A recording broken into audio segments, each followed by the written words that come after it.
Chapter 18. The New Agent. The agent's eyes swept the room, as if taking everything in with that one glance. Then, with fluid grace, she stepped into the room. "Mon Mothma," she said. "Blaze, I'd like you to meet Kyle Katarn and Jan Ors." Rather than extend a hand, she made eye contact with Jan first, then Kyle. "So you're Kyle Katarn," she said. He knew he should say something, but it was as if his brain had gone into neutral. Although Blaze was a few inches shorter than Jan, she carried herself in a way that seemed to make her taller. Her hazel eyes were locked onto his, and her face wore a neutral expression. She was clearly waiting for him to speak. Kyle began, his voice hoarse, almost audible. "You'll have to forgive my partner," Jan said. He only recently mastered the art of speaking in complete sentences. "No, Kyle tried to say. Then, with a loud clearing of his throat, he finally spoke. "Sorry about that," he said. "I just finished debriefing Mon Mothma and Jan. Guess my throat was drier than I thought." Blaze raised one elegant eyebrow at him. "So you've heard of me?"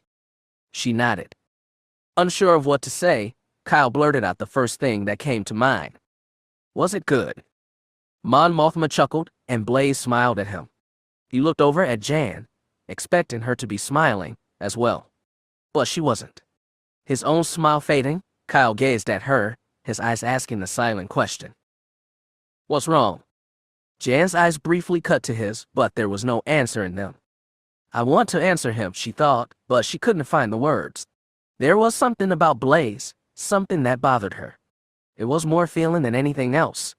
And how do you explain a feeling without words? She finally gave Kyle a shrug that said, "I don't know." "Well," Blaze said, crossing her arms over her chest, seemingly oblivious to the exchange between Kyle and Jan, "let's just say that you've broken the record for most consecutive visits to sickbay." As Blaze's smile widened and the others laughed, Jan found herself chuckling. It was kind of funny, she thought. The chuckle turned into laughter as she remembered coming upon Kyle that time in sickbay. "Yeah," Kyle said. "Doc thinks I should just go ahead and move in." Jan laughed again with the rest. It was easier this time. Kyle tried to think of something else to say to make Blaze laugh. He liked her laugh. He liked her voice. It was bright and silky, her laugh almost musical. The hint of huskiness in her voice that only added to its appeal. "I believe we were discussing the mission." As if a switch had been turned, the laughter stopped and all eyes looked to Jan. She stood there on the other side of Kyle's side, hands planted on hips, her face serious, almost rigid. Mon Mothma gave a slight cough. "Yes, we were." Kyle tried to find her eyes with his, searching, wondering what was wrong. But Jan would not meet his gaze. "As I said," Mon Mothma continued, "given that you have a bounty on your head, Kyle, and your penchant for getting into trouble on missions, I've decided that you need additional backup." For a moment, Kyle stared at her. Then he looked to Blaze and back to Mon Mothma. Raising a hand, he pointed. Yes, unless you have a problem with my decision." Kyle's smile was wide and genuine as his eyes focused on Blaze. "No, ma'am, no problem at all." Part of Kyle's mind realized he was staring, but he couldn't help himself. Rebel operative or not, Blaze was gorgeous. Raven hair cascaded around a slightly white face, blonde highlights creating spots of light in the dark. The tips just brushed the tops of her shoulders and neck. She wore a loose white shirt with a gray jacket and black pants terminating in low-heeled shoes. But the outfit could not hide the raw beauty of her. She has a presence, Kyle thought. You can't help but notice her. "Wait a minute," Jan said, her voice even, with a hint of coldness. "Are you saying that Blaze will be accompanying us on missions?" "Yes, Jan," Mon Mothma said, somewhat surprised at the reaction. "That's exactly what I mean." Jan shook her head. "It won't work. The moldy crow will only hold 2 people. "Oh, that won't be a problem," Blaze said. I shifted to Jan. "I have my own ship." "I see," Jan said. "Is there a problem here, Jan?" Mon Mothma asked. Catching sight of Mon Mothma's gaze, Jan realized that this was not the time to continue this. She was going to lose. "No, Mon Mothma," she said. "No problem." The older woman studied her for a long moment. "Very well. Kyle, as soon as Dr. Berth clears you for release, I will brief you on the assignment." "Yes, ma'am," he said. With that, Mon Mothma turned and left the room. "I should be going too," Blaze said. "I need to make sure Black Gold is ready." "Black Gold?" Kyle asked, brows drawing together in confusion. Blaze gave a small, embarrassed smile. "Sorry, Black Gold is my ship, a modified Z-95 Headhunter." "A Z-95?" Kyle asked. "I haven't seen one of those since the trainers at the Academy." "Stop by before the mission if you have a chance," Blaze invited. "I'll introduce you." "I'd like that," Kyle said. "Until later then, Kyle Katarn," she said, favoring him with another quick smile. Turning to leave, she glanced in Jan's direction. The other woman's blue eyes were daggers of ice directed right at her. "Miss Ors," Blaze said, and left. When the door hissed shut, Kyle turned to look at Jan. "What was that all about?" "What was what all about?" she asked. "You," Kyle pressed. "I kept waiting to see if you were going to hit Blaze." "Oh, please," Jan scoffed, looking away. "Come on, Jan," he said. "You were downright rude to her." "So what is it?" Jan began. "I don't know. It's just a feeling." "A feeling?" "Yes," she said sharply, turning back to face him. "A feeling, Katarn, a bad one. Something's not right with her." "Not right," Kyle said, trying to contain his sarcasm. "Jan, you met the woman 5 minutes ago. You don't know anything about her." "Say what you want, Katarn," she countered, "but I think I've either met or seen her before. And it wasn't as a rebel agent." "So now she's an Imperial spy, is that it?" Kyle said incredulously.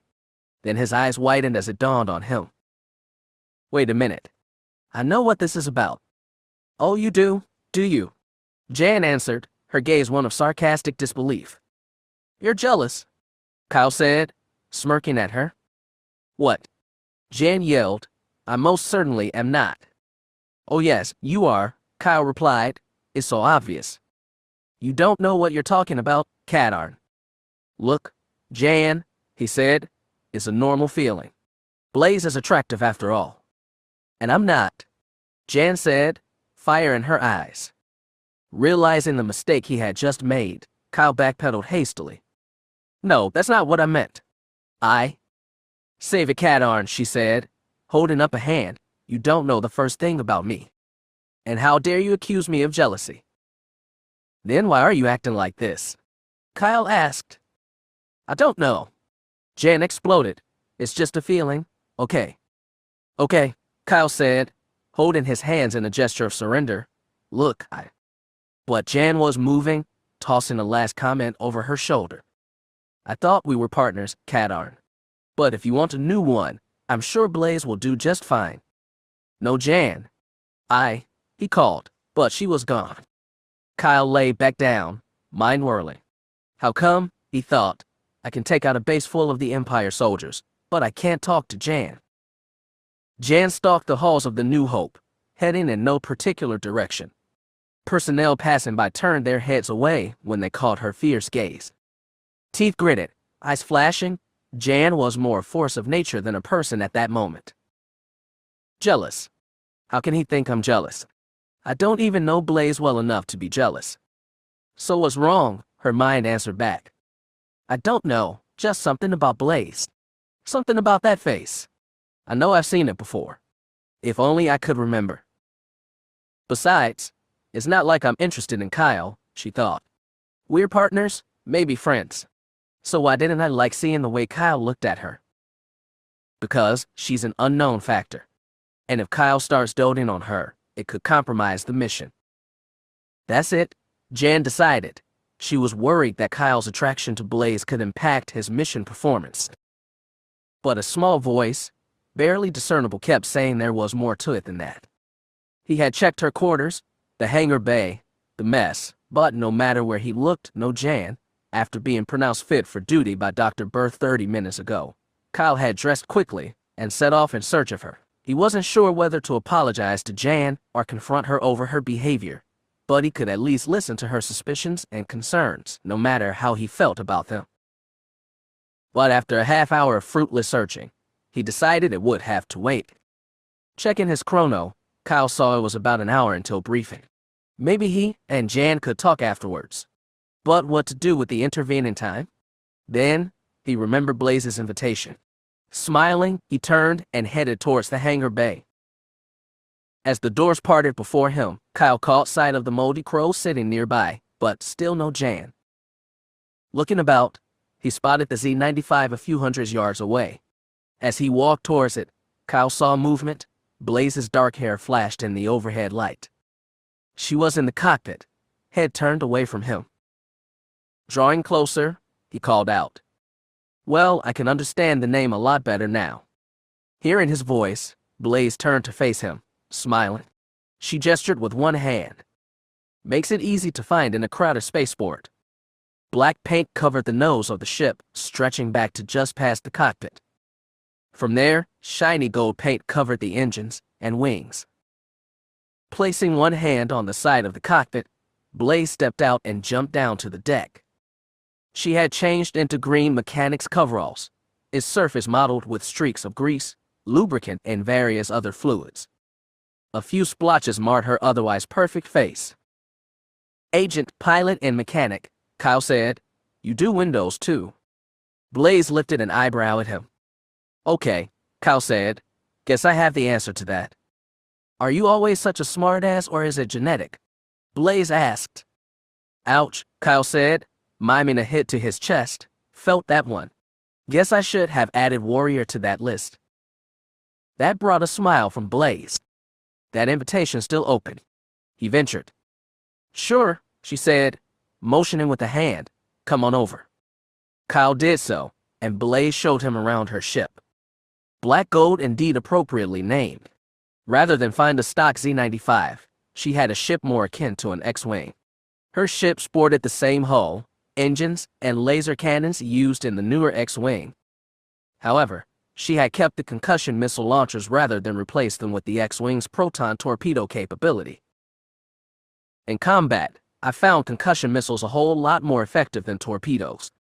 They track better, are faster, and provide the perfect setup for a laser attack. But what about hyperspace capability? Kyle asked. The Z-95 doesn't have it. So you would think, Blaze said. However, if you examine the ship closer, you see that black gold is about 6 meters longer than the standard Z-95. Kyle looked closer and saw she was right. Placing one foot on the port wing, Blaze lifted herself up and pulled off the panel, which hid the astromech droid compartment. "Take a look," she said. Kyle pulled a foot on the wing also and started to pull himself up. Reaching out, he sought a grip on the hull to help him. Suddenly, his hand slipped and he felt himself begin to fall. A soft, yet firm hand grabbed his and pulled. With Blaze's help, Kyle pushed with his foot and found himself standing on the wing next to her. "Who you?" he said, breathing hard. "Thanks, that was close." "No problem." He realized she was still holding his hand. She had a strong grip, leading Kyle to wonder about what kind of shape she was in. Obviously good, he thought. Blaze let go and reached for a section of hull that covered the compartment used for holding an astromech droid. As she pulled it free, Kyle noticed something right away. "Is that an R5 unit?" "Exactly," Blaze replied, pointing, "and that's why." Leaning forward, Kyle turned his head to look behind the astromech. Just behind it sat a hyperdrive unit, its hookups reaching out to the R5 unit. "Wow," Kyle said, truly amazed. "So," Blaze said, looking directly at him, "I showed you my ship. How about you show me yours? I've heard a lot about the Moldy Crow." "Sure," Kyle said. "I'd be happy to show it to you." Blaze held out a hand, indicating he should go first. "Oh, you mean now?" "No time like the present," Blaze said, jumping down to the deck. Smiling somewhat stupidly, Kyle jumped down too and led Blaze over to the Crow. I'll warn you now, she's not much to look at. As the ship came into view, Blaze stopped, her eyes shifting to take it all in. A VT-1300. I've heard of these ships, but never thought I'd see one. It's a really old design, but still good enough to get the job done, Kyle said, his smile now one of admiration for his ship. Come on, let me introduce you. Blaze's wide smile as she followed him made Kyle feel like nothing else he could remember. As he showed her the moldy crow, she favored him with that smile again and again. And each time, his heart beat a bit faster. Ahem. The two of them turned to see Jan standing nearby, her face a mask of barely controlled anger. Hi, Jan, Kyle said. What? We had a mission briefing, she said flatly. Sure, bud. That started 15 minutes ago. Kyle's eyes flew to his chrono. Sure enough, it was 1/4 the hour. Mon Mothma took another look at the time display. Kyle and Blaze were late. Now, she wondered why it was taking Jan so long to find them. With a whoosh, the door slid aside and a panting Kyle Katarn ran into the room, followed closely by Blaze. The door slid shut only to open less than a minute later as a composed, but angry-looking Jan Orr strode in. Coming to her feet, the rebel leader spoke. Kyle, Blaze, she said with no inflection, we had a mission briefing that was due to begin 20 minutes ago. Sheepishly, Kyle tried to explain. I'm sorry, Mon Mothma, we were. It's actually my fault. Mon Mothma, Blaze interrupted, stepping in front of him. I asked Kyle to show me his ship, and in doing so, caused us to lose track of time. Please accept my apologies. Behind her, Kyle stood silent, stunned by her words. Kyle, Mon Mothma said, do you have anything to say? He thought for a moment. He was as much to blame as Blaze, but she had essentially told Mon Mothma the truth of what happened. I offer my own apologies, Mon Mothma. Out of the corner of his eye, he saw Jan looking at him, as if wanting him to say more. But what else was there to say? Very well, the older woman said, sitting down. Don't let it happen again. Now, to the mission. Relieved, Kyle took a seat and was pleasantly surprised when Blaze sat next to him. Jan took the next chair, giving Blaze a brief glare.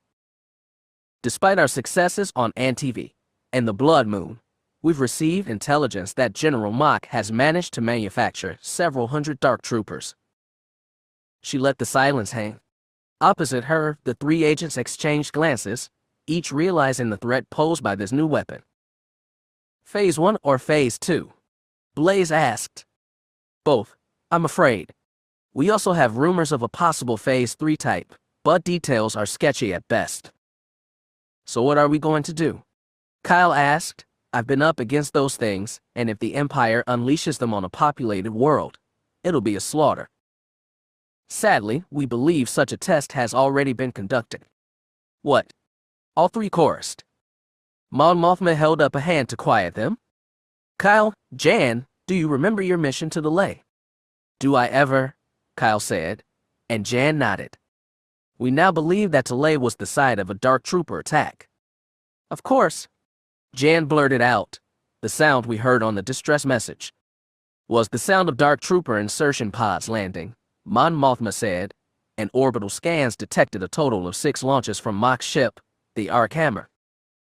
6 troopers did all that. Wait, said Blaze, I wasn't briefed on the delay mission. What did you find? Complete devastation, Jan said. The entire base was wiped out. By only 6 troops. Blaze, I saw it myself, Kyle said emphatically. There was nothing left alive at TAC base. And the base was little more than a collection of smashed permacrete and scrap metal. There is no doubt the Dark Troopers represent a significant threat to the rebellion and to worlds sympathetic to it, Mon Mothma said, and that is why they must be destroyed, at any cost. All 3 agents knew what that meant. So, what's the plan? Kyle asked. We have only one hope of ridding the galaxy of the Dark Trooper threat. We believe General Mach has assembled all his forces on the Archammer. If we can destroy that ship, we destroy the Dark Troopers with it. And that probably means infiltrating the ship somehow, Blaze ventured. Exactly, Mon Mothma replied. But in order to do this, we must first locate it.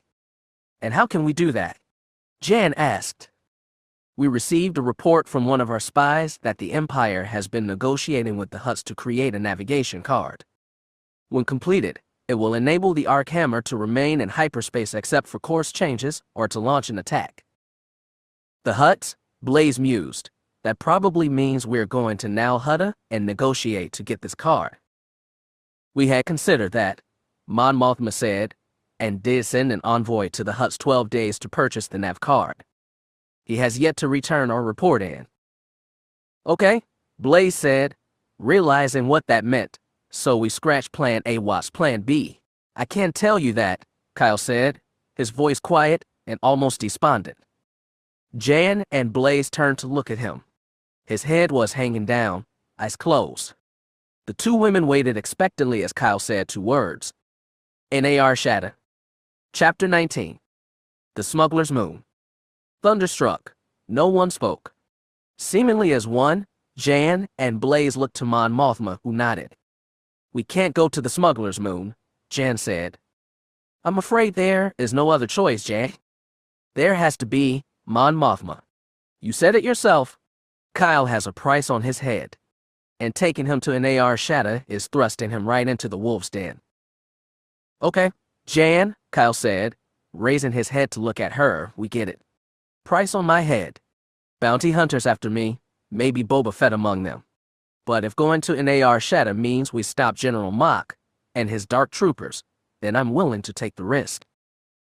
Jan turned towards him, her eyes locked into his. They blazed so intensely he almost looked away. Standing, she leveled a finger at him. You listen to me, Kyle Katarn, and listen good. Nar Shadda is home to more smugglers, bounty hunters, and criminals than any other place in the galaxy. And every one of them is looking to make a quick buck. Not to mention it's a stronghold of the Hutts. If there's any planet in the galaxy where you need to avoid, Nar Shadda is it. Look, Jan, he began hotly, I can't. And if you think I'm going to wait in the ship while you go get yourself killed, she continued, you? Bang. The sound instantly silenced both of them. Turning, they saw Mon Mothma standing, her right hand lay firmly on the table surface where she had struck it. Enough, she said, her voice still calm, but firm. Her gaze raked both of them and Kyle found himself looking down. Away from those eyes, they were even fiercer than Jan's. Mon Mothma, Jan stared to say, I. Sit down, Jan. Realizing it was an order and not a suggestion, she closed her mouth and complied. Now, I have outlined the basics of the mission. Your job is to go to Nar Shadda, locate the nav card, and bring it back with you. Am I understood? Blaze nodded, as did Kyle and Jan. And Jan, I share your concerns. That is why I have assigned Blaze to provide additional backup for Kyle on this mission. But Blaze is going on the mission, Jan, and that is final. Do you understand? A long moment passed. Jan nodded. Good. Then I will leave you 3 to discuss out the mission. Have your plan on my desk for review in 2 hours. Rising to her feet, she turned and headed for the door. When it had closed, Kyle looked at Jan, then Blaze. Slumping back in his chair, he let out a breath. Who you? Me too, said Blaze. That was definitely not fun, Jan said. Well, Kyle said, sitting up, guess we ought to get to work. You're right, Jan said, but I want you both to know that I still think this is a mistake. Noted, Blaze said, eliciting a glare from Jan. For the next 2 hours, the 3 labored together to form their plan, speaking to each other only when necessary. Jan's voice was almost emotionless, but as for Kyle and Blaze, he pointed to a section of the holo map. What if we come in this way? That's possible, Blaze said, noting the location, but there's one big problem with it. What? Kyle asked. That, she said, consulting a datapad, happens to be the Imperial's main hangar bay. Oh, Kyle said, so I guess that won't work after all. Sure it will, Blaze said, a sarcastic smile on her face, as long as you don't mind the TIE fighters, deck crew, and stormtrooper guards. Well, if that's all, Kyle said with mock seriousness, then what's the problem? Kyle? Yes, Blaze. Shut up. Yes, Blaze? She laughed. What? Kyle said, starting to laugh himself. Blaze took a playful swing at him, which he dodged. She tried again, but Kyle ducked. Geez, Blaze, he said, egging her on, how are you going to protect me when you can't even hit me? He ran around to the side of the table opposite her. You better run, she said, coming after him. If you two are finished, we do have a mission to plan. The pair looked at Jan. Her eyes moved between them, her expression serious. Sorry, Jan, Kyle offered as he came back around the table to his chair. She didn't answer. Blaze sat back down, but not before throwing one more punch that connected with Kyle's shoulder. Ow. Geez, that really hurt. Told you should have run, Blaze said, smiling at him. He rubbed the spot thinking, man, she hits hard. The last time I got hit like that was the time Jan decked me. Maybe Blaze has got the goods after all. She definitely has the looks. Forcing their attention back to the work, the trio finally completed the battle plan and presented it to Mon Mothma. She pronounced it risky, but approved it. And can I trust the three of you to work together? Kyle started to speak, but Jan beat him to it. Yes, you can, Mon Mothma, and I apologize for my earlier outburst. I was concerned about this mission and the risk to Kyle. Understandable. And Kyle. Yes, ma'am. I am placing Jan in overall command of this mission. You will obey her orders to the letter. No going off on your own, no manipulations of your orders, no bending of the rules at all. Am I clear? As transparent steel. Good. Then I will see you all when you get back. Dismissed. After moving her ship closer to the Crow, Blaze made a final check of Black Gold systems, then moved to assist Kyle and Jan in their own preparations. While Kyle gratefully accepted her assistance, Jan rebuffed her every attempt to offer the smallest amount of assistance. When the final item was stowed, and Jan and Kyle outfitted, Blaze excused herself for a moment to, as she put it, go change. Don't take too long, Jan said. We're ready to go. Blaze tossed a wave over her shoulder, grabbed a large bag from Black Gold's cockpit, then moved into one of the hangar support rooms. Jan. She said nothing. Jan, I need to say something to you. No response. She wouldn't even look at him. New hope to Jan Ors. Please come in. She gave him a sour look, then turned back to her work. Okay then. Watching from the corner of her eye, she saw Kyle duck under the ship, moving away. Where are you going? To see if Puan will let me use the public address system. You wouldn't. Wanna bet? He kept walking, and for a moment Jan considered letting him go. But if Mon Mothma heard. Okay, fine. You win. The grin he gave her was almost enough for to tell him she changed her mind. What do you want to say? She asked, when he was beside her again. 2 things. I'm sorry, and I promise to be careful. The words were sincere, his expression matching them. She was about to speak when another voice rang out. Okay, Blaze called. I think I'm ready. The 2 operatives turned, sharing looks of surprise. Blaze had changed out of her nondescript clothes.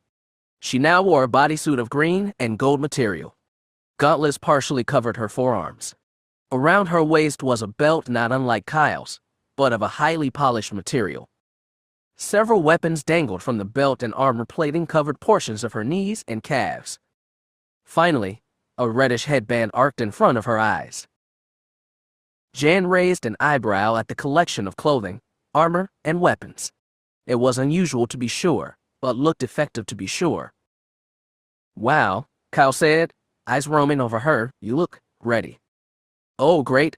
Cadarn, he thought. Real swift. You look ready. The fact was that the outfit only accentuated Blaze's body, highlighting his curves and swells.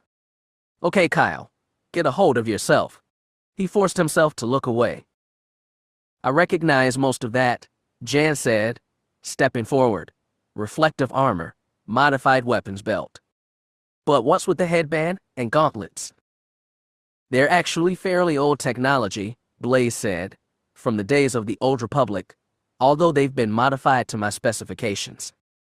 The gauntlets contain shield emitters and the headband serves as a targeting computer, as well as allowing me to see in light bands all across the spectrum.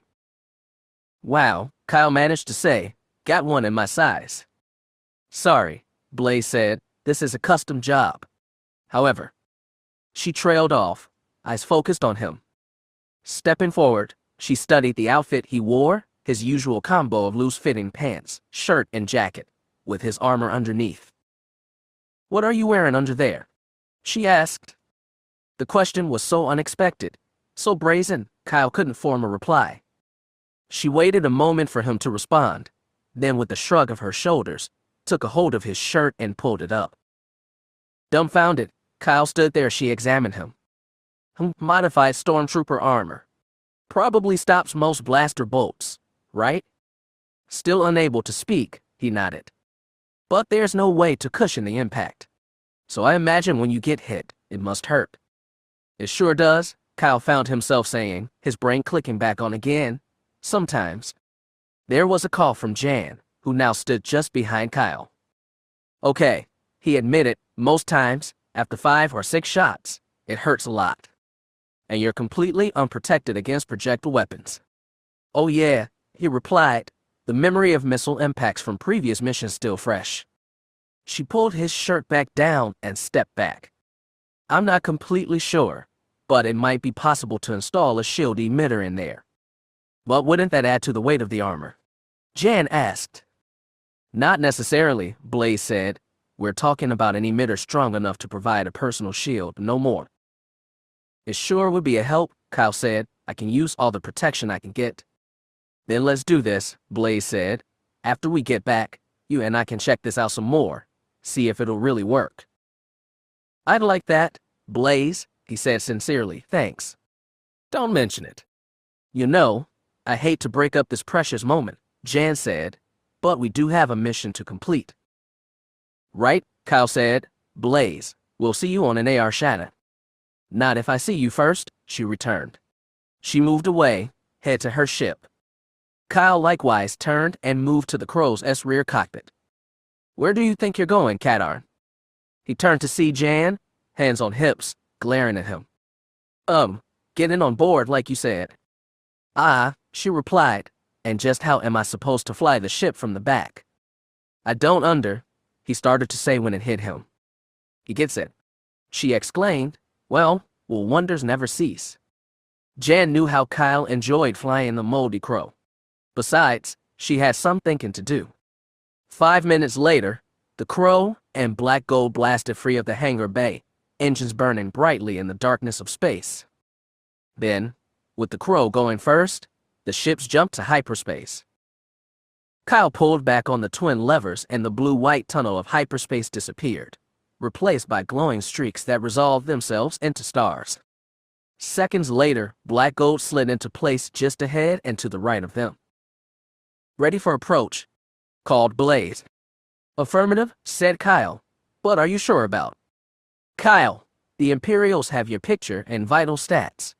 And since you attended the academy, they'll have your voice print on file too. You get on the radio and this whole thing will fail. You're right, he admitted. Trust me, Blaze said. I've done this before, and they haven't caught on yet. Today will be no different. Okay, he said, then looking ahead, is that it? No, Blaze replied. That's now Hutta, the Hutt homeworld. Kyle studied the planet they were approaching. From here, the planet looked nice, a mixture of blue and green. But as they got closer, he spotted the swatches of brown mixed in, making the planet look, for lack of a better term, dirty. Not exactly pleasant to look at, he said. Blaze echoed his comment. The atmosphere's breathable, and the spaceport facilities are pretty good. Beyond that, it's not a place I'd want to call home. But the Hutts love it. Moving around the bulk of Nal Hutta, they finally caught of their destination. Kyle took an instant dislike to an AR Shadow as it came into view.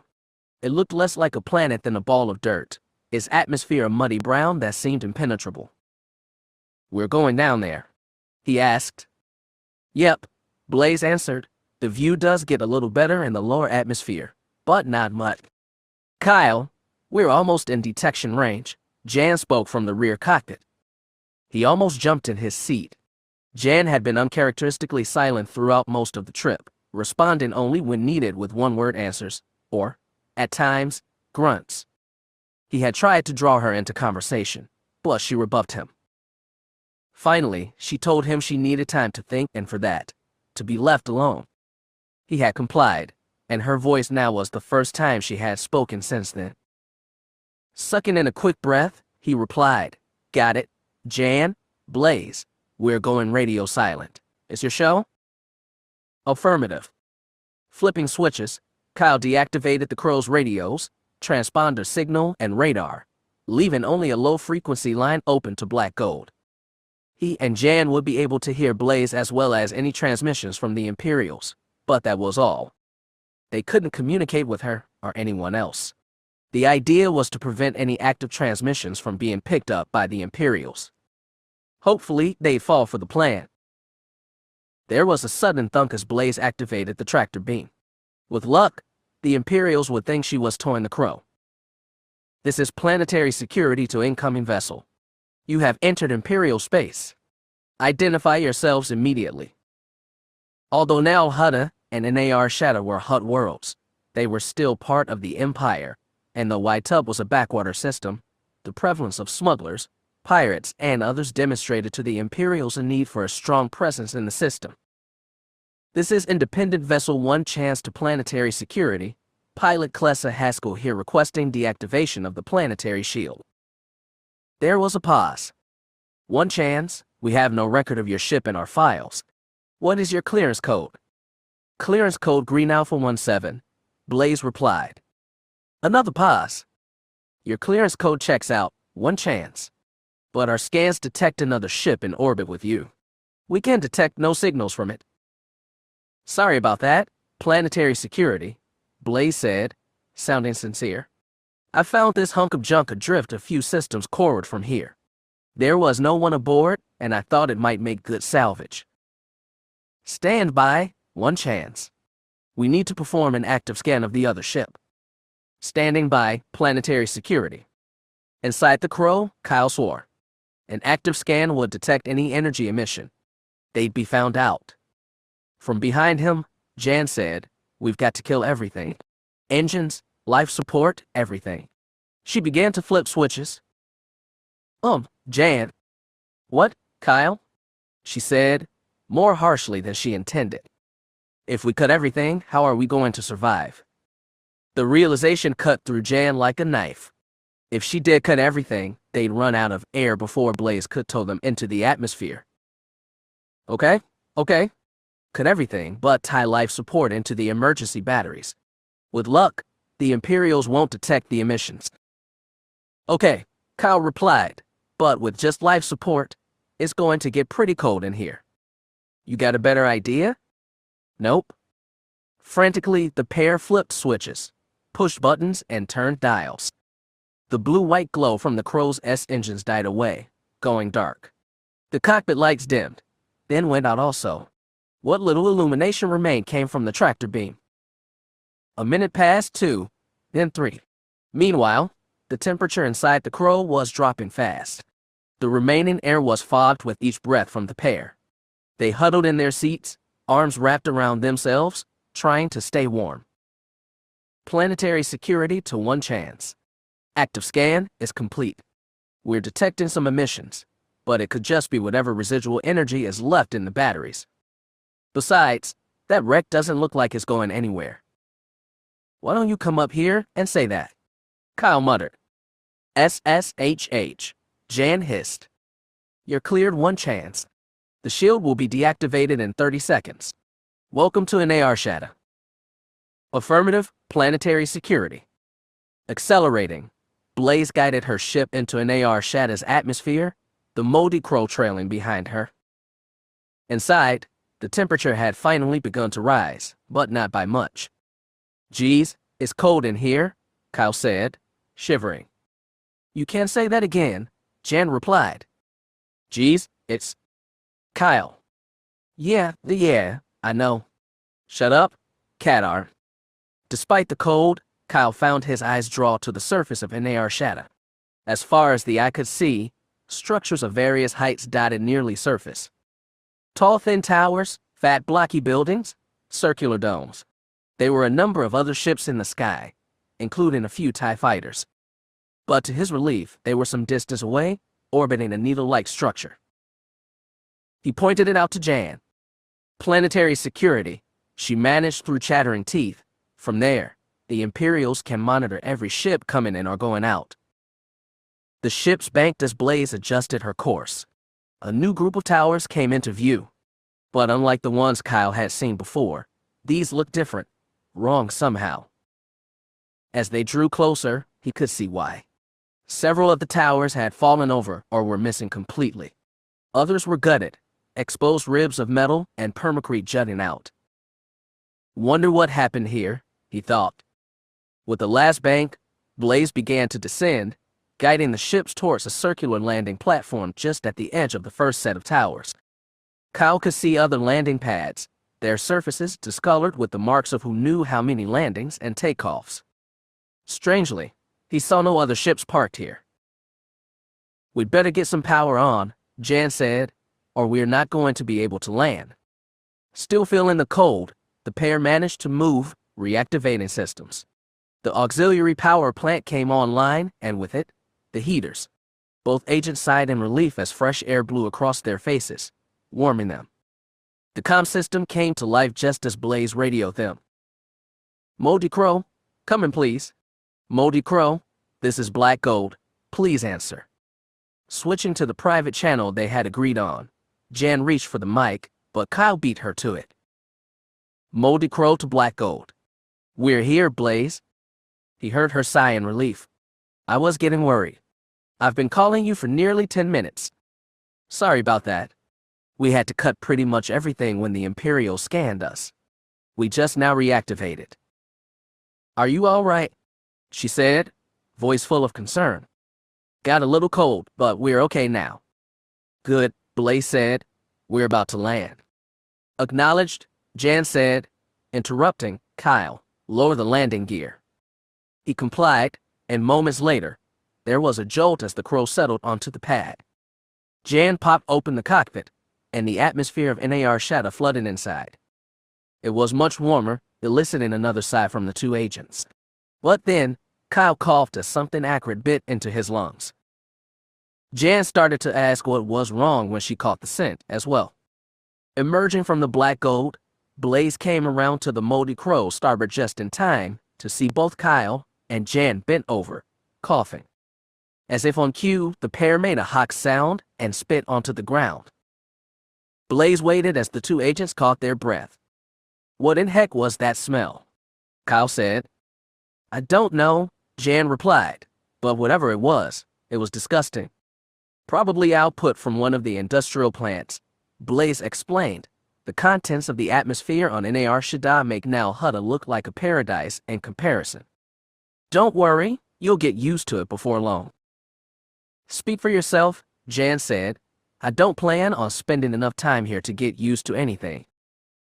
Same here, Kyle echoed, looking around. Where are we anyway? The outskirts of the Duros sector, Blaze said. From what I've heard, it was heavily populated at one time.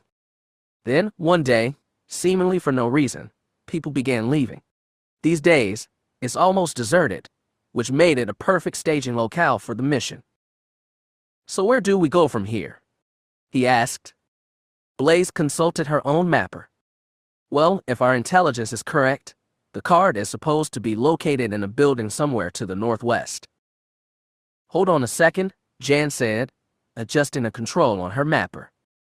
She consulted the display for a moment, then said, according to this, moving northwest take us right through one of the Hutt enclave. There's bound to be major security there. And how is this different from any other mission we've been on?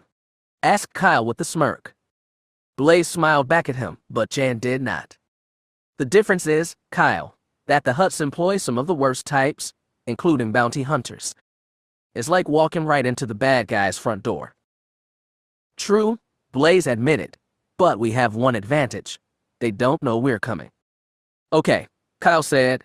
This is all very stimulating, but let's concentrate on the facts. 1. We need the nav card. 2. The nav card is here. So, let's get going, get it and get gone. Blaze lifted an eyebrow at him.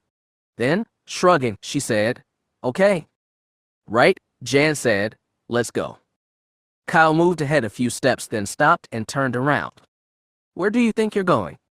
I'm going with the two of you, Jan said, matter-of-factly. Blaze and Kyle looked at each other, sharing an expression of surprise and confusion. That's not the plan, Blaze said. You're supposed to stay with the ships. That was before I saw where you're going. And, Kyle said. Look, Cadarn, Jan said tightly, you're not taking a stroll through the Corellian sector here. You're headed right into a major enemy stronghold, and I'm going along to make sure you come out in one piece. I thought that was my job, Blaze said. Jan shifted her focus to the other woman. Look, Blaze, you may have the armor and weapons, but I've got more field experience with Kyle here than you do. I know how he reacts, how he thinks. Since when? Kyle interjected.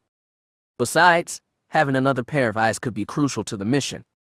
Maybe, Blaze admitted, but if we leave the ship unguarded, we're more likely to come back to find it stripped or gone. She's right, Jan. Kyle added, you need to stay here. No, I don't. The ship is locked down, and I activated a force field that will give any scavengers or other troublemakers quite a shock if they lay on finger on the crow. Okay, Blaze said, but what about armor? I imagine you can shoot, but what if you get hit? That outfit you're wearing sure doesn't offer much protection. Jan looked down at herself, realizing she hadn't considered that. The gray pants and tan shirt she wore were simple items, not designed for combat. The sleeveless green jacket she had on was equally unarmored. No armor makes you a liability, Jan, Kyle said. I still think I should go with you. It's a bad idea, Jan. I could make it an order. Like I haven't disobeyed one of those before. Besides, Blaze added, given the situation, Kyle would be well within his rights to disobey. What? Jan exclaimed. Under Alliance regulations, in order for you to accompany us, you have to be properly equipped. And you're not. Therefore, any order you issue in regards to this would be an illegal one, and as such, Kyle could disobey it. Kyle stared at Blaze while she spoke. Wow, he said, not bad. Thank you, Blaze said, smiling at him. I still think I ought to go. Jan, Kyle began. Wait, Blaze interrupted. I might have an answer. The two operators looked at her. Kyle, activate your locator signal. I'll do the same. That will enable you to track us from start to finish. Jan, if anything happens to us, you'll know exactly where we are. Acceptable. Not really, Jan said. Blaze shrugged. It's the best solution you're going to get. If you try to follow us, even at low altitude, the Imperial detection grid will pick up the crow's energy emissions. Wow, Kyle thought, she is sharp. Jan thought about it for a long moment, glancing to Kyle for a moment. I still don't like not being with you, but it seems I have no choice. Okay, then, Kyle said. Thanks, Blaze. Let's go. With that, the two operators strode away. Thanks, Blaze, Jan thought, as she walked toward the crow. It's not like I had to agree to this. He could have at least. Jan stopped herself. Since when did she care what Kyle Cadarn's opinion of her was? Besides, Blaze's plan would put her in more advantageous position to assist the two of them. Still, there was something about Blaze. Something she couldn't put her finger on. But it bothered her just the same. She could tell the other woman was trying, and Jan wanted to respond in kind, but that niggling feeling wouldn't leave her alone. Stepping into the cockpit, she closed the canopy and activated the tracking system. The display came on and two blips appeared, representing Blaze and Kyle. They were moving deeper into the Duro spaceport area. As they penetrated deeper into the confines of NAR Shatta, Kyle wondered how in the name of the pit they were supposed to find this nav card walls, Hallways, open areas, and doorways combined to form such a maze, he was sure they were going to get lost. It was at these times he placed a hand on his mapper. It was keeping track of their progress and would lead them back without fail. Let's just hope it doesn't get blasted again, he thought, reminded of the battle on Danuta when his mapper had taken a direct hit from a blaster. His own blaster was out and ready. Blaze likewise was armed, carrying a nasty-looking rifle. The dull metal flashed in the uneven light, the muzzle waiting only for the opportunity to speak. All around them was the smell of disuse and age. Garbage was piled in places, and what color there was came from graffiti, both human and alien. "Hold it," Blaze said, holding up a hand. They were proceeding down a narrow hallway, ending in a T intersection. "What is it?" Kyle said, moving close to her so his whisper would be heard. "I'm not sure," Blaze said, eyes fixed on the intersection. "I thought I heard voices." Silently agreeing, the operatives took a few more steps, stopping at the edge of the intersection. Blaze had been right. There were voices, many voices. They listened for a moment, then stepped away, turning to look at each other. "I think there's 3, Kyle said, gazing into her eyes. Blaze nodded. "I agree. Everything's been so quiet," he said, "too quiet. I should have known it wouldn't be this easy. Any chance we can go around?" Blaze consulted her mapper, then shook her head. "Not without backtracking for over 3 miles. Kyle responded by bringing his blaster up. "Well, I guess that settles that. You ready?" Blaze hefted her own weapon. "Ready?" "On 3, Kyle said. 3. Moving as one person, the 2 operatives launched themselves around the corner. Ahead of them stood 2 Rhodians and a Gamorrean. Red lances leapt from the weapons, scoring solid hits on the Rhodians. The Gamorrean was hit as well, but it only grunted loudly and began walking towards the pair, his axe held at the ready. The 2 operators looked at each other, fired again. And again, the Gamorrean staggered, but kept coming. "Stay here, Blaze," dropping her rifle. "What are you?" Kyle began, stopping in mid-sentence as Blaze pulled a vibro sword from her belt. She activated it, a low hum emanating from the blade. The Gamorrean stopped for a moment, catching sight of the gleaming blade. The human woman holding it smiled at him, a predator's smile. The large alien started to back away just as the woman ran at him, blade held high.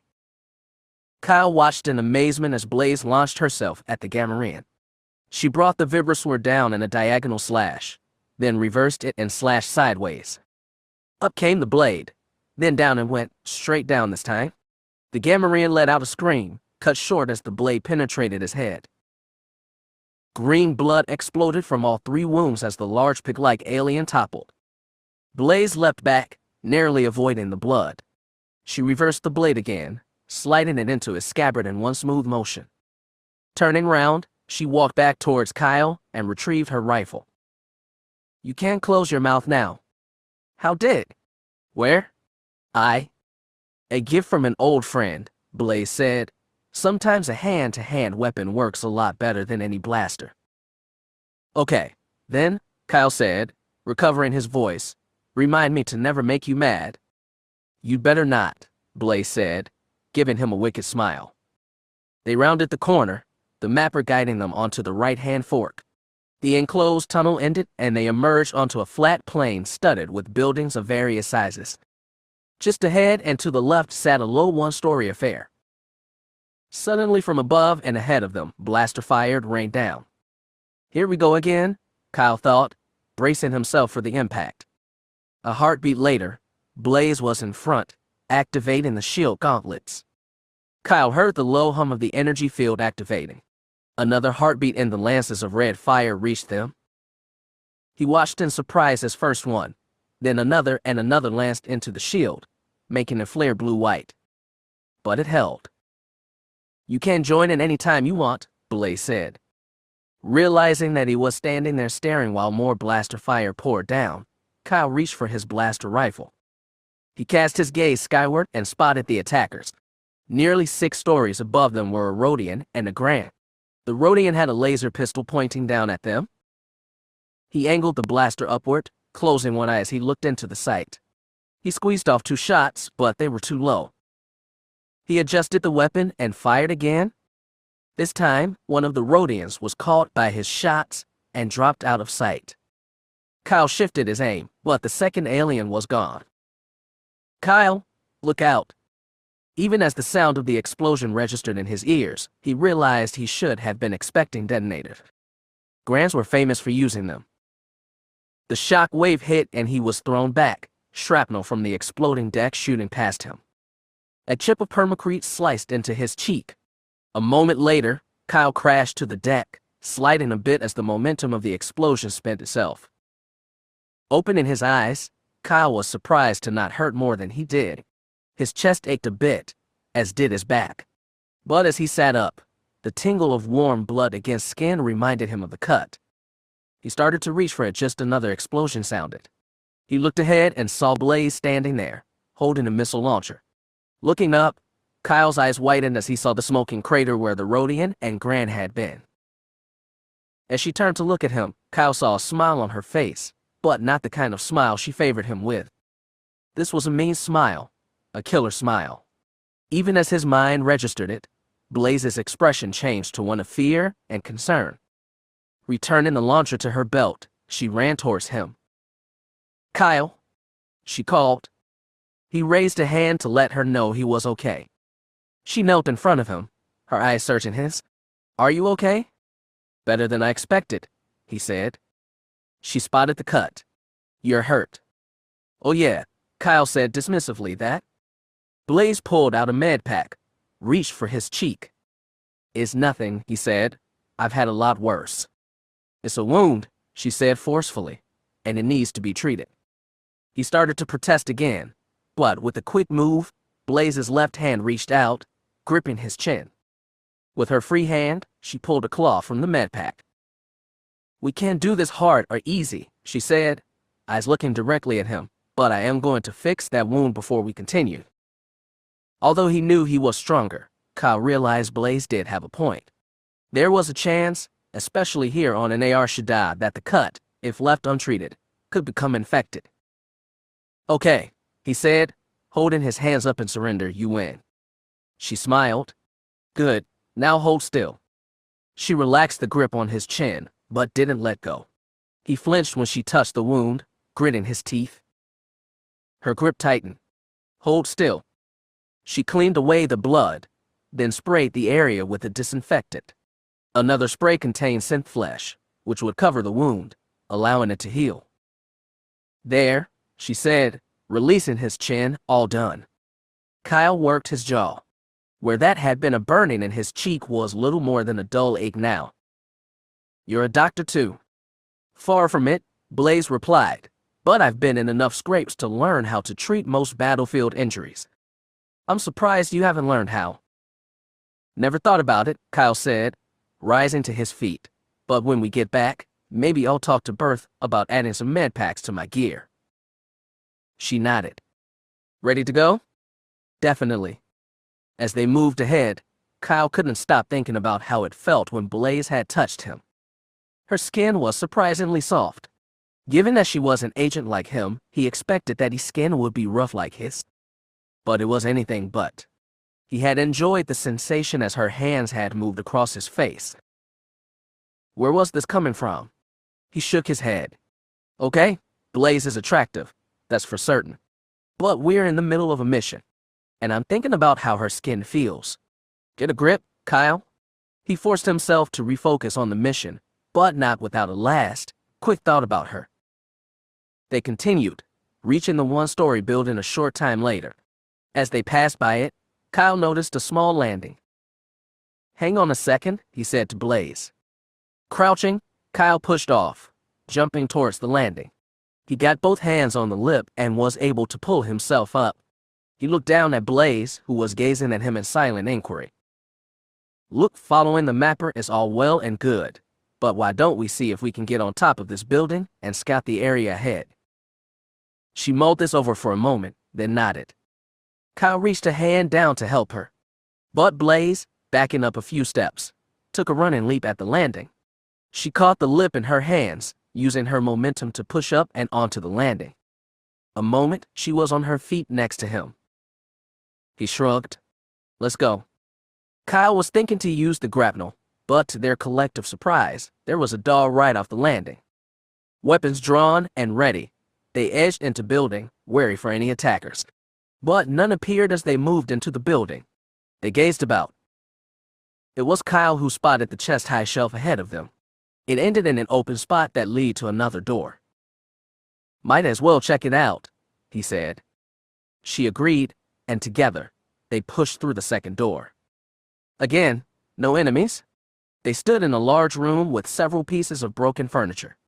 Ahead of them was a low platform bordered by columns and walls to either side. They turned to each other, each realizing it at the same time. It's some kind of theater, Blaze said. Sure, Kyle added, pointing. There's the stage. Curtains must have been right there, and where we just were must have been where the tickets were sold. They stared at the old theater for a moment more.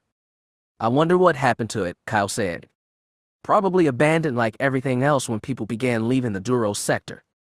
There was a creak from above. Moving as one, the pair trained the weapon skyward, eyes casting out, ears listening for the noise again, trying to determine where it had come from, what had made it. The creak came again. The roof, Blaze whispered. Kyle nodded. How do we get up there? I don't know, she answered. Neither one said it. It wasn't necessary. Separating and moving as silently as they could, the two agents began to search the theater. It took nearly 10 minutes to find it. With the motion of her blaster, Blaze signaled Kyle. He approached her position over by one side of the stage. Right here, she whispered, pointing with her weapon at a ladder leading upwards. I'll go first. Who says? Kyle asked. I do, Blaze answered. Look if the bad guys are up there and get the drop on us. There's no way I'm going to be able to catch you should you fall. He considered that for a moment, then nodded. As Blaze mounted the ladder, Kyle found his eyes drawn to her once again. Concentrate on the mission, Kyle, he said to himself. Now's no time to get distracted. Refocusing himself, he followed her up the ladder. As she climbed, Blaze couldn't help but smile to herself. While saying nothing, she had noticed every one of Kyle's looks at her. She should have told him to knock it off, with the mission and all. What part of her, she had to admit, enjoyed his watching of her. But the oarswoman, she thought, is a concern. Though unspoken, she had a connection with Kyle. Maybe just friends, maybe something more. But it was clear that Jan didn't care for her or her being around Kyle. Maybe this was a bad idea, Blaze thought. Maybe I should talk to Jan, explain I'm no threat to her or Kyle. She felt for the next rung and instead encountered a flat metal surface. Hold it, she called softly. We've reached the top. Can you get it open? He asked. Raising her hands, Blaze pushed against the metal plate. It resisted her, not moving. She pushed harder. Suddenly, with a loud screech, the plate flew upwards, banging against the roof. She barely had time to register the presence of two people on the roof before a flurry of blaster shots blazed past her, two hitting her squarely in the back. Her breath exploded out as the bolts impacted her. With no time to activate shields, her armor took the brunt of the blow. The impact drove her forward, her feet sliding free of the ladder. Below, Kyle winced at the screech of the metal plate coming free, then watched in horror as Blaze was hit. He started to call to her just as she fell. She wanted to speak, to warn him somehow, but the pain was so great. The armor had deadened the blows somewhat, but it still hurt. There was no time to react. He dodged just in time to keep Blaze's feet from hitting him full in the face. But the impact of her body was too great and Kyle felt his hands torn free of the ladder. Blaze heard him cry out as her body impacted his. Her fall was arrested for a moment, then continued. Kyle didn't know what to do. There was enough distance for him to turn, twist, and somehow minimize the impact of the fall. But if he did that, what would happen to Blaze? A desperate thought made him curl his back as much as he could and reach to pull her close to him, so she wouldn't hit him after he hit the floor. His brain seemed to explode as he struck the floor, his back screaming with pain like none he had known before. The added force of Blaze's weight only added to the agony. His vision grayed, tunneled, began to go black. He looked at Blaze. She lay atop him, not moving. My communicator, he thought. Jan. Even as his consciousness faded, Kyle focused everything he had left into one last effort. He reached down, hand brushing the square surface of the communicator. A finger stabbed, activating the emergency signal. Fumbling at first, he managed to bring the device to his lips. Jan's voice called through the speaker. Kyle, I'm receiving your beacon. What's going on?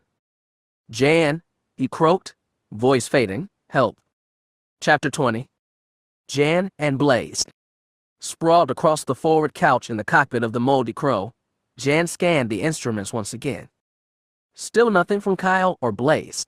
That should have comforted her, as it indicated the mission was proceeding well. Still, she felt uneasy. I should have gone with them, she thought for the umpteenth time. If anything happens to Kyle, Geez, Ors, a part of her mind said.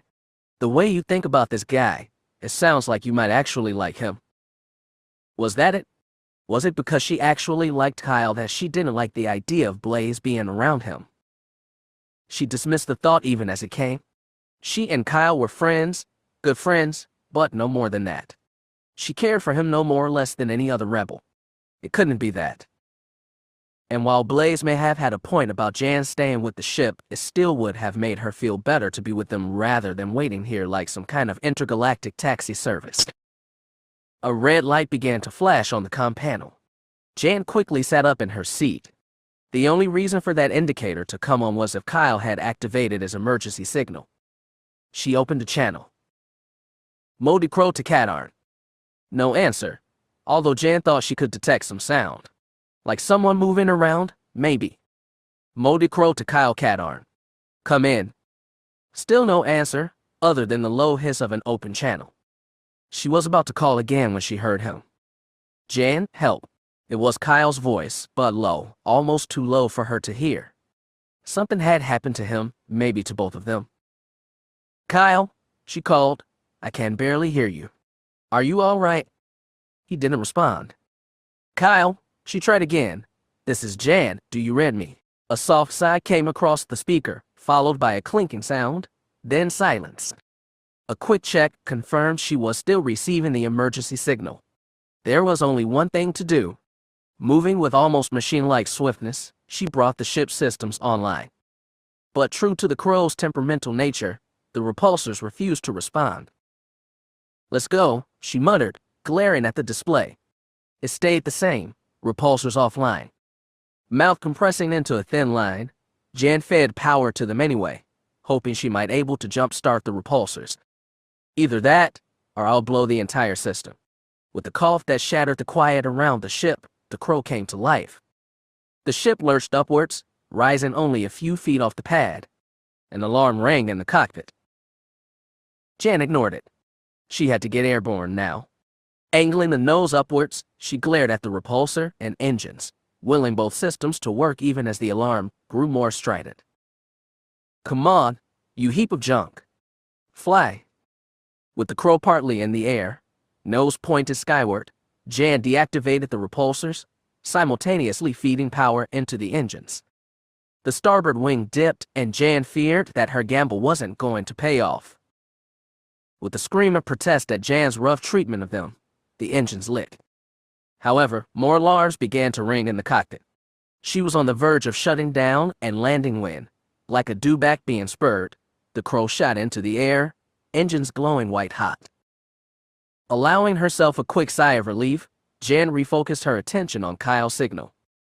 Leveling the ship a few meters above the rooftops, she began to home in on the signal source.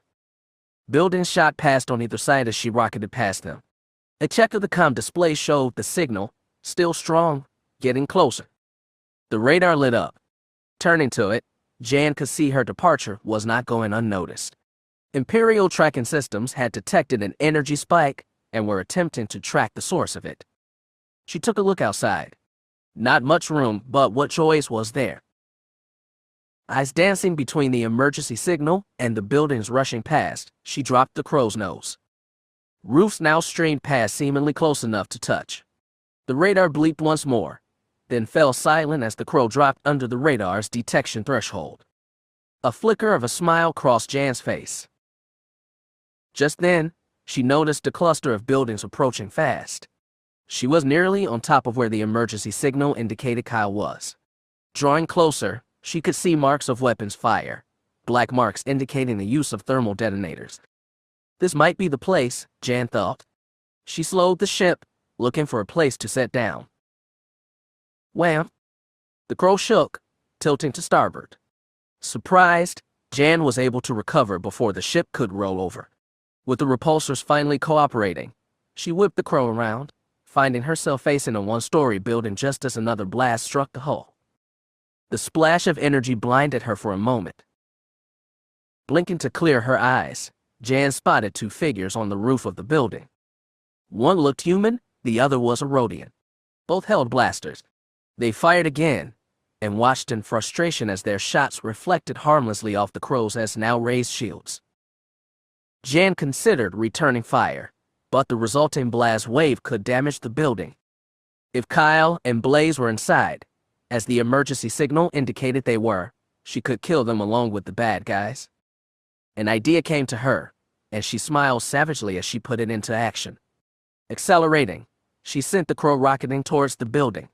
Clearing the roof with less than a foot to spare, she spun the ship around, watching in savage satisfaction as the two figures were blown off the roof.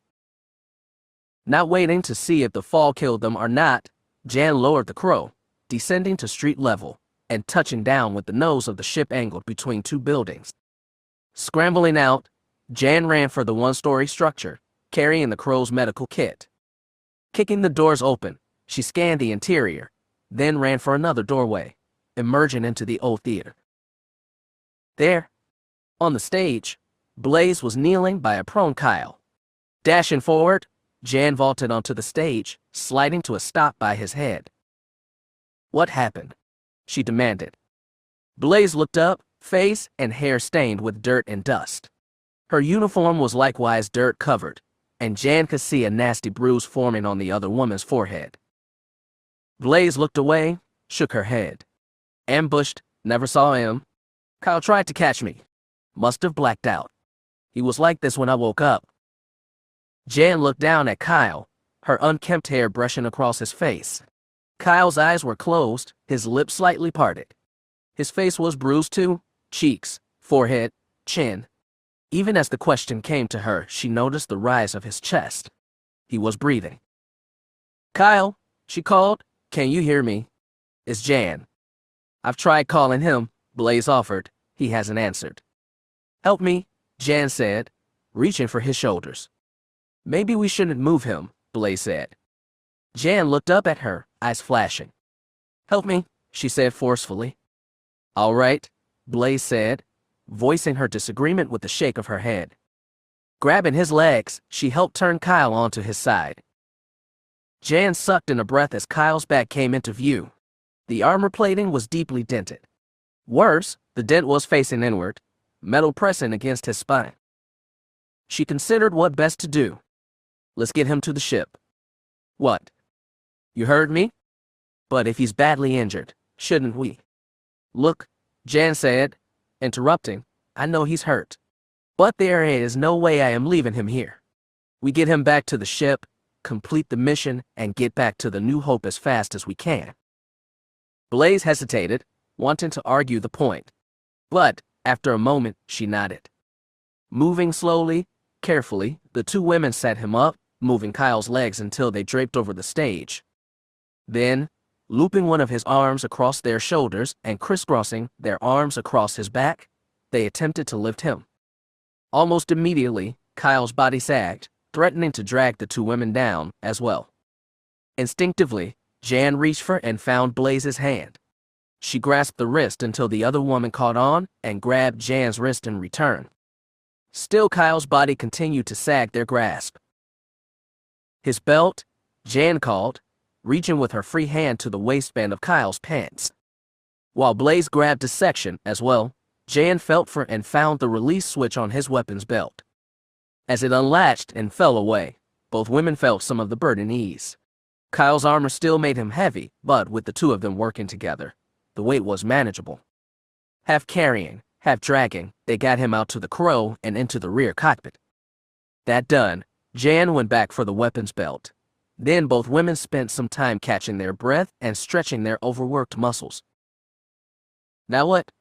Blaze asked as she massaged her arms. "We complete the mission," Jan said matter-of-factly, not looking at her. Blaze gave her a confused look. "How?" "We're going to do it," Jan replied. "You and me." "Wait a minute," Blaze began. "We've got to get Kyle back to the New Hope for treatment." "After we complete the mission," Jan replied. "Look, Jan," the other woman began. "We are not leaving here without that nav card," Jan said, an edge in her voice. She turned to face Blaze. "Oh, and in case you don't know, with Kyle incapacitated, that puts me in charge." Leaning into the cockpit, Jan retrieved Kyle's weapons belt and began to put it on. As Blaze watched, Jan released her hair from the various clips she used to try and keep it in place. Leaning forward, she let the tresses cascade down, forming an unbroken river of brown. With a quick movement, Jan flung her hair back behind her. Then, using a piece of spare wire, she gathered a handful and wrapped the wire around it. "That's better," she said. Reaching to the belt, she found Kyle's blaster. "You're serious about this?" Blaze said. "You bet I am," Jan said, hefting the weapon. "You with me or not? This is nuts." "Fine," Jan said coldly, consulting the mapper. She began to walk away. "I'll see you when I get back." Blaze watched the other woman go. Jan was really going to try and do this. She glanced at the ship. "Be okay, Kyle," she whispered. Then, setting off at a trot, she called to Jan. "Wait up, I'm coming." Jan slowed her pace, allowing Blaze to catch up with her. They walked in silence for a time, stopping only to check the mapper and verify they were heading in the right direction. As they walked, Blaze stole a few glances at Jan. Clearly she had underestimated this woman. Jan Ors might be not a frontline field agent, but she was tougher than she looked. Blaze could see it in the set of her jaw, the way she walked, held the blaster ready. "Hey, Jan, she began. Jan's eyes went wide. Down. Caught by surprise, Blaze froze. She glanced about for the source of the trouble Jan had seen. "Blasted, rig-locked." I said down. The next thing Blaze knew, she was hit, knocked to the chipped permacrete of the street. Dazed, she realized that Jan was atop her, firing the blaster she held. An explosion sounded nearby, followed by a cry in a language she didn't recognize. The weight on her suddenly vanished. Sitting up, Blaze saw Jan standing above her, blaster trained upwards. Pain crept into her perception as Blaze realized it had been Jan who knocked her down. "What in Fest's name did you do that for?" she asked, holding her left side. "For a field agent, you're not exactly observant." "What?" "Look," Jan said, pointing. Blaze followed the line of her finger and spotted a body lying in the street less than 100 yards away. "Laughing boy was up there," Jan said, indicating with a movement of her head a balcony just ahead of them. "I spotted him just as he let fly with the thermal detonator. When I called, and you didn't move, I didn't have much choice. It was headed right for you." Blaze felt her cheeks warm. She hadn't even seen the attacker, much less reacted properly to the attack. She had allowed herself to become distracted. She could almost hear the berating of her old teachers about the dangers of being distracted. "The moment you lose focus," one had said, "is when you give the enemy both his greatest advantage and greatest opportunity. It is not acceptable." "You are all right, aren't you?" Forcing a smile, Blaze answered. "Yes, I am. Sorry about that. Guess I got a little distracted." "I'm worried about Kyle, too," Jan responded. Even as the other women said the words, Blaze realized the opportunity for what it was. "Yeah," Blaze said, shaking her head. He'll be okay," Jan cut in. "You're right," Blaze added. You're sure you're all right? Jan asked. You've got a mark on the side of your head. Blaze reached for the spot, expecting to find a wound. Shock blazed through her as she realized what had happened. She made a quick adjustment. I can't feel anything. Let me look, said Jan, stepping closer. A minute passed. Maybe I was wrong. I could have sworn I saw a mark there. Guess I lucked out, Blaze offered.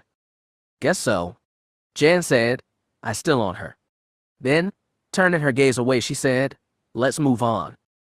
The two women continued on, minds wrestling with individual issues. How much did she see? Blaze thought, looking at Jan through the corner of her eye. I know I saw something there, Jan thought. There was a mark there. She gave Blaze a quick look. Blaze. Yes. You are a covert operative, right? Covert operations specialist, that's right. Problem. No, Jan replied, waving a hand dismissively. No, I just couldn't remember. Thanks. Sure, Blaze said, smiling to herself as the solution to her problem appeared. Of course, Jan thought, she's a covert operative. So naturally, she wears disguises to protect her identity. I'm not sure why she'd wear one on this mission, but it explains the mark I saw. She's wearing a wig and it shifted when I tackled her. And yet, part of her mind didn't accept the explanation, filing away the memory for future reference. 1 hour later, the shadow of a nearby building provided the necessary cover as Jan and Blaze observed another one across the street. Unlike most of the surrounding structures, this one was mostly intact and much larger than the rest. Stretching nearly the length of a city block and standing 2 stories tall, it presented a most imposing edifice. But right now, Jan was more concerned about the entrance door in front of her. Mapper indicates this is the place, she said. But no guards, observed Blaze. Trust me, there will be more than enough guards inside. Okay then, Blaze said, conceding the point. So how are we getting in? Now, Blaze, you should know that answer as well as I. Jan extracted 2 orbs from the weapons belt, handing one to Blaze. We knock. Blaze smiled as she recognized the object she was holding as a flash grenade. She looked to Jan, who held a thermal detonator. Okay, as soon as I blow the door, you toss yours. Then we go in, fast. Blaze nodded. Jan drew her arm back, took a deep breath, and with a forceful grunt, hurled the detonator. Both women watched as the dark gray orb sailed through the air, letting out a metallic ting as it struck the door. The resultant explosion shattered the relative quiet around them. Squinting through the smoke, Jan saw a dark outline. Now, Blaze threw her grenade. It struck the ground just outside the doorframe and bounced inside. A much louder explosion nearly deafened the 2 women as they threw their arms up to shield their eyes from the flash. Let's go, Jan shouted, taking off at a run. Blaze followed, weapon at the ready. They charged inside, sweeping the room with their blasters. On the floor lay a Gamorrean and 2 humans, taken out by the twin blasts.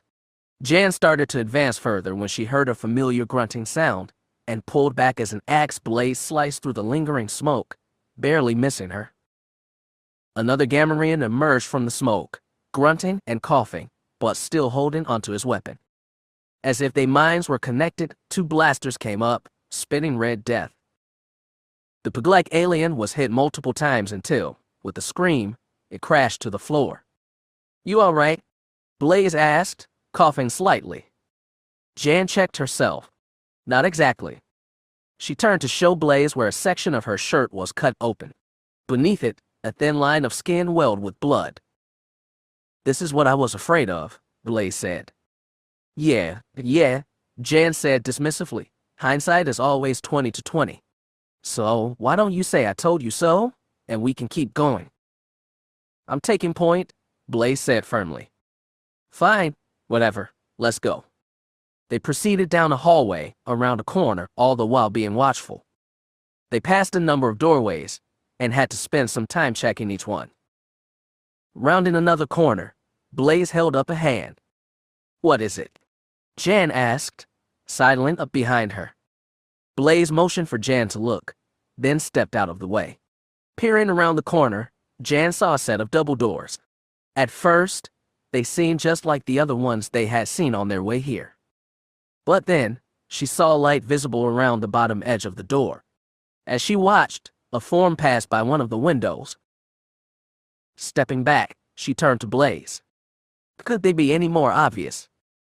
I know, Blaze replied. No guards except here. Cover me while I check it out. Right, Jan said. Blaze moved forward quickly, flattening herself against the wall next to one of the doors. Edging close, she peered inside. 2 Rodians stood guard at a door on the far side of the room. A moment, a third figure crossed her line of vision, a Gamorrean. She waited a moment more to make sure there was no one else in the room, then hurried back to where Jan was. Well? Blaze shook her head, a sardonic look on her face. They might as well have a neon sign. Navcart this way. I spotted 2 Rodians plus a Gamorrean. Only. What? Jan asked. I'm not sure, but the Gamorrean, he looked bigger than the average kind. Bigger. Blaze nodded. Jan took a moment to consider this. Though she didn't completely trust Blaze, the woman has so far proven herself to be an asset. And it's not like we can just sit here, she thought. Okay, Jan said. We go in just like before. But keep an eye out for the Gamorrean. Ready? Activating her personal shields, Blaze nodded. Jan counted to 3, then dashed around the corner with Blaze right at her heels. Kicking the double doors in, the women opened fire, catching the Rodians by surprise. The aliens dropped, chest smoking. The Gamorrean was also hit twice, but instead of dropping, it let out a soft grunt. The women exchanged glances, fired again. This time, a burn mark appeared on the Gamorrean's left arm, but still it didn't cry out in pain. With surprising speed, it lunged at the women, swinging his axe. The pair started to leap back, but in a sudden change, the Gamorrean turned the axe, striking both women with the handle. The force of the blow knocked them backwards, falling to the floor. Jan knew she had to breathe, but it was as if her body had forgotten how. With sudden pain, her lungs expanded and she let out a cry. Her middle was on fire, each breath bringing new pain. From somewhere nearby, she heard Blaze cry out. Despite the pain, Jan turned her head to the right and saw the other woman lying there, clutching her left shoulder. Hearing a snort from above her, Jan looked up to see the large Gamorrean standing over her and Blaze. His gaze moved between them. With a flick of massive arms, it shifted the axe, the blade facing down. Jan's eyes went wide as the alien raised the weapon over his head. She wanted to call out to Blaze to warn her, but it still hurt so much to breathe. The axe started down. I'm going to miss you, Kyle. Closing her eyes, Jan awaited the impact. There was a sudden sizzling sound next to her. Jan opened her eyes to see a blue-white flash coming from next to her.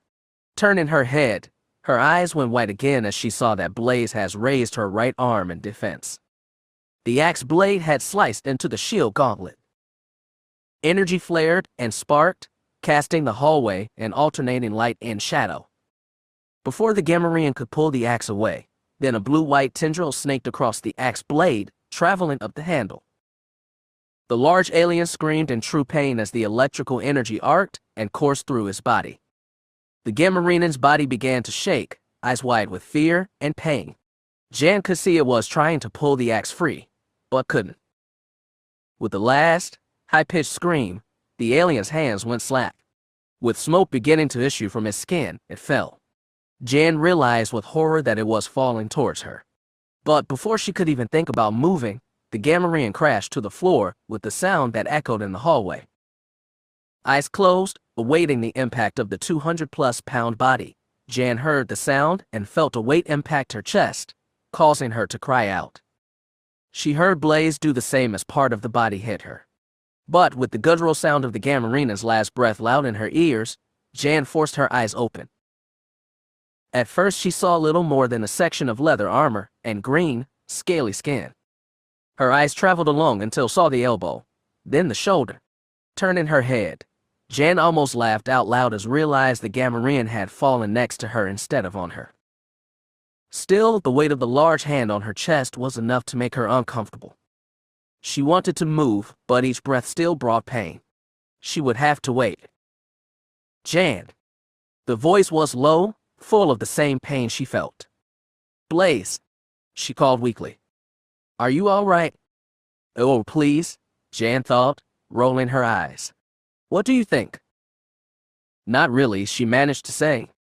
Is it dead? Well, duh, she thought. Given what just happened, I'd say yes. Can you move? Finally, she asks a question that makes sense. Not yet. Pig Boy messed me up pretty bad. Me too, Blaze said. Let me try. A fresh cry. That didn't sound good, Jan offered. It didn't feel too good either, Blaze replied. Try, and hold still. Maybe I can do something. Give me a sec. Finding her left arm free, Jan raised it to eye level. But her right hand was under the Gamorrean's arm. Steeling herself, Jan took a deep breath, trying to ignore the rush of pain. She pushed with her free hand against the leathery skin. It moved only a short way before Jan had to stop. It hurt too much. Hearing her gasps, Blaze called. Are you okay? This time, Jan didn't hold back her sarcasm or frustration. No, Blaze, I'm not okay. I didn't mean. Look, Jan said, cutting her off, just shut up, okay? It's hard enough doing this without having to talk. I'm just trying to help. Well, you're not. Maybe I could. Blast it, Blaze, Jan exploded. I said shut up. No answer this time. Jan was fuming now. She had said this mission was too risky, that they should wait. And now here she was, pinioned under a dead body, Kyle back at the moldy crow hurt again, and now having to argue with Blaze. With a roar composed partly of pain, partly of anger, she pulled hard, yanking her right hand out from under the Gamorrean. Pulling in another breath, the pain forgotten, she pushed with both hands against the leather-covered arm. Planting her feet, she pushed with them too. The arm slid a bit more, but not enough. Another deep breath, and this time she screamed in total fury as she pushed. With a slide and a thump, the Gamorrean's arm fell off of her and onto the floor. Freed, Jan used what was left of the adrenaline rush to roll over. Pushing with arms that were beginning to shake, she rose to her knees. How long she sat there, eyes closed, chest and stomach aching, forcing herself to take shallow breaths, Jan later wouldn't be able to recall. But in time, the pain subsided enough to allow her to breathe deeply. It still hurt, but not nearly as much. The pain was manageable now. Opening her eyes, Jan realized she was kneeling on the deck almost a foot away from where the Gamorrean lay. Looking to her right, she could see Blaze, still lying prone. Her face was turned to the left and her mouth was moving. It occurred to Jan she could hear Blaze calling her name. Jan. Jan, are you there? Answer me? I'm here, Blaze, she called, her voice hoarse. Where are you? I can't see you. I'm behind you. Hang on, I'm coming. Moving slowly, Jan slid her left foot out from underneath until the heel rested solidly on the floor. Placing both hands on the leg, she pushed down, rising until she could place her right foot on the floor also. Straightening up, Jan grimaced at a fresh wave of pain from her stomach. When it passed, she stepped towards Blaze. The other woman's head turned until her eyes met Jan's. Are you? Don't ask me that again. Now hold still. Crouching, Jan reached for the appendage lying across Blaze. But rather than trying to lift it, she used her legs and arms to push the leather-clad arm off her. Can you sit up? I'll try, Blaze said. She reached out with her hands. But as her left palm pressed into the floor, she let out a hiss of pain and yanked it back towards her chest. Stepping forward, Jan reached with both hands under her back and helped her up. Drawing her legs in, Blaze turned herself until her back faced the wall. Leaning against it, she took several deep breaths. My turn, Jan said. Are you all right? I think so, Blaze said. But as she tried to move the left arm again, Jan saw her face twist in pain. Where the shield gauntlet had been was now an ugly black and blue mark.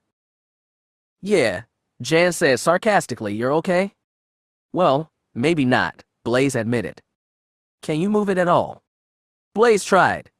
She was able to close and open her palm, but when she moved to lift the arm, a low cry escaped her. I think it's broken, she said. Jan nodded. What about the other one? Blaze was able to raise her right arm without problem. But from the elbow all the way down to the wrist, the armor was blackened in several places. What was left of the shield gauntlet still hissed and sparked. I think we ought to take that off, Jan said. Nodding, Blaze watched as Jan reached over and unfastened the gauntlet, letting it drop to the floor. The armor beneath was nearly burned through, patches of skin exposed.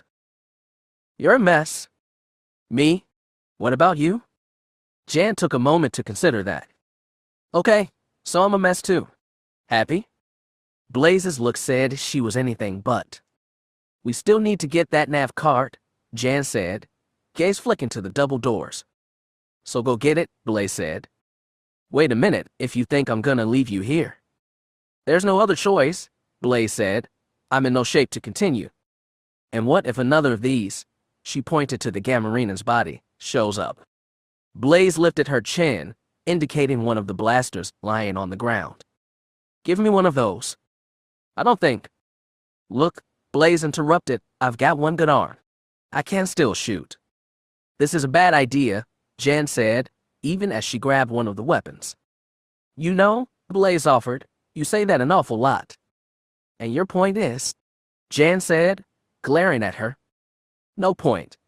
I just wanted to say that. Blaze took the offered blaster, checked its charge. You should get going. Jan reached for her comlink only to find the device missing. Mine too, Blaze said, probably somewhere under him. She indicated the Gamorrean's body. I think we'll need new ones, Jan said. Blaze nodded. Rising, Jan grabbed her own weapon, then checked the weapon's belt. 3 detonators had managed to cling to it. Be careful, Blaze offered. Don't worry, Jan said, with a quick smile. I'll be back for you. Blaze watched her proceed down the hall to the double doors. A loud crack echoed down the corridor as Jan lifted a foot and kicked the doors in. Dashing inside, she was soon lost to sight. Alone now, Blaze contemplated how things would proceed. Her plan was in shreds now: Kyle's injury, Jan's interference, her own injury. She'd have to be watchful and ready for whatever happened next. Suddenly, a shadow fell across her. She raised the blaster towards it, finger tightening on the trigger. Chapter 21. The Hutt Gambit. After leaving Blaze, Jan headed back towards the room with the double doors. Inside, she swept her blaster around, scanning for any sign of more of the enemy. After a minute, the only sound she could hear was her own breathing. Checking the mapper, she could see the nav card was close, very close. Another scan of the room revealed 2 doorways. One was missing its door, the interior filled with trash and debris. But the door to right was shut. Stepping toward it, Jan saw that the mapper's proximity indicator began to flash. Deactivating the device and returning it to her belt, she leveled the blaster at the closed door. Knock, knock, she muttered, firing twice. Twin beams of energy leapt from the weapon, striking the door, was splintered in all directions as the door crumbled. Jan covered her face, but not in time to keep one shard from slicing across her forehead. She winced, feeling warm blood issuing from the wound. Forcing herself to stay focused, she stepped through the doorway and into the room. Inside, she spotted the nav card right away. The blue coating gleamed brightly in the light from an overhead fixture. It sat on a low table flanked by 2 chairs. The 2 figures sitting in them had scrambled to their feet as the door disintegrated. Jan saw sapid cards scattered on the floor as she stepped inside. Did I interrupt something? She said, eyes moving between the pair. One was a Grand whose eye stalks gazed at her with savage intent. The human with him appeared to have been in several fights, judging from the scars on his face. The Grand muttered something to the human, which she didn't catch. But the message became clear as they leveled blasters at her. You don't want to do that, she said. And why would that be? Said the human.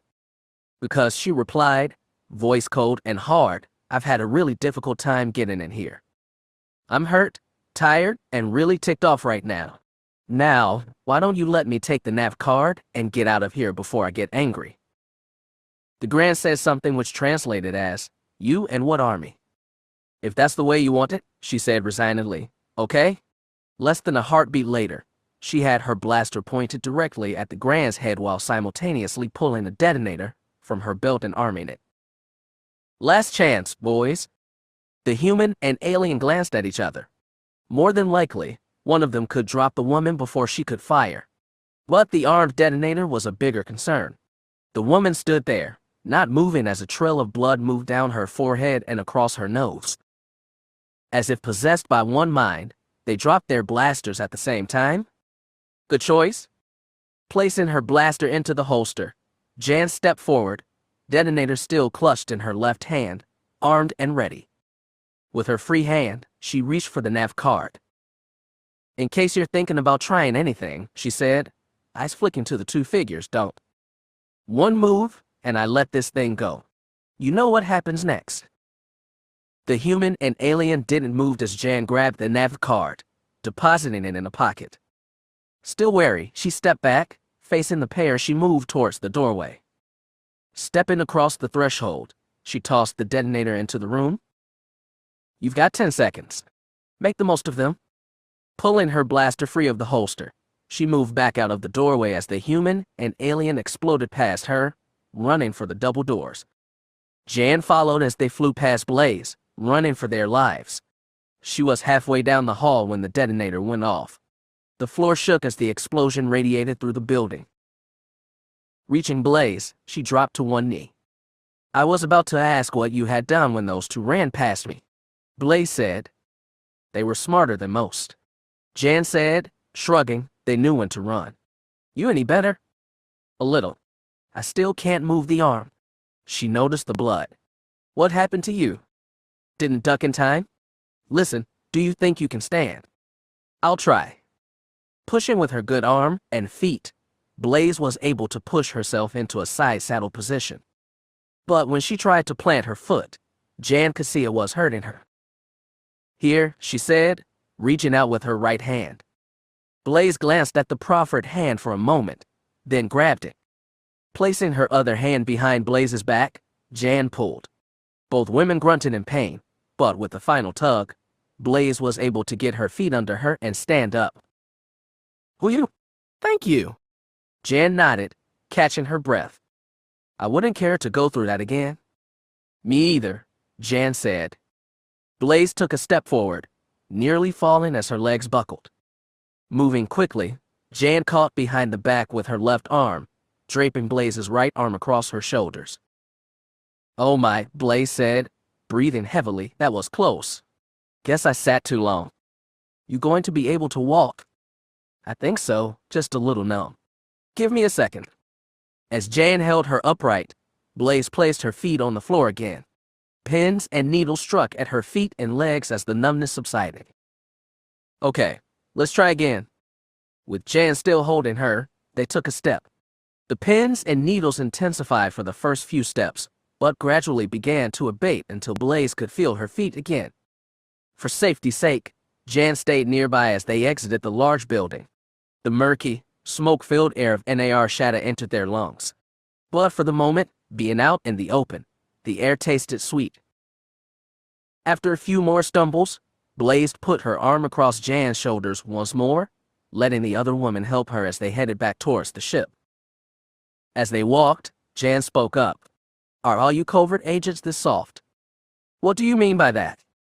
Well, look at you. One arm broken, the other burned. Can't walk without help. I've seen Kyle run back to the ship with worse injuries. Then how do you explain us here and him back at the Moldy Crow? Jan mused, you got me there. I guess that makes me the only one tough enough. Listen, Ors, I'll have you know that I've handled far harder missions than this without backup. So what happened then? What? Blaze spat, incredulous. Well, if what you say is true, then how come I'm helping you back to the ship? Humph, Blaze huffed and fell silent. I'm just asking, Jan said. Blaze didn't answer. They walked further. So I'm tough, and you're soft. What's the big deal? No answer from Blaze. A bit further. It's not like I'm going to tell Mon Mothma or anything. Do you ever stop talking? I dunno, Jan said. You will have to ask Kyle. Maybe I will. Well, here's your chance. We're here. Turning her gaze from Jan's face, Blaze saw the pocked, rusted, pitted, and utterly beautiful hull of the moldy crow. Letting go, she leaned against the cool metal, closing her eyes for a moment as Jan opened the canopy. How's Kyle? She called. Still out, Jan. The rest of the words died in her throat. Had he just spoken? She waited. Kyle's eyelids fluttered, then opened slowly. She could see his eyes moving about, taking in the scene around him. His vision was blurry at first. He could see someone leaning over him, but could make out the face. Kyle. He couldn't help but smile. It was her. He blinked several times, vision beginning to clear. He could now make our Jan's face, etched with concern, looking down at him. Licking his lips, he spoke. Hi, partner. The concern look disappeared, replaced by a smile. Hi yourself, Katarn. Uh-oh, I'm in trouble. He suddenly remembered. Is Blaze right here? Kyle, she called, still leaning against the crow's hull. How? You're both banged up, Jan said, interrupting, but Blaze and I were able to accomplish the mission. As soon as I can get you stabilized, we're out of here. You and Blaze? He asked, surprise in his voice. Yes, Katarn, Jan said, sarcastically, me and Blaze. You weren't in any shape to help, so there wasn't much choice. I didn't mean. We'll discuss it when we get back to the New Hope, Katarn. For now, I've got to get you two strapped in. Disappearing from his line of sight, Jan stepped down to where Blaze was. Come on, she said, extending a hand. Time to go. With Jan's help, Blaze rose to her feet and with some effort, got herself into the forward cockpit. Kyle smiled as he caught sight of Blaze. It looked as if something had happened to her left arm, and he could see tears in the bodysuit mixed with dirt and grime. Still, it was good to see her, warts and all. They caught sight of each other as she stepped into the cockpit. You okay there, Blaze? She smiled at him. Sure, you should see the other guy. He chuckled, brief pain flaring in his chest. As Jan finished strapping Blaze in, Kyle moved to get his own straps ready. Or at least he tried to. When he tried to move, nothing happened. Kyle tried again, but his body refused to respond. Jan. What, Katarn? She said sharply, attention still focused on Blaze. I can't move. Hands pausing in mid-motion, Jan's head came up, shock on her face. What did you say? I can't move, he repeated. I'm trying to, but nothing's happening. Jan moved over to him, gazing down at his body. There was movement. Try moving your hands, she suggested. Nothing, he replied. Legs? Nope. An image flashed in her mind. Kyle's dented armor, the inward slope of it pressing against his spine. Jan, what's wrong? She didn't look at him. Her mind was racing with the possibilities. I saw that look. Jan, what's happened? She turned her face to his, a lie on her lips. But his expression, a mixture of curiosity, intensity, and trust, kept her from saying it. Jan. She turned to the front cockpit. Tell him? Tell me what? Blast it, Jan. What's wrong? Turning back to him, Jan reached for the straps, focusing on them as she spoke. She told Kyle of how she had found him and the condition of his armor. It's pressing right on your spine, she finished. I see, Kyle said, his face pale with shock. According to what Jan had told him, his spine might be damaged, maybe even severed. We'll know more when we get back to the New Hope, Jan said hurriedly, as she finished strapping him in. It could be that the armor is pressing just hard enough that you're temporarily immobilized. And what if it isn't? He spat, instantly regretting the words as he saw the expression on her face.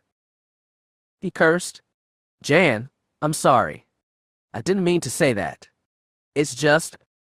She held up a hand to stop him. With an effort, she raised her eyes to his. Her eyes were shining, and Kyle felt all the worse for seeing it. Her expression hardened. I'm going to get you back to the New Hope, Kadar, and you will be all right. You understand me? He opened his mouth to speak, closed it. Okay, he said simply, looking away. In the forward cockpit, Blaze had her eyes closed as she listened to them. How could things have gone so wrong, she wondered. Her guilt felt like a lead weight. It was her fault. Her fault that Kyle was hurt, maybe paralyzed. Her fault that the mission had gone so awry. If it hadn't been for Jan, she wanted to speak, to say something to both of them, but the words wouldn't come. I owe them, she thought, both of them, and I'll find some way to repay them. There, Jan said, securing the last strap. Give me a few minutes to get Blaze's ship into the air, and we'll get out of here. Wait, he said as she started to climb down. What about the Crow's power emissions? The Imperials will detect them?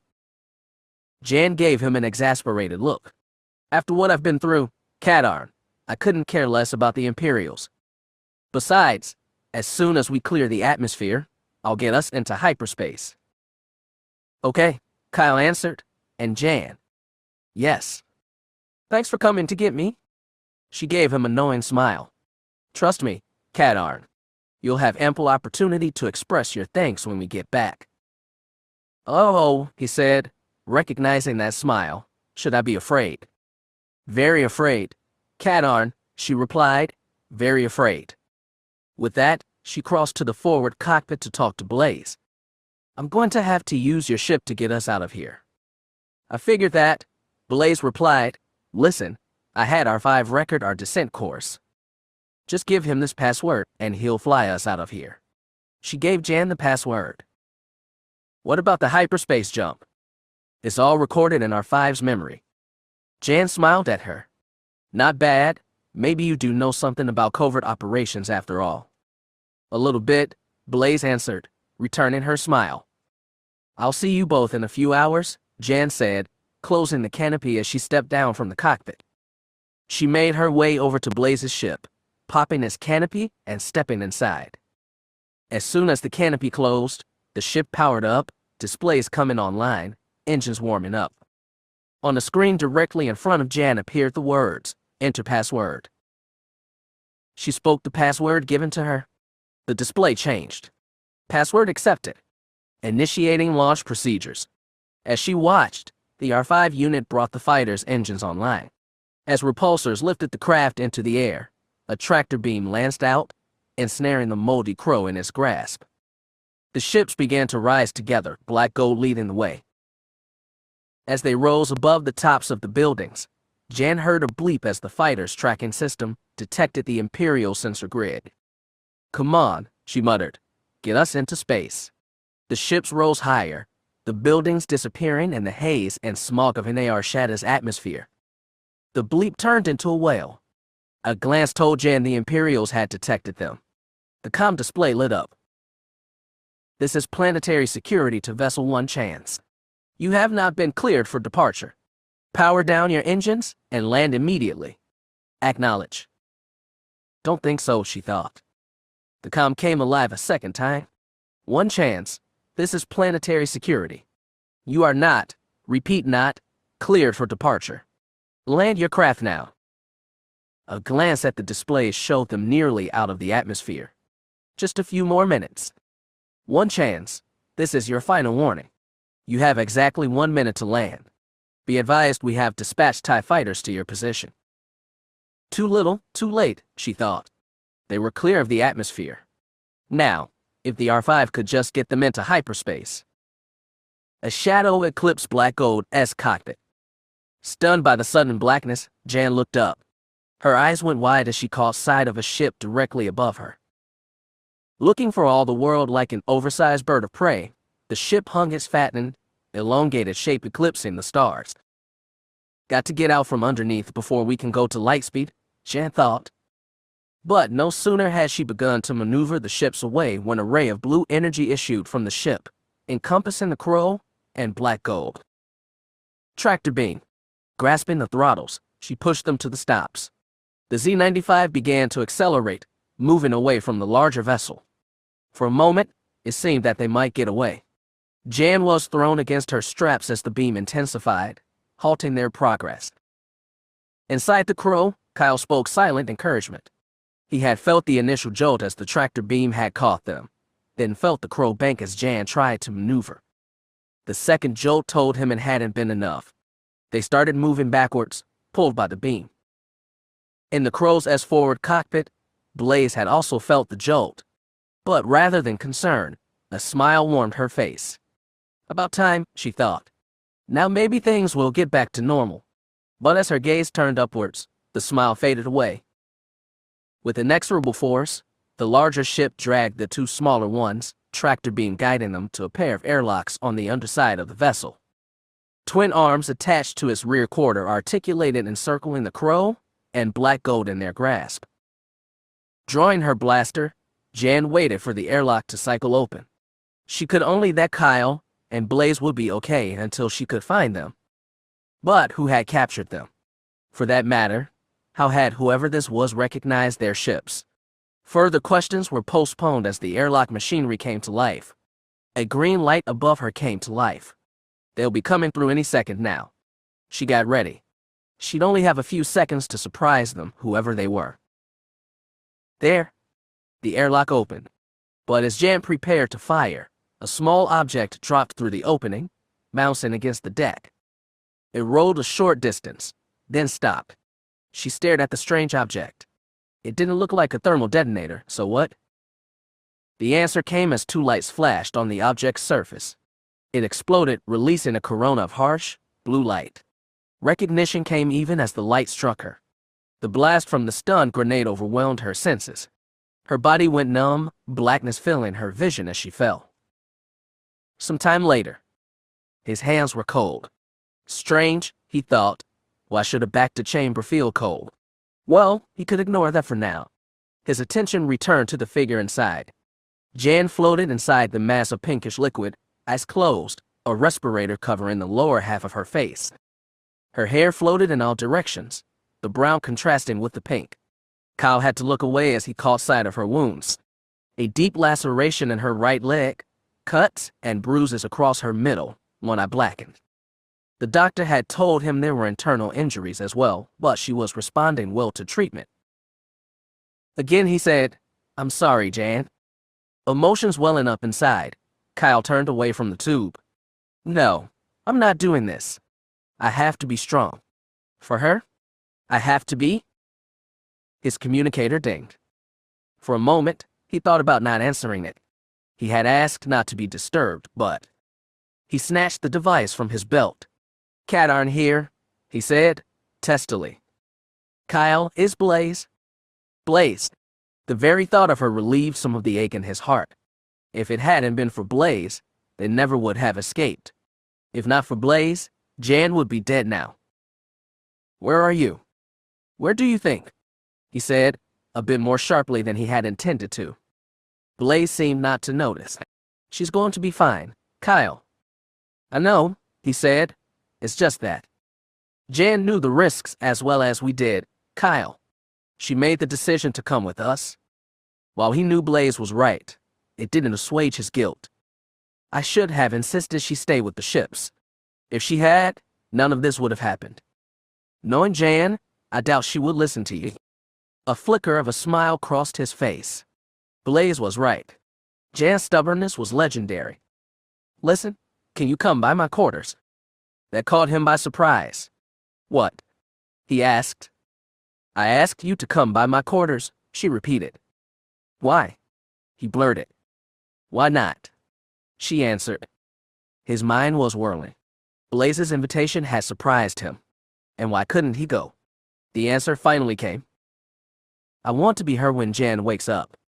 "The medical staff have your comlink frequency," Blaze countered. "If anything happens, they'll let you know."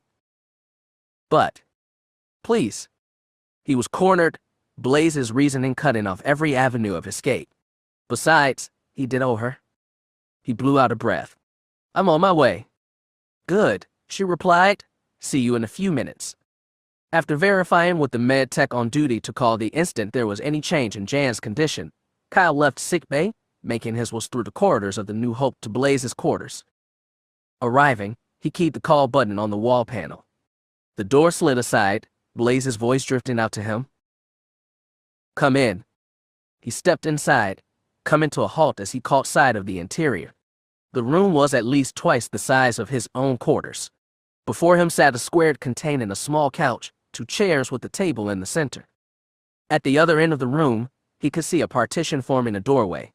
And to the left, was it? "Hi," Blaze called from the kitchen. "Thanks for coming. Take a seat. I'm almost ready." He took another step, the door sliding shut behind him. The lights had been lowered, softening the harsh white tones of the walls and ceiling. As he moved closer to the middle of the room, his eyes went wide as he spotted the table, or rather what was on the table. 2 places had been set, opposite each other. Dishes, silverware, and glasses gleamed in the low light. What space remained was covered by a number of covered containers. Aromas drifted up, allowing Kyle to guess at their contents. His head came up as Blaze emerged from the kitchen, carrying a basket full of bread. Judging the steam wafting from it, he guessed it was piping hot. She set the basket down on the last remaining inch of space and looked up at him, an expectant smile on her face. He gave a confused smile in return. "What's all this?" She waved a hand over the table. "Courtesy of the galley. Wanta told me to remind you that proper nutrition is the key to good health." Kyle rolled his eyes. If he had his way, I'd be taking a 7-course meal on missions. Blaze laughed, a musical sound that made him smile. He liked watching her laugh. Suddenly, her eyes went wide and she turned back towards the kitchen. Emerging a moment later, she held an object to him. "And this is from Caston." Kyle examined the bottle. "Vintage Yuri juice?" he questioned, lifting an eyebrow. She shrugged. He said it was a good year. "Okay, Blaze," Kyle said, setting the bottle down. "What is this really all about?" She gave him a look of innocence. But, after nearly a minute of his persistent stare, she dropped her eyes for a moment, then looked back up at him, all pretense gone. "It's been 3 days since we got back. In that time, you haven't eaten, you haven't slept, and you've spent nearly every hour in sickbay." "I've got 2. She held up a hand to stop him. "I know. And soon as we're done here, I expect that you'll go right back to sickbay. But, friend to friend, you need a break." For a moment, she thought Kyle was going to argue with her. But then he sighed, shoulders slumping. "You're right," he said, running a hand across his unshaven face. "You're right. I've been so concerned about Jan that I haven't thought about anything else." She saw his eyes grow moist. "I'm just so worried about her." Impetuously, Blaze stepped over to him. She held her arms out to him. Kyle stared at them for a long time. But when he saw the look on Blaze's, one of sincere welcome and invitation, he stepped into them, burying his face in her shoulder. She held him close, left hand moving across his back. Her right hand went up to cradle his head. "It's okay," she whispered. "I'm here." That did it. The tears flowed freely as Kyle finally allowed the pent-up grief and guilt to pour out of him. Blaze held him all the tighter as his body shook.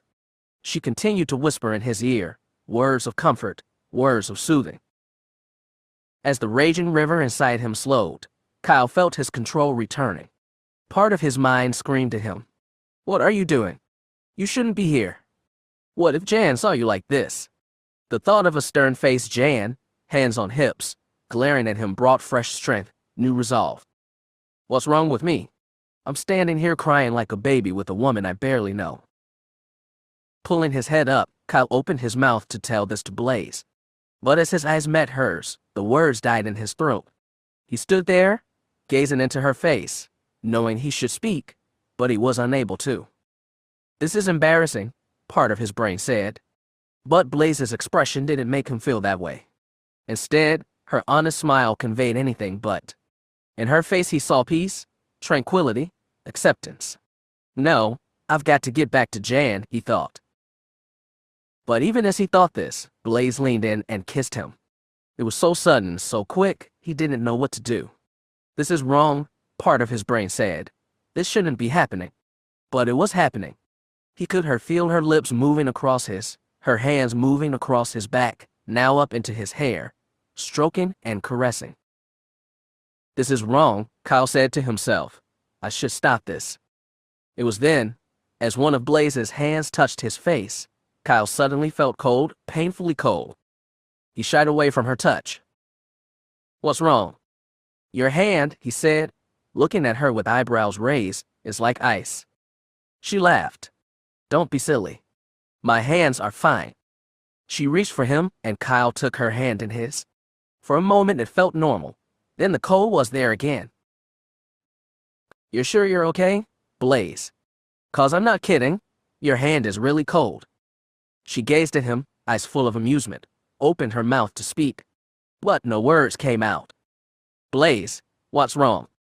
She continued to speak, but there were no words. He is waking. Kyle whipped his head around. Where had that come from? Informed the master. He turned his head the other way, still nothing. But he had heard a voice, he was sure. He looked again at Blaze, but she was gone. The room in front of him began to swirl, becoming opaque. Kyle's eyes snapped open, his body jerking as he awoke. Bright lights blazed into his vision, and he slitted his eyes against it. He is awake. There, the voice again. Where am I? What is going on? He heard the whine of machinery. From above, the face of a droid appeared, startling him. How are you feeling? Kyle sucked in a breath. It took him a moment to realize he was staring into the face of a 2-1B, a medical droid. He had seen one before on the New Hope. How are you feeling? It repeated. Kyle's throat was dry. He tried to speak, but only a croak emerged. The droid's arm came into view, holding a bulb of water.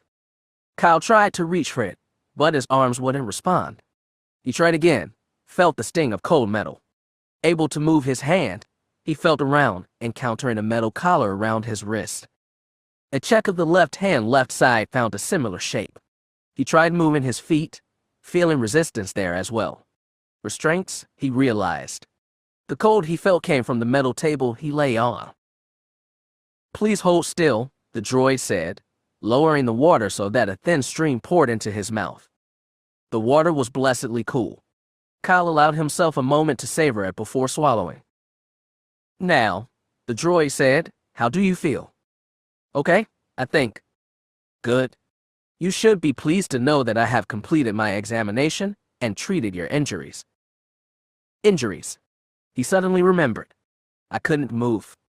Yes, your armor was pressing directly on several nerve endings. It prevented them from responding to impulses from your brain. But since removing the armor, your spine appears to be in perfect shape. Once you are released, you should be able to move about normally. Thank you. You are welcome. My function is to heal. How about these restraints? Kyle said. Could you release them? The 2-1B was about to speak when another voice called out. Droid. His Excellency demands to know the condition of the prisoner. The droid's head disappeared from view as it straightened up. Prisoner? Kyle thought. Well, that explains the restraints. More memories came flooding back, the ship hovering over them, the tractor beam. What had happened before? It must have been a dream. But it was so real, he thought. A picture of Jan flashed across his mind, floating in the back-to tank. Where was she? Was she okay?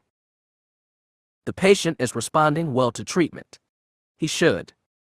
His Excellency demands to see the prisoner now. The patient is still recovering. I do not. He heard the scream of a blaster shot, followed by an explosion. Stupid droid. Kyle heard the gruff voice of a Grand respond. Ah, who cares?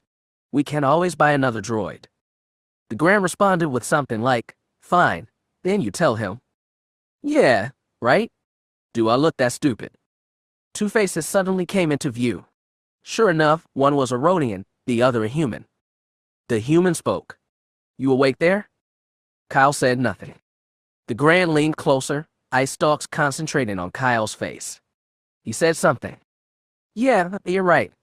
He's awake enough. Okay, prisoner, listen close. I'm going to release your restraints. Try anything stupid, and we'll burn you down right here. Kyle waited in silence as first his arms, then his legs were freed. The faces disappeared. Okay, get up. He didn't move. Get up or we're gonna have Muckrow here carry you. Kyle barely had time to wonder who Muckrow was as the pig-like face of a Gamorrean appeared above him. It snorted, foul breath washing over Kyle's face. Okay, he said. Sitting up, Kyle could see the Rodian and human standing nearby, blasters drawn. The Gamorrean was just behind them, holding his axe in one large hand. The Rodian tossed something at him. Kyle caught it, the bundle unraveling into a shirt and pants, the clothes he had been wearing earlier. Well, let's go, the human growled. Get dressed. His Excellency is waiting. And we have to make you presentable, don't we, boys? The Rodian and Gamorrean joined the human in laughing as Kyle realized he was sitting there naked. But whatever embarrassment he felt was overshadowed as anger began to build inside him. It wasn't enough to get hurt on the mission and think I was paralyzed. But now I have to deal with these jokers. After putting his clothes on, Kyle was marched out of the medical bay with the Gamorrean ahead of him, the human and Rodian behind. He couldn't help but feel some relief at being able to walk, to be able to move at all. His mind turned again to Jan and Blaze. Where are they? Probably captured like he had been. His heart ached as he thought of what might be happening to them. But the ache also served to fuel his determination.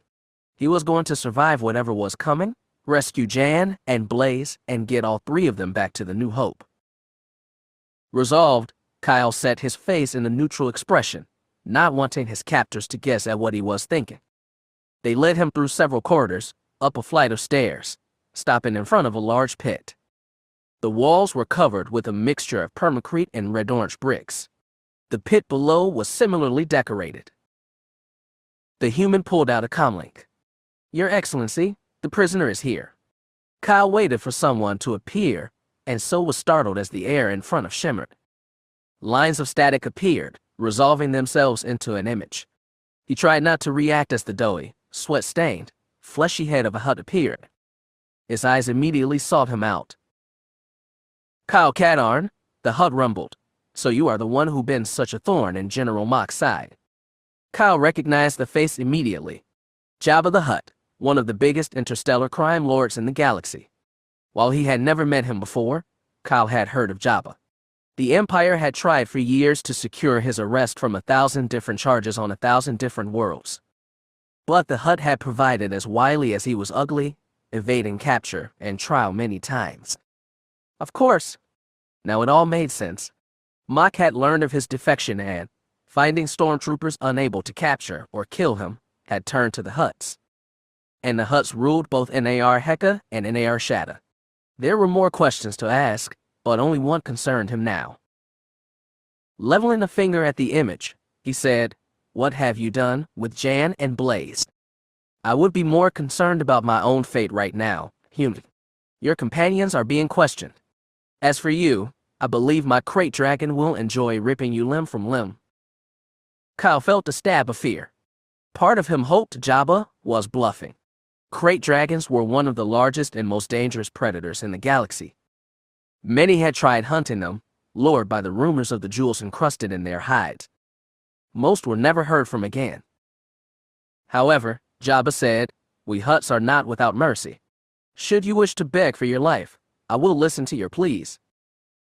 Kyle's anger increased, replacing the fear he felt. He didn't want to die, but he'd sooner battle the dragon than beg this slimy worm bag for anything. "I only wish I could be there to see your demise in person," the Hutt continued, "but I must inform the general that his problem has been dealt with." That did it. A red haze crossed Kyle's vision. "I wish you could be here too, Jabba," he said.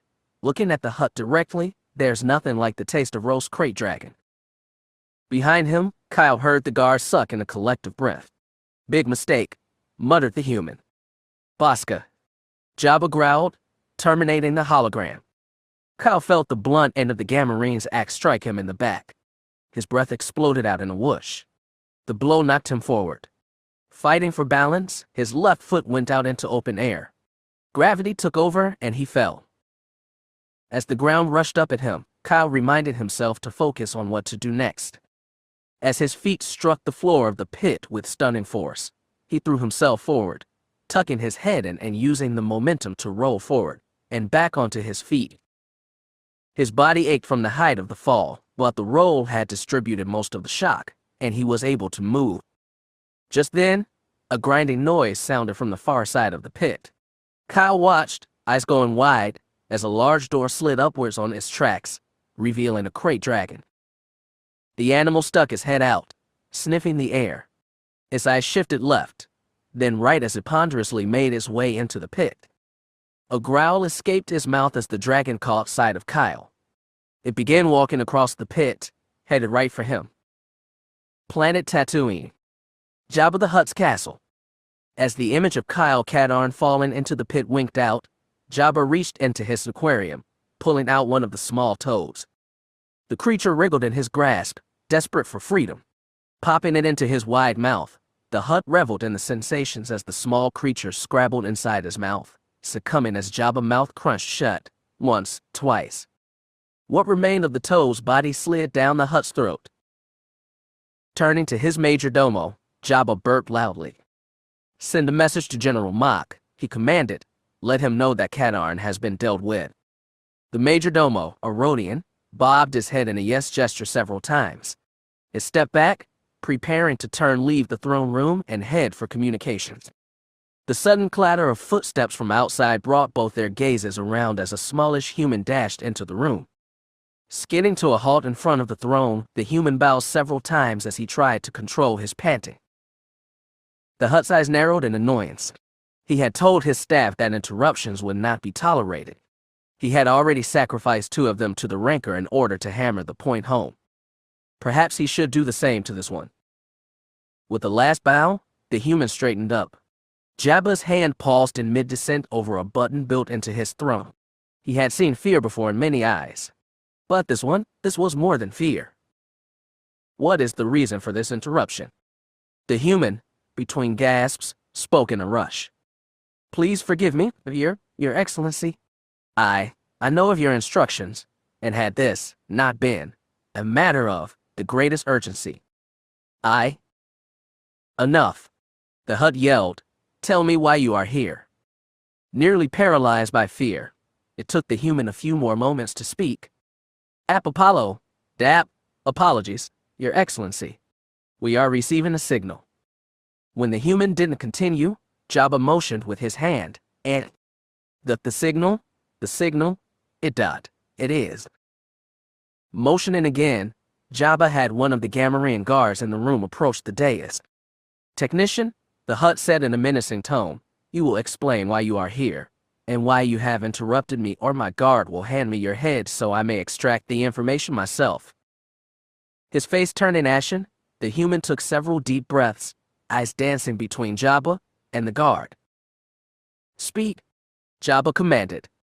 "We are receiving a transmission for you, Excellency." Taken aback, the Hutt was silent for a moment. "To me? And who is it that is so brazen as to contact me directly?" "We cannot determine the source of the message, Your Excellency, but a trace did reveal a signal bounce from the holonet on Imperial Center." Jabba felt a small worm of fear in hearing this. This could only mean a transmission from the Emperor. "Very well, Technician," the Hutt said, composing himself. "Return to your post and have the transmission sent down here." Realizing that he was being allowed to live, the human smiled widely. "Yes, Your Excellency. Thank you." Walking out of the throne room, the human waited until he was out of earshot, then sprinted back to the communications room. Rearranging himself on the throne, Jabba prepared himself to deal with the Emperor. As had happened in previous communications, the signal resolved itself into a hologram. The figure inside stood taller than Jabba, forcing the Hutt to crane his head upwards.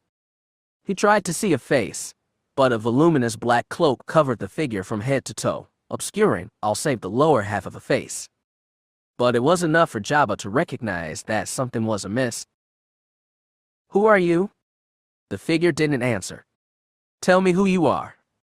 "You know who I am," the figure responded. You are not the Emperor, Jabba spat. True, but I serve him, just as you do. Jabba's eyes went wide. I serve no one. How dare you? I have killed beings for less than this. I will. Spare me the theatrics, the figure interrupted. I have contacted you for a purpose. The Hutt's anger increased. No one interrupted him. No one? He mashed a switch, cutting off the transmission. The hologram faded, disappeared. Smiling at his own cleverness, Jabba started to reach for another toad when the hologram reappeared. What? He sputtered. How? Do not try that again, Hutt. I said I have contacted you for a purpose, and you will listen. And who are you to order me? Jabba said. In response, the figure reached up, pulling the hood of the cloak down. The face that appeared sent a wave of shock through Jabba. He realized he miscalculated badly. Now are you ready to listen? Sputtering again, Jabba finally found his voice. Forgive me. Had I known it was you. The figure interrupted again. Be silent and listen. You have recently captured 3 prisoners, escaping from an AR shadow. Surprise was added to the shock Jabba felt. How did? That is not important. What is important is that His Majesty's Adjutant, Lord Jarek, has requested that Kyle Katarn be allowed to live. The Emperor has agreed. And so, I direct you to release Katarn immediately. There were others, the Hutt said. Ah yes, Jan Ors and another operative, Blaze Redlocked. They are to be set free as well. There is a problem with that, Jabba said. You have your orders, Hutt. Either free Katarn and the others, or I will do it for you. Jabba swallowed nervously. The last thing he needed was to create trouble for the Empire. I can free the women, he said, but I have already sacrificed Katarn to my krayt dragon. The figure's face twisted in anger. Fool! If he dies, the consequences to you will be dire. Can you not rescue him? The risk to my men, Jabba began. Silence. Do nothing further. I shall take care of this. You would do well to make sure Katarn and his companions are not otherwise harmed. With that, the hologram faded again. Jabba took in a shuddering breath, then pressed another button on the dais. Yes, Your Excellency. Put me in touch with my cruiser immediately. Krayt Dragon Pit. Snap. Kyle threw himself to the left this time, just in time to keep the huge lizard from closing his jaws around him. The krayt dragon turned ponderously to face him once again. How long he had been at this? It seemed like forever. Drenched in sweat, breath coming in gasps, he had managed to elude this monster so far. But his strength was not going to last forever, and the dragon seemed to have energy to spare. He glanced around for a weapon of some kind, something to defend himself. But other than a few bones from earlier victims, there was nothing. The dragon had completed its turn, but wasn't advancing. Kyle stared at it, wondering what it was doing when it leapt forward.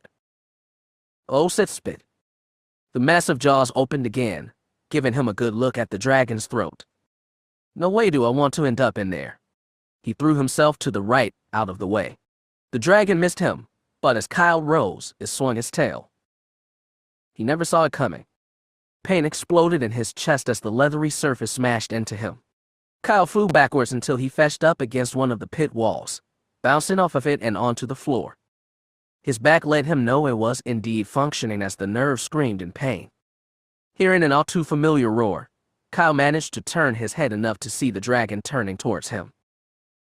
He struggled to get up, managing to rise to one knee. The pain increased and Kyle had to fight not to black out. Katarn. A voice. Katarn. Up here. Forcing his eyes open, Kyle raised his head, eyes scanning the rim of the pit. There, in the far corner, a figure stood. Shadows obscured it slightly, and the distance made it hard to determine who it was. But the voice, did he know it? Katarn. Quickly. Use these? An arm came up holding something. As Kyle watched, the figure drew back whatever it was, then let it fly. The object arced into the pit, turning over and over. To his considerable surprise, the object struck against the floor a short distance away, sliding a bit more before coming to rest. Now Kyle could clearly what the object was, and the sight brought a smile to his face. Fresh strength flooding into him, he pushed off the floor. His legs were wobbly, and each step made his chest ache, but he forced himself to go faster, breaking into a run.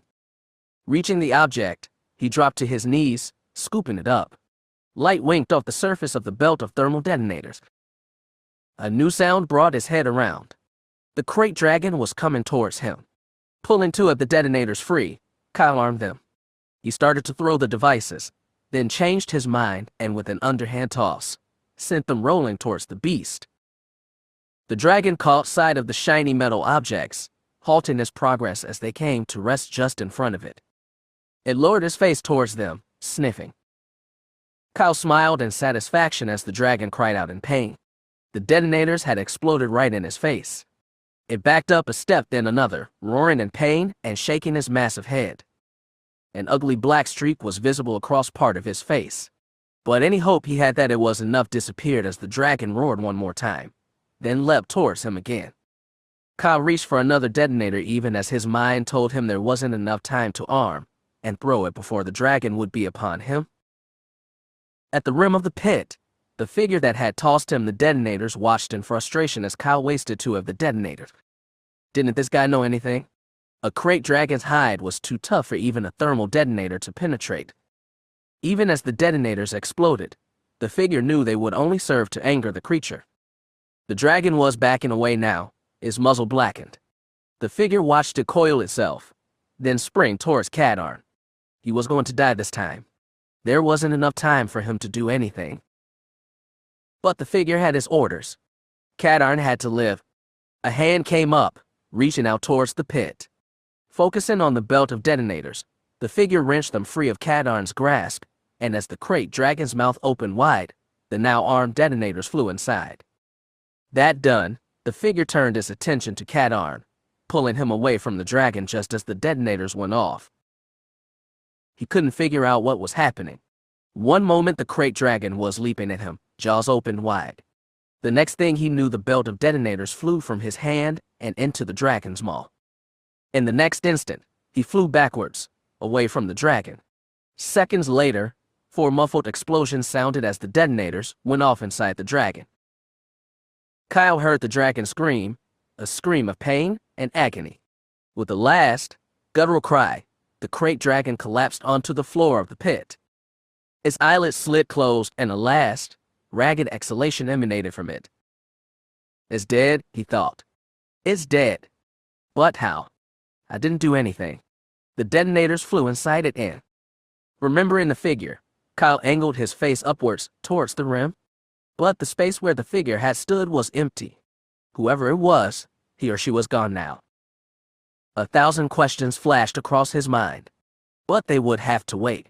With the dragon dead and no sign of the guards who had brought him there, it was time to go. But how to get out of the pit? Kyle. A new voice, and this one was familiar.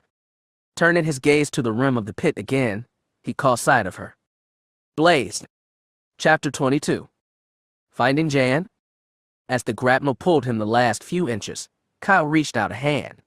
Still cradling her broken left arm, Blaze used her right to grab his outstretched hand. With her help, Kyle was able to get his chest over the lip of the rim. Leaning forward, he reached out, using his fingers to pull himself forward until his feet touched the tile surface.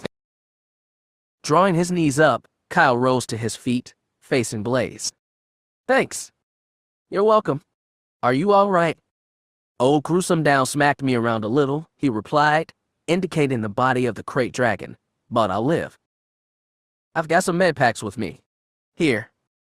Reaching down to her belt, Blaze produced a slender tube. She held it up to the light for a moment. Then, with a nod, she extended it towards him. He held up both hands. Whoa, I don't think so. I don't like needles. It won't hurt that much. I don't care. You aren't using that thing on me.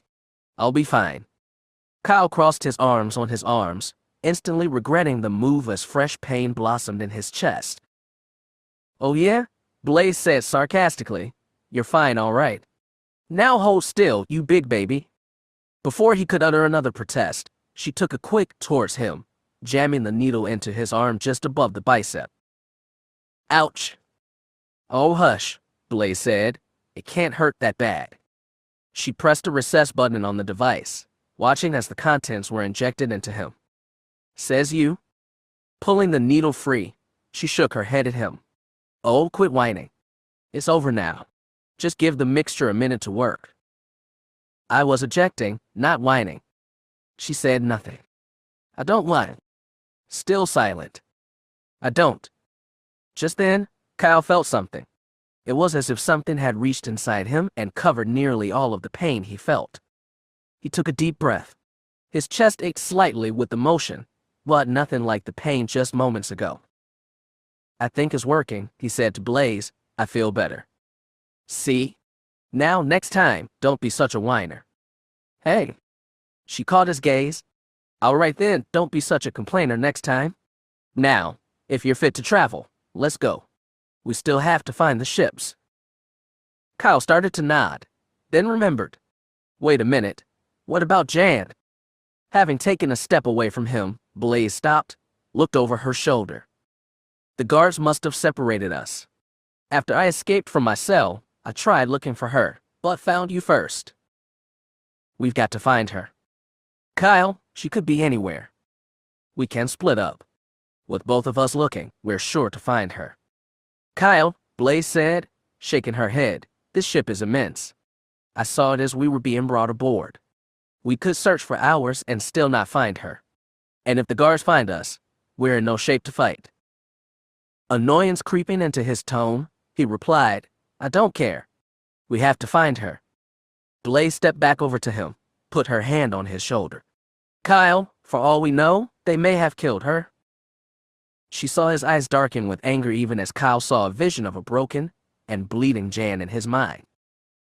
With a sudden surge of anger, he reached up and pushed Blaze's hand away. We are going to find her. Kyle. No, Blaze, you listen to me? Jan is my friend. She's been there for me when no else was and pulled my tail out of the fire more than once. I won't abandon her. So with you or not, I'm going to find Jan. Blaze studied his face, seeing solid conviction in it. All right, she said, giving in. Let's go. Without a word, Kyle turned around and stepped to the door, which slid open at his approach. The corridor beyond branched in 3 directions. Turning left, he started down one, Blaze trailing behind. After a short walk, the corridor dead-ended. They tried the right-hand fork, finding another dead end. Kyle. He turned around, brows lifted in question. I still think this is a bad idea. But if we're going to continue, we should try to find some weapons. If we encounter guards, we'll need them. Good idea, he replied, glancing down the corridor. Let's start checking doors. I'm still waiting for an answer. And I told you, you can stick it up here. So vulgar, the man interrupted. One wonders how Mon Mothma can stand your company. Speaking of standing someone's company, Jan Orr said, with a sly grin, you should really think about showering regularly. Will you? She waved a hand in front of her face. The interrogator's face clouded in anger for a moment, then cleared just as quickly. A good try, Miss Orrs. But your opinion means little to me. So, let's get back to my questions. Tell me the position of the New Hope. Jan said, assuming a thoughtful expression, it's a, oh wow. I can't. She snapped her fingers. That's it. I remember now. Yes. New Nafaya. Where? New Nafaya, she replied earnestly. The man consulted his datapad. There's no such system in the galactic database. Sure there is, Jan replied, New Nafaya. As in none of your business. The interrogator's blank expression was all Jan needed as she dissolved into laughter. A second later, however, her jaw exploded in pain as the Imperial dealt her a vicious backhand. She tasted blood, blinking back the tears that threatened to come. I have had enough of your sarcasm and insults, Miss Orrs. You will tell me what I want to know. Or what? Jan said defiantly, cradling her jaw in one hand. You will kill me. The interrogator looked thoughtful for a moment. Eventually, yes. But until then, you might be surprised to learn what you can live through.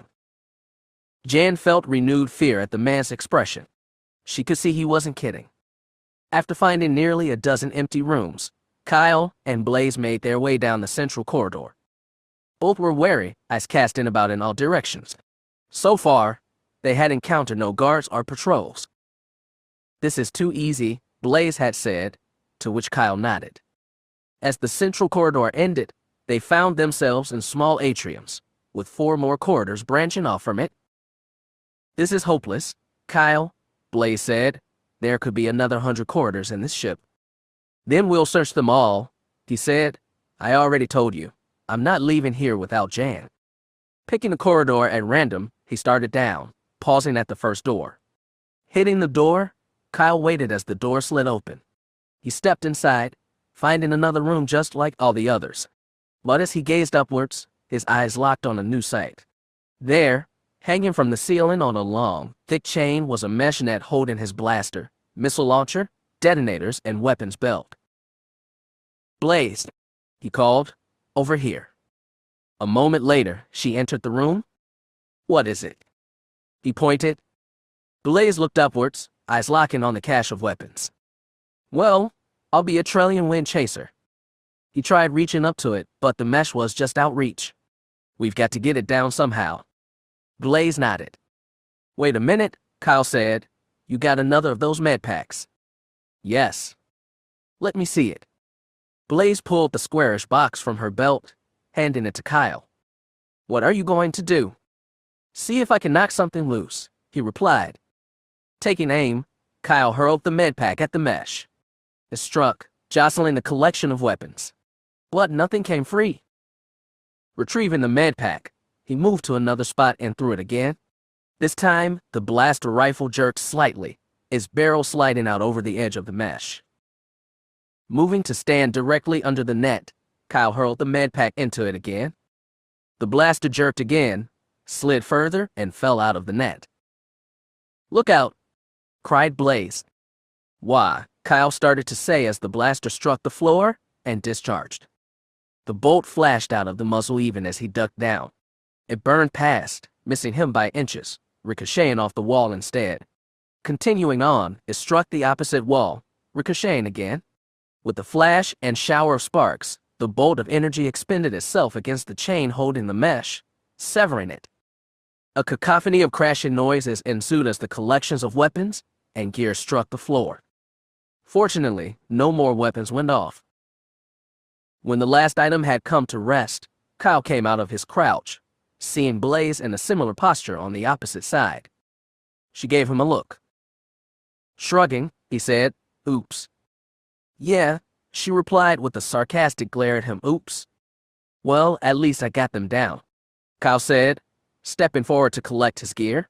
The armor was gone, probably still in the med bay he had woken up in, but in a matter of minutes, he had the weapons belt in place, thermal detonators, and missile launcher holstered and his blaster held at the ready. "The rest of this must be Jan's." "I suppose so," Blaze said. "You think she'd mind, given the circumstances?" He gave her a confused look that cleared as he figured it out. He nodded. After she collected the remaining gear, Blaze noticed Kyle studying his mapper, pressing button on its surface. "You don't think that's going to help you here?" He looked at her briefly, returning his attention to the mapper. "Maybe not, but the mapper uses biosignals to track me and Jan if I can reprogram it to locate her biosign. Then, the device let off 3 beeps. Got it. It's scanning."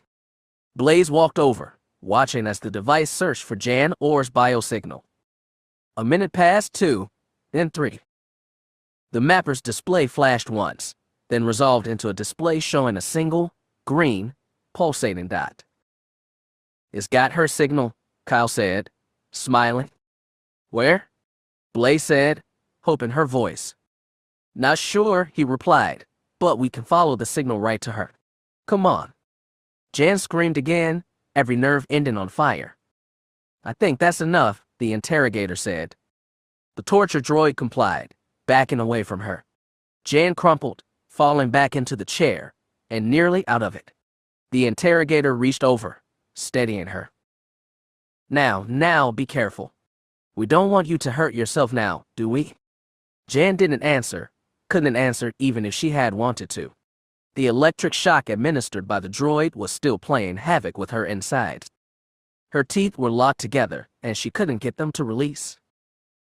I know that wasn't pleasant, the interrogator said, but your lack of cooperation has made it necessary. I'll give you a few minutes, and then we'll try again. Remember, it's all up to you. Tell me what I want to know, and this will all stop. Resist and it will only get worse.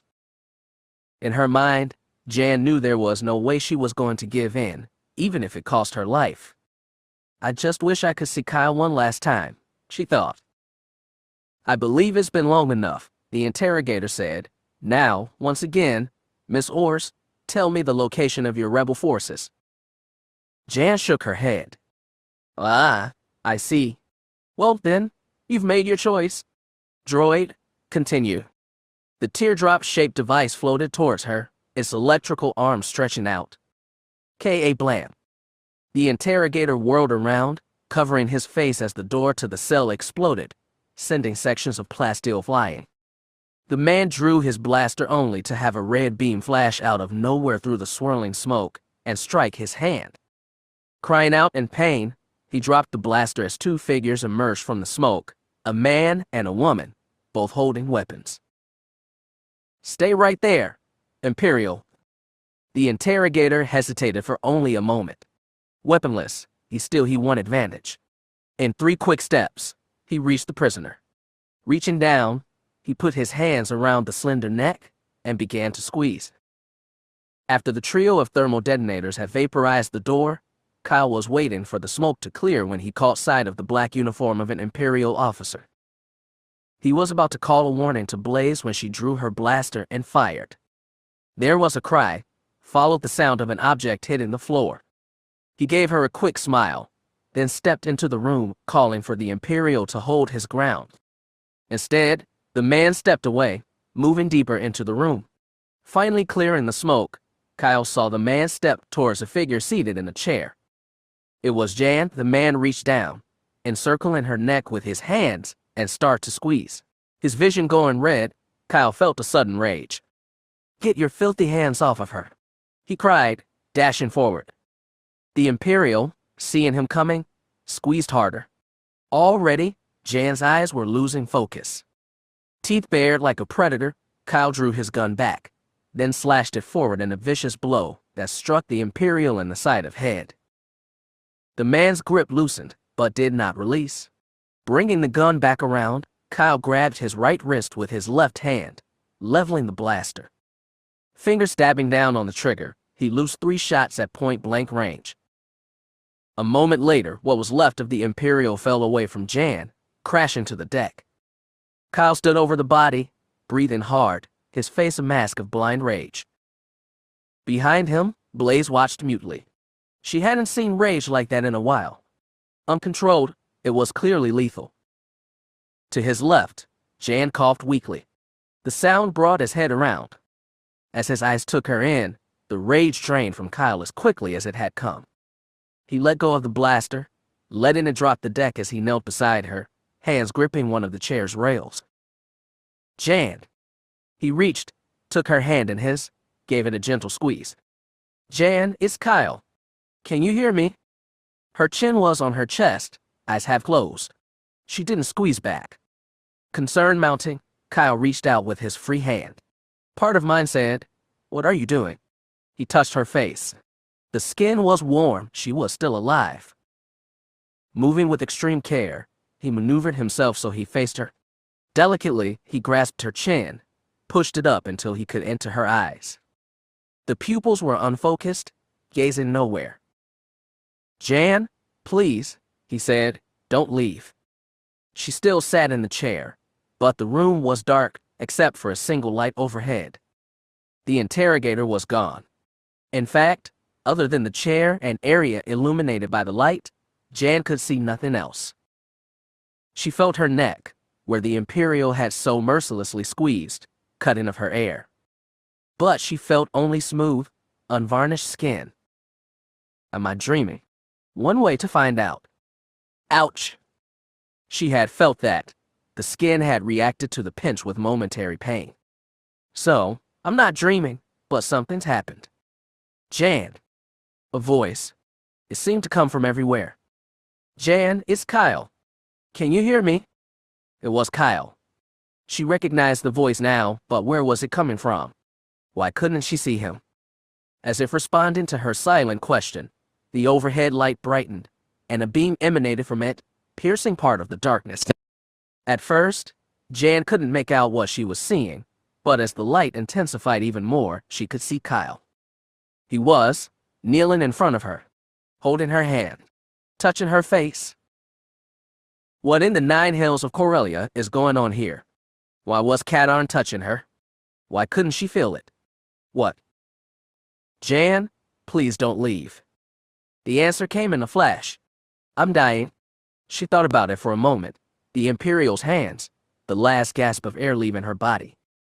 Kyle had come to the rescue, but too late. She was dying. His voice came to her again. Jan, please don't leave. She didn't want to leave. While death was something every rebel faced every day, Jan had given it little thought other than acknowledging that it would eventually happen. But no, not this way, not now, not. Part of her rebelled against the thought. Not with him watching. He doesn't deserve this. I don't want to leave. Then don't leave. Another voice, not Kyle she realized immediately, but another. Do you want to go back? The voice was familiar and unfamiliar at the same time. It was low, strong, and kindly. And for some reason, Jan knew she could trust it.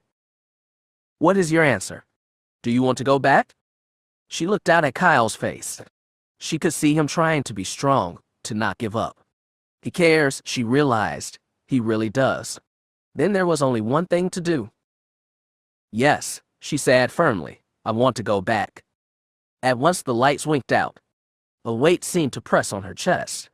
Her brain screamed for oxygen. Suddenly, her eyes losing the unfocused look, Jan's whole body moved, the gas turning into a deep, deep intake of air. As she exhaled, the coughing resumed, a harsh and bitter sound. Easy, Jan, he said. Easy. With one last violent spasm of coughing, Jan fell back into the chair, eyes closed, head down. Her breathing became rapid and shallow as her oxygen-starved body worked to fill her lungs with air. Gradually, her breathing slowed. Kyle watched, not moving. She opened her eyes, blinking several times as the pupils focused. Jan, can you hear me? She raised her head slightly, looked into his eyes. He gazed back with such emotion, but she couldn't help herself. Yes, Kadarn, I can hear you. A deaf Frezin could hear you. His smile was wide and genuine. Jan, he cried. Before either of them knew what was happening, they reached for each other, embraced. Blinking back tears, arms tight about her, Kyle said, You're alive. You're all right. When you didn't answer me, Jan said nothing. Her mind was a jumble. Besides, it felt good, she realized. Yes, it felt good to be held by Kyle Kadarn. She drew her own arms tighter about him. Geez, get a room? Well, yeah. Heads turning, they saw Blaze standing near the door, nonchalantly leaning against the frame, one eyebrow raised, a smirk on her lips as she stared at the two operatives. They looked to each other, as if a current had been snapped off, let go of each other quickly, Kyle taking 2 quick steps away from Jan. Oh, now, don't let me interrupt, Blaze said, gesturing. Continue. Look, it wasn't. Kyle began. I was about to, Jan started to say. Running over each other's words, they looked to each other again. Yes. Blaze prompted. Suddenly, the few remaining lights in the brig went red. Somewhere, an alarm began to sound. Both Kyle and Jan exhaled mightily, grateful for the interruption. Saved by the bell, Blaze said, gazing at the lights, we should probably go. Good idea, Jan said, rising to her feet. She wobbled, her knees shaking, nearly collapsing before she was able to grab onto the chair. What's wrong? Kyle asked, a concerned look on his face. Torture droid, Jan muttered. Guess the electrical shocks still have my system messed up. That complicates things, Blaze said. How are we going to get out of here if you can't walk? One way, Kyle said, an idea coming to him. He stepped behind Jan, placing one hand against her back. Crouching slightly, Kyle scooped his arms under Jan's knees, lifting her. Hey, she said, struggling. What do you think you're doing, Cadarn? Put me down or you'll be sorry. Look, he said, we've got to go, and I'm not leaving you here. Besides, you have a better idea. Jan glared at him coldly. No, she was forced to admit. Fine, he replied, then to Blaze. Let's go. With Blaze in the lead, they emerged from the room, checking left, then right. Which way? He asked. Blaze turned to look over her shoulder at him. You think I know? This little expedition was your idea, Kyle. I have no idea where we are, much less where the ships are. Surprise quickly changed into anger. Kyle was about to speak when Jan beat him to it. Back off the thrusters, Blaze. Blaming Kyle is not going to solve anything. Besides, had it been you that was in there, don't you think, Kyle, and I would have come to rescue you? The other woman turned away, not saying anything. After a moment, she muttered, probably. Okay, Jan said. Now, how did you and Kyle find me? It took a moment, then the two of them looked at each other as they chorused, the mapper. He started to reach for it, then remembered he had 2 handfuls of Jan ores. Blaze, could you? Sure, she said, moving towards them, and Kyle. Save it for when we're back on the New Hope, okay? Okay, Blaze said, reaching down to his belt and pulling the mapper free. Check the pre-programmed locations, Jan said. We should be able to home in on the Crow. Blaze started to key the mapper when Kyle interrupted. There might be a problem with that. Jan turned her face up to his, seeing the guilty look. What did you do, Cadarn? Well, he said, when I was reprogramming the mapper to home in on your biosignature, I think I dumped the memory. Jan turned to face Blaze, a silent question on her face. When the other woman nodded, Jan forced herself to count to 10. Face coloring with annoyance, she glared at Kyle, who was trying to look anywhere but at her. Look at me, Cadarn. Reluctantly, he turned his face to hers. What do you have to say for yourself? He cast about for a moment. Sorry, he offered. And she pressed. I won't do it again. Close, she said, lightly thumping him on the chest with her free hand. How about making sure the mapper's memory is downloaded to secondary storage before trying to reprogram it? Like I've shown you how to. He winced at the blow. Sorry, Jan. Wait a minute, called Blaze, as she studied the mapper's display. I think we might still be able to use this thing, if I can tune it to black gold S transponder frequency. But Jabba's men would have shut it down, Kyle said. Not necessarily, Jan replied. They seemed more interested in capturing us. Got it. Blaze cried. The ships are 2 decks below and slightly north of our current position. Jan and Kyle echoed her smile. Together, they headed down the corridor with Blaze in the lead. As she moved ahead to check an intersection, Jan caught Kyle looking at her. Problem, Cadarn. No, he said quickly, no problem. Sure, she said sarcastically. Listen, Cadarn, I know how men think. You must be loving this. He considered that for a moment. Not necessarily. That took her aback. What do you mean? Well, he said, shifting her a bit in his arms, this isn't exactly easy for me, you know. Not easy, she said. What does that mean? Is it a crack about my weight? No, he said, not at all. I just wanted to explain that this about necessity, not pleasure. Oh, I see, she replied, enjoying his discomfort. So you don't like holding me? No, Kyle said, feeling trapped. She whacked in the chest again, harder this time. Shut up, Cadarn. Yes, Jan. Chapter 23. Battles and piggyback rides. How long does it take to check one corridor?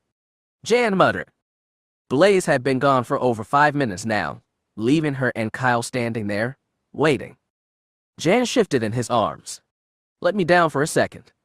I want to see if my legs are any better. Are you sure? She turned her face to his, eyes flashing. Put me down, Cadarn. Okay, he said quickly. Crouching, he leaned to the left as he allowed her legs to slide out of his grasp. As her feet touched the deck, Jan felt a surge of confidence. She could feel the deck under her feet this time. As Kyle straightened up, she began to put weight on her legs. A second later, they buckled. Crying out, she began to fall. Reacting instantly, his eyes wide with surprise, he reached out, catching her. They stayed like that for a moment, both breathing hard. Thanks, Jan said. Guess I'm not ready yet. No problem, Kyle said, moving his left hand down to scoop up her legs again. As he did so, Jan pulled her left arm free, moving it so it lay against the outside of his right arm.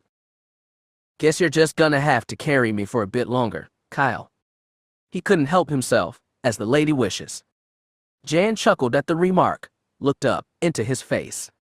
Did I thank you for coming to get me yet? He thought for a moment, shook his head. I don't think so, but it's okay. Jan's eyes didn't leave his. No, it's not okay. You saved my life back there. Saying thanks is the least I can do. Reaching up, she encircled Kyle's neck with her arms. As he stood there, she hugged him, putting her face against his chest for a moment. Thank you, Kyle. He knew he should say something, but what? His mind seemed incapable of forming words for him to say. The reality of what was happening was all he could think. The warmth of Jan's skin against his neck, the feeling of her face pressed into his chest. His own skin began to warm. Releasing him from the hug, Jan looked into Kyle's face again, smiling as she saw his neck go red, the blush creeping up into his face.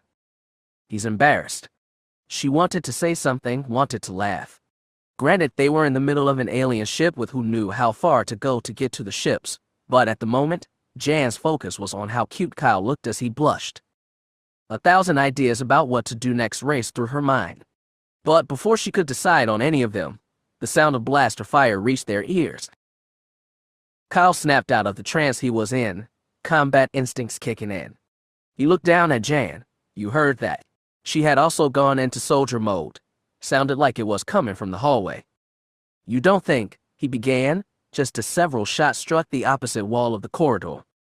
Kyle began to reach for his blaster, but halted himself even as the thought came to him. He had to protect Jan, and right now, with the double armful of her, he couldn't get to his weapons. As if she read his mind, Jan cast her eyes downward, reaching her left hand down to his belt. The hand came up holding the blaster. You can't be serious. You have a better idea? Jan said, I need you to carry me and there's no way you can do that and use your weapons. But. No buts, Kadar.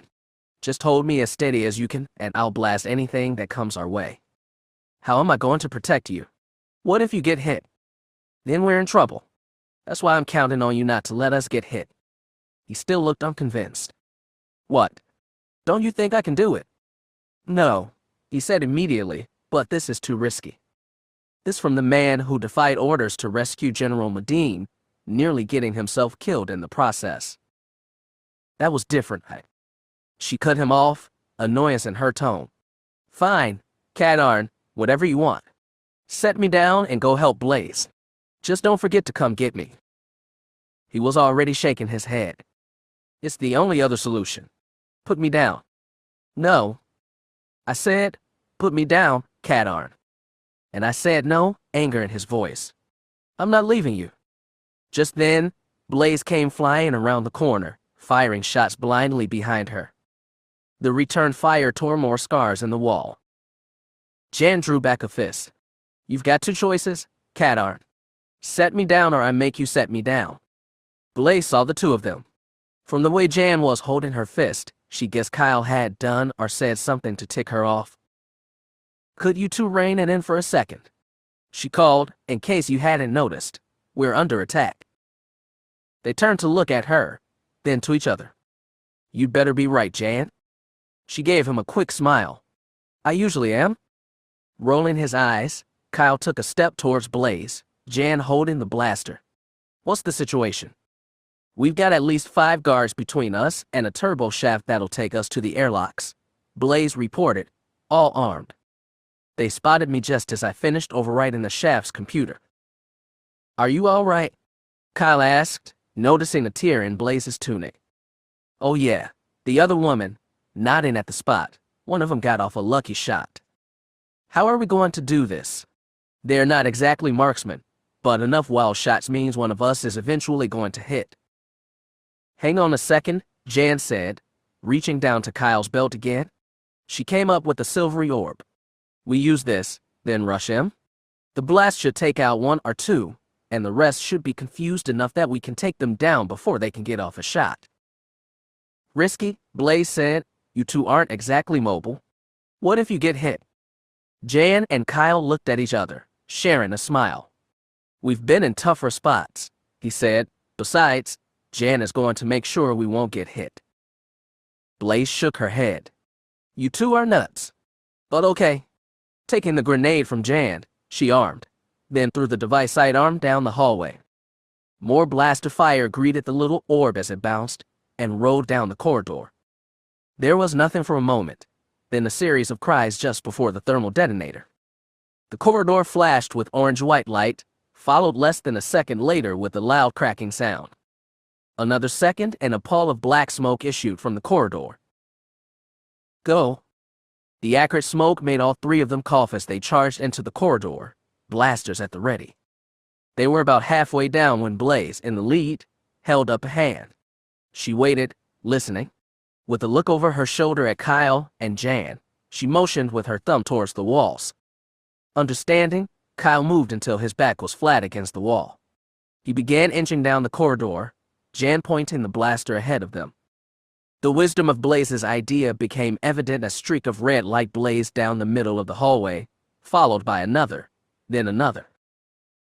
At least 2 of them, Jan said to him. Opposite them, Blaze also moved down the corridor, scanning for the source of the shots. The smoke was finally beginning to dissipate, revealing the snout of a blaster. The 2 women fired at the same time, eliciting a cry from the holder of the blaster. The sound of a body hitting the ground reached their ears, followed by the blaster clattering to the deck. Kyle took another step forward, eyes scanning for any more of the enemy. I'm not seeing, he began. There, Blaze cried, pointing her weapon and mashing the trigger, an instant too late. Catching sight of the second gunman, he watched in horror as the man aimed his blaster and fired, the bolt streaking towards him, and Jan, his worst fears realized. Kyle kept his promise to protect her. Clutching Jan tightly to his chest, Kyle pivoted on his left foot and spun, presenting his back to the gunman. Barely had he completed the turn when the bolt struck slicing into his side just below his ribs. He cried out as white-hot pain seized him, his scream long and loud, echoing in the confined space. He hit Jan, and Blaze screaming too, calling his name. His vision tunneled, began to gray. No! Can't black out. Gotta protect Jan. Dropping to one knee, Kyle managed to lower Jan safely. She rolled out of his grasp and onto the floor. Using his free hand to prevent his own fall to the deck, he knelt there. Even as she saw the blaster fire and felt Kyle begin his turn, Jan called out to him, "No, Kyle. Don't." But her pleas were too late as the bolt sliced into him. She heard his cry of pain, saw his eyes beginning to lose focus. "Kyle," she cried again and again, but he didn't answer. Amazingly, he managed to lower her to the ground. Using her arms, Jan pushed herself free of his grip, rolling onto her stomach as she met the deck. She caught sight of the gunman who was lining up a second shot at Kyle. Rage boiled up inside her. This wasn't supposed to happen. Her eyes narrowed, her teeth clenched. Jan aimed the blaster she had managed to hold onto and fired. Blaze had never felt so helpless. She saw the gunman, saw his weapon turn towards Kyle, and Jan. She trained her own weapon on him and fired, but not soon enough. Her eyes went wide as Kyle spun on his foot, taking the laser blast in his side. She watched his head go back, heard his scream of pain. A moment later, she was screaming too, both her and Jan as Kyle crumpled to one knee. But somehow, she didn't know how, he was able to lower Jan safely to the ground. She rolled out of his grasp and onto her stomach, face morphing into a look of such rage it frightened Blaze. She saw Jan raise her blaster and fire on the gunman. Blaze was already firing. Jabba Redlin grinned triumphantly as he watched the man take the shot he fired in the side, his cry of pain music to Jabba's ears. But, somehow, the man didn't fall, didn't crumple to the deck. The intruder went to one knee and lowered the woman he was carrying to the deck. She rolled free, and Jabba readied a second shot. He finished off the man, then take out the woman. He heard them scream, calling the man's name. Jabba smiled evilly as he aimed his weapon. But a moment later, he found himself facing the business end of two blasters. The woman on the floor looked at him, a look of such hatred it frightened him. They fired. Even after the first 6 shots had pierced the gunman's skin, Jan continued to fire, pouring out her rage. The gunman's body jerked spasmodically as shot after shot hit him. Part of Jan's mind told her to stop firing. She had done enough. But she couldn't do it. Her finger wouldn't come off the trigger. Blaze managed 3 hits of her own before she stopped shooting. It was enough. Her eyes grew wide as she saw the gunman's body jerk once more, again, and again. She looked to Jan. The woman was still firing, her finger unmoving as it held the trigger down. Her face was a mask of such rage. Jan, that's enough. Stop. But no matter how times she called, Jan either couldn't or wouldn't listen. She kept firing, riddling the gunman's body. Blaze didn't know what to do. If she tried to stop her physically, in the state she was in, Jan might turn the blaster on her. But after 2 more shots, the solution came as the blaster's power cell, now completely drained, shut down. The weapon ceased firing, although Jan continued to hold the trigger down. The gunman's body, barely recognizable now, fell to the deck with an ugly sound. Jan. The other woman didn't answer. Jan, it's over. You got him? Still no answer. Blaze wondered at what to do next. She had to get through to the other woman somehow. Then it hit her. Jan, Kyle's hurt. We have to help him. The look of rage in Jan's face subsided and her eyes, focused on the view before her, blinked once, twice. Shaking her head as if coming out of a trance, Jan tried to raise herself off the floor, but legs still refused to respond. The best she was able to manage was rising onto her knees. Looking over her shoulder, seeing Kyle kneeling on the deck, one hand planted firmly to hold himself up, Jan's expression morphed again, to a look of intense concern. Kyle, she cried, pulling herself over to kneel in front of him. His head was down, face obscured. She could hear his breathing, but it was ragged, pain evident in the way he exhaled each breath. Her eyes moved to the wound. Kyle's thin shirt had been burned away, exposing the flesh underneath. The blaster bolt had gouged a long tear in the skin, blood issuing from it. An instant later, Jan could tell someone else was kneeling nearby. She looked up to see Blaze, a mixture of horror and apprehension on the other woman's face. How bad is it? A blaster shot against unprotected skin. Blaze said, could be pretty bad. I need to clean some of that blood away to check. Jan nodded. Turning to face him again, she said, Kyle, can you hear me? There was no answer at first. Then his head dipped once. Yes. You've been hit. We don't how bad. Blaze needs to clean the wound in order to examine it. Can you handle it? There was a pause. Then his head dipped again. Looking to Blaze, Jan nodded. Removing the last of her med packs, Blaze extracted a small spray bottle. I'm going to start Kyle. This might sting a bit.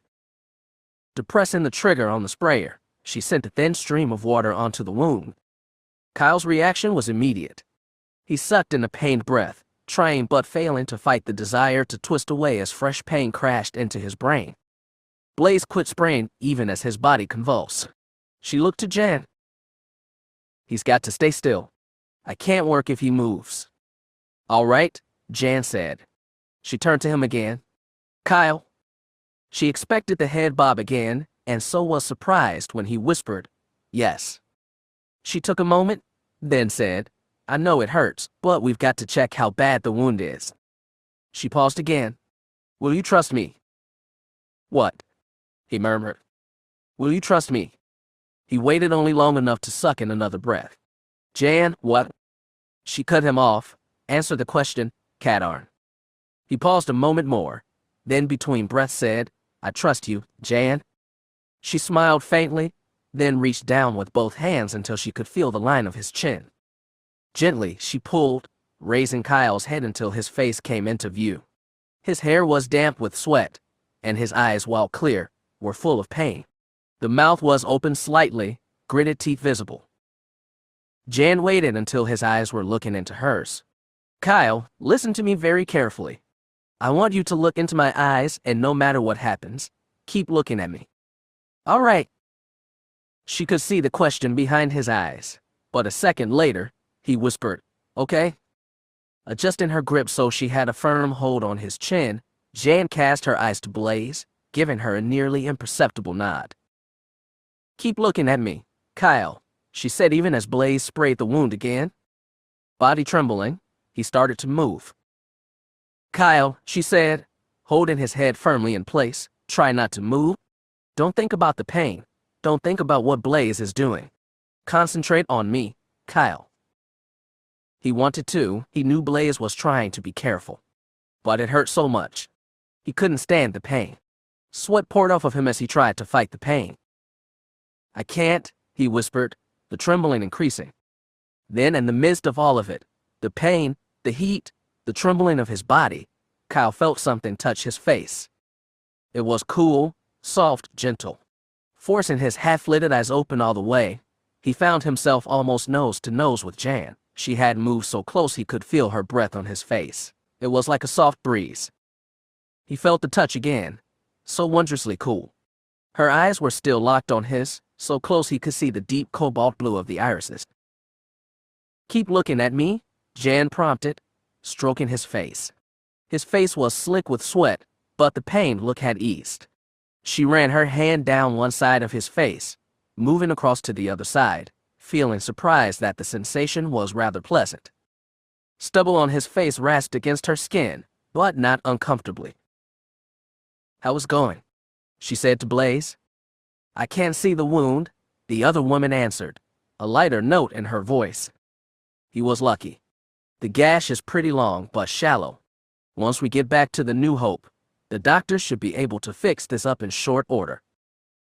Good, Jan said, refocusing her attention on Kyle. You heard that? Yeah. I've just got to get the wound closed. Then, Blaze's voice suddenly cut off. Jan waited for her to continue, but after a minute of silence, she pulled her eyes away from Kyle to glance at the other woman. Blaze was frantically rummaging the med pack, cursing softly.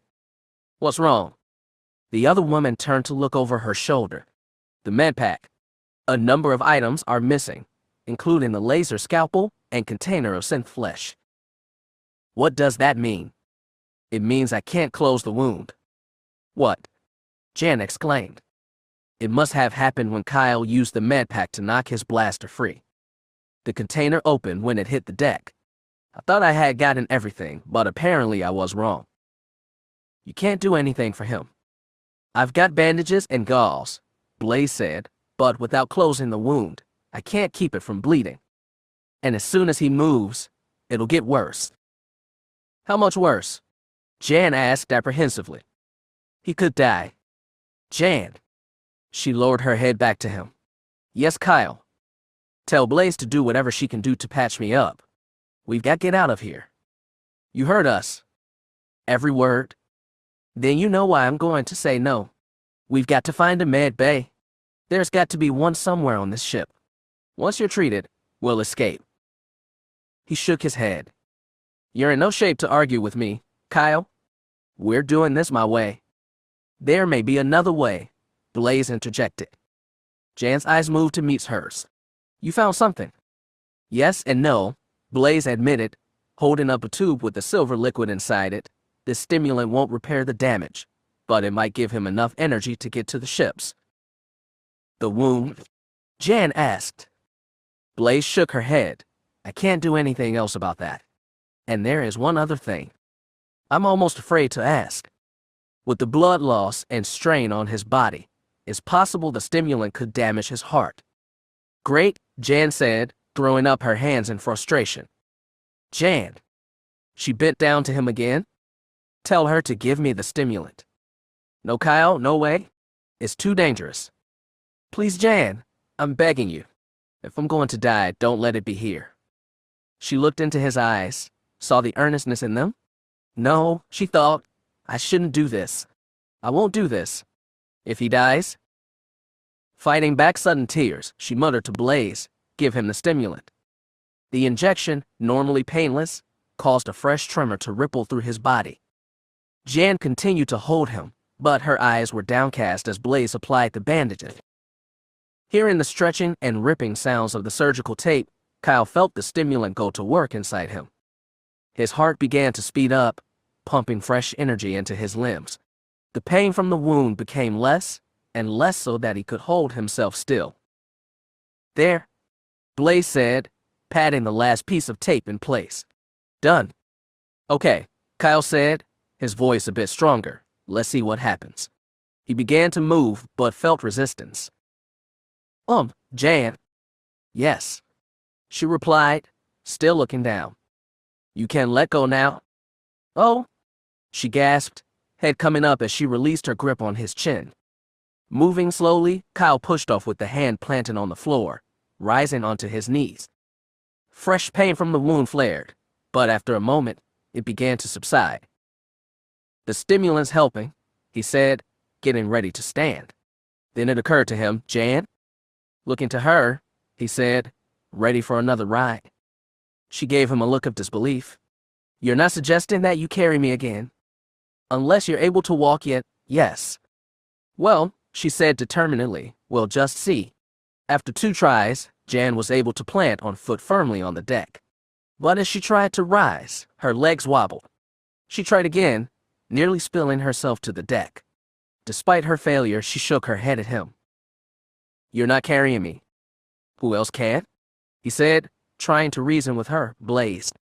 Jan gave the other woman a questioning glance, but Blaze shook her head no. All right then, she said, put it this way. You can't carry me. So what am I supposed to do? Drag you. Whatever will keep you from aggravating that wound of yours, she said, pointing at him. Kyle glanced down. Already a small red circle was visible through the bandage. See? Jan pressed. You're already bleeding through it. You can't carry me. Yes, I can, he answered, but not the way I did before. What do you mean?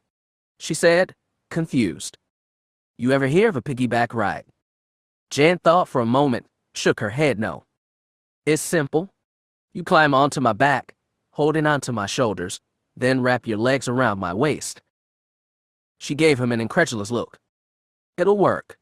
My friends and I used to do it all the time when we were kids, especially when somebody got hurt and couldn't walk. I'm not doing it, Cadarn. Wait a minute, said Blaze. This might just work. Jan flashed her a cold look. Hear me out, she said, holding up a hand. With your legs around Kyle's waist, you'll be able to put direct pressure right onto the wound. That'll help slow the bleeding. Jan shook her head firmly. No. Jan. What, Cadarn? She said, anger in her words. A minute ago you asked me to trust you, and I did. Now, I'm asking you, please trust me. She opened her mouth to speak, but he interjected. I'm not dragging you. Letting out a loud breath, she gave in. All right, fine. But I still think this is crazy. Kyle smiled at her. Okay, come on over and reach your arms around my neck.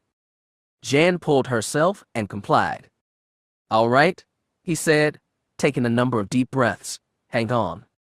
Steeling himself, Kyle placed both hands flat on the floor.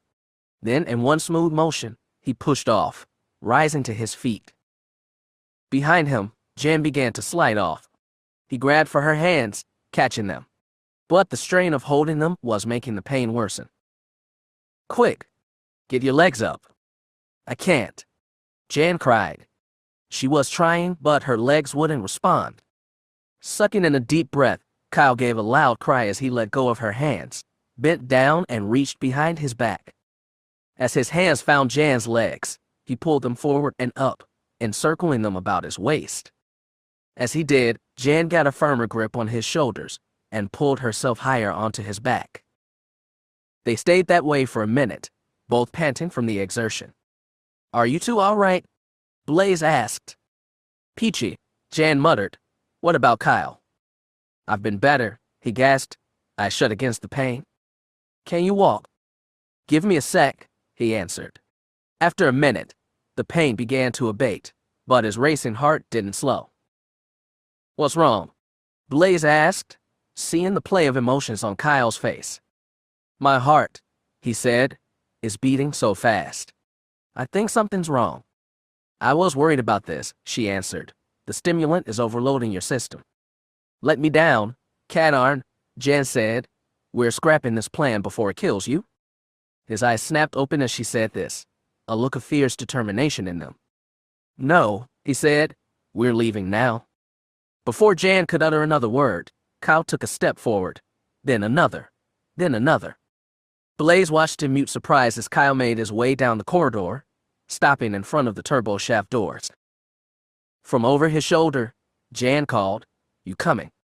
Her paralysis broke, and with an embarrassed look on her face, Blaze soon joined them.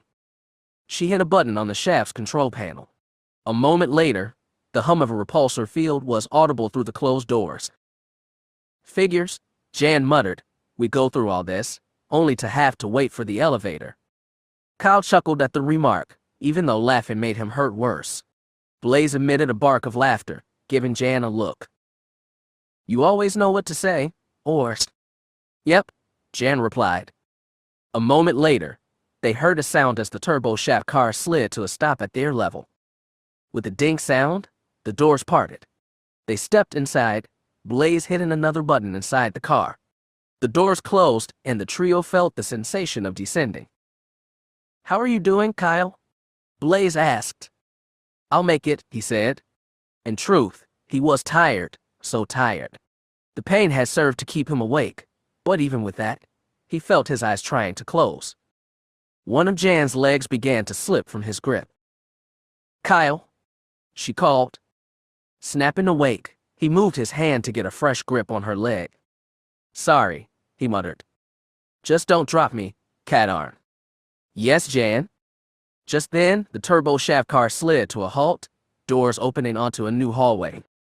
On one side was a row of circular doors. "There's the airlocks," Blaze said, stepping from the car. Jan and Kyle followed, pausing as Blaze gazed into the airlock's viewports, searching for the ships. "Here," she cried, pointing. Stepping over, both Jan and Kyle smiled as they caught sight of the moldy crow. "You know," Jan said, "I can't recall that ship ever looking so good before." "Me too," said Kyle. As it turned out, Black Gold was right next door.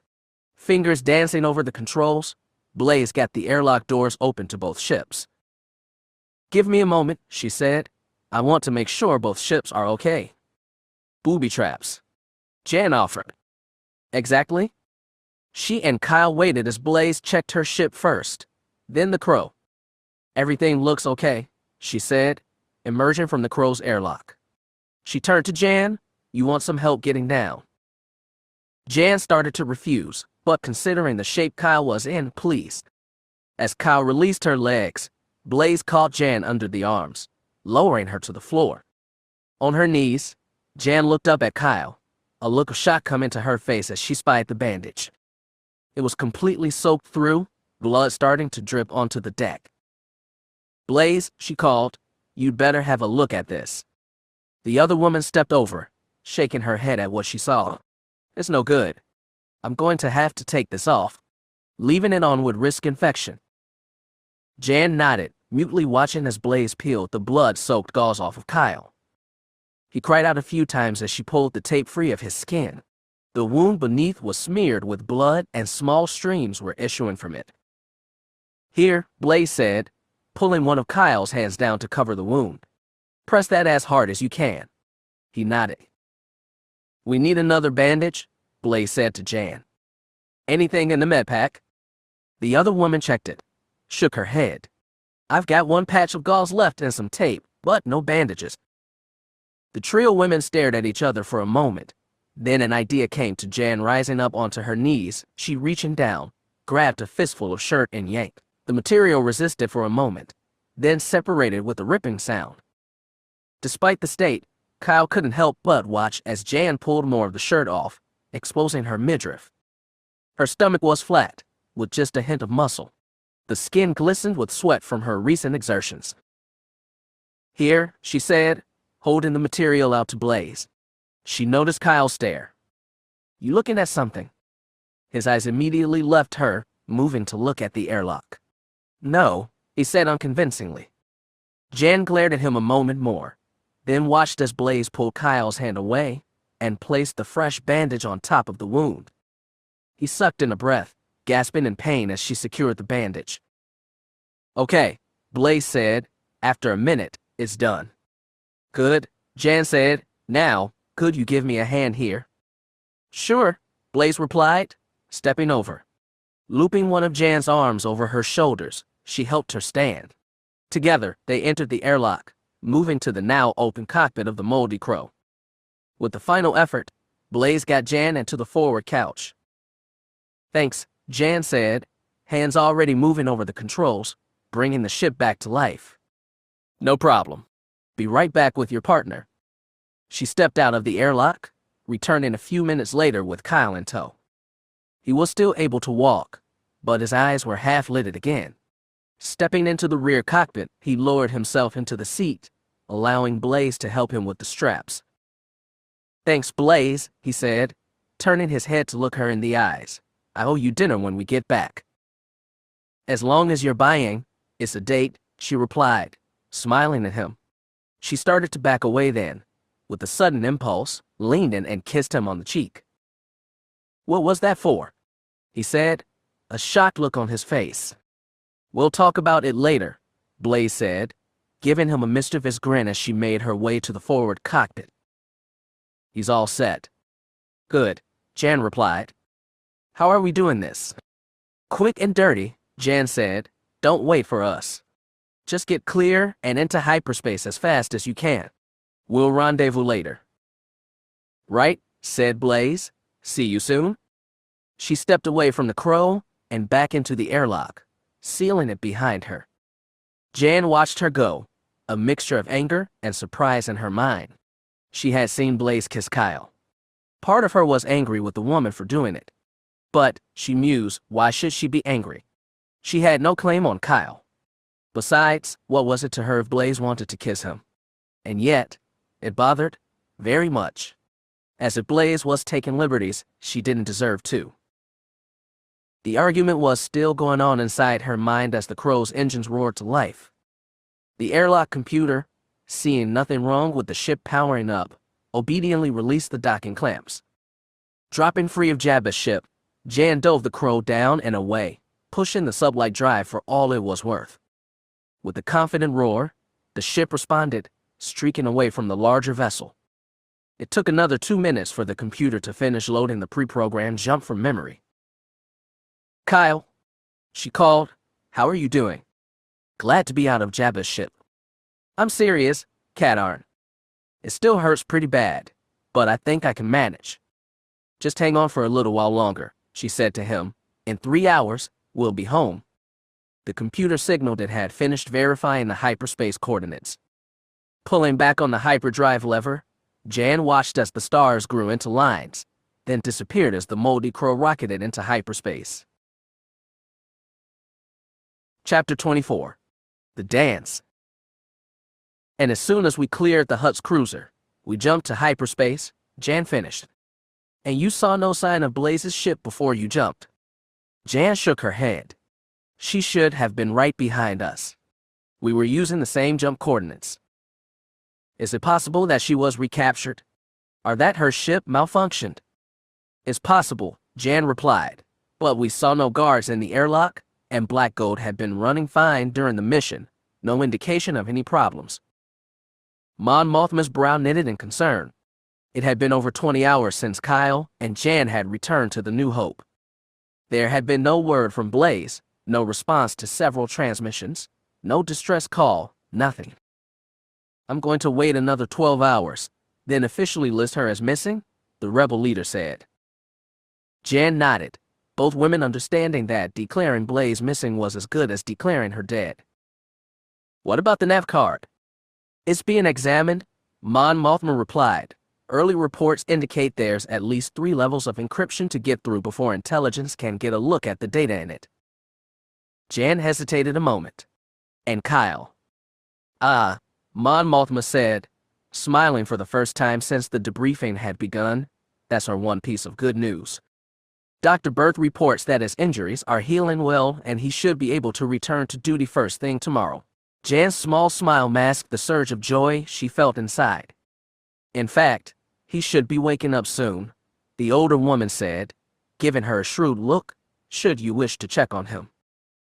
If we're done here, Jan ventured. Mon Mothma nodded. At least until the nav card is decrypted. Jan stood up, pushing her chair back. One thing before you go. She glanced at Mon Mothma, her brows raised in question. The 3 of you were exemplary in your mission performance, and you went well beyond the call of duty in accomplishing it. Make sure you tell him that when he wakes up. Jan couldn't hide the smile fully this time. Thank you, Mon Mothma, I will. The rebel leader watched her pass through the doors, giving her head a slight shake. This reminded of her times past, and while neither Jan nor Kyle might be willing to admit it, it was happening. Sick bay. I have to be dreaming, he thought, eyes roaming the scene before him. Soft music was playing, a slow song. The room was unfamiliar. Instead of the metal corridors he was used to on the New Hope, this one was covered with some kind of wood surface. Light brown tones shined in the glow of overhead lights. Before him was a group of at least 100. Some were seated at tables situated to the side of the wood floor, but most were on their feet, dancing. Men and women moved and turned to the rhythm of the music. A closer look revealed most of the men were wearing dress uniforms, decorations, and medallions glinting in the light. The women, in contrast, all wore dresses, affairs of fabric in myriad colors. A smile came to his face as he spotted Mon Mothma dancing with General Madine. The older woman looked even more regal than she normally did, and they appeared to be enjoying each other's company. May I have this dance? Kyle turned as a familiar voice came from his right, his mouth dropping open. There stood Blaze, looking absolutely radiant in a white and pink dress, her hair done up with silver accents that gleamed in the light. The dress complemented her figure, twin straps exposing her shoulders and upper arms, ending in a pair of gloves. He could detect a hint of perfume, an intoxicating scent. Well, she said, eyes intent on him. He pointed to himself. Me? She nodded. He shook his head.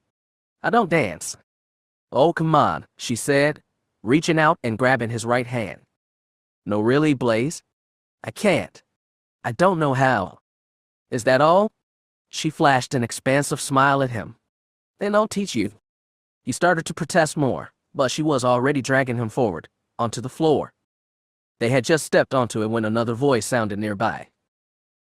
Excuse me, I believe this is my dance. He turned around even as Blaze's face clouded with annoyance. To his amazement, there stood Jan, her eyes moving between him and Blaze. Her attire was even more of a surprise. Instead of a dress, Jan wore the same mechanic's coveralls she wore everywhere. There were marks on it, dirt and grease. She looked like she had just come from working on the Crow. Hi, Jan? Catarn. Oh boy, he thought. This is starting off badly. Her gaze shifted to Blaze. Sorry. Guess you'll have to sit this one out. The other woman stepped forward, encircled Kyle's right arm, gave Jan a coy smile. I'm afraid not. I was here first, and he will dance with me. That's assuming you're able to dance after I'm finished with you, Jan said, taking a step forward. Whoa, Jan, Kyle said, holding his free hand up. Let's not let things get out of control here. Come, Blaze said, tugging at him, dance with me. Maybe this isn't the best time. That's right, Blaze. Jan said emphatically. It isn't a good time, so back off. You're just jealous because Kyle likes me better than you. Oh, really? Jan said, disbelief on her face. Are you sure? Why don't you ask him? Why should I? Blaze said, reaching a hand up to stroke his face. I know how he feels. I see. You're afraid of what he might say. Blaze's eyes cut to Jan, her lips pulling back in a snarl. I'm not afraid of anything. Least of all, you? Jan said nothing, merely extended a hand in a come-on gesture. Blaze started to step forward, but Kyle grabbed her arm. Hold on a second, Blaze. Jan, we are not doing this here. Besides, I don't like you two trying to make up my mind for me. Jan smiled at him approvingly, while Blaze glared at him for a second, then smiled as well. Very well, Kyle, Blaze said. We can decide this with a simple question. Who will you dance with? Me or her? His eyes danced between the two women. This was not a decision that should be made in this way, but he had to make a choice. He looked at Blaze, so elegantly dressed, remembering her help on Nar Shaddaa and on Jabba's ship. But what did he know about her, really? He looked at Jan, his friend, who had told the truth about the Empire. She had been with him for so long, saved his life. But she could be coarse at times, and her attitude towards Blaze didn't make sense. Blaze, he began, seeing her begin to smile. Kyle held up a hand. Blaze, he started again, I appreciate all you've done for me, and your assistance on the Nar Shaddaa mission. But, I choose Jan, she's been with me for so long, I owe her my life 3 times over. And she's been my friend and someone I could trust, no matter what. He turned to her, extended a hand. Jan, will you dance with me? She smiled at him, a smile composed of joy and victory. She pulled the workman's glove off her right hand, so that her warm skin touched his as Kyle gently pulled onto the wood surface next to him. Blaze stood there, a look of total shock on her face. I'm sorry, Blaze, Kyle said sincerely. Her look of shock and surprise lasted a moment more, then was replaced with one of such anger and rage that Kyle moved back a step, pulling Jan close to him. You know what sorry is, Kyle Katarn, Blaze said, the tone in her voice deadly, but you will. Oh yes. You will regret what you've done here today. I will see to it. And when it comes, remember that I gave you a chance, and you gave it up. For her? She pointed a finger at Jan. You've won for now, but I will be back. And next time, I won't be so merciful. Then, in a flash of white and pink, she ran from the room, disappearing. Don't let the door hit you on the way out, Jan said, then turned her face up to his. He looked down at her, unsure of what to say next. Suddenly, with an even larger grin, Jan wrapped both arms around Kyle, hugging him tightly, her face turned sideways against his chest. He hesitated a moment more, then encircled her body with his arms. They stayed that way for a long moment, then Jan pulled back slightly, turning her face to his again. Thank you for choosing me, Kyle. Sure, he replied. Oops, move one, Katarn, the thought came. Suddenly the couples around them stopped dancing. Kyle felt vaguely uncomfortable as he realized they were all looking at him, and Jan, one by one, they all began to applaud. They were all smiling at him as they clapped. Jan didn't seem to notice the applause, her eyes fixed on his, shining in the light. One of her hands reached up to his neck, gently pulling. At first, he wasn't sure what was happening. Then as Jan closed her eyes, he understood. Closing his own, Kyle let her pull him down, lips poised to touch hers. Kyle. What, Jan? He asked. I still close. Are you awake? He opened his eyes, confused by the question. It didn't make any sense. Of course he was awake. But before him, the scene had changed. Jan, the floor, the dancers, the lights were all gone. He stood before a swirling mass of light. What's, he began, but something from inside the swirling light cut him off. Well done, Kyle Katarn. You have chosen well. Chosen well? What did that mean? His mind whirled with confusion. The swirling light pulsed one more time, then went out, the whole area going dark. His shoulders were being shaken. Kyle. Eyes snapping open, he found himself staring into the concerned face of Jan Ors. She was bending over his bed, shaking him. Kyle, wake up. He blinked several times, tried to speak. Jan, he croaked. A relieved look replacing the concerned one, she let go of him. You finally awake there, Cadarn. He blinked a few more times, cleared his throat. A glass of water was on the bedside table, and he reached for it, taking a long swallow. That's better, he said, his voice a bit clearer as the water lubricated his dry throat. He set the glass back down, looked at her. His eyes moved about the area. He was in sickbay again. The curtains were closed around his bed and an IV protruded from his left arm. As he came to full wakefulness, his ears detected the hum and beep of machines, the smells of antiseptic and cleanser. He looked to Jan. Hey there, partner. You know, Cadarn, she said, cocking her head at him, I'm starting to think we give your quarters to someone else and give you a place here. He nodded. I know. Berth told me one time that I've spent more time in sickbay than most of his staff. She smiled at the joke. I'm glad to see you awake. I got a bit worried when I came in. You were talking in your sleep. I was. What was I saying? She shrugged. Don't know. You were muttering most of it. Well, when I called your name, you said, what, Jan? A fragment of the dream came back to him. I think I was talking to you in the dream. Really, she said, sounding interested. About what? I'm not sure exactly, he said, struggling to remember. I can remember a group of people and music, I think. A dance? Maybe. Well, then, you're sure weren't talking to me there, she scoffed. I don't do dances. Guess it couldn't have been then, he said. Hey, I just noticed you're walking. She smiled, took a few steps away from the bed, then back again. Dr. Berth was able to repair the damage. That, along with a quick dip to back to tank, she grimaced, and here I am. I'm glad, Kyle said sincerely.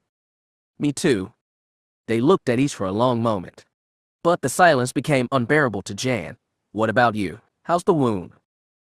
Just then, the curtains parted and Dr. Berth walked in. I see you're awake. Good. Oh, hello, Jan. I didn't see you there. She nodded a greeting. How's he doing? Very well. The wound was fairly large, but not deep. In fact, I was about to take a look. Stepping over to the side of the bed, the doctor reached down to Kyle's side, and the bandage there. This might sting a bit, he said, pulling at the tape holding the dressing in place. Go ahead, Doc, Kyle said.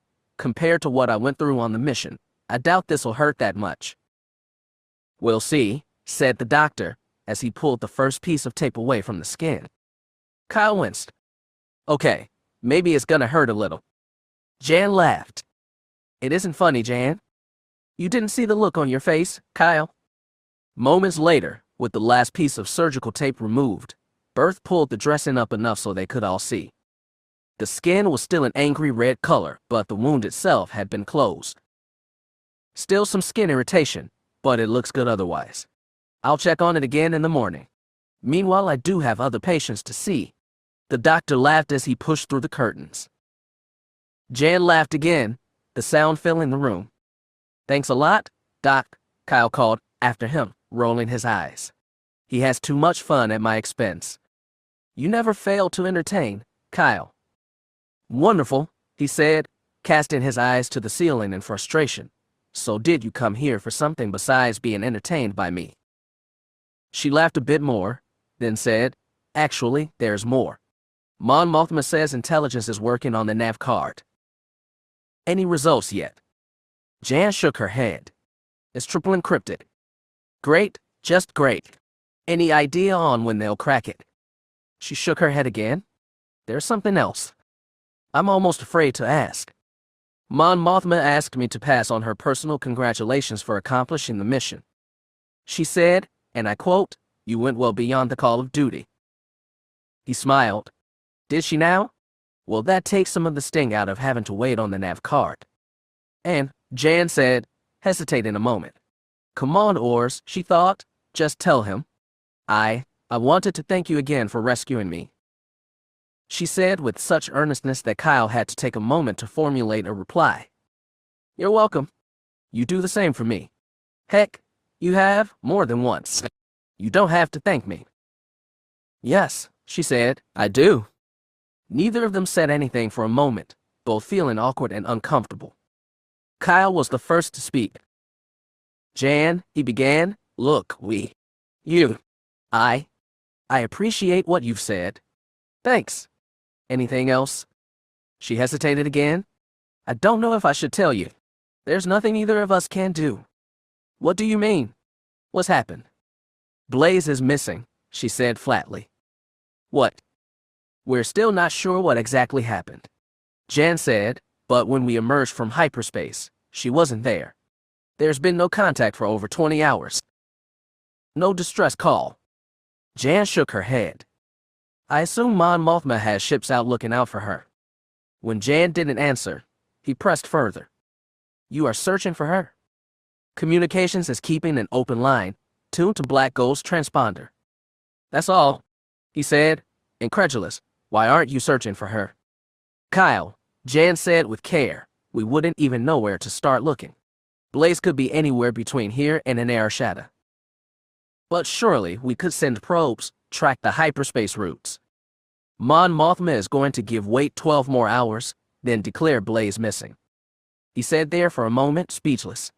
Then, reaching down, he ripped the IV free. Liquid spilled from the tube, mixed with blood. What are you doing? I'm getting out of here, he said determinedly. Someone should be out looking for Blaze. And from what you've told me, I guess that someone is me. Kyle swung his legs out of bed, planted his feet on the floor. Jan stepped over to him, holding her hands up. You're in no shape to be going anywhere, least of all piloting my ship anywhere. Your ship? Since when is the Moldy Crow your ship? Fine, Jan said. Our ship. You're still in no shape too. He cut her off. Mon Mothma assigned the Moldy Crow to me. She's my ship, not yours, and I'll pilot her anywhere I want. He started to stand, only to have Jan push him back onto the bed. Hey, the Moldy Crow might be your ship, Kadar, but I'm the one who's kept it running, mission after mission. You seem to have forgotten that. And that's supposed to allow you to order me around. Not likely. I'm not ordering you around, He interrupted again. Oh yes, you are. Just like you've done before. When we went to rescue Madine during the Arashada mission. You always have to be in charge. That's because you always seem to find yourself in trouble and get hurt. If it weren't for me, you would have died back on Danuta. Face it, Kadarn, you need me. You needed me then, and you need me now. If you're going to keep from looking for Blaze, then no, Jan, I don't need you. I owe it to Blaze to look for her. She'd do the same for me. You owe her? That's right, I owe her. We both do? You know as well as I do that if it weren't for Blaze, we never would have made it off an Arashada or Jabba's ship. So, I'm going to look for her. Now move, or I will move you. She backed up a step, realizing he was serious. Kyle stood up. Where's my clothes? When Jan didn't answer, he pushed past her, moving to the only piece of furniture, a small closet. Yanking it open, Kyle found a pair of pants and a shirt inside. Grabbing them, he sat back down on the bed, started to put the pants on. Then, as if remembering she was still there, he looked over his shoulder at Jan. Do you mind? She was staring at him, wide-eyed, mouth working. Say whatever it is you want to, or get out, Jan. I don't have time for this. When she spoke, Jan's voice was in a normal tone. Do whatever you want, Kyle. You will no matter what I say. But remember this, we're supposed to partners and, I thought, friends. Partners and friends don't do what you're doing to me right now. He saw tears gather in her eyes, then turned away as he felt his own face grow warm. He heard the curtains part as Jan stepped outside. As he put his clothes on, part of Kyle's mind nagged at him, told him she was right and he was wrong. He ignored it as best he could. As far as he was concerned, the only important thing right now was finding Blaze. But when he tried to stand, A wave of dizziness hit him and he had to sit back down on the bed. Several minutes passed as Kyle waited for the world to stop turning and tilting in front of him. He stood again, muttering, "Gotta get to the ship." And how do you expect to get to your ship when you can barely stand up? He turned to find Mon Mothma standing just inside the curtains, a look of disapproval on her face. He surmised what had happened. "Jan called you." "Yes." "She said I'm in no shape to be flying." "Yes." "And you agree?" "Consider what I saw when I walked in here, yes." "Blaze is missing. I've got to go look for her." "And where will you go, Kyle?" "You could check every system between her and Nar Shaddaa and still not find her." "Still, someone should." "Kyle," she interrupted softly, "Blaze knew the risks when she accepted the mission." "So did you. I'm no more happy about her disappearance than you are." "Then you can see why I want to go?" "Yes, I can. But I can also see, as you should be able to, that the likelihood of finding her is nearly impossible. I am unwilling to spare you or the Moldy Crow for such a mission." "That's not fair." "True. But we both know life is not fair, Kyle. You need to trust my judgment on this." "I can't," he said, taking a step towards her. "I won't." She nodded. "I was afraid you would say that. So I want you to listen to me very carefully. I have dispatched Jan to the hangar bay to disable the Crow's engines. Puin has been given orders to not allow you access to any other ship in the hangar bay. Further, I have 2 security guards standing just outside this room. So, you tell me, Kyle, will you remain here until discharged, or do I have the guards escort you to the brig?" He was trapped. He should have realized that Jan would call Mon Mothma. It made him even angrier towards her. "Fine. I'll stay here. But you can't keep me here forever, Mon Mothma." "I won't need to," she said, turning around and stepping through the curtains. A few minutes later, a nurse came in to put the IV back in Kyle's arm. He didn't speak, didn't acknowledge the nurse. His eyes were fixed on the ceiling, his mind filled with thoughts of how he could get away and go look for Blaze. "You're kidding me," Kyle said. "I'm afraid not," Mon Mothma replied. He smacked the table with his hand, biting back a curse. From the other end of the table, as far away as she could be, Jan said, "They're sure." Mon Mothma nodded. Intelligence had finally broken through the last layer of encryption only to find that the data files on the nav card were themselves encoded. Without a translation matrix, the files were unreadable. When did the Empire get so paranoid? Since one man broke into their base on Danuta and stole the Death Star plans. "Oh yeah," he said, "I did do that, didn't I? It was because of your infiltration that we're seeing such security measures taken, Kyle. However, this is beside the point. Our concern now is to find the Arc Hammer and disable or destroy the Dark Trooper project." "Okay, and then?" "We obviously need to find a computer capable of decrypting the nav card, right?" Mon Mothma nodded. "So where do we go?" "The answer has to do with why I ordered both of you here, given recent events." Kyle looked down at the table for a moment to hide the anger he felt. Since being discharged from sickbay 2 days ago, he had been escorted by security everywhere he had gone on the New Hope. Mon Mothma was still unresponsive to his request to go look for Blaze. "There are larger concerns at the moment," she had told him. It had taken a good bit of his self-control not to tell her what he thought of that. And now, all the effort, planning, and suffering he had endured on Nar Shaddaa and Jabba's ship had amounted to almost nothing. What a waste, he thought. He hadn't talked to Jan since the incident in his room. Whenever they saw each other in the hallway, she avoided his gaze. But so what? Our spy network on Coruscant has discovered the location of a computer that will enable us to decrypt the nav card. "That's good," Jan said. When Mon Mothma didn't respond, she added, "Or is it?" The older woman gave her a grave look, then said, "The computer in question is located in Imperial City on Coruscant." Jan's mouth dropped open. "What?" Kyle exclaimed, "Are you serious?" Mon Mothma nodded at both of them. "Well, that's it then," Jan said. "Not necessarily. It took a moment for her to see where the older woman was leading. No, you can't mean to do this. We have no choice, Jan. Believe me when I say if there were another option, I'd consider it. But there isn't. Sudden laughter made both women turn their heads. Sitting back against the chair, Kyle's head was thrown back as he laughed out loud. When he realized they were looking at him, he attempted to compose himself. But a smirk was firmly planted on his lips. I find your reaction completely inappropriate, Mon Mothma said. Jan glared at him. Really? Kyle said sarcastically. I think it's totally appropriate. I can't see exactly where you're going with this, Mon Mothma. You want me to go to Coruscant, infiltrate the base in Imperial City, and decode the nav card? There is a bit more to it than that, but essentially, you are correct. This sent Kyle on another gale of laughter. May I ask what it is you find so funny? This is a suicide mission, completely crazy. But you're going to do it anyways, right? She nodded. Still smirking, Kyle shook his head. And you think I'm willingly going to go on a suicide mission? You're out of your mind. Smack! With the flat of her hand, Mon Mothma struck with resounding force. The sound made him jump. Kyle, I understand you're upset about Blaze and my not letting you go look for her. But this is a serious matter, and you will treat it as such.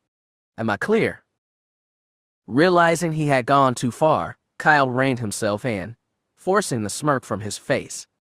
He nodded. Good. Now, let me explain the mission. You do realize that there's a better than 80 chance he'll never make it planetside, Jan said, much less to the base. The Moldy Crow is too well known, as is his face. True, Mon Mothma said, which is why we won't be using the Moldy Crow for this mission. That took him aback. Then how am I supposed to get there? Mon Mothma smiled for the first time since the meeting had begun.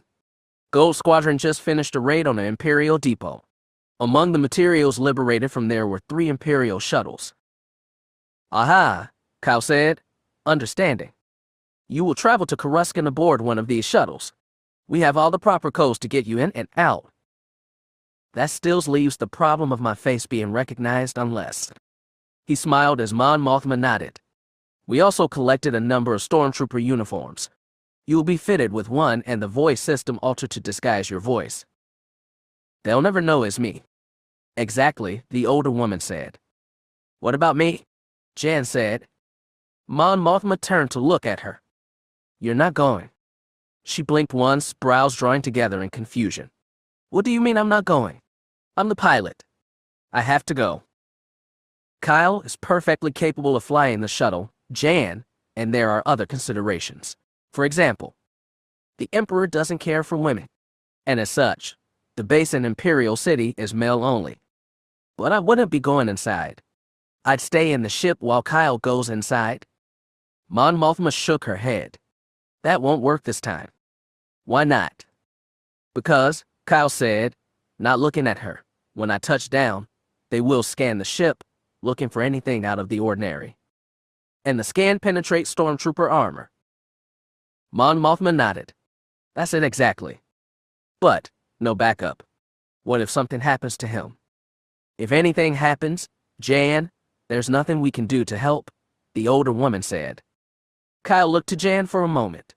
He wanted to assure her that he'd be fine. But the look he got back killed the words in his throat.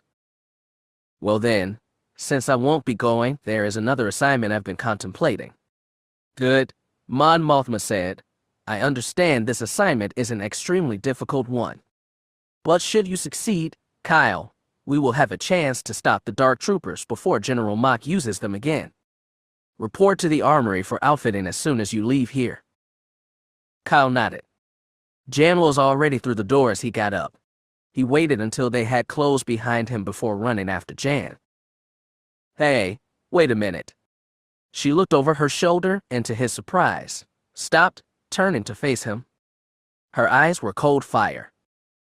Listen, I just he blew out a breath. What I wanted to say was. Save it, Jan said. I'm just trying to Apollo. We'll talk when you get back. But, when you get back, she said forcefully, Just don't get killed, okay? Okay? She turned and strode away, leaving him standing there. This wasn't the way to leave. He still thought he was right and Jan wrong, but to leave things like this, it just isn't right. Jan disappeared around corner, and a moment later, Kyle went on his own way. Chapter 25. The truth about Blaze. Kyle hadn't felt this lonely in a long time. When the Imperial shuttle had cleared the hangar bay, he took one last, long back at the New Hope. He wondered if it would be the last time he would see it. Now, nearly 9 hours later, he was approaching Coruscant. Got to remember they named it Imperial Center. He wondered for the umpteenth time, what would happen to him? This mission was a real long shot. If even the slightest thing went wrong. He jumped as the communicator dinged for attention. Taking a moment to calm his racing heart, he flipped the comm switch. This is Imperial security to approaching shuttle. Identify yourself. Here we go, Kyle thought, slipping the stormtrooper helmet over his head. This is Shuttle Araxis 7 to Imperial security. Affirmative, Araxis 7, transmit your identification code. Flipping another switch, Kyle said, transmitting. There was a long pause, long enough for him to wonder if the codes were as good as Mon Mothma had said they were. Araxis 7, this is Imperial security. Codes received and acknowledged. What is your business on Imperial Center? Repairs to the ship, security. My hyperdrive motivator been given some odd readings, and I've got a random power fluctuation in the starboard sensor array. Understood, Araxis 7. Anything the service docs can help you with? No need for that, security. If I can set down for a while and possibly borrow some diagnostic equipment, I should be able to have things fixed in a few hours. You're cleared for landing pad 9A. Coordinates will be uploaded momentarily. Be advised that you will need to check in with maintenance before using any equipment. Affirmative, security. Thanks for the information. Good luck with your repairs, Araxis 7, and welcome to Imperial Center. With that, the comm cut off and Kyle released a breath he didn't know he had been holding. He had cleared the first hurdle. His tracking screen lit up with the coordinates transmitted from security. Kyle set the shuttle to follow the indicated path. As he descended through the upper atmosphere, surface features began to be visible. His eyes went wide as he tried to take it all in. In every direction he looked were buildings of all shapes and sizes, some so tall they seemed to reach almost into space itself. 1,000 other craft plied the traffic lanes in and around the city, constantly on the move. Kyle settled into one of the flows for a moment, then descended further. In the distance, he could see another tall structure. Elegant in its design, the building rose higher and higher, ending in a pointed spire like a finger pointing into the sky. The black permacrete covering the surface of the building identified it for him. So that's the Emperor's castle, he muttered to no one. Turning away from it, he guided the shuttle lower. Just ahead, a square area lit up, the lights moving in toward center. Guess that's the place to go, he thought, moving the ship towards it. When I get back, Kyle thought, I'm buying Mon Mothma dinner. His disguise had proven, so far, flawless. After locating the base, he had checked in with the officer of the day and been granted access inside. The vocal module had successfully disguised his voice so that no one, not the officers or the other stormtroopers he encountered, could tell that he was anything but another stormtrooper. However, as Kyle explored the base, he found that the places he needed to get into required security pass cards. He considered trying to lure one of the other Imperials into an isolated area and simply take what he needed. But if things got violent, there was nowhere for him to hide a body without it being discovered. There was one possibility, but Kyle nearly dismissed it. If it didn't work, he'd be under suspicion, maybe even arrested.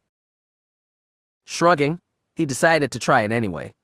It wasn't doing any good just standing around. Stopping before a door marked Data Processing Computer Core, he made a show of checking his belt for a pass card. He began to glance around, as his search grew more frantic. "Oh, blast!" he yelled. "Is there a problem, trooper?" Kyle turned to find himself face to face with one of the black-suited Imperial command staff. "No, sir," he said too quickly. The Imperial just looked at him. Letting out a breath, Kyle allowed his shoulders to slump. Yes, sir, there is. I was supposed to check out the data processing center about 10 minutes ago. But I seem to have lost my access card. For a moment, the Imperial just stared at him. I'm dead, Kyle thought. The Imperial shook his head, rolled his eyes. Again, that's the 12th time this month. Looking down at the floor, Kyle said, Yes, sir. Sorry, sir. You troopers have got to realize that these access cards are just as important as any other part of your uniform. Yes, sir, Kyle said dejectedly. The Imperial sighed, pulled a slim card from a pocket. Make sure you report losing the card to your sector officer. He'll get you a replacement. Kyle watched as the man inserted the card into a slot on the door. The computer took a moment to scan the card, followed by a whoosh as the door slid aside. Thank you, sir. Try not to let it happen again, Trooper. Yes, sir. With that, the Imperial turned and walked away. Kyle stood there, stunned that the lie had worked. The more things change, the more they stay the same, he thought. The door began to close. Realizing he was about to lose his one and only chance, he stuck his foot into the gap. The door sensors registered it and the panel obediently slid open again. Stepping inside, he found himself in a small hallway, the stark white walls contrasting with the gray metal doors at either end. Okay, now, which way do I go? If only I had the mapper.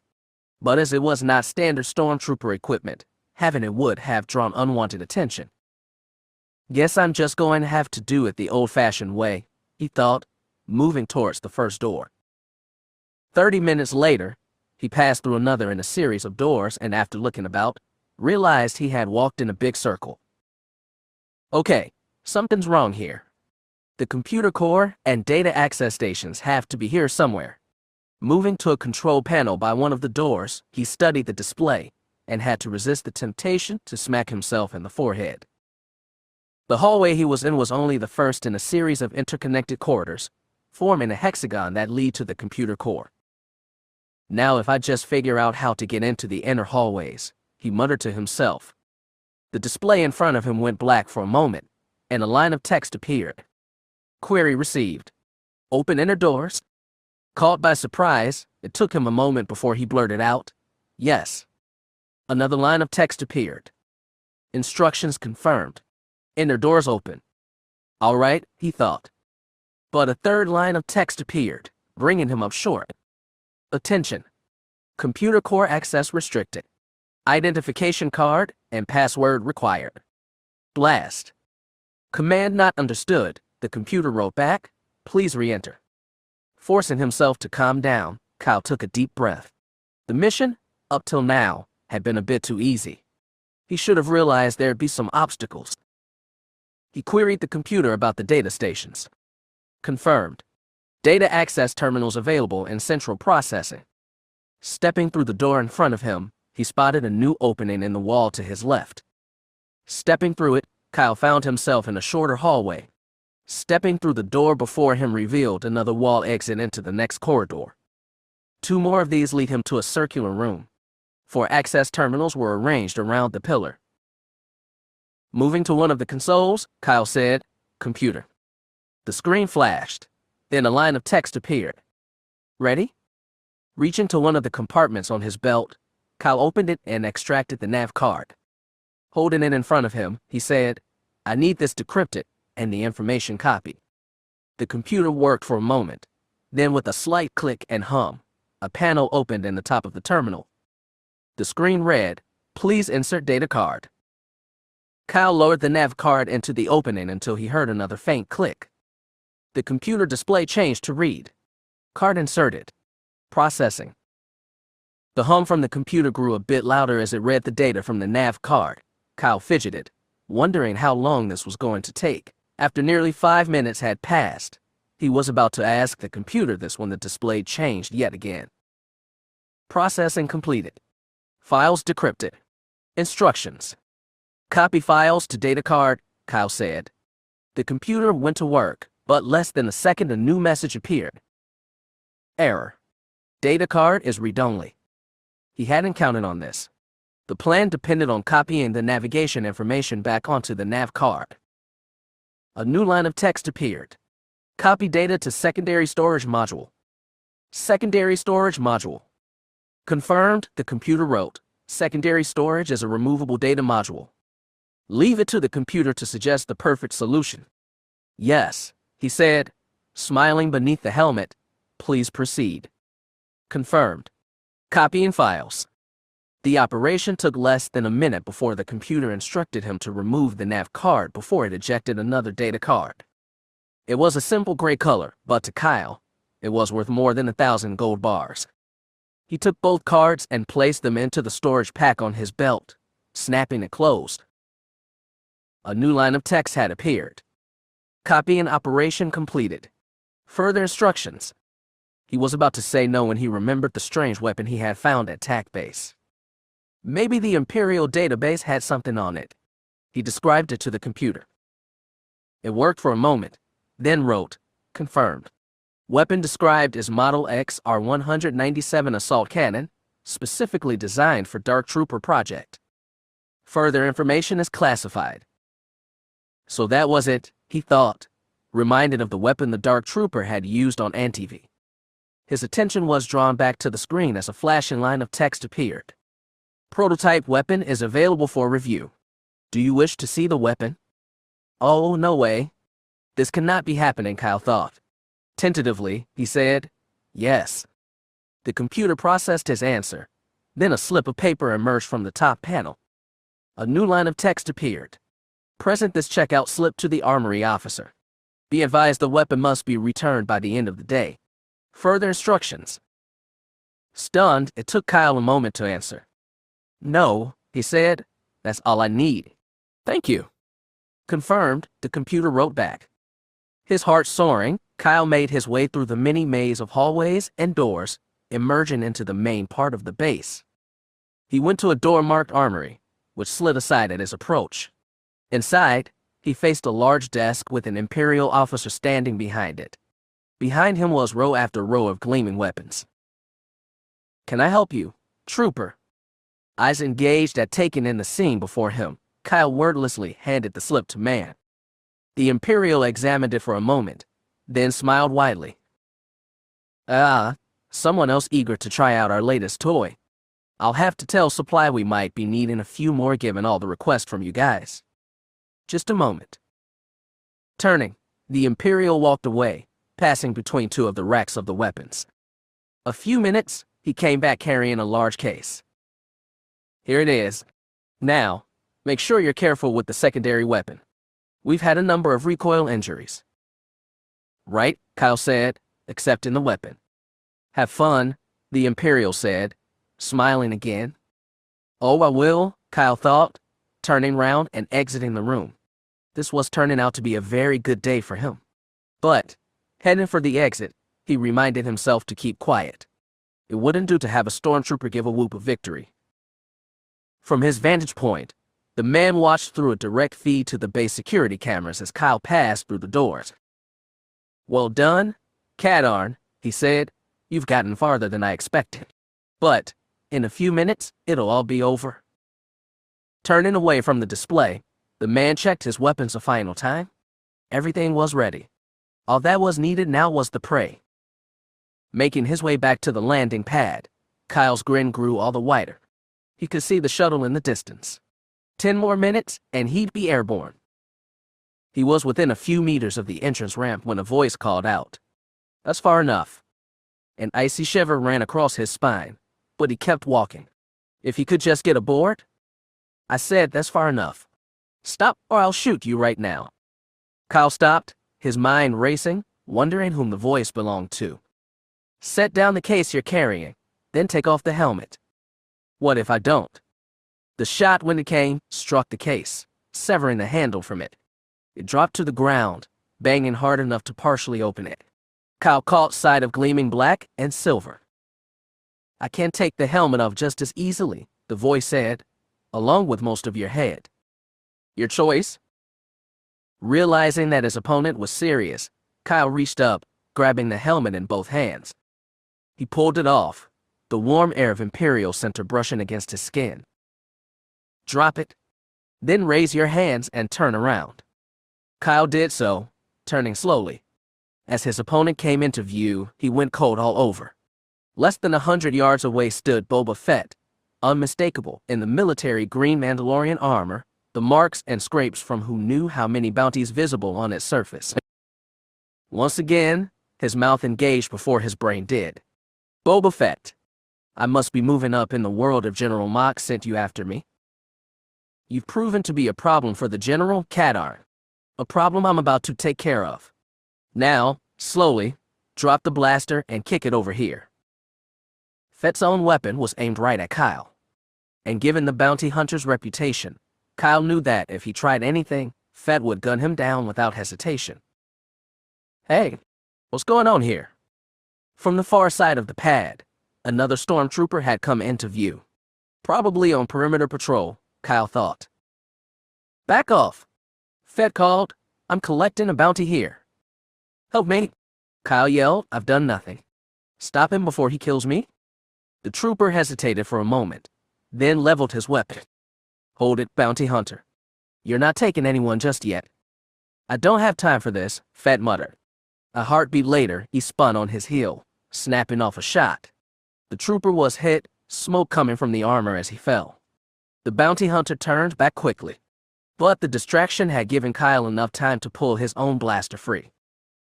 Okay, Fett, he said, new plan. I'm leaving.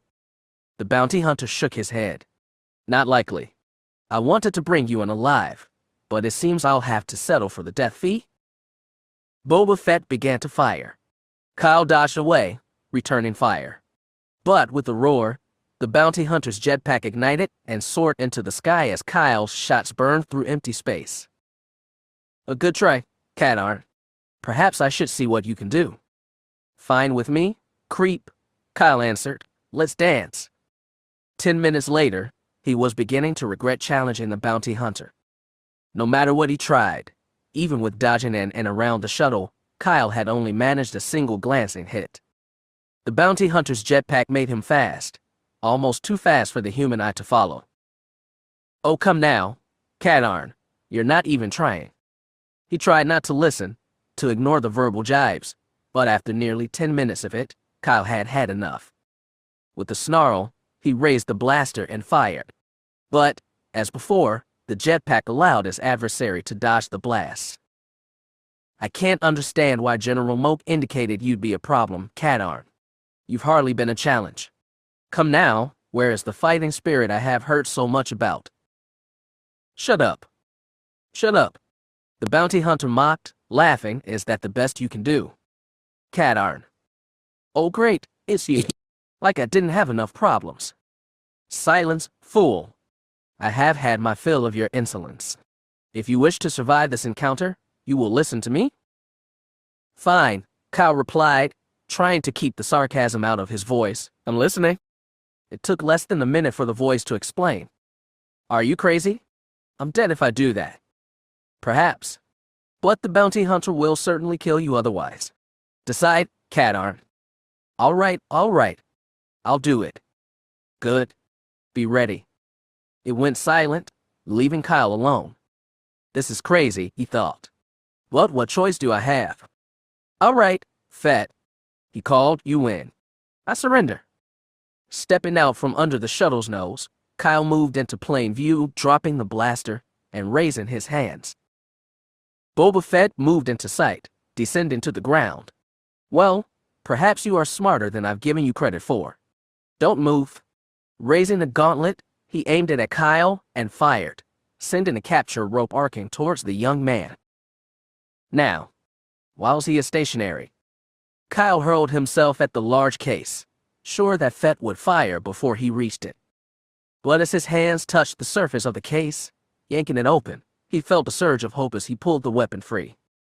It was bigger than weapon he had handled before. It was nearly 4 feet long, the wide stock lead down to a pair of barrels. Twin triggers were visible, suggesting a dual firing mode. Let's just hope it's loaded, Kyle thought. He hefted the weapon onto his right shoulder, pointing it towards his opponent. Fett found himself actually surprised.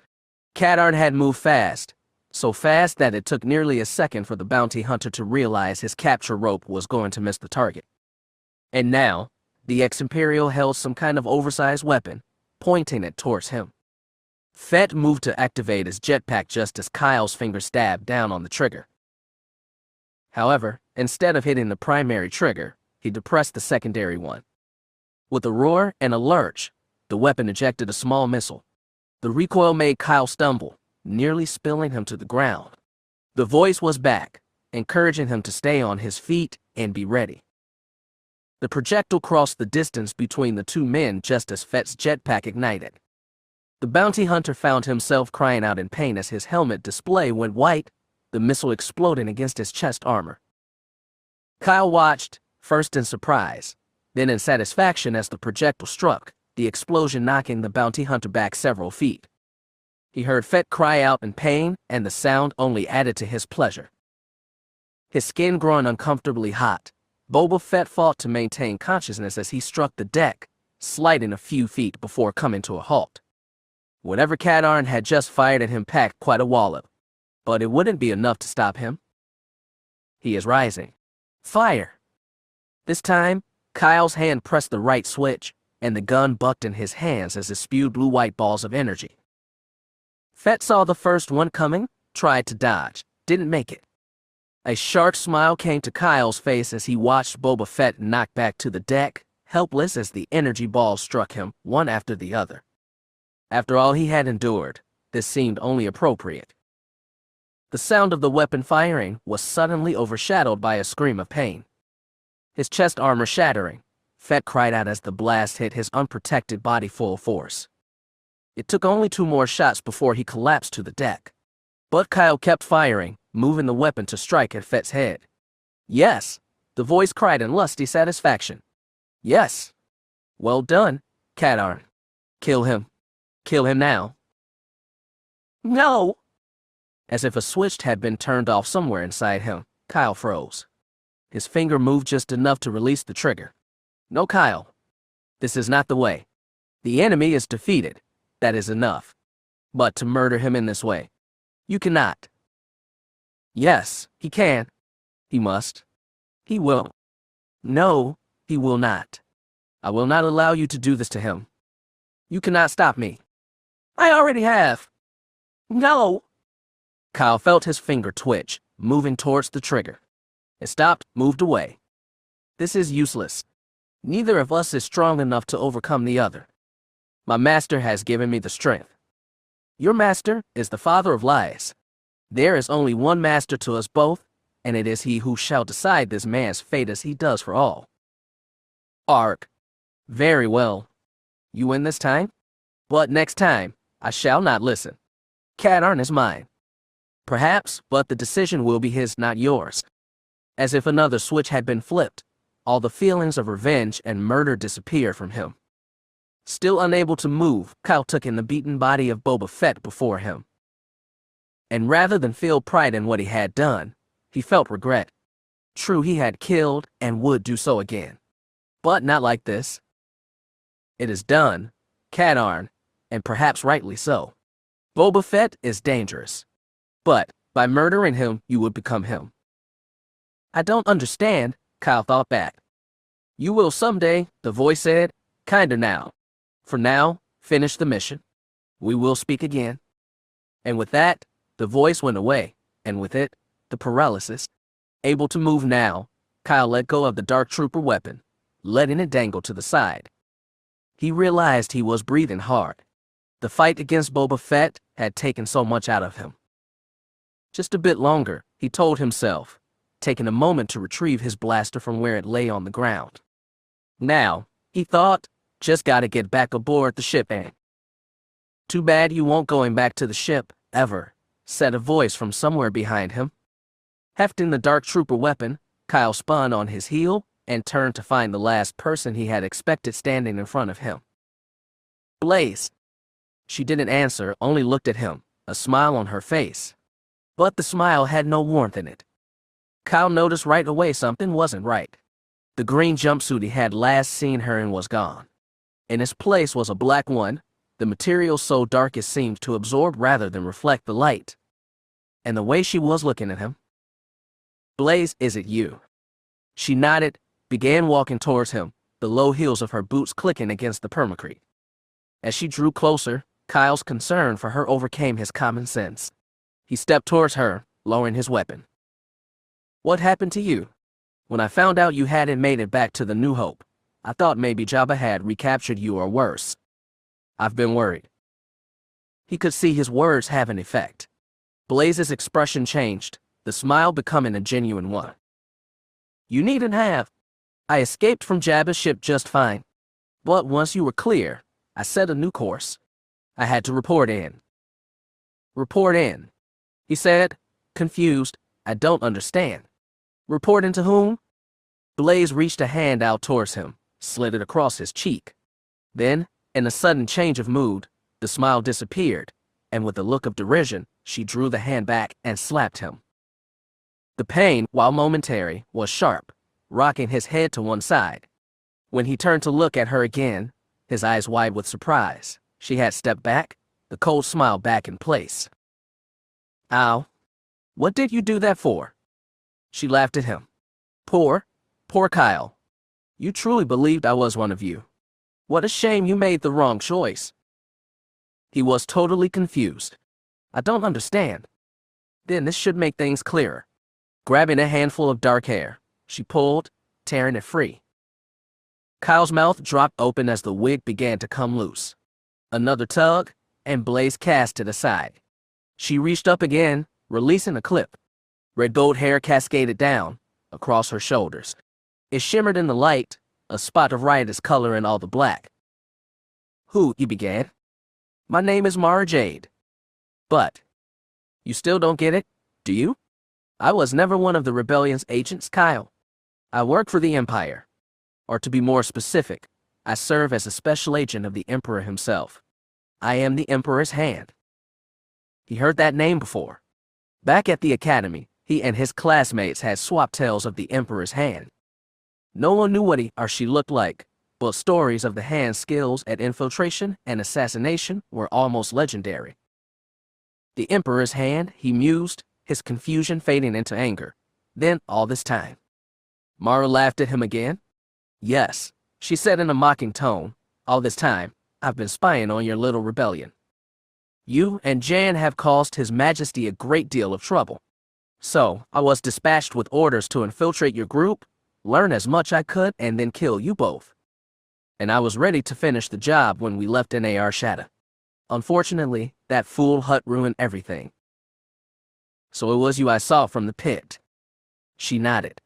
"After all I'd been through, I wasn't going to let anyone or anything else deprive me of the pleasure of personally eliminating you." "I think I'm starting to get it," he said. "Then everything that happened on Jabba's ship." She gave a mock bow. "Yes, indeed, all orchestrated by me. Although seeing you get wounded while trying to protect Jan was an added bonus. You were allowed to escape." And the interrogator. Was he supposed to kill Jan? Of course he was. Once I determined she knew nothing of importance, there was no need to keep her alive. Besides, you're my target, not her. Why should I care if she dies? She gave him a look of total disinterest. Kyle clenched his hands tightly, the knuckles going white. "You cold-blooded." Now, Mara said, shaking a finger at him reprovingly, "There's no need for that. Besides, Kyle, I actually found you attractive at first. In fact, I was going to ask the Emperor to let you live, so that I could make you mine. But then, you chose Ors over me." He didn't understand. Then it came to him. "The dream I had in sickbay." She nodded. "Yes, I entered your mind, gave you a chance. But you rejected me. Didn't I say you'd regret it? So it's personal now." In answer, she held her hand out, palm facing him. Something slammed into his chest, knocking him back and onto the ground. The dark trooper weapon fell from his grasp, skidding out of reach. As he picked himself up, Kyle noticed Mara hadn't moved. She was still in the same position, but the smile was back, an evil smile. "I rather enjoyed that," she said, "but I suppose I shouldn't waste any more time." Back on his feet, Kyle went into a combat stance, waiting for her to make the first move. "I just realized," she said, "I don't have a weapon. Mind if I borrow yours?" Feeling a tug at his side, Kyle watched in fascination as his blaster rose from the holster, then flew across the distance between them, landing in Jay's outstretched hand. Mara laughed. "As you can see, Kyle, the Emperor has also given me access to his power as well." He felt another tug, and with a sudden motion, he was dragged forward until he stood just a few inches away from her.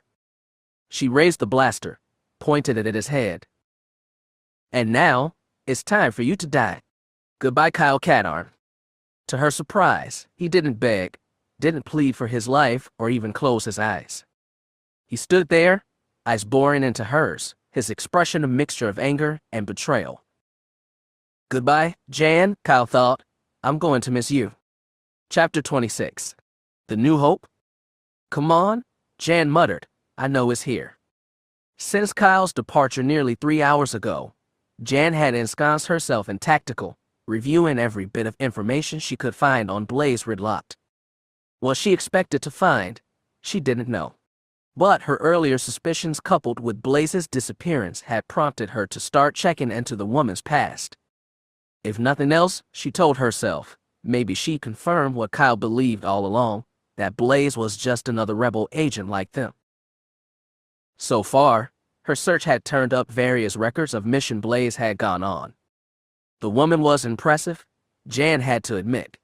She had single-handedly infiltrated an Imperial base to plant listening devices and rescued the crew of a damaged rebel transport by connecting using black gold to tow the ship back to base. Everything in her record showed a loyal rebel agent with exceptional abilities. According to the latest file she was reviewing, Blaze had been dispatched on a mission to Corellia to investigate rumors of an Imperial presence in the system. Right away, that struck Jan's eye. The Empire already had an established presence in the Corellian system, working with the corporate security to provide local law enforcement of the worlds of Corellia.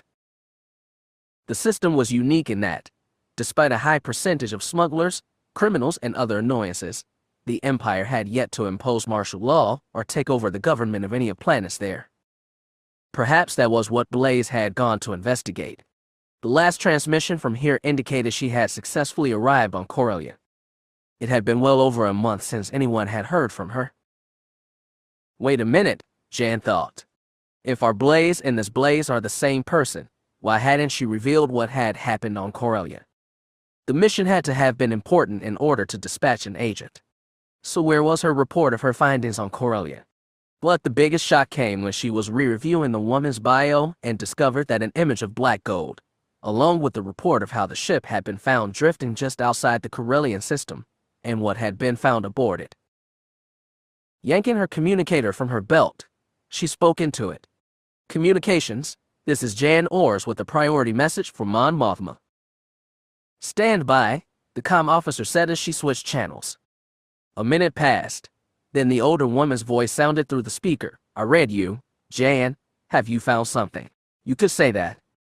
"What is it?" "I don't want to broadcast it over an open channel.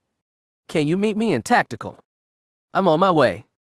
5 minutes later, Mon Mothma passed through the doors, joining her at one of the stations. "Blaze is a double agent," she announced without preamble. "What?" Indicating the display, Jan said, "Take a look." She showed Mon Mothma her findings, including the visual record which showed that black gold was in fact not a Z-95 headhunter, but a modified skip ray blast boat. After studying the information, the older woman turned to her, her face grim. "I swore I'd never let another Imperial spy get this close. And now?" "It's not your fault, Mon Mothma. Whoever Blaze really is, she's good. She fooled everyone, you and me, Kyle." "We've got to warn him," the older woman said. "I know," Jan said, "but if we try to contact him directly, the Imperials will pick up the transmission." Still, a look of shock appeared on her face. "Mon Mothma, who provided you the report about the location of the nav card. It was one of the Empire's Mon Calamarian slaves. But it dawned on her as well. It was Blaze who delivered the report to me." Then the mission to an AR Shaddai was a trap, orchestrated by her. And I just sent Kyle into the heart of the Empire. I'll bet Blaze is there too. Jen opened her mouth to speak, but Mon Mothma held up a hand. Go. I will, Jen said, right after I stop off at the armory for some extra firepower. That said, she whirled and ran from the room. The halls rang with the staccato beats of her heels as she ran through the corridors of the New Hope. 10 minutes later, the Moldy Crow leapt from the hangar bay, engines trailing blue fire as it boosted away from the New Hope. Jan's fingers flew over the controls, programming the hyperspace jump. You'd better not hurt him, Blaze, she thought, reaching for the hyperdrive lever. Her finger began to tighten on the trigger. Just a few moments more, Kyle thought, and this'll all be over. I just wish I could have talked to Jan one last time. Boom. The deck under their feet suddenly shook, causing them both to stumble. What the? Jay started to say, as the sound of an ion engine became audible. Both looked skyward, catching sight of it at the same time. Ion engines howling, the Moldy Crow screamed down out of the sky, looking for all the world like an avenging eagle diving at its prey.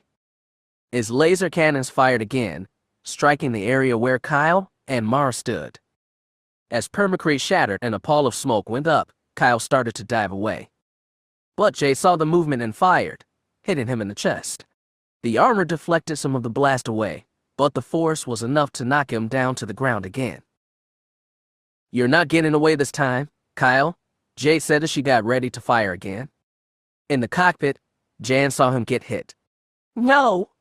She cried, her lips curving into a snarl. She was going to make that woman down there pay. Even as Mara began to pull the trigger again, Jan brought the Crow in, engine screaming as she leveled off, heading towards the landing pad at a reckless speed. Mara saw the ship coming in hard, but she smiled as she realized it was also coming in too fast. It would overshoot the pad.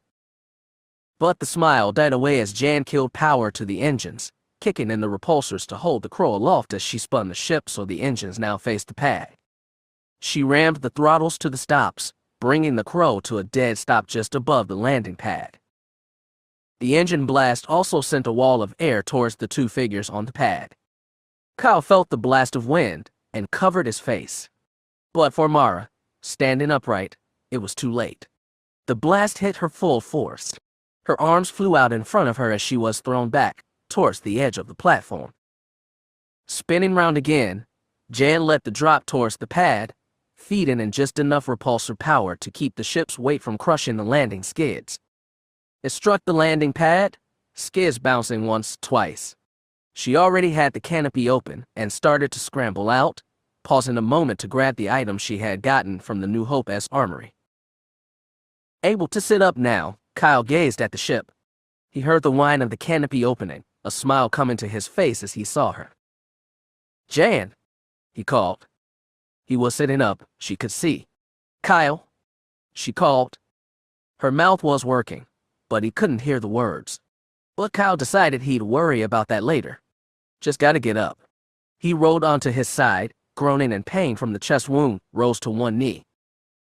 Jan, he called again. She heard him call her name. He was hurt. The hole in the chest armor was evidence enough of that. But he was alive. Now, if she could just get him aboard the Crow, they'd be out of there. She was running towards just as another figure became visible, approaching from the opposite side of the landing pad. The face was Blaze's, but the hair, the clothes. This was the double agent, the one who had fooled them all. But how? The blast from the engine should have blown her off the pad. The woman called out, I told you you're not leaving, Kyle. And I meant it. Jay, he started to move, anticipating what direction she was coming from. But it was too late. One moment he was moving, the next he felt like he had slammed into a brick wall. He tried to move his legs, to keep going, but he couldn't move. He felt a tug, realizing he was being pulled backwards. He reached out to Jan just as something struck him from behind. He fell onto his knees, semi-conscious. Kyle, Jan cried out, watching in helpless fury as the redhead pulled him back as if an invisible string connected him to her hand. She hit Kyle with the butt of a blaster and he fell to his knees. Skidding to a halt, she brought the KGX Model 9 sniper rifle to her shoulder, activating the laser sight. Glancing down at Kyle, Mara smiled with satisfaction. Ors may have surprised her with the engine blast, but she hadn't counted on Mara's combat expertise. She had managed to catch the edge of the platform and keep herself from going over. Then, summoning her force powers, she had sprinted across the landing pad to just behind Kyle. From there, it was a simple matter to pull him to her.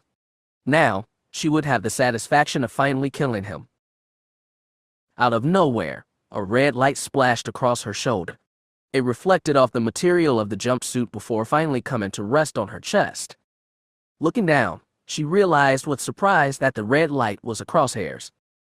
She looked up, following the path of the light to its origin, her face clouding in anger at what she saw. "Ors," she snarled. "Blaze," Jan replied, "or is that really your name?" "Not that I care that much." "So you know," Mara said. "How?" "It took some digging. But when I discovered that the real Blaze Ridlop was killed a month ago on Corellia, the pieces all fell into place." "I'm surprised you were able to figure it out," Mara replied. There wasn't much of her left to find. "There was enough," Jan said, "that in the image of the real black gold." Mara nodded, impressed at how the other woman had figured it out. "I was wrong about you, or I should have killed you long ago." "Probably," Jan said. "You definitely underestimated me. Now, drop the weapon and step away from Kyle, or I'll put a hole in your chest so big you'll be able to scratch your own back." Blaze smiled evilly, kept the blaster trained on Kyle. "I don't think so. In fact, I'll bet I can kill him before you can kill me. So you decide, Ors, which will it be?" "Let's see," Jan said thoughtfully, winking at Mara. "How about you?" With that, she shifted the sight. The double agent let out a scream as the laser sliced into her eyes. Jan lowered the sight back onto Blaze's chest, finger tightening on the trigger. Suddenly, something struck her with incredible force. The rifle was knocked upwards, casting the shot harmlessly skyward. Jan stumbled back, saved from falling as she fetched up against the crow's hull, head striking hard enough to stun her. As for Mara, even though her eyes had closed reflexively, the laser had damaged them. She fought to find her focus, willing the pain in her eyes to go away. She threw a hand out in front of her even as began to back away from Kyle. But even if she had succeeded in knocking Ors down, she had to get away. But even as she turned away to escape, Mara vowed that someday she'd find Kadarn and Ors and make them both suffer. Jan lay against the hull for a moment waiting for her vision to clear. She blinked several times, eyes finally focusing on the scene before her. Smoke drifted lazily across the landing pad where the crow's cannons had scored hits. Suddenly, she remembered Jade. Swinging the sniper rifle up, ignoring the pain in her head, she pushed off from the ship, taking a few cautious steps forward. Sweeping her gaze over the landing pad, but no Jade. "I know I hit her with the laser," Jan thought. "So where is she?" Turning in a complete circle, she found nothing except the permacrete of the landing pad. Somehow Jade had gotten away. A groan reached her ears. "Kyle!" She turned to where he lay on the ground. He had fallen onto his back, legs twisted to the side. She was beside him a second later, kneeling by him. She started to reach for him, pausing only to pull the glove off her hand as she touched 2 fingers to his neck, feeling for a pulse. A moment passed, another. There it was. She could feel the steady beat against her fingers, whispering silent thanks that he was still alive. As she pulled her hand away, the back of the palm touched his cheek. The skin was warm, roughened by a day's growth of beard. "Kyle?" He didn't answer, didn't stir. "Kyle, can you hear me?" The rise and fall of his chest told her he was breathing. "Kyle, open your eyes." Still no response. She considered using a stimulant on him from the crow's medical kit, but it could do more harm than good. Still, she had to wake him. Then it hit her. "Name, rank," she said. For a moment, there was nothing. Then, with a movement of his head, Kyle stirred, Mouth opening, Kadarn, Kyle, rank, Lieutenant. His eyelids fluttered open. She watched as his eyes focused, began to move around, finding her. His throat worked for a moment. Then smiling wanly, he said, "Hi." She didn't smile back, placing her hands on her hips and gazing down at him with a stern expression. "This is getting to be a habit, Kadarn." "Sore," he started to say. His eyes suddenly went wide and he tried to sit up. "Jan, Blaze is really Mara Jade, the Emperor's hand." She. Placing a hand firmly on his chest, she pushed him back down. "I know. Don't try to move yet. I've got to make sure you're okay to travel." Just then, an alarm began to sound. "Attention! Attention! All stormtroopers report to your stations." "I don't think we have the time to wait, Jan." She shook her head, rising to her feet just as a TIE fighter screamed overhead. Typical Imperial timing. Kyle reached out a hand to her. Grabbing it, Jan secured the grip with her other hand and leaned back, helping Kyle to his feet. "Can you walk?" He started to take a step, nearly fell. Looping his left arm across her shoulders, she placed her other arm across his back. "Guess we have our answer." Half stumbling, the two agents made their way over to the crow. Reaching up, Kyle grabbed the lip of the cockpit, pulling himself. His body protested, but he gritted his teeth against the pain, pulling himself into the rear cockpit. Jan leaned in and secured his straps. As she finished the last one, he grabbed her hand. She turned to look at him, her face a mixture of annoyance and curiosity. "Thanks," he said simply. "Thank me when we're back aboard the New Hope." She could see the disappointment in his face, but now was not the time for this. Hurling herself into the forward cockpit, she closed the canopy and began activating the ship's systems. "Jan." "Later, Kadarn." "But Jan." "I said later, Kadarn." "There may not be a later." "Look." Jan turned her head to the left, eyes going wide as she spotted a squad of stormtroopers charging towards the landing pad. At least two were carrying heavy blasters, she could see. "Oh, Sith spit." "My sentiments exactly," Kyle said. The engine power grid was only reading 80, but she couldn't wait any longer. She began to feed power to the engines, at the same, keying the defense systems to activate the shield and begin charging the laser cannons. The repulsors fired, lifting the skids free of the landing pad, but the engines were refusing to work. She checked the power grid again, 90. Come on, she said, beginning the start sequence again. Wang. The crow lurched to one side, the shields flaring brightly as a laser blast struck them. Jan looked outside to find that the stormtroopers had set up a portable laser cannon. Wang. The crow lurched again, a yellow light appearing on the defense system status board. She heard a hum from behind her, followed by a cough. She started to smile, but it faded away as the engine's gauges dropped back to 0. Wang. The yellow light changed to red. The shields were being overloaded, the Imperials adding their blaster fire to the shots from the cannon. She began the sequence again. Behind her, she heard Kyle yell, "Oh, come on, you slacking ship." The hum started again, then the cough. This time, however, a deep-throated roar followed the cough as the engine's gauges swung up. Wasting no time, Jan shoved the throttle to full. The stormtrooper commander ordered his men to keep firing. The shields on the enemy ship were beginning to weaken, he could see. A couple more shots. There was a loud coughing sound, followed by the deep roar of ion engine coming to life. A blue glow began to emanate from the ship's engines, and as the commander watched, the enemy ship blasted away, nose pointed into the sky. Blast. He grabbed his communicator. This is Unit 5. The Quarry has managed to get away. Order the TIE fighters to track, pursue, and destroy. There was a quick acknowledgement. He smiled under his helmet. The enemy ship wouldn't get far. They were almost clear of the atmosphere when the first call came. This is Imperial security to unidentified ship. You are charged with trespassing in Imperial space. Power down your engines and prepare to be boarded. Neither of them said anything. Unidentified ship, We have TIE fighters on a pursuit course. Power down now, and you will not be harmed. Yeah, right, Kyle muttered. Both of them felt the ship shake as the first shot from the pursuing TIE struck. The shield indicator, which had faded back to green, was glowing yellow once again. From behind her, Kyle called, computers showing 3 TIE fighters right behind us, with what looks like a squadron about 6 minutes away. We've got to keep going. Jan said, her voice showing signs of strain. I've got the hyperspace jump already programmed. We just need to get clear of the atmosphere.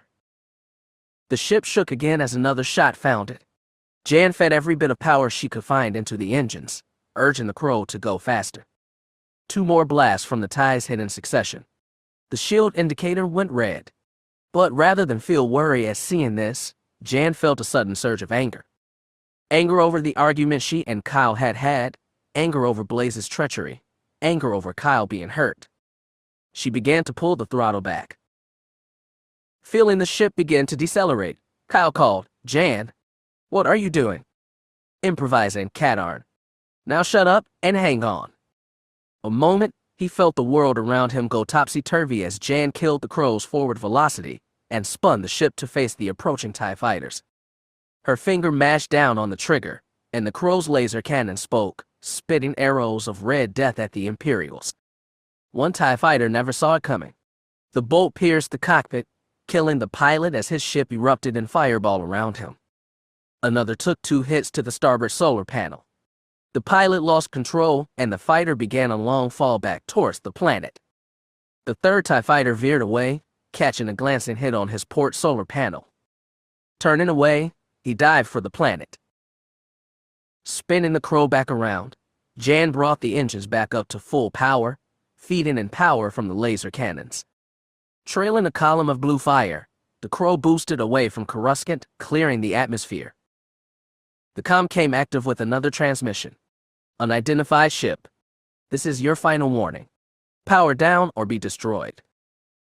Jan smirked at the speaker, knowing it was an empty threat. So why say anything?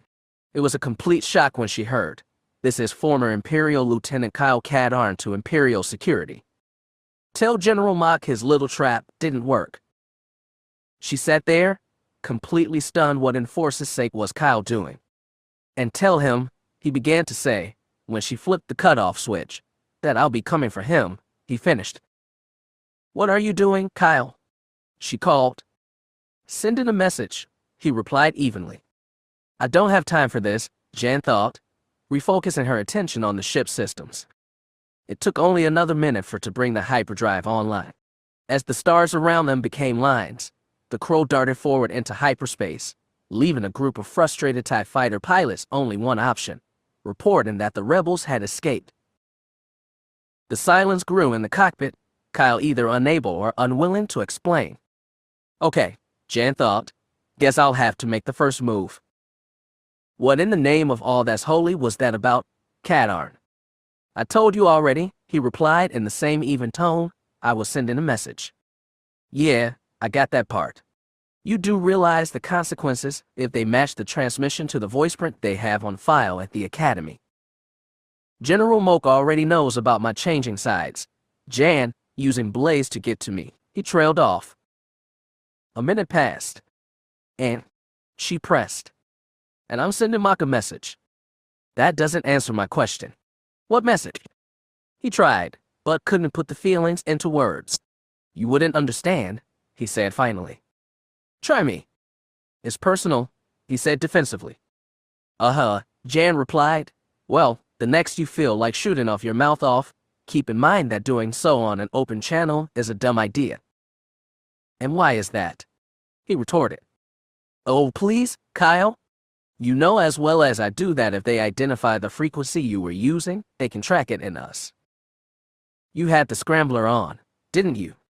Jan glanced at the comm. Sure enough, the scrambling system was off. It worked to distort any emission from the ship, especially communication frequencies. She said nothing, not wanting to hand him an easy victory.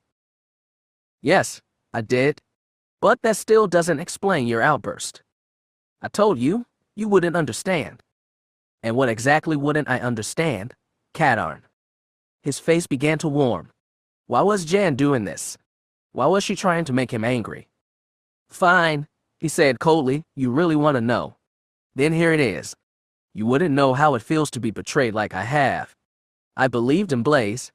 I trusted her. I cared for her. And now I discover that she's really someone else. But not just anyone. She's the Emperor's hand. Jan could hear the fear and pain mixed in with the anger. Okay, she began, but... Not buts, Jan, you wanted to hear this. I'm also tired of being a target. General Mock is behind this. Blaze and Boba Fett. Wait a minute. Did you say Boba Fett? The Boba Fett. It took only a few minutes for Kyle to relate his encounter with the bounty hunter. And there I am, wounded and in pain, just wanting to get out of there. And who should show up? The woman I thought was Blaze. Only now I find out she's been playing me for a sucker all this time. And then she nearly kills me. If you hadn't shown up when you did. He trailed off, shaking his head, the truth of what would have happened all too clear. Jan didn't know what to say. Her heart hurt for him, for what he had gone through. And while she knew Jade had fooled many others besides Kyle, it hurt him more because he had believed in her so strongly and had defended her. I always had a bad feeling about her, she said absent-mindedly. A bad feeling. Oh, that's great, Jan. How many times did I try to get you to explain your attitude towards Blaze? And now you tell you had a bad feeling. Why didn't you say something before? A ripple of shock ran through her, followed by a surge of anger. Excuse me? What are you saying, Kyle? That this was somehow my fault. No. But you wouldn't talk to me, Jan. Wouldn't tell why Blaze bothered you. Because you wouldn't listen, Cadarn. You were so gung-ho on making Blaze a part of our team, you didn't stop to question anything. And every time I tried to talk to you, you would just dismiss it as more of my bad attitude. Then why didn't you talk to me before I went on this mission? I gave you a chance then. All right, Jan exclaimed, after you had lambasted me over not forming a sector-wide search for Blaze after I told you she was missing. Look, Kyle said, I was wrong about that. I admit it. But you still should have talked to me before all this happened. Jan went cold inside. Fighting down an urge to reach back and smack him, she instead said, and you should have listened to me when I tried to talk to you. The cockpit fell silent. The two agents struck mute by each other's words. She's right, Kyle thought. I should have listened. But what did she give to go on? Nothing. I should have tried harder to talk with him, Jan thought, but he was being so blasted stubborn. The moldy crow cruised on through hyperspace, no sound emanating except a few beeps from his systems. After dropping from hyperspace twice to check for any pursuit, Jan programmed the final leg of the jump. As she pulled back on the hyperdrive levers and the crow slid smoothly into hyperspace, she took a moment to look over her shoulder. Kyle hadn't moved, lying there in his seat gazing out the left side window, his chin supported in one hand. We should be rendezvousing with the New Hope in about 40 minutes, she called. Okay. The two of them hadn't exchanged more than a few words since the fight.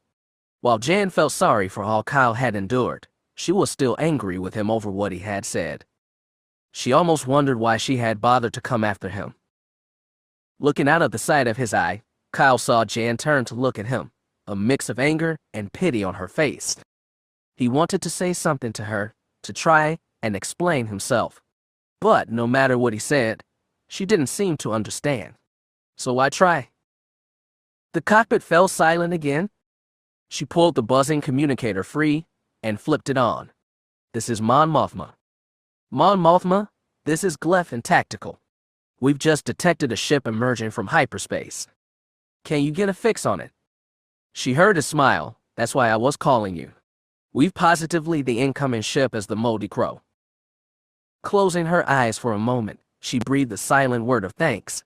Thank you, Gleph. Good work. Anytime. Switching the channel, she rang communications. This is Mon Mothma. Can you get a signal to the Moldy Crow? Trying now. Jan saw the light begin to flash on the comm panel. The New Hope is hailing us. Probably Mon Mothma, Kyle said. Nodding, Jan opened the channel. We're receiving a signal. The comm officer, switching to your comlink. There was a quick burst of static, then a popping sound as the device switched to the proper frequency. Jan. Mon Mothma, good to hear your voice. And yours. Is Kyle. He's here with me, a bit banged up, but alive. And Blaze. We were right. I see. I'd like to make a quick run by sickbay, then. I'm fine, Kyle called from the rear cockpit. No, you're not. Dr. Berth needs to have a look at you.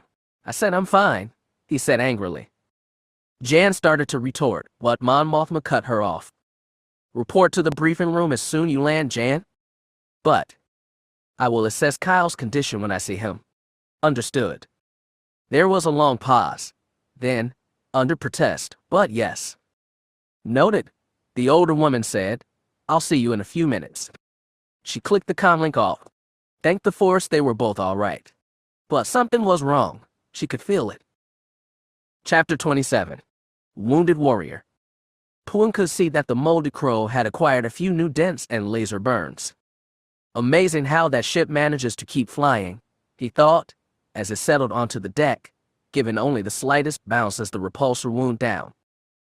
The cockpit opened and the pair climbed out. While he was still learning about human customs, Puan could sense something was wrong. The two humans' body language was wrong. They were looking everywhere but at each other as they stepped down to the deck. Emerging from his office, the Corran strode over, raising a flippered hand in greeting. I see you managed to find someone to shoot at you again. Hey, Puan, Kyle offered. The Corran noticed bruises on the man's face, dried blood on his lip. You've been hurt. Touching the cut on his lip, Kyle rubbed at the dried blood until it flaked away. It's nothing. I managed to tick off a few stormtroopers. Kyle, Mon Mothma is waiting. The small smile of the man disappeared, replaced by an expression of annoyance as he turned to the woman. No words were exchanged, but Puan noticed Jan's face changed into the same annoyed look. Sorry, Puan. I gotta go. See you later. Okay. The Corran watched as first the woman, then the man walked across the hangar and through the doors. The man was maintaining a distance from the woman. Wonder what Kyle did this time that Jan's angry with him, he wondered. Giving a shake of his tentacle face, Puan returned to his work. The doors to the briefing room opened as first Jan, and then a moment later, Kyle entered. Mon Mothma crossed the room towards them. I am very glad to see you both back safe. She extended a hand towards Kyle. When he reached out his own, she encircled it with both of hers. I am especially relieved to have you back, Kyle. When we discovered Blaze's deception, I feared we had lost you. It was a near thing. But Blaze wasn't the only problem I faced. She held up a hand to stop him. Before we begin debriefing, do you need to stop by sickbay? I can see you've been hurt. Shaking his head, Kyle said, I'll be okay. Some cuts and bruises, but nothing's broken this time. I'll stop by sickbay as soon as we're done here. But I do have one request. Yes. You mind if I change out of this? He indicated the stormtrooper armor. Are you having a problem? Well, yes, but it's kind of embarrassing. Kyle, the older woman said, I've been around long enough that there's very little that I find embarrassing. Well, it's just that, he said uncomfortably. I'm chafing like a bear inside this thing. Mon Mothma's lip twitched, years of self-control kicking to suppress the laugh that threatened to bubble up. Next to Kyle, Jan folded her arms over her chest and glared at him. Well, the rebel leader said, I can certainly understand if the armor is causing you discomfort. I suggest that we adjourn for 30 minutes. Kyle, why don't you stop by sickbay and have Dr. Berth examine you?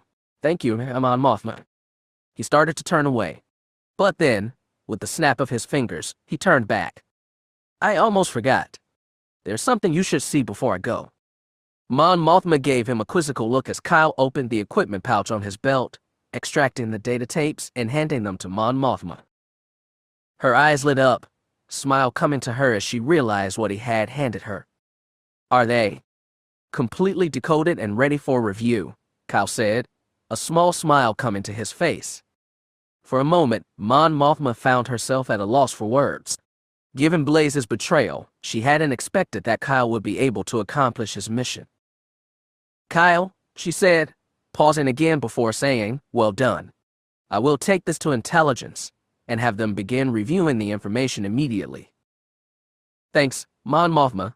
I'll see you in 30. The two agents began walking towards the doors. Just as the doors opened, she overheard Jan say, "You didn't tell me you had the data tapes." "Sorry. With everything going on, I guess I kinda forgot." Forgot.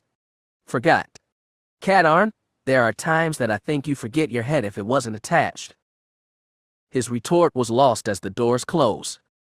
Mon Mothma shook her head. If those two ever stopped arguing long enough to talk to each other, they might have a nice relationship. Sighing, she gathered the data tapes and left the room, headed for the intelligence section. She had quite a surprise to spring on them. They were gathered back in the briefing room, a freshly showered and clothed Kyle Kadarn feeling worlds better physically. But emotionally, he and Jan had fought all the way to sickbay, stopping only long enough for Dr. Berth to perform a perfunctory examination, finding several contusions and cuts. These he treated without back to Kyle's considerable relief, then pronounced the young man able to return to duty. "But try and take it easy for the next 24 hours. Let your body heal itself some more," the doctor had said as they left. "Let's go, Kadarn," Jan said. "Mon Mothma's waiting." He glared at her, about to say that despite what she may think, he did know how to tell time, and didn't need to be reminded that they were due back soon. But as he opened his mouth to speak, Kyle felt a tremor in his right arm. He looked down to see the bicep muscle moving under the skin. No, not just moving. It was pulsating, almost jumping inside. His arm began to shake slightly, then his hand. He stared at it for a moment, transfixed. "That's not right," he thought. In his mind, he said, "That's enough. Stop it." The trembling continued a moment more, then dissipated, leaving his arm and hand normal once again. What was going on?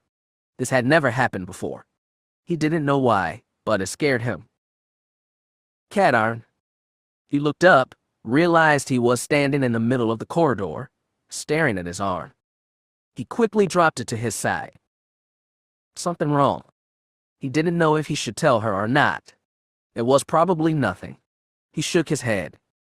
"Then, let's go." He followed. Mon Mothma had been waiting for them, a rare smile on her face.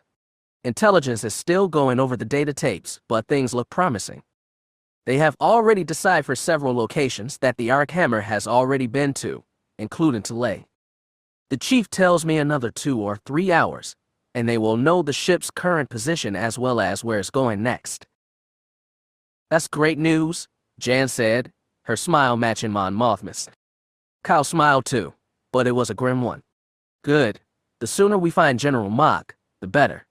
I'm going to pin that slime to the wall." Ignoring his words, Mon Mothma said, "If you feel ready, Kyle, I would like to have you report on what happened on Coruscant." His eyes, which had gazing somewhere, turned to her. "Definitely. After departing from the New Hope." It took nearly an hour as the story moved from Kyle to Jan, and back again. Mon Mothma's eyes went wide as Kyle told her of his encounter with Boba Fett. "That strange voice was there again," he said.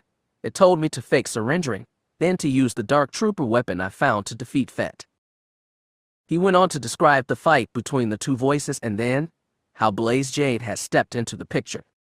Kyle made sure to relate how she had been able to manipulate his body. "It was very strange, Mon Mothma." Jade referred to it as power given to her by the Emperor. Mon Mothma nodded. She had a good idea what the power was Jade had used, but decided to wait on explaining it to Jan and Kyle. She was about to finish the job when the moldy crow appeared out of nowhere. "Jan tried to get to me, but Blaze yanked me somehow, I guess with that power of hers, and nearly knocked me out. I'm not sure what happened next." He nodded to Jan. "I confronted Blaze, and when she attempted to shoot Kyle, I pointed the laser sight at her eyes." "You did what?" Kyle exclaimed. "I had to keep her from shooting you," she said defensively. and the laser did blind her. Why didn't you fire? He asked. What? Why didn't you fire? If Blaze was blinded, you should have been able to blast her. I wasn't going to take that chance. If I had shot her, her hands would have clenched reflexively, and that would have been it for you. Mon Mothma was about to speak, but Kyle jumped in. Wait a minute. If Jade were blinded, her first reaction would have been to cover her eyes. The blaster would have been pointed away from me. Jan was silent for a moment, then remembered what had happened next. That's true, except that just as I was about to fire, something hit me. Jade must have used her powers on me as well. I remember hitting up against the hull of the Crow. She must have escaped during that time. A glance at Kyle showed he wasn't buying it. But why? She had no reason to lie. All right, Mon Mothma said loudly, that's enough. We can assign blame later. The important thing is that Jade didn't kill either of you. Now, what happened after you discovered she had escaped, Jan? I conducted a perimeter sweep of the landing pad, looking for Jade, but she was nowhere to be found. Did you check under the pad? Kyle asked. She turned to face him. No, I didn't. I was more. Jade had to come from somewhere. She probably had a vehicle hidden under the pad. You don't know that for sure, Kyle? Mon Mothma interjected. It's the only possible explanation. Perhaps. But for now, it's beside the point. Continue, Jan. After finishing my sweep and finding no trace of Jade, I checked on Kyle. As you can see, he got hurt and I was preparing to get the Crow's medkit when an alarm sounded. Jan went on to describe their escape from Coruscant. When she finished, the room fell silent as Mon Mothma digested the information. It is becoming clear to me that the Empire regards Kyle as a significant threat. To send both a double agent and a bounty hunter to destroy him, I haven't seen such tactics since the Empire launched its campaign to exterminate the Jedi. But he's only one man, Jan said. What threat could he possibly represent? Oh, thanks a lot, Jan, Kyle replied. I'm serious, Katarn. Beyond being an ex-Imperial, why should the Empire be so concerned with you and commit so many resources to try and eliminate you? More than likely, it has to do with the missions he's been on. Mon Mothma ventured.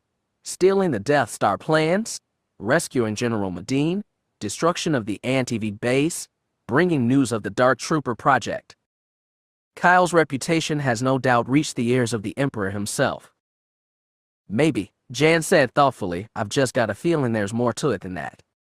Oh, great, Kyle said, throwing his hands up. Here we go with the feelings again. Jan started to retort, but Mon Mothma held up a hand up, asking her to wait. Kyle, I think it's time you told us what's wrong. You've been insubordinate since the briefing began, if not downright rude. Explain yourself. The older woman could see that her words had the intended effect. Kyle was itching to say something, and now she had given him the opportunity. He pushed back from his chair, standing up. You want to know what's wrong? I'll tell you. I'm tired, Mon Mothma. I'm tired of the Empire. I'm tired of the rebellion. I'm tired of going on missions and risking my life. He paused for a moment, but when neither woman said anything, he plowed on. I'm tired of being shot at, smacked around, and nearly ending up dead. I should have died today, would have except for Jan's timely intervention. I wish I had never had gotten involved in any of this. But you did get involved, Kyle. There's more to this than what you've said, and I think I know what it is. Blaze. Snapping his fingers, he pointed a finger directly at the rebel leader. That's it. That's it exactly. Blaze, or Jade, whoever in the 9 hells of Corellia she is. She betrayed me, betrayed us. And I never saw it, never saw her for what she was. We were all fooled by her, Kyle, Mon Mothma said, even me. You don't get it, he said. I was an Imperial, one of the best, at the top of my class. I trained in infiltration tactics, and I know all the techniques, methods, and language. I should have seen from the beginning that Blaze wasn't who she said she was. All the clues were there. You're seeing this from hindsight, the older woman said. There's no way you could have known. Oh yes there was, Kyle said. Yes, there was. But I got fooled by a pretty face and ignored everything my training was telling me. And it nearly got me killed, not to mention what damage she did while here. I should have known. I did try to tell you that I had a bad feeling about her, Jan said. Instead of helping, her words seemed to only make him angrier. Warn me. Exactly how did you warn me, Jan? All you said to me the one time was that you thought something was wrong with her. But you didn't tell me you had any feeling, didn't give me any kind of details that would have led me to suspect Blaze was anything more than she said she was. Because you wouldn't listen, she shot back. Listen. Listen to what? Every time Blaze was around, you were all attitude, no explanations, no warnings, no nothing. You gave me nothing to work with, Jan. Jan shot to her feet. No way was she going to listen to any more of this. Kyle was way out of line. Okay, Cadarn, you've had your say. Now you listen to me. For a moment, it looked like he was going to say something else, but with a quick fine, he waited for her to speak, still on his feet, hands clenched. I tried to tell you numerous times that I had suspicions about Blaze, but you wouldn't listen. Every time I tried to talk to you about her, you passed it off as more of my attitude. I'm not saying that I had anything concrete on her, but I felt something was wrong from the moment we first heard. But you were so sure she was just another agent. You were all too eager to add her to our group and trust her completely. So, if you're looking to place blame on me, look somewhere else. He sat down heavily, the truth of her words impacting him. And just so you know, I gave Blaze a chance. When you were injured on an AR Shadow, she and I completed that mission by ourselves. I had even begun to trust her a little after she helped us escape Jabba's ship. Besides, Kyle, we're supposed to be partners. Partners listen to each other. They don't just dismiss each other, and that's what you did to me. She could, her words hitting him, knew they were causing him pain. But at the moment, she didn't care. And as long as we're on the subject of not telling each other everything, why don't you explain to Mon Mothma about your warning message? The room feels silent as Mon Mothma turned to gaze at Kyle. Warning message? She asked. Oh yes, Jan said. The Imperials have been calling for us to power down as soon as we lifted off. Naturally, I ignored their transmissions. Then, just as we were clearing Coruscant's atmosphere, Big Mouth over there sends a message in the clear. What? What did he say? He said, I quote, tell General Mach his little trap didn't work. He was in the middle of telling the Imperials that he was going to come after Mach when I cut the transmission. I see. And as far as what happened on Coruscant goes, had Kyle not been so gung-ho to go after Blaze in the first place, I would have been able to go with him, and this whole thing would have turned out differently. Frankly, I'm tired of his attitude. He won't listen, he never listens. He takes unnecessary risks, putting both himself and me in danger. Jan, Mon Mothma said, cutting her off. What? The rebel leader motioned with her head.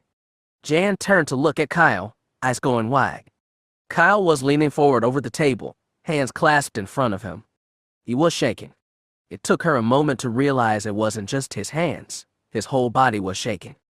A sheen of sweat covered his forehead, and she could see the shine of tears in his eyes. His cheeks flushed scarlet red. The anger she had felt a moment ago had fled, and in its place, she felt guilt. Jan realized she had gone too far. Kyle had had a bounty hunter try to eliminate and then learn someone he had trusted had betrayed him. It was only natural that he was so angry and upset. He had lashed out without thinking, and she had responded in kind, lashing out at him, hurting him back. She was hurting him on purpose. Silence reigned until in a small, trembling voice, eyes blinking back tears, Kyle said, Mon Mothma, may I be excused? Of course, Kyle. The women watched in silence as he stood slowly, walking stiff-legged to the door. Jan didn't know what to do. Should she go after him or let him deal with this on his own? When the doors had closed, Mon Mothma turned a severe gaze on her. Proud of yourself. Normally, Jan would have taken offense at such a remark. But at the moment, the word struck like a physical blow.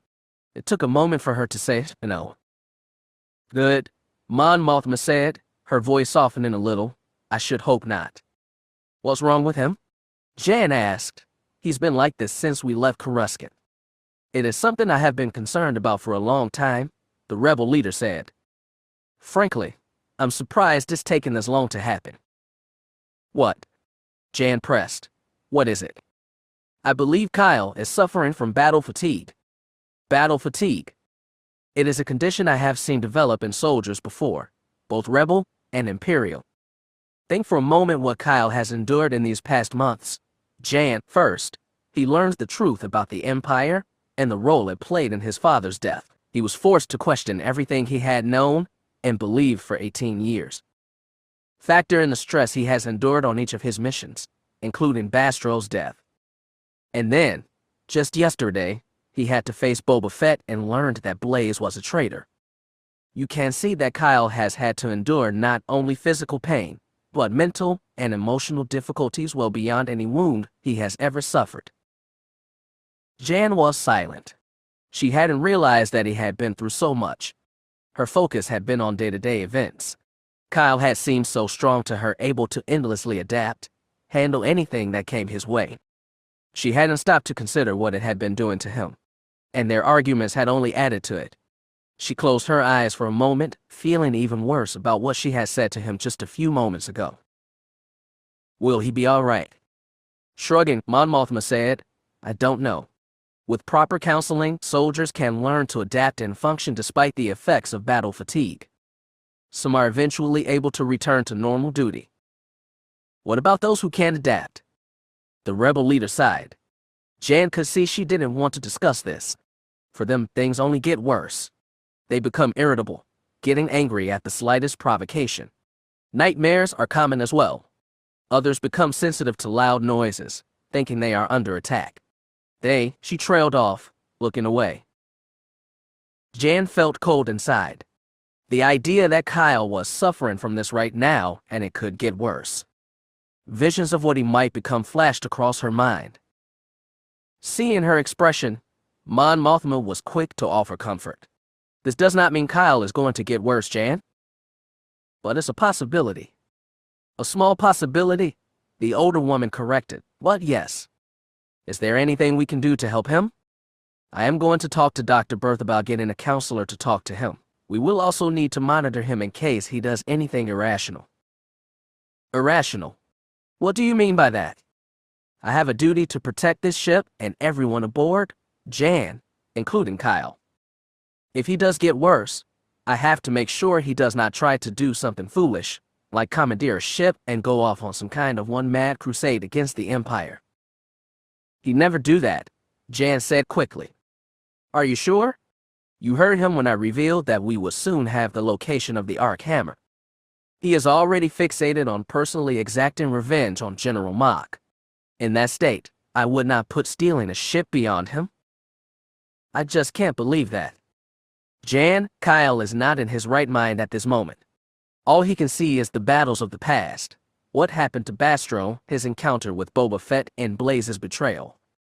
He is already blaming himself for everything that went wrong, believing he should have seen it coming and somehow prevented it. And he wants revenge. He won't do it. I won't let him. I can't talk to him. Mon Mothma shook her head firmly.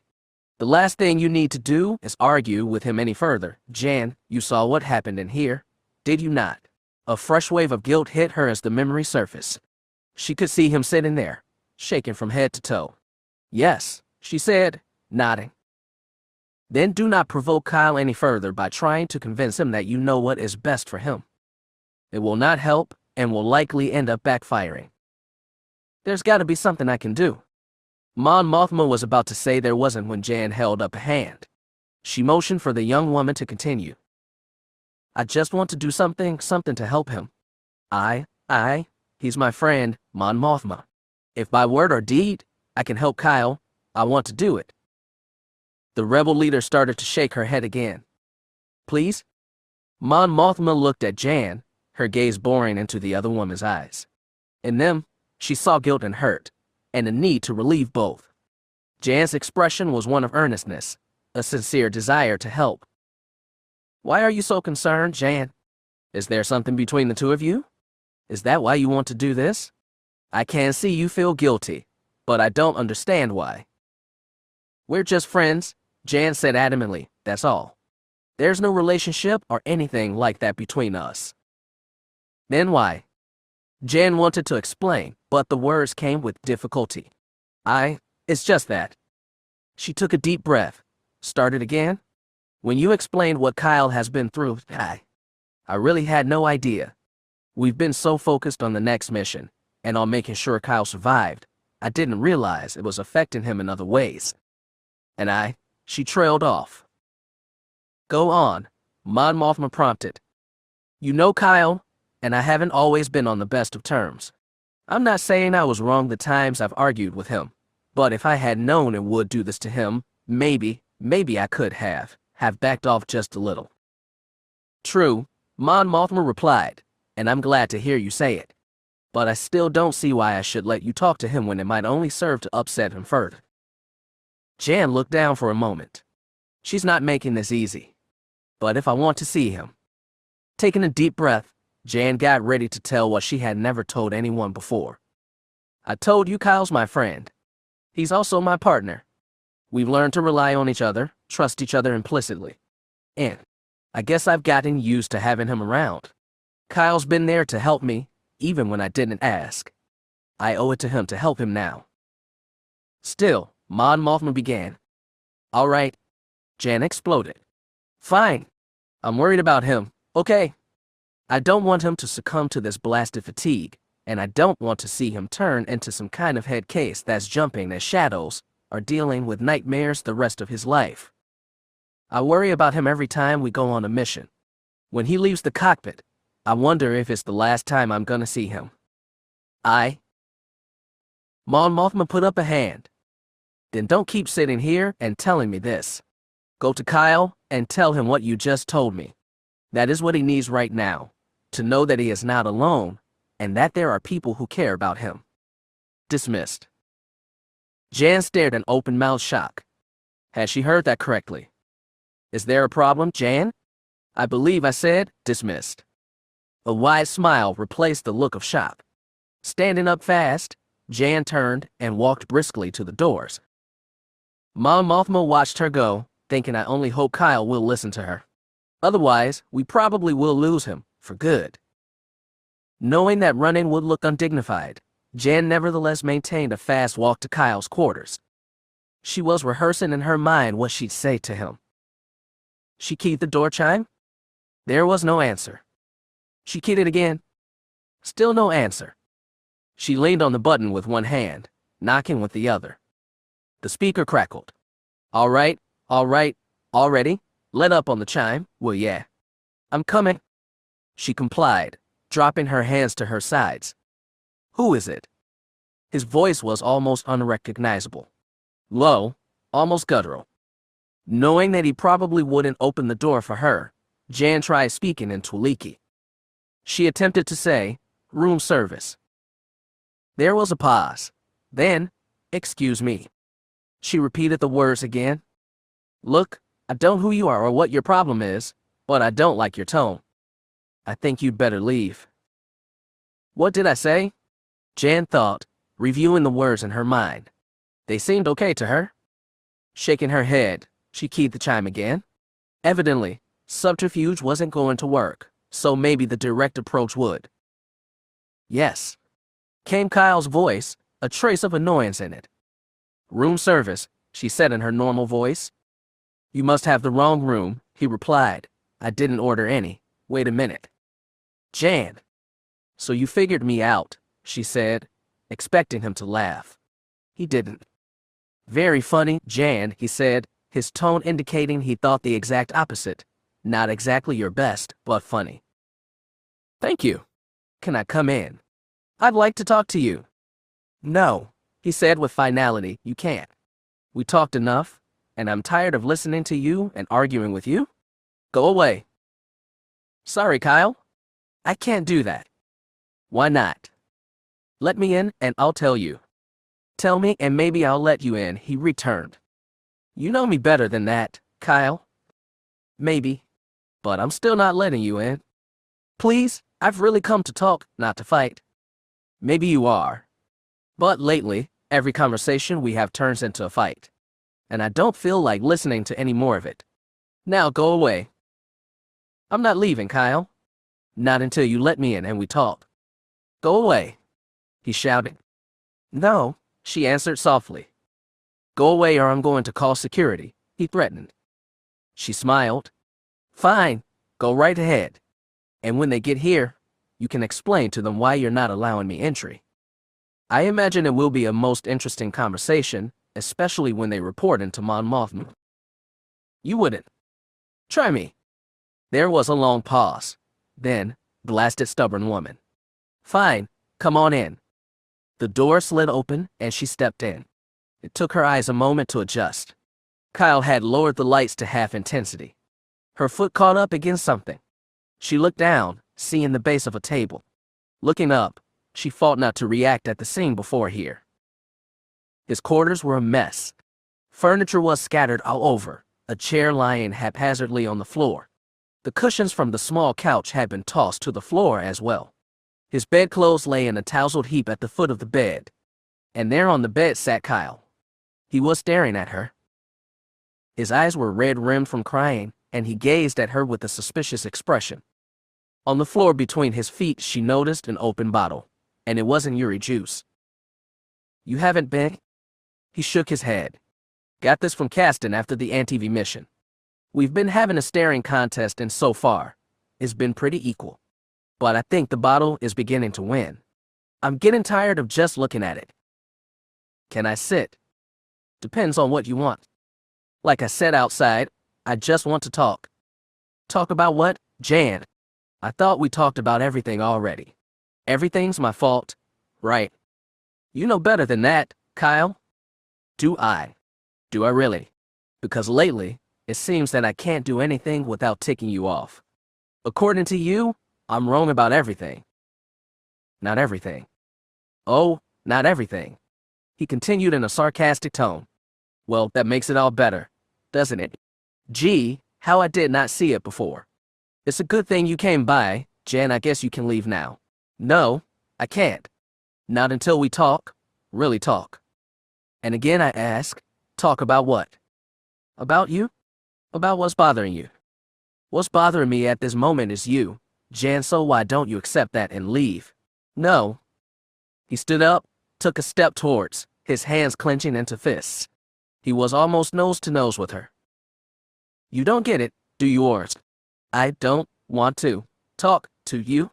Do you understand me? Now get out. She put her head down. This ought to do it, he thought.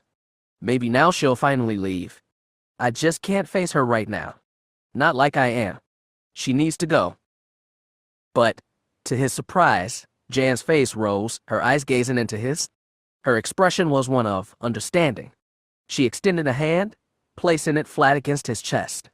He could feel the softness of her skin, the warmth of her touch. I know why you're lashing out at me, Kyle, and I probably deserve some of it. But no matter what you say, I can't leave. I won't.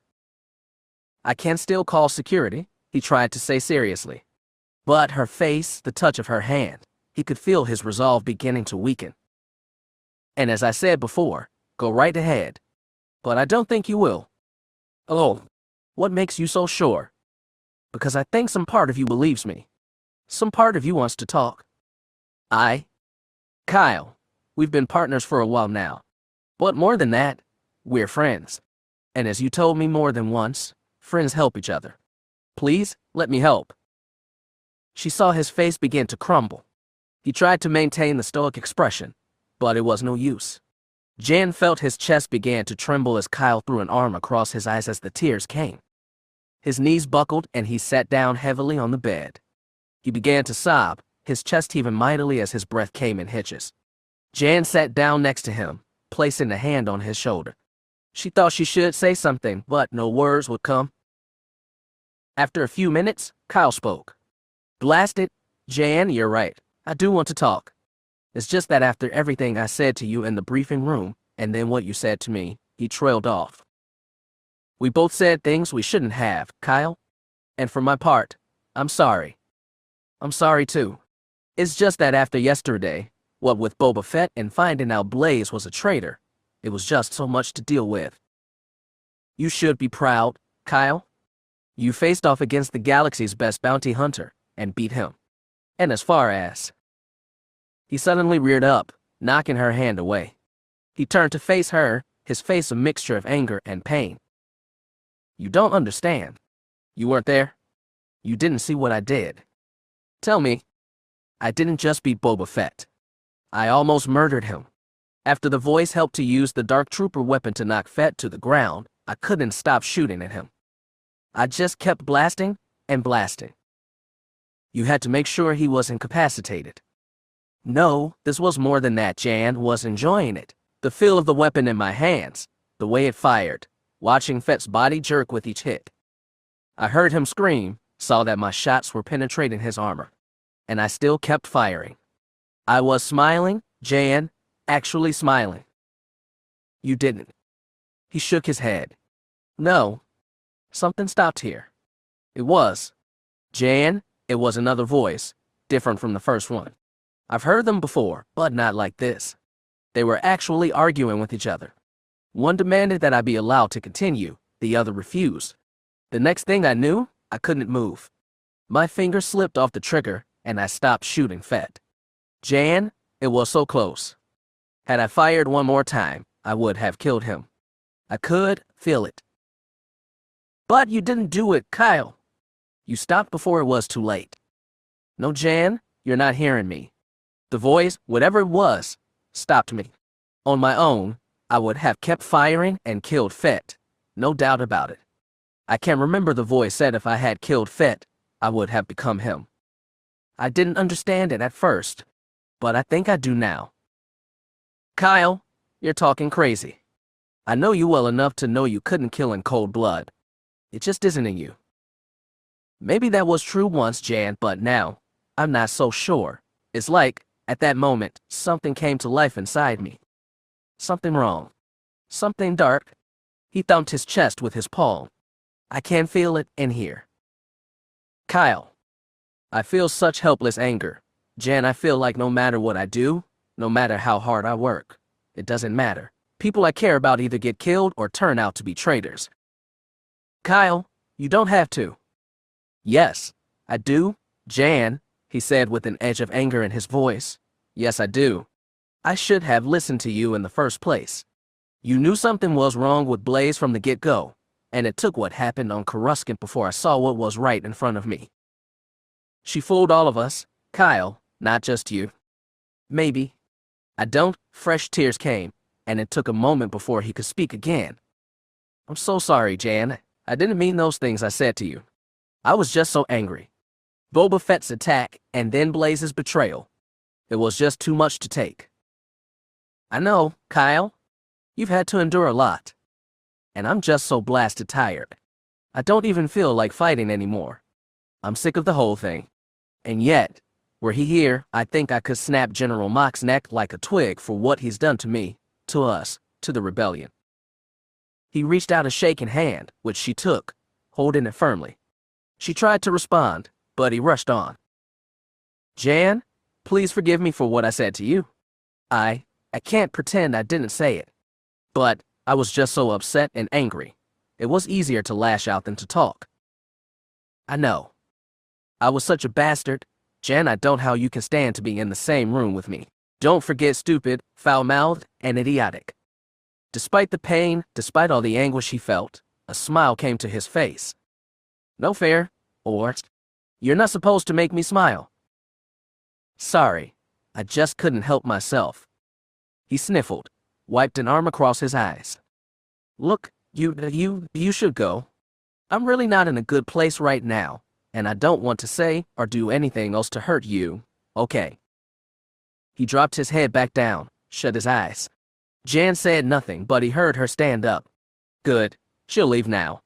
Maybe I can start to deal with this. Kyle. He heard her call his name.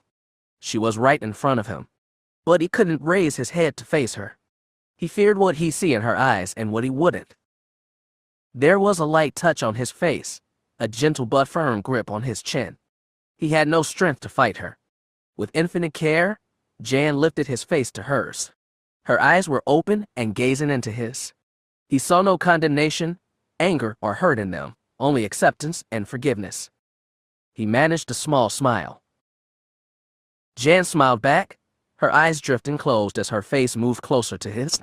Kyle felt the touch of her lips on his, realized she was kissing him. It felt as if an electric current had sliced through him from head to toe. He was transfixed, eyes open as he remained still, letting her kiss him, feeling the delicate pressure of Jan's lips. The ache in his heart began to lessen, the nightmare visions becoming less clear until he couldn't see them anymore.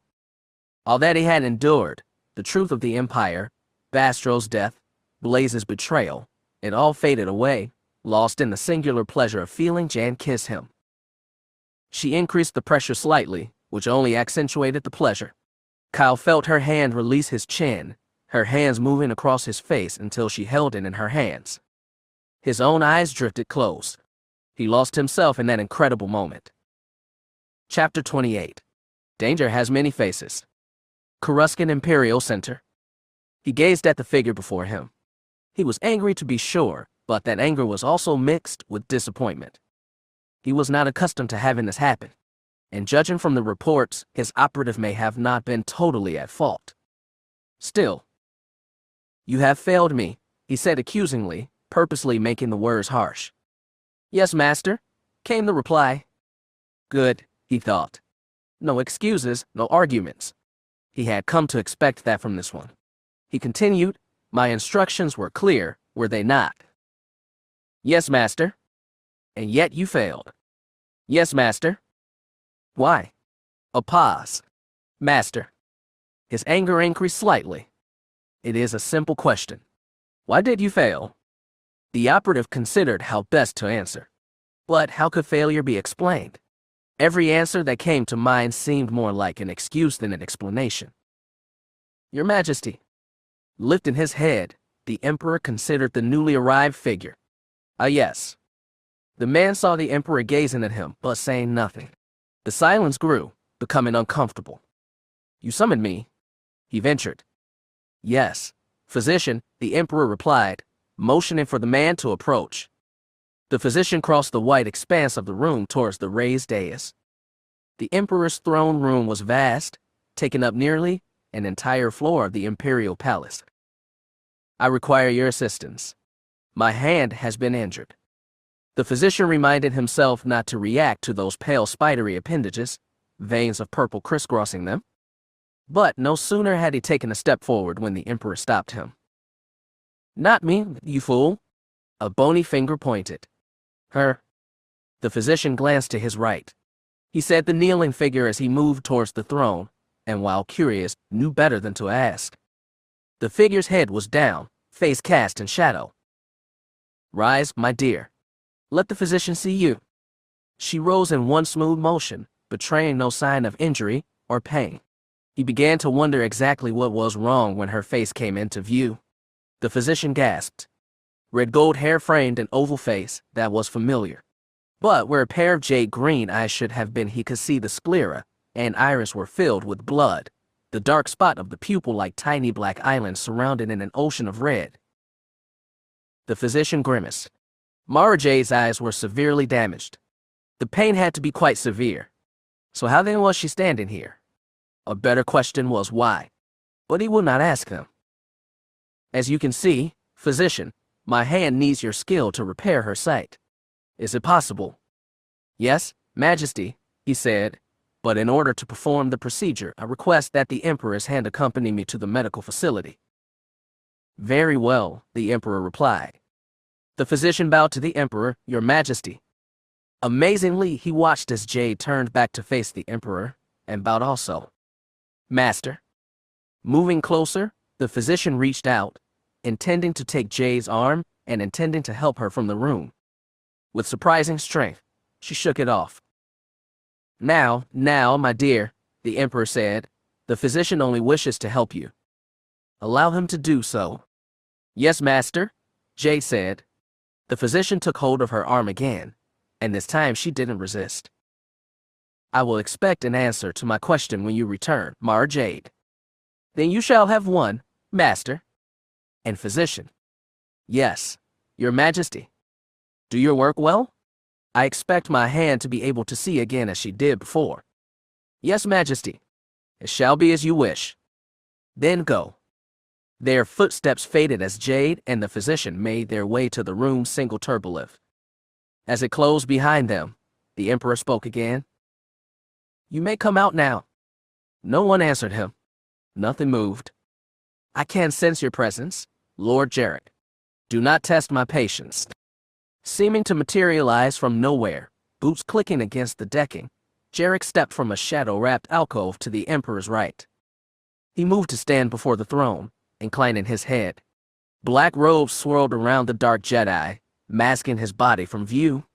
Only his head could be seen, egg-shaped and pale, a strip of black cloth across empty eye sockets. Greetings, my Emperor. It is a delight to. Waving a hand, the Emperor cut him off. Spare me your false pleasantries, Lord Jarek. I know you have been here for some time. I do not like being spied upon. Moving like smoke, the Emperor's hands shot out, tongues of blue lightning issuing from the fingertips. Despite having no eyes, Jarek rolled to his left, dodging the first strikes. In a single, swift motion, the Dark Jedi was on his feet, lightsaber out and activated. Energies crackled and sparked as Jarek held the saber in front of him with one hand, shielding himself from the Emperor's attacks. For nearly a minute, the two seemed equally matched, but with a flick of his wrist, the Emperor changed tactics. Jarek felt the change in the force and tried to defend himself, but was a heartbeat too slow in bringing his other hand around. The saber was ripped from his grasp, crimson blade describing an arc as it sailed through the air and into the Emperor's hand. One last bolt struck Jarek full in the chest, knocking the Dark Jedi back. You fight well, Lord Jarek, but you rely too much on your skills with the lightsaber. How many times must I remind you that no weapon can equal the power I wield? Smoke rose from the front of Jarek's robes as he picked himself up. Once again, he had underestimated the Emperor, and the lesson had been hammered home painfully. Yes, my Emperor. Now, why are you here? Jarek paused, considering how best to explain himself. Ah, the Emperor said, I see. And why is Kyle Katarn's fate occupying such a significant portion of your thoughts? Mentally cursing himself for allowing the Emperor to get into his mind, Jarek forced himself to speak calmly. I have met this Kyle Katarn before, many years ago, at his graduation from the Imperial Academy. Yes, I know, the Emperor said impatiently. Katarn feels the Force, my Emperor. There was a pause then. Impossible. It is true, my Emperor. I felt it in him. You felt a flicker of the Force in him, Lord Jarek. Katarn has never exhibited habits that would indicate that he has any knowledge of the Force. His connection was in his infancy then, my Emperor. But I believe it has grown. And I believe Katarn is becoming more and more aware of it with each passing day. Explained. Consider the missions he has been on, my Emperor. He has succeeded despite being wounded and outnumbered. The few stormtroopers that have survived his attacks report that he has talked to the air on more than occasion. And how else could he have penetrated the base on Denuda and stolen the Death Star plans? Silence descended as the Emperor thought about what Jarek had said. It made sense. And if Katarn was only learning about the Force now, then perhaps. What is it you wish, Lord Jarek? To find Katarn and offer him the same choice I gave his father. And if he refuses, then he will die, Jarek said simply. The Emperor smiled, began to laugh. It was a harsh, ugly sound that echoed in the room. Very well, Lord Jarek. Proceed. Thank you, my Emperor. But be warned. Should you fail me, as Mara Jade has, her suffering will pale in comparison to yours. Yes, my Emperor. Cape swirling about him, Jarek turned and left the room. He began to smile. His plan was working perfectly. How long had she been kissing him? He wasn't really sure but didn't really care either. Kyle marveled at the sensations he was experiencing. The touch of Jan's lips on his, the soft touch of her hands as she cradled his face. Slowly, Jan pulled back, their lips parting, her hands lingering. He opened his eyes to find her looking at him, a smile on her face. "Wow," he said. She raised an eyebrow. "Is that all you have to say?" "Wowie," he offered. "Kyle," she began, "there's something I want to." Boom. The sound had echoed through the walls even as the room shuddered. Kyle was thrown away from her, head striking the wall as he fell onto his bed. He heard Jan cry out as she hit the floor hard. "What the?" Emergency klaxons began to sound, filling the air with their strident sound. Picking himself up off the bed, Kyle looked for Jan. She was sitting up, elbows holding her in place. They glanced at each other, asking the same silent question. The answer came as the room speaker crackled to life. "Attention all personnel. Attention all personnel. We are under attack. Repeat, we are under attack. This is not a drill. All fighter pilots to your ships. This is not a drill."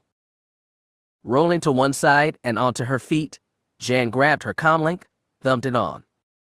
A cacophony of voices issued from the speaker, overlapping each other. Try as she might, Jan couldn't get anyone to respond. She looked to Kyle, who was on his feet. "Come on, we need to get to the bridge, find out what's going on." The room shuddered again. "I think it's pretty clear what's going, Jan. We're being attacked. But by whom?" She countered, "No one's supposed to know we're here." "Good point," Kyle said. "And later, if we're still alive, we can discuss it. But for now, we should head to the hangar bay." "The hangar bay?" He indicated the overhead speaker. "You heard the orders. All pilots to their ships. I'd say the Moldy Crow qualifies." "I don't think so, Cadarn." "And why not?" She didn't answer, pointed at his hands. Kyle looked down to find they were shaking. With an effort, he made them stop. "So?" "Kyle," she said, exasperated, "don't do this. We both know you're in no shape to fly, much less fight." M2. Are not. M2. Are not. M2 infinity. Are not infinity +1. He trailed off, realizing she had beaten him. Boom. The ship gave a large shudder, and the klaxon seemed to grow more strident. Jan tried her comlink again, but still couldn't get through. Just then, a familiar voice came over the loudspeakers. "This is Mon Mothma to all personnel. We are under attack from an Imperial Star Destroyer. I need all able-bodied pilots to their ships immediately. Your job is to hold off the Imperials until we can jump to hyperspace. Repeat, all able-bodied pilots to your ships immediately." The speaker clicked off. Kyle looked to Jan, shrugged. "Look, I won't fight. But you heard her, I think." "Oh, shut up and let's go, Cadarn," she said, giving him a quick smile. He grinned back at her, following as they left the room and ran for the hangar bay. Hangar bay? The scream of Repulsorlifts and ion engines washed over them as they entered the cavernous room. Y-Wings and Z-95s darted across the hangar and out into space. Reaching the Moldy Crow, Jan and Kyle hurled themselves into their couches, powering up even as they strapped in. The repulsors lift off with a cough, and the Crow rose from the deck, engines coming to life, with a roar that filled the hangar bay. Moldy Crow to hangar control. "Thought that was you, Jan," Pooh Gill said. "What's the sitrep?" Gold Leader reports at least 2 squadrons of TIE fighters coming from an Imperial-class Star Destroyer. "No interceptors or bombers?"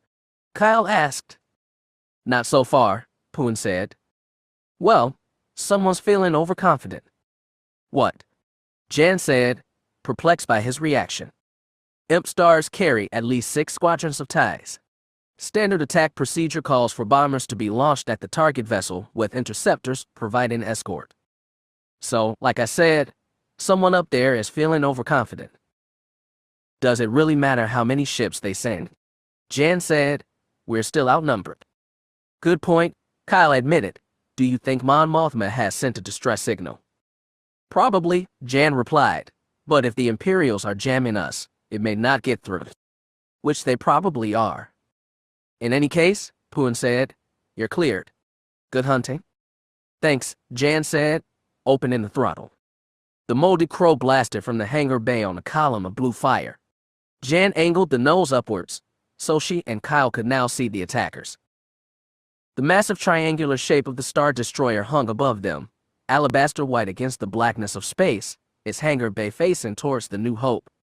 They could see alternating flashes of red-orange and green, laser fire from the Rebel and Imperial vessels. The comm came to life, overlapping transmissions from the fighters. You're sure you're ready to handle this, Kyle? In the rear cockpit, he looked down to find his hands shaking again. Concentrating for a moment, he was able to still them. Enough of this, he thought. I've got to stay in control. Ready as I'm going to be, he answered. Good, Jan said, 'cause here they come. She yanked the controls, turning the crow away as 3 TIE fighters blasted the space they were just in. Spinning around, she got on their tails. Kyle focused on his targeting display. A TIE danced just outside the center box. Jan adjusted the course slightly, and the symbol fell into place. Now, he cried, stabbing down on the trigger. The crow's laser spoke, and the TIE disappeared in a flash of orange and white. Jan lined up the second TIE and Kyle fired again, slicing one of the solar panels off. His next shot pierced the engine, and the TIE exploded. They were just turning back towards the Star Destroyer when it happened. Gold 5, evade. I don't see him. I don't. There was a scream, cut off as one of the Y-wings, pierced by a TIE's lasers, shattered. Bastards! Kyle yelled. The tone of his voice sent a chill through Jan. It was the same angry tone he had used back on the New Hope. Kyle, are you? She began, only to be cut off as the crow suffered a hit. The ship shook around them, but the shields held. He's diving behind us. Come around to 285 fast. Complying, Jan brought the ship around. Before the turn was even completed, Kyle began firing, filling the space ahead of them with laser fire. What are you doing? Watch, he said confidently. Jan watched as the lasers came close to the TIE, trailing just behind it. Almost there, Kyle said. Get ready. On my mark, change course to 351. Kyle, what? Now. Jan brought the nose around the other way just as the TIE turned also, veering opposite of his original course, running right into Kyle's curtain of laser fire. Yeah, he shouted as the TIE exploded. Okay, Jan, find me another target. Her worry began to increase. He was getting angrier, more aggressive. She was about to consider heading back for the New Hope when a new signal came through. This is Gold Leader to all ships. Prepare to regroup and retreat. New Hope reports they'll be ready to be jump in 5 minutes. Try and stay close. A series of acknowledgments came over the comm. You heard the man, Jan.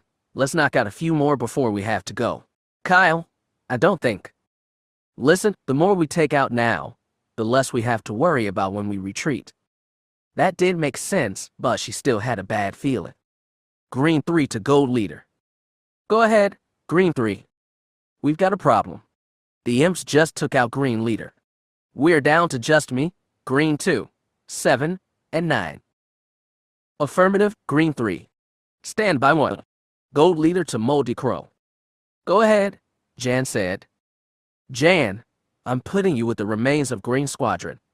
We need to try and keep the squads together. As soon as you receive the recall signal, break off and return to the New Hope. Got it, she said. Moldy Crow to Green 3. Rendezvous on me and form a wedge. We can overlap our shields on the next attack. Affirmative, Moldy Crow.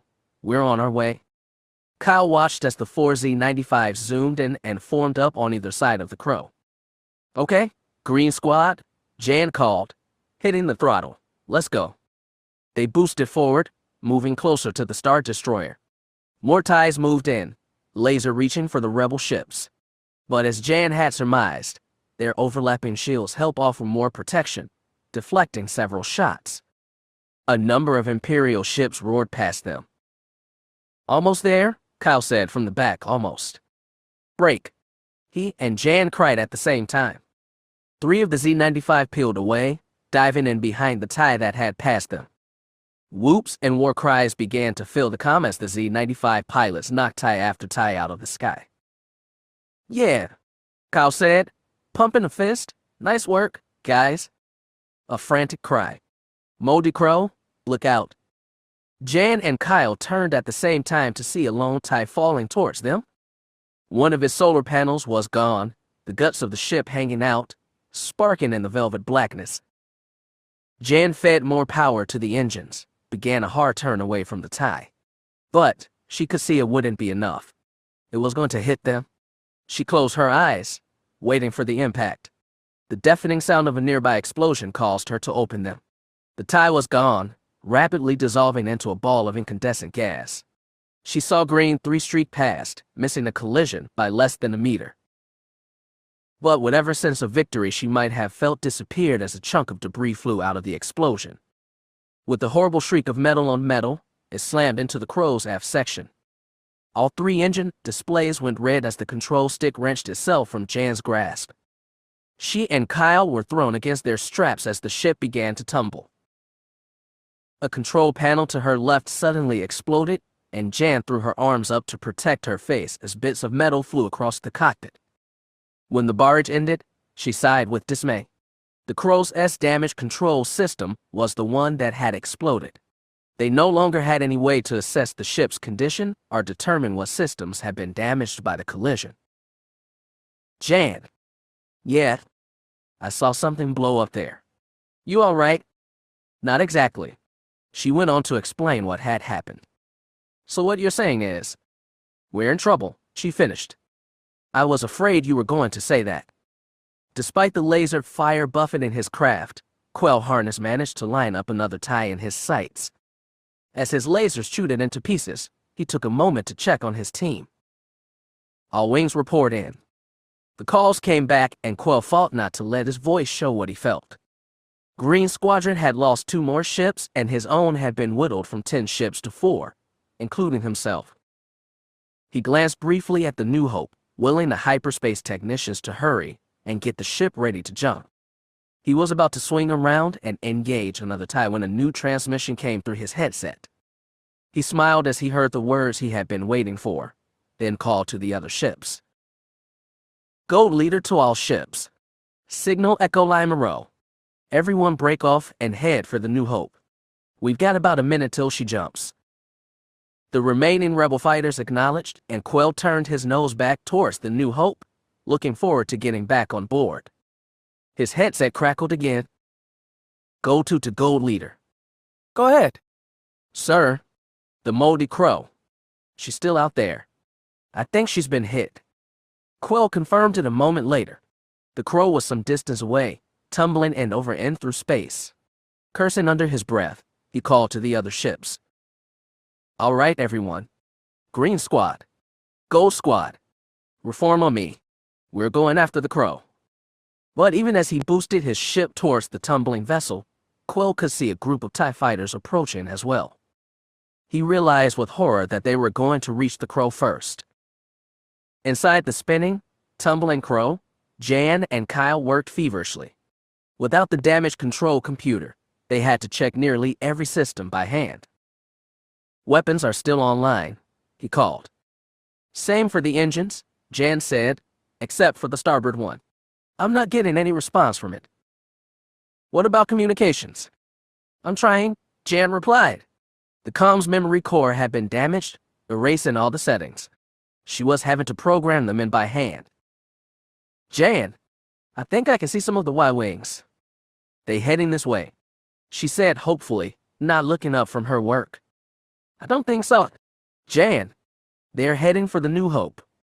That's not good, she thought. That means the ship is ready to jump and they're just waiting for us. Just got to get this last relay programmed in. There. Got it. Give it a try, Kyle. Mentally crossing his fingers, he reached for the power switch, flipping it on. At first there was nothing. Then with a loud pop, the comm came alive again. Jan started to reach for the transmit button when a voice sounded in the cockpit. "All right, everyone. Green Squad. Gold Squad. Reform on me. We're going after the crow. Quill had his hand pressed firmly against throttle, as if holding it would make the Y-Wing go faster. But, try as they might, the ties were getting closer. Suddenly, a voice sounded in his headset. Static crackled loudly, but he was able to hear a voice say, "Moldy Crow to Gold Leader." He looked ahead, confirmed the ship was still tumbling through space. "Gold Leader here. That you, Jan? Are you and Kyle okay?" "We're fine," came back the reply. "The crow's has taken some damage." He cut her off. "Jan, listen to me. You've got a group of TIE fighters moving in on you fast. We're coming, but I think they're going to get there first. Can you maneuver?" There was a long pause. Then, "We'll try." "You heard?" she asked. "Better than that, I can see them," Kyle responded. "Quill's right. They're going to get here first." Jan tried the engines, the repulsors. As best they could tell, both systems had power, they just wouldn't respond. "Jan." "Yes, Kyle." "I'm sorry." "Sorry for what?" "If I'd listened to you, we'd still be on the New Hope." She turned in her seat to face him, reached out a hand. He took it. "It's okay," she said, smiling at him. "At least we're together." Almost there, Quill thought. Just need a few more minutes. But the ties were already circling the crow, preparing to fire.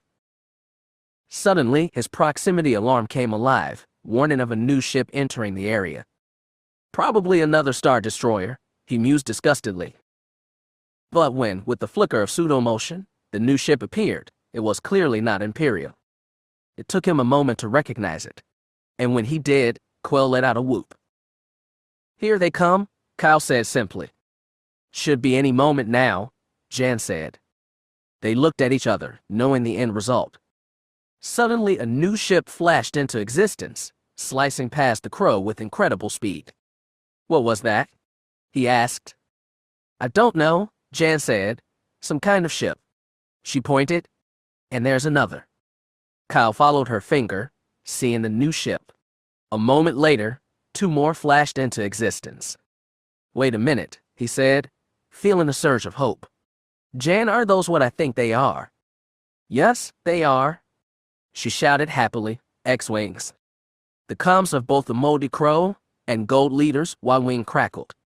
"This is Commander Luke Skywalker to all rebel ships. Looks like you've got a bit of a problem here. Anything we can help with?" Skywalker? Kyle knew the name all too well. It had been Skywalker who had been aboard the Millennium Falcon when the Death Star had captured it. Skywalker who had flown with the now famous Red Squadron. Skywalker who had single-handedly launched the torpedoes that had penetrated the Death Star's exhaust port, resulting in the battle station's complete destruction. Mon Mothma responded. "Luke, is that truly you?" "Sure is. Me and the rest of Rogue Squadron were returning from Deep Space Patrol when we picked up a garbled distress signal. We homed in on the frequency, and here we are. Are you all right?"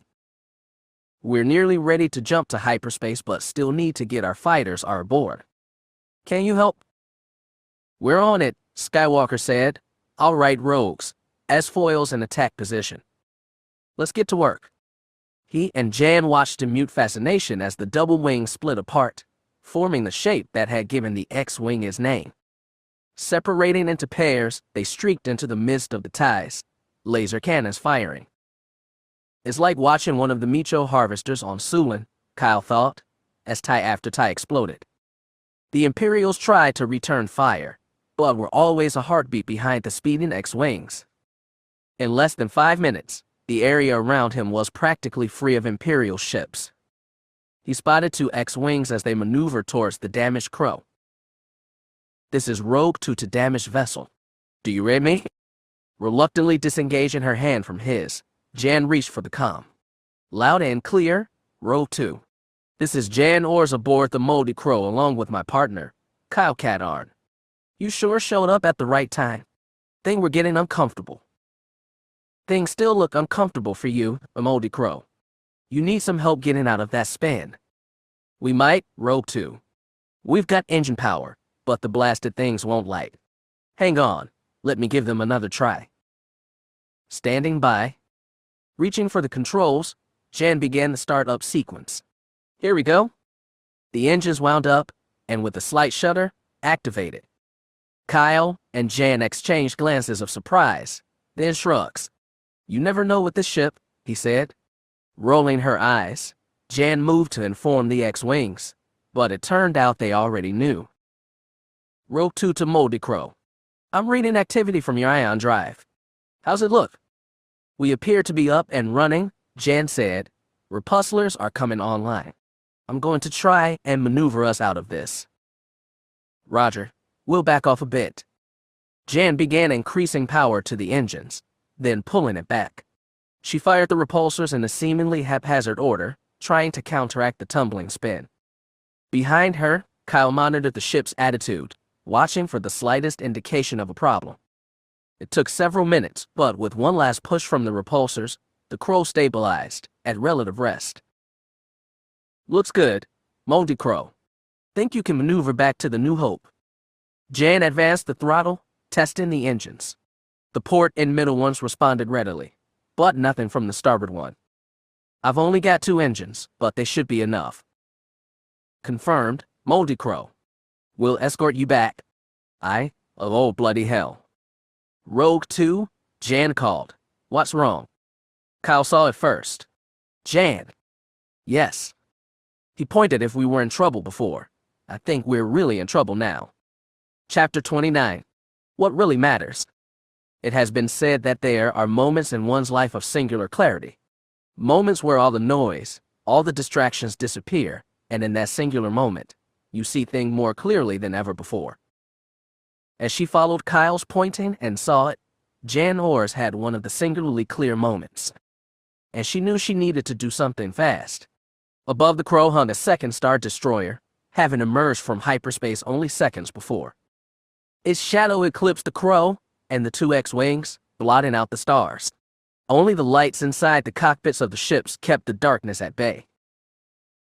Rogue 2 to Moldy Crow. The destroyer is launching fighters. Get out of here, we'll cover you. Engines flaring, the X-Wings accelerated away from the Crow. Hang on. Jan called, turning away from the destroyer and firing the engines. They began to move away. It took only a few more seconds for her to see that their new course was moving them away from the second star destroyer and right back towards the first. We're boxed in, Kyle said. Looks like it, Jan replied. The Crow gave a shudder at the same time a blue light flashed outside the cockpit. What the? Kyle began. The second flash told Jan what was happening. Ion cannon fire. They're trying to disable us. She started to turn the Crow away, but it was too late. The third ion blast struck the Crow, energy traveling across the hull, overloading and shutting down system after system. As her panel went dead and the roar of the engines died away, Jan smacked the control board. Blast. My sentiments exactly, Kyle said. The ion blast had disabled all the Crow's electrical systems. Everything, engines, weapons, shields, even life support were offline. The ship was still moving, carried along by its own momentum. I hate it when you're right, Cadarn. I was right about something. About us being in trouble, yes. No chance of us sending a distress signal. He ventured. With what? Jan replied scornfully. Right? Dumb question. I don't suppose the rebellion has come up with a way to negate an ion blast. Jan actually turned in her seat to look at him. Okay, dumb question number 2. I've got one more. A dumb one. Maybe. Jan found herself smiling despite the seriousness of the situation. Kyle had a way of doing that to her. Go ahead. How much life support do you figure we have left? Jan had been mulling the same question over in her mind. Given how long we've been out here, an hour, maybe less. He said disappointedly. You asked? Guess I didn't I? You know, sometimes it's better not to know things. The ship jolted, shaking them both violently. What was that? The answer came as the distinctive ball cockpit appeared outside the windows. The TIE fighter flashed past them, describing a slow turn that brought it back towards the Crow. Well, Kyle said. Guess this is it. Guess so, Jan replied. Kyle, I need to tell you something. Go ahead. You've got about 6 seconds. She began, just as crimson fire rained down from above. The TIE fighter bearing down on them was consumed in a fiery explosion. Any question as to what had happened was answered as 2 of the X-Wings flashed past. They were so dumbstruck neither of them said anything for a long moment. Jan stuttered. Did that just happen? I think it, Kyle replied. Yes, it just did. So in all of their lives being spared at that critical moment, neither of them saw the chunk of solar panels spinning wildly through space. A horrible crunching echoed through the cockpit as the object hit, slicing into the metal. A whistling sound was accompanied by a whirlwind as air began to rush out. We are breached, Kyle cried. The ship shook, shuddered, and seemed ready to fly apart. He felt his body pulled taut against the straps as the rush of air tried to pull him along with it. It was getting harder and harder to draw breath into his lungs. Vision grained, Kyle focused his mind on Jan. If he was going to die, the last thing he wanted to be thinking about was her. There was a final crunch, followed by a silence so permeating it took Kyle nearly a minute to realize the whirlwind inside the cockpit had stopped. He opened his eyes and would have pushed himself through the back of the seat had he been able. What remained of the TIE solar panel had completely sliced into the cockpit, penetrating into the floor just in front of Kyle's feet. Looking towards the top of the canopy, he saw the transparent steel had somehow melted around the wreckage, creating a makeshift seal. You were right, Jan, he said, shaking his head in disbelief. You never know with this ship. She didn't answer. Hey, Jan, you okay up there? Leaning forward, Kyle focused on the forward cockpit.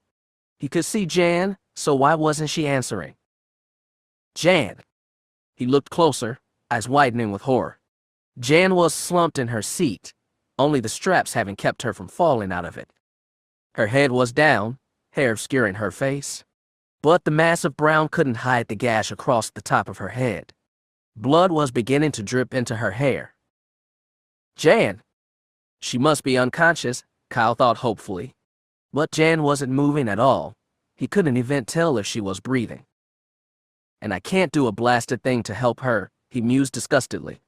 Glancing out at the Star Destroyer ahead of them, Kyle felt his anger rising. Lips pulled back from teeth locked together in a snarl. Lousy imps. If it weren't for them, none of this would have happened. They wouldn't have had to come out here. They wouldn't have been attacked, and Jan would be okay. He gripped the useless control stick in his hand, fingers tightening around the grip until the knuckles went white. His anger rose and rose, until he felt consumed with it. How he wished the ship were operational. He'd make every one of those Shavit imps pay for hurting Jan. Good, a voice said in his mind. Good, Kadar. You, Kyle said, recognizing the voice immediately. As if he didn't have enough to deal with, now the voice was back. His shoulders began to rise and fall with each breath. He was getting angrier and angrier. Yes, the voice said, its tone conveying pleasure at his reaction. Yes, Kadar. Get out of my mind, Kyle snarled. The voice said nothing, but it didn't leave. Anger coalesced, becoming rage. His skin was becoming hot. Now, Kadar, the voice said with sudden urgency, now. Afterward, Kyle would struggle to put into words what had happened. Something seemed to give way in his mind, a door opening, a barrier broken. And beyond it. I can see everything, he thought. The New Hope, the Y-Wings of Gold Squadron, Rogue Squadron's X-Wings, the Star Destroyers, the TIE Fighter. He could see them all at once. In the next moment, Kyle realized not only could he see the ships, but also he knew what they were going to do. He watched as one of the X-Wings dropped him behind a TIE. He's going to break left, Kyle said softly. The TIE did indeed break left, making the X-Wing overshoot. It started to loop in behind the rebel ship. Bad idea. Seeing the TIE moving in behind him, the X-Wing pilot killed his engines, firing his repulsors to bring the fighter to a standstill. The TIE flashed past, its pilot confused by the maneuver. Bye-bye. Engines flaring brightly, the X-Wing launched itself forward, lasers firing. 2 solid hits turned the tie into a ball of plasma. Wait, could I? He gazed at the dead controls. Lifting his hand from the control stick, Kyle waved it over the control panels. He smiled as, one by one, systems reactivated, displays coming online. The engines ignited with only the slightest cough. Now, he thought, gazing at the closest Star Destroyer, it's time for some payback. Luke Skywalker smiled with satisfaction as the New Hope accelerated and disappeared into hyperspace. The second Star Destroyer was nearly in position to attack the Rebel cruiser. Now, if he and the rest of Rogue Squadron could just get clear long enough to make their own jumps. But then, he remembered Wedge's report about the Moldy Crow. The ship had taken a direct hit from an ion cannon and was disabled. How were they going to get the crew out? Rogue 2, he called into his mic. Go ahead, lead. Wedge, any change in the Moldy Crow status? Negative, Luke. They're still disabled. Worse, it looks like some TIE wreckage has struck the cockpit. The crew. No idea, Luke. Great. Any ideas on how we get the ship out of here? We could always push it, boss, Wedge said with grim humor. And risk what happened the last time we tried that. I don't think so. Listen, maybe we? What the? He heard Wedge say. How did? Whoa. Wedge. What's happening? Rogue 2, come in. When his friend didn't answer right away, Luke called again. I'm here, Luke. What happened? You don't see it. See what? Wedge, I don't.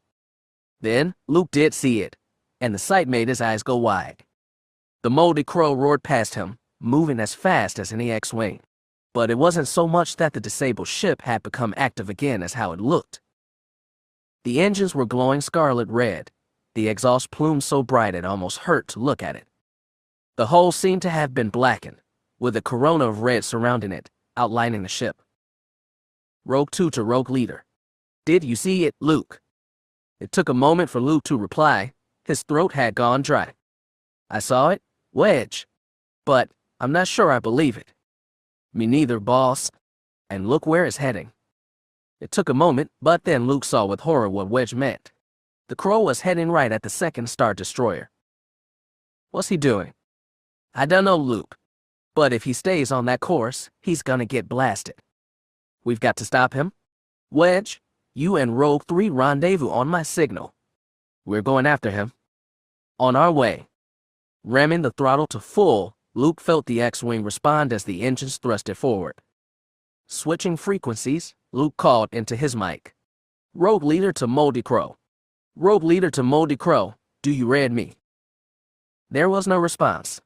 Luke tried again. Kyle's breath was coming a bit faster now. The feelings he felt. Power. Control. Confidence. A small part of him said that he should be worried as he hurtled towards the Star Destroyer, but he pushed it aside. What was there to fear? He could see as he never had before, and his mind told him exactly what the Star Destroyer was going to do. Here it comes, he said to himself. Sensors having detected the Crow's approach, the Star Destroyer's gunners began firing on the much smaller ship. But as each bolt of energy was fired, Kyle knew exactly where it was going to go. His hands brushed the control stick, dodging left as an emerald streak lanced past, less than a meter away. 2 more shot over the cockpit, casting a green glow inside. Fools, he thought, you can't hurt me, you can't even touch me. Oh yes, Cadarn, the voice cooed. Yes. Use your anger. Let it give you strength to punish those who would dare against you. He smiled. The voice was right. How could it not be? He had never felt such power before. Such strength. He need never be afraid again. Who could hurt him now? Luke watched, dumbfounded, as the Crow dodged shot after shot from the Star Destroyer.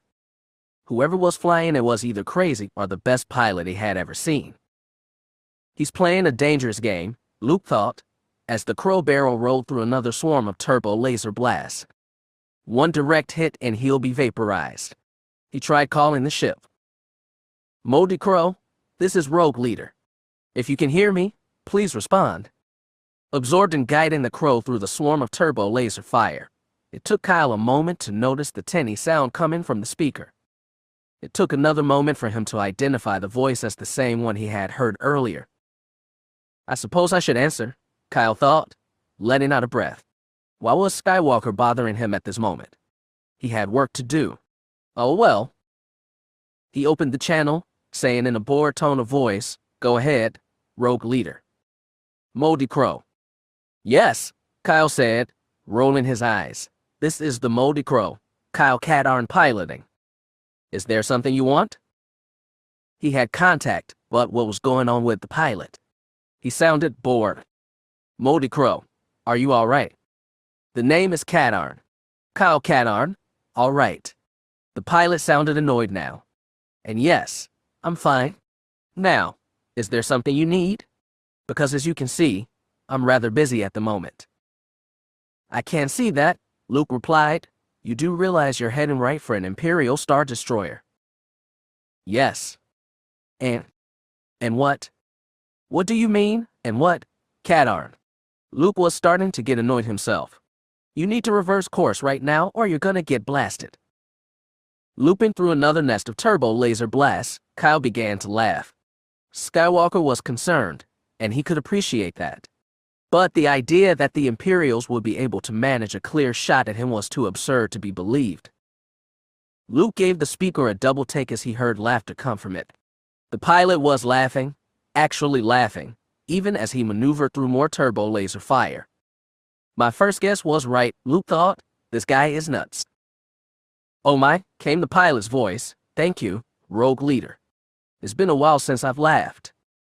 Katarn, Luke began. Are you? Kyle decided to have pity on the X-Wing pilot. He was trying, after all. Rogue Leader, I understand your concern. But don't worry, the imps can't touch me. There was a long pause. Then, okay. But what are you planning to do? I should think it would be fairly clear, Rogue Leader. I intend to destroy the Imperial vessel. What? You're crazy. You can't just... All right, Kyle thought. That was enough. I have to go now, Rogue Leader. But since you and your wingman are right behind me, you're welcome to follow me in. With that, he closed the channel, returning his gaze to the objective. After all, his primary focus was the Star Destroyer. Luke listened in total disbelief as Katarn advised of his intentions and extended the invitation for the X-Wings to follow him. This is crazy, he thought. Rogue 2 to Rogue Leader. I'm here, Wedge. You heard? We all did, and we're all having about the same reaction. This guy is insane, boss. No doubt. So what are we going to do? We've come this far, Luke said, and we've been invited. Let's follow him in. They're staying with me, Kyle thought, nodding. All right then, let's go.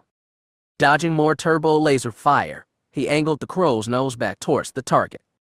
It was close now. As he drew closer, the fire around him began to slacken. I'm too close, he realized. They don't want to risk hitting their own ship. He could see the objective clearly now. The yawing hole of the Star Destroyer's docking bay was drawing closer by the moment. All that stood between him and the objective was the bay's deflector shield. Moving his hands across the weapon's controls, Kyle felt the small jolts as the crow's laser cannon opened fire, streaks of red all headed for the same spot. The hangar bay officer of the Star Destroyer stared at his screen intently. The enemy ship was still coming, having somehow threaded its way through the firestorm of the Retribution as turbo lasers. And now, the ship was headed right for the hangar bay. He checked the shield display, still 100%. Well, he thought, the rebel may have gotten lucky, but he wasn't getting through the docking bay shield. And in 5 more minutes, Interceptor Squadron 3 will launch. They'd take care of the approaching ship. The deck under his feet gave a sudden shake. What was that? A glance at his screen showed that the approaching ship was firing at the destroyer. A smile came to the Imperial's face as he shook his head. Now the rebel was growing desperate. There was no way he'd able to. A red light flashed on his panel just as the deck gave another great heave, nearly spilling the Imperial to the deck. The sound of an explosion echoed through the cavernous space. What just happened? Regaining his feet, the Imperial moved back to his control panel, a shiver running through his spine as he read the display. Somehow, the approaching ship had destroyed one of the main power conduits. The docking bay shield was beginning to fail. Training took over and he mashed the alert button. Crimson lights began to flash inside the docking bay, and a computerized voice called, "Attention, all personnel. Evacuate main hangar. Repeat, all personnel, evacuate hangar bay. Decompression danger." Over the screaming alarms and computer voice, the Imperial realized he could hear something else. It was low, but increasing in volume. Could one of the ships in the bay begin a startup sequence? The sound intensified, becoming a deafening roar. The answer to what it was became clear as a ship penetrated the remnants of the deflector shield and rocketed into the hangar bay. Its nose came around, pointing to where he stood. The last thing the Imperial saw was a red glow from the ship's laser cannon. Kyle almost laughed out loud again. It had worked so perfectly. His shots had destroyed the power conduit, destabilizing the hangar bay shield and enabling him to easily penetrate it. Now, he was inside the hangar bay, the crow bobbing slightly as he turned the nose towards hangar control. A burst from the laser cannons, and the structure erupted in flame, the oxygen inside the bay feeding the fire. He turned the ship in a complete circle, lasers firing. Everything began to explode and erupt into flame, walls, floors, ships, and men. Kyle's smile grew even wider as he watched a group of stormtroopers trying to run for cover. He blasted them. "Time to go," he said, sensing that the deflector shield was about to collapse. Turning the crow's nose to face the hangar bay opening, Kyle waited until the shield completely failed. A whirlwind immediately ensued inside the hangar bay as the vacuum of space rushed inside. The fires he had started were extinguished, but Kyle paid it no mind. He had done what he had come here to do. Allowing the swirling wind to pull the crow forward, he angled the nose, and then, at the precise moment, fired the engines. Luke, along with Rogue 2 and 3, were holding position outside the Star Destroyer, having watched with amazement as the moldy crow had penetrated the interior of the ship. Flashes became visible from inside the bay. "He's opened fire," Luke thought. The shield, which was already failing, winked out completely, and from their position, the rebel pilots could see the chaos ensuing inside the hangar bay. "Boss, what's called? Do you think he?"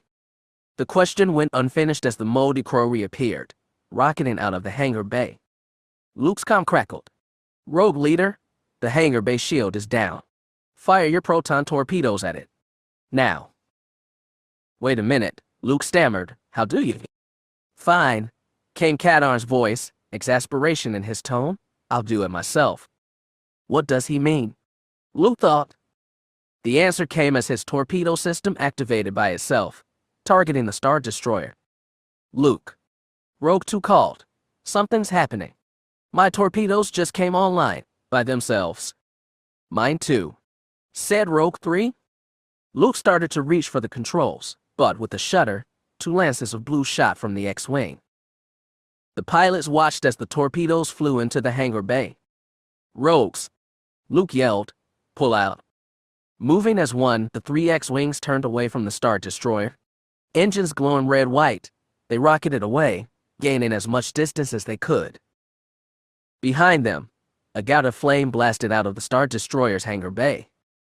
Secondary explosions began to go off all over the hull until, with a great flash, the Imperial vessel exploded. "Get those shields up, boys," Luke called. "Debris will be incoming any second now." Even as the light from the explosion began to fade, pieces of the Star Destroyer hurtled through space. The moldy crow, Luke thought, reaching for his comm. Kyle let out a sigh of satisfaction as the crow boosted away from the wreckage of the Star Destroyer. It had worked, every bit of it. He had known it would, but it did nothing to dampen the sense of victory he felt. His gaze fell on the unconscious Jan. Her hair was matted with blood, and her body flopped bonelessly as he guided the crow through space. "I've got to get her some help," he thought. "Why?" The voice again. "She's hurt," Kyle answered. "I've got to get her medical treatment." Why? I just told you. How do you know she isn't dead? Dead. Jan. No, he said. She isn't dead. She can't be. Look at her, the voice said. You saw what happened to her. How could she have survived? Kyle said nothing, thinking over what had happened to the ship and to Jan. She hadn't responded when he had called her. Could it be? No, he said weakly. She can't be dead. She can't be. I can't let her. Listen to me, Katarn. Ors is dead. But you can go on without her. No, Look at what you have just done. Single-handedly eliminated one of the Empire's Star Destroyers. And was it difficult? No, Kyle admitted. Exactly. And such is the power you have. Nothing can stop you, Katarn. Nothing. Kyle considered that for a moment. The voice was speaking the truth. He could feel it. Power coursed through his veins. Power enough to destroy anything and anyone in his way. But without Jan. It's not enough. Not enough. What do you mean not enough?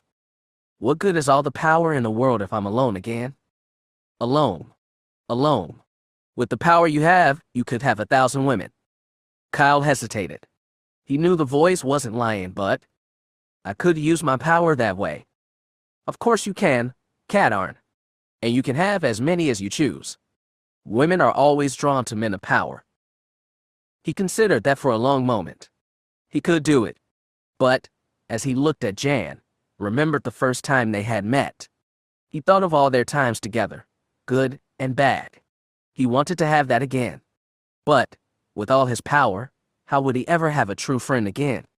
Jan was his friend, and maybe more. Perhaps he could use his power to bring her back to life. She'll never love you. What? You heard me, Katarn.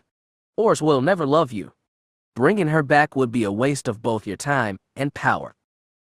And how are you so sure of this? Kyle said angrily. I have watched her, the voice said, even before you met.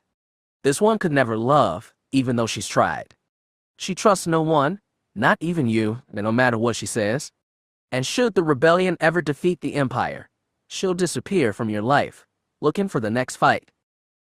No! You're wrong. Jan cares about me. In some small way, yes. But she'll never give you what you want, Katarn. She can't. Don't waste any more time on her. She isn't worth it. Shut up. Shut up. Stop talking about her. You don't know a thing about her. Yes, I do, Katarn. And the reason you're angry now is you know I am telling the truth. Jan Ors is dead, and probably the better for it. Now, let us go. There are many more battles to fight in. No. What? I said no. You're wrong about Jan, and you're wrong about me. Am I? Really? Yes, you are. You're right about all this power I have. But what will it get me beyond the ability to destroy? I told you that you can have 1,000 women, I heard you. But what does it mean if they come to me only because I use my power to make them? Katarn, do not do this. You have the power now. Do not walk away. Let me tell you something I remember reading in history class. Power corrupts, and absolute power corrupts absolutely. If that's all this power will give me, then I don't want it. Be careful, Katarn. Abandon this course now, and the consequences will be dire. Spare me the theatrics. The worst thing that can happen is that I get killed. If you're right and Jan is really dead, then at least I get to see her again. You are being foolish and stupid, Katarn. I give you one last chance to change your mind. I've made my choice, Kyle said forcefully. Fool, the voice said. He sensed it departing, and with it, all the power he had, everything he felt, seemed to go with it. Kyle felt his eyes start to drift close. He felt so tired all of a sudden. His arms felt like two lead weights, and he could not hold them up any longer. As they fell to his side, Kyle realized he could hear a new voice. But this one wasn't in his mind. Forcing himself to concentrate, he realized it was the voice of Luke Skywalker. Kyle knew he should respond, but he was so tired. Just breathing required effort. Still, he had to let Skywalker know he could hear him. He tried to reach for the controls, but his vision began to tunnel. With a tired sigh, Kyle slumped forward, unconscious, only the seat straps keeping him from hitting the control panel. He never saw the alarm.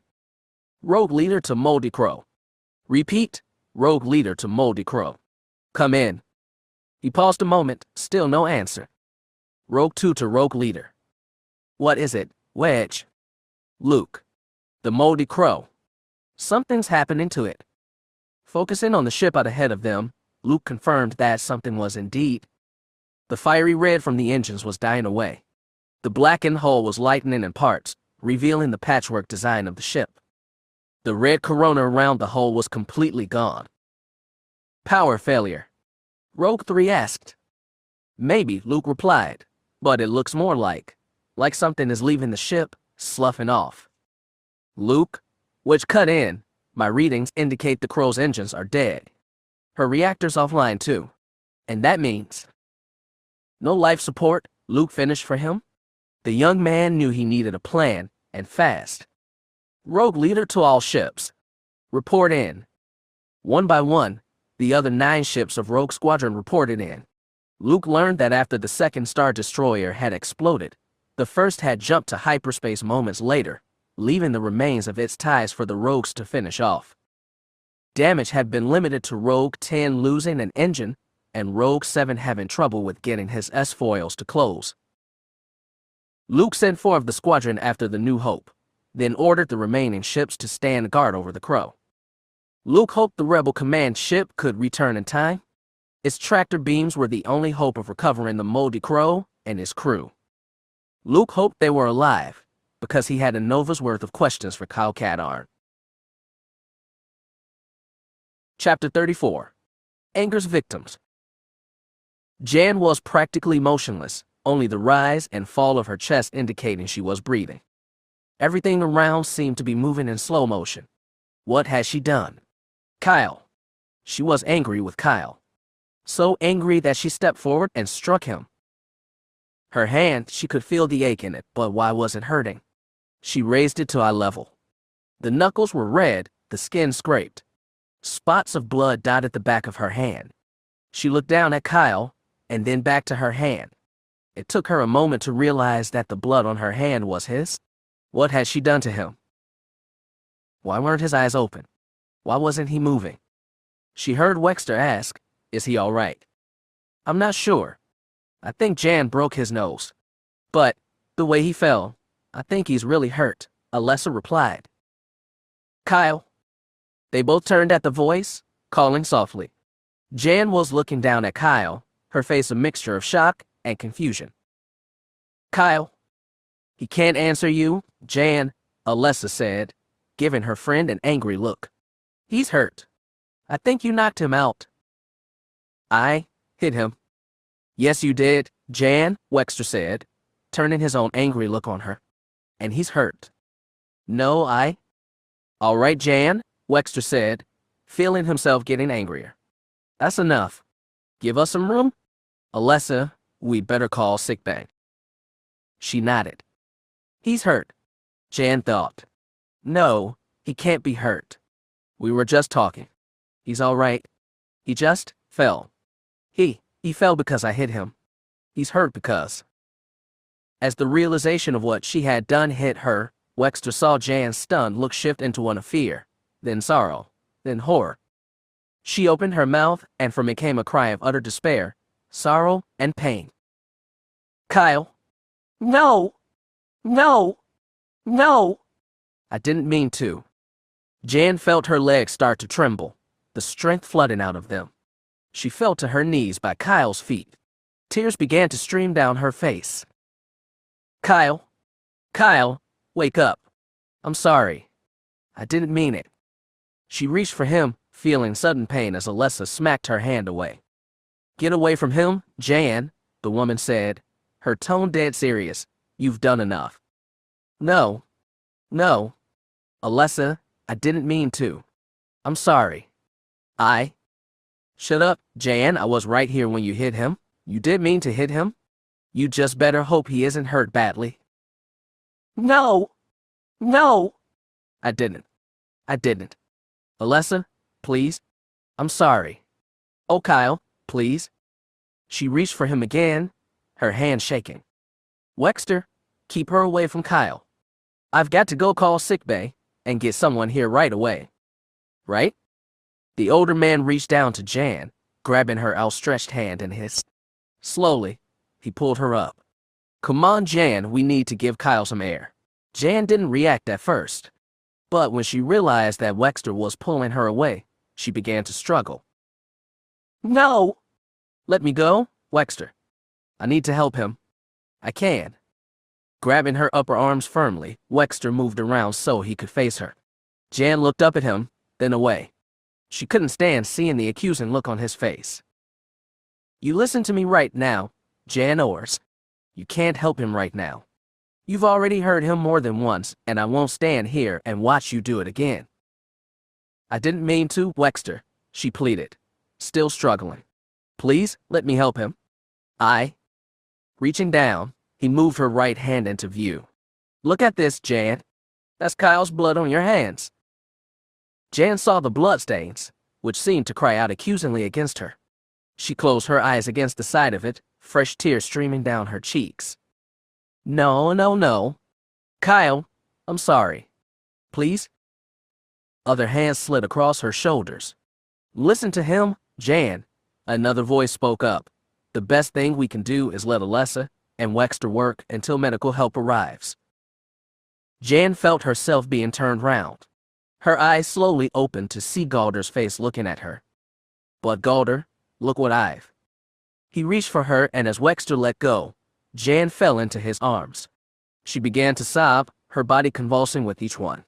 Moving slowly, Galder guided her back a few steps, then lowered them both to the floor. SSHHH, he soothed, reaching with his free hand to stroke her hair. It's going to be all right, Jan. Kyle's going to be okay. But look at what I've done, Galder, she sobbed. Look at what I've done. I didn't mean to. Kyle's my friend. I know you didn't mean to, Jan, and I imagine, in time, Kyle will realize it too. She raised her head to look at him. Really? You think you'll forgive me? I've forgiven you, Jan, Galder said, smiling at her. I know Kyle will too. Her lip trembled, and with fresh tears brimming, she buried her face in Galder's chest, pouring out her pain and anguish. Galder continued to soothe her, telling her it was going to be all right. Alessa burst back into the room. I just spoke with Dr. Berth. He's got a team on the way. She moved to kneel by Kyle again. She wished she could do something to help Kyle. Seeing him in this state, it almost didn't seem real. Suddenly, a groan escaped his lips. Alessa looked to Wexter. Did you hear? I think so. The groan came again. Kyle began to stir. Try not to move, Alessa called to him. But Kyle continued to move, as if he didn't hear her. We need to immobilize him, Wexter said. If anything's broken, moving around could make it worse. He reached for Kyle's legs, pressing down on them to still the motion. Alessa tried to keep Kyle's arms from moving, but she couldn't reach his right side from where she was. Come on, Alessa, Wexter said, his voice strained from the effort of holding Kyle's legs. I can't do this by myself. Alessa thought for a moment, then slid over near Kyle's head. Moving forward, she cradled his head between her knees, leaning forward to grab his upper arms with her hands. You need to be still, Kyle, she called. But he was still moving. Alessa could feel the muscles underneath his shirt fighting against her. It was taking everything she had, and she could barely hold him still. She tried to get through to him again. Kyle, if you can hear me, you need to stop moving. Someone was calling him. He could tell that much, but he couldn't tell where the voice was coming from. Opening his eyes, Kyle fought not to react as he realized he was standing at the edge of a landing field. Okay, Cadarn, he said to himself, real slow now. Back up. His left foot moved back, finding solid decking beneath it. His right foot echoed the motion and, releasing a breath he hadn't realized he had been holding, Kyle moved back from the edge. Where am I? He looked over his shoulder, at first not believing what he was seeing. But, As he turned around, the sight before him could not be denied. He was back on Coruscant, and on the same landing field where he had fought Boba Fett and found that Blaze was really Mara Jade. This isn't possible. Jan and I escaped from here. Oh, it is possible, Kyle. You and Ors may have escaped me, but here in this place, I can still get to you. He recognized the voice immediately. It was chillingly familiar. Where are you? Down here? It took a moment for Kyle to realize the voice was coming from behind him. He turned back towards the edge of the landing pad. I said, down here, Kyle? He stepped carefully towards the edge. Oh, please, Kyle? Quit acting like a Territon rug roamer. Even if you did fall, you won't be hurt. Says you. After all the lies you've told me, you expect me to trust you now. There was an exasperated sigh. Then fine. Wait there a moment. It happened so fast that he barely registered it. Kyle thought he saw a blur pass by, but he couldn't be sure. I'm behind you, Kyle. He automatically reached down to his belt, but his gun wasn't there. You won't need it. Okay, he thought, let's get this over with. Besides, if she can read my mind, I won't be able to surprise her anyway. That's right, Kyle. You won't be able to. Pivoting on his left heel, he turned around in one smooth motion, eyes confirming what his ears had already told him. A short distance away, still clad in the black jumpsuit he had last seen her in, was Mara Jade. There, she said, smiling, isn't that better? Get on with it, Jade, he replied. I'm not in the mood for games. Really. Personally, I like them very much. For example, have you played catch? Kyle had just enough time to register the words when, moving with the incredible speed of hers, Jade withdrew a blaster from her hip and fired. He saw the bolts coming, knew there wasn't enough time to dodge. The first ray of energy touched his skin and passed right through him. The second bolt did much as the first. Kyle reached down across his chest, his stomach. His skin was unmarred, no indication of having been shot. The answer came to him. A dream. Finally, he gets it. Jay said. So you're still alive, then? Oh yes, Kyle, she said, a hint of menace in her tone, very much alive. So what is all this about? To his surprise, Jay's smile widened until she burst out laughing. He had expected a threat, a promise of revenge, but not this. He stared at her in shock as she laughed. Believe it or not, Kyle, Jay said, when she had gotten control of herself, I came here to warn you. Warn me? I know, Jay said, shrugging, I can hardly believe it myself. Warn me about what? She shook a finger at him. Now, Kyle, even after the short time you've known me, do you really think I'm going to make it that easy? I told you I'm not in the mood for games. But this is such an easy one. All you have to do is guess who I'm here to warn you about. Oh, is that all? He replied sarcastically, well, why didn't you say so? Let's see, shall we start with the people I knew at the academy, or maybe the first Imperial I killed? She shook her head, silently chiding him. No, and no. Look, Jade. All right, fine. I'll give you a clue, Mr. Fussy. You've met someone who knows the person recently. Kyle rolled his eyes. This was ridiculous. How recently? Jay said, tapping a finger against her lips. I don't know if I should tell you. I've already given you a clue. Fine, Kyle said, exasperated. Within the last month. Oh, yes. Within the last week. Definitely yes. Kyle took a moment to think. It's got to be one of Jan's friends that just came aboard the New Hope. Mara hesitated, then said, yes. But which one? Kyle thought for a moment. I don't think it's Alessa or Wexter. Jay said nothing. The answer when it came seemed so obvious. He didn't know how it hadn't occurred to him sooner. Galder. Of course, it's got to be him. Jay seemed to consider the answer for a moment. Her expression changed. She actually looked sad. Oh, she cooed, so close. What no? What? Kyle exclaimed, what do you mean no? No means no, Kyle. It's not Galder that I came to warn you about. You already know he's trouble. How does she know that? Kyle thought. Of course, my memories. Exactly. Now, you've guessed Galder. But it isn't him. So who is it? A minute passed as Kyle racked his brain for a name. Someone he knew, also known to someone who recently came aboard. There was only one person left. No, he thought, it can't be. Not her. He looked to Mara, who was nodding. No, he said, not Jan. Yes, Kyle. Jan Ors. She is the one who I have come to warn you about. But why? Why what? Mara asked innocently. Why her? Why would you come to warn me about her? 2 reasons. First, because of you, because whether you realize it or not, Kyle, you have a power inside you. Power? What power? You know what I'm talking about. A series of memories were triggered. Kyle's encounter with the Imperial officer on Danuta. The times he was wounded and yet fought on and won. Yes, Mara said, you can see it.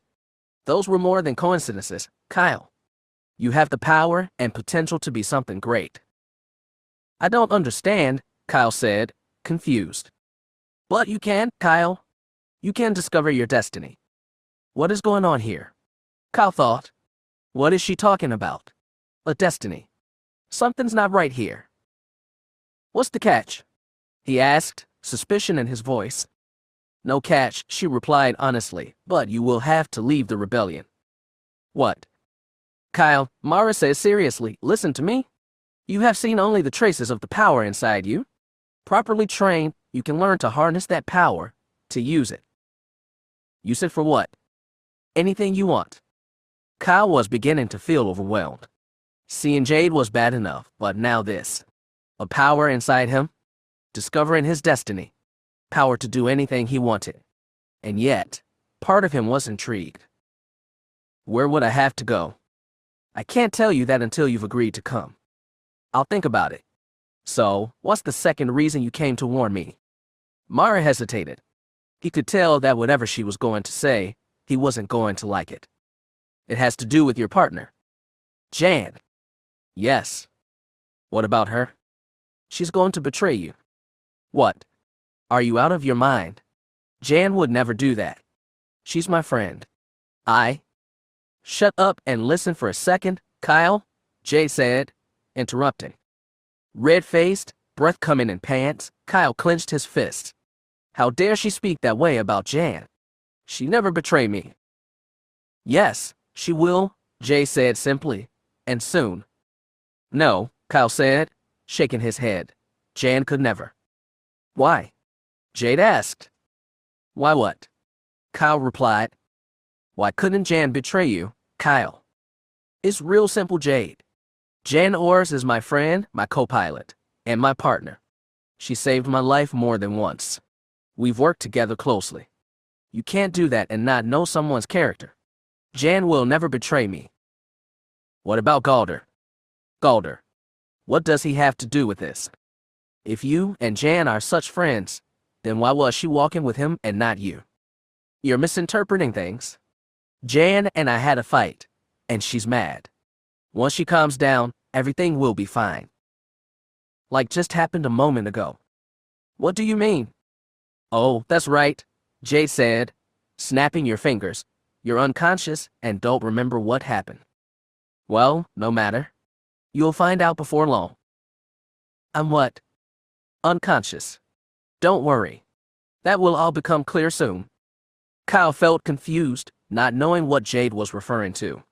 But he decided not to pursue it for now. And besides, Jade, Jan and I are close. She wouldn't hurt me like that. Oh yes, the kiss. Mara said playfully. I'd forgotten about that. So you think one kiss is enough? Enough. Enough for what? For a relationship. That is what you want, isn't it, Kyle? A relationship with Jan. That's none of your business. I'll take that as a yes. Take it however you want, Jade. I've told you my reasons. Jan won't betray me. Fine, she said, throwing her hands up in frustration, but whether you believe me or not, It will happen, Kyle. And when it does, think about my offer. I won't need to because it won't happen. She shook her head at him. You poor naive fool. I almost feel sorry for you for what's coming. But do what you want, Kyle. Should you finally see the truth, I'll be as close as your next dream. You'll have a long wait. Maybe, Jay said. Just then, a loud cracking sound came from overhead, causing both of them to look up. Well, Jay said, it appears our time is up for now. Remember what I said, Kyle? He tried to answer, but his mouth wouldn't work. A light from overhead pierced into him. He began to blink, waiting for his eyes to get used to it. Kyle's eyelids, tightly closed, began to flutter, and a moment later, one eye opened. The pupil began to move about, taking in the scene around him. It stopped when it caught sight of her. Jan. Alessa's eyes went wide. Had he just spoken? The voice was low, of course. She looked to Wexter, who nodded. That was him all right. Jan. He called again. Alessa leaned over more so her face would be in full view. Her hair cascaded down around her face, parts of it brushing his face. No, Kyle, it's Alessa. Alessa, he repeated. Good. He can't hear me. Kyle, listen to me. You took a bad fall, and you're hurt. A medical team is on the way. But before they get here, I need you to stop moving. Stop moving, he said. Yes, please. Okay. With that, the straining muscles under her hands relaxed. She looked to Wexter, who nodded. Good, Kyle. Now just hold a bit more. Where's Jan? She didn't know how she heard his voice. Face buried in Galder's chest, crying her eyes out, Jan didn't hear Wexter and Alessa talking. But, somehow, Kyle's voice reached her. Where's Jan? He asked again. She's here, Kyle, Alessa said. Jan felt renewed guilt slice into her insides. The last thing she wanted to do right now was to look into Alessa or Wexter's eyes. For in them, she wouldn't find any compassion, but anger and accusation. And Kyle. How was she going to face him? Because you owe him, part of her mind said. You did this thing to him. Now, make it right. Feeling as if her body weight had tripled, she slowly let go of Galder, lifting her face from his chest. Jan, he said, looking into her eyes. He shook his head. Don't. She gave him a small smile, placed a hand on his chest. I have to. Moving slowly, Jan rose to her feet, eyes fixed on the deck. A few steps brought Kyle's feet into view. She kneeled, raising her head. Kyle's face came into view, his one open eye still looking up at Alessa. Her friend had a look of warning on her face. You've done enough, the look said. Don't hurt him more. Jan lowered her head until Kyle's face was the only one she could see. She took 2 quick breaths, cleared her throat, then called softly, Kyle. Jan. I'm here, Kyle. His eye swiveled down, moving until it focused on her. Something's happened, he thought, the second he saw her face. He could see the tracks of tears across her face, not to mention the splotches of red on her forehead and cheeks. Why you crying? He managed. Jan's gaze fell from his and Kyle could see her shoulders begin to heave. She's crying again, he thought. Just then, the door behind Alessa opened and Dr. Berth stepped in, followed by a nurse pushing a repulsor-equipped stretcher. What's happened? The doctor said, then caught sight of Kyle, his eyes widening. Berth dropped to his knees by Kyle's side, opening his medical kit. He gently probed Kyle's nose. I still watching Jan? Kyle hadn't even registered the doctor's presence until he felt a fresh surge of pain. Hey! The doctor saw that Kyle was awake. However, only one of his eyes was open, and the pupil was unfocused. Kyle, it's Dr. Berth. Can you hear me? The eye moved, swiveling until Kyle could see the doctor. Hey, the doc. What are you doing here? Berth shifted his gaze to Alessa. He struck his head on the ground pretty seriously, she said. The doctor nodded, turning back to his patient. It seems you've taken a bad fall, Kyle. Oh, the patient replied. Okay. The doctor tried shining a small light in Kyle's eyes. When neither pupil reacted correctly, he shook his head. I think we're looking at some head trauma. I need to get him to sickbay. The doctor began issuing rapid-fire orders. A plasteel board was slid under Kyle's back to immobilize it and prevent further damage. Then, with Wexter's help, they lifted him onto the stretcher. After a promise to check in as soon as he could assess Kyle's condition, the doctor left. Jan was still kneeling on the floor, head down. She hadn't moved the whole time Berth had been there. Will he be all right, Wexter? Alessa asked. She was beginning to tremble, the impact of what had happened beginning to hit her. I don't know, Alessa. I hope so. He carefully helped her stand. They both looked at Jan. Jan. What? She said, not looking up. What happened to you? Wexter asked. I've seen you angry before. And Kyle's not the first guy you've ever hit. But what happened just now? Why did you hurt him like that? You could have killed him.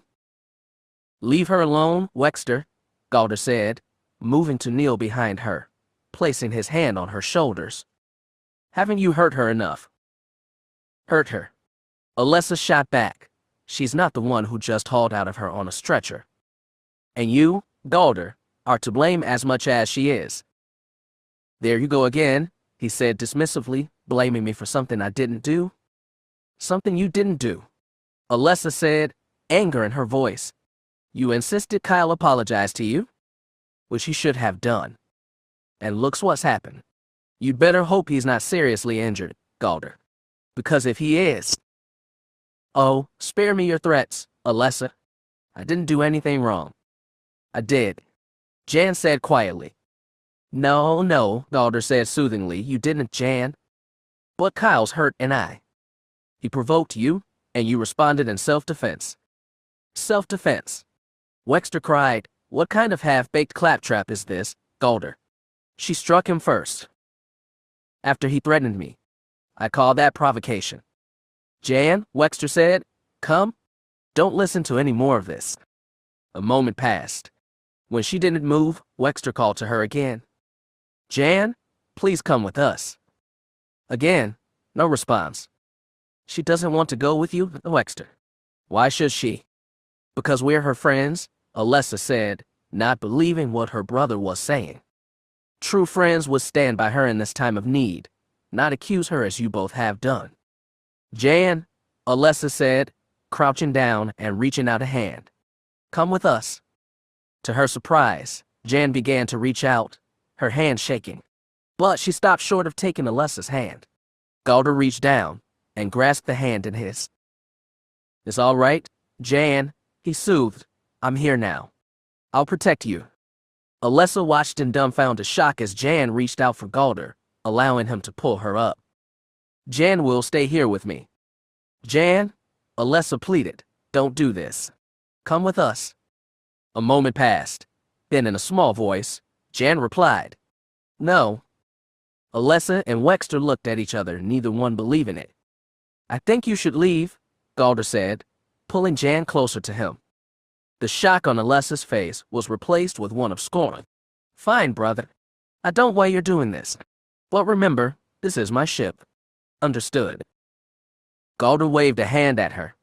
Yes, your ship. All yours. I get it, Alessa.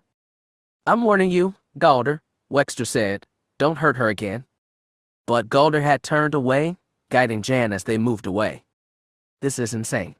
What in the 9 hells of Corellia does he think he's doing? Alessa shook her head in disgust. Exactly what I was afraid of. He's going to try and get Jan back.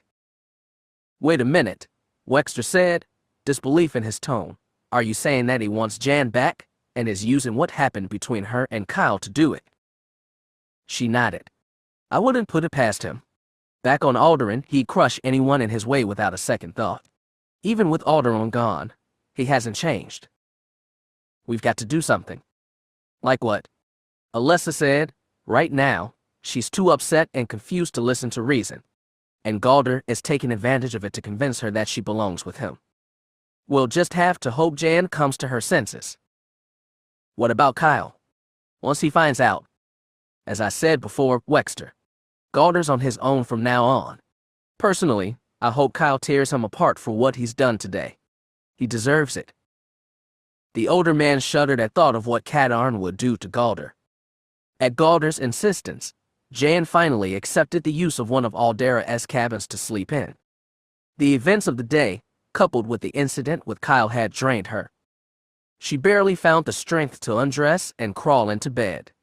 But sleep would not come. Over and over again, she relived the moment in her mind. Her fist shooting out, the crunch of the bone shattering under the impact, the sound of Kyle's body hitting the floor. Why had she done it? Yes, she had been angry with him over his treatment of Galder. But, to strike him like that. She called Kyle her partner, her friend.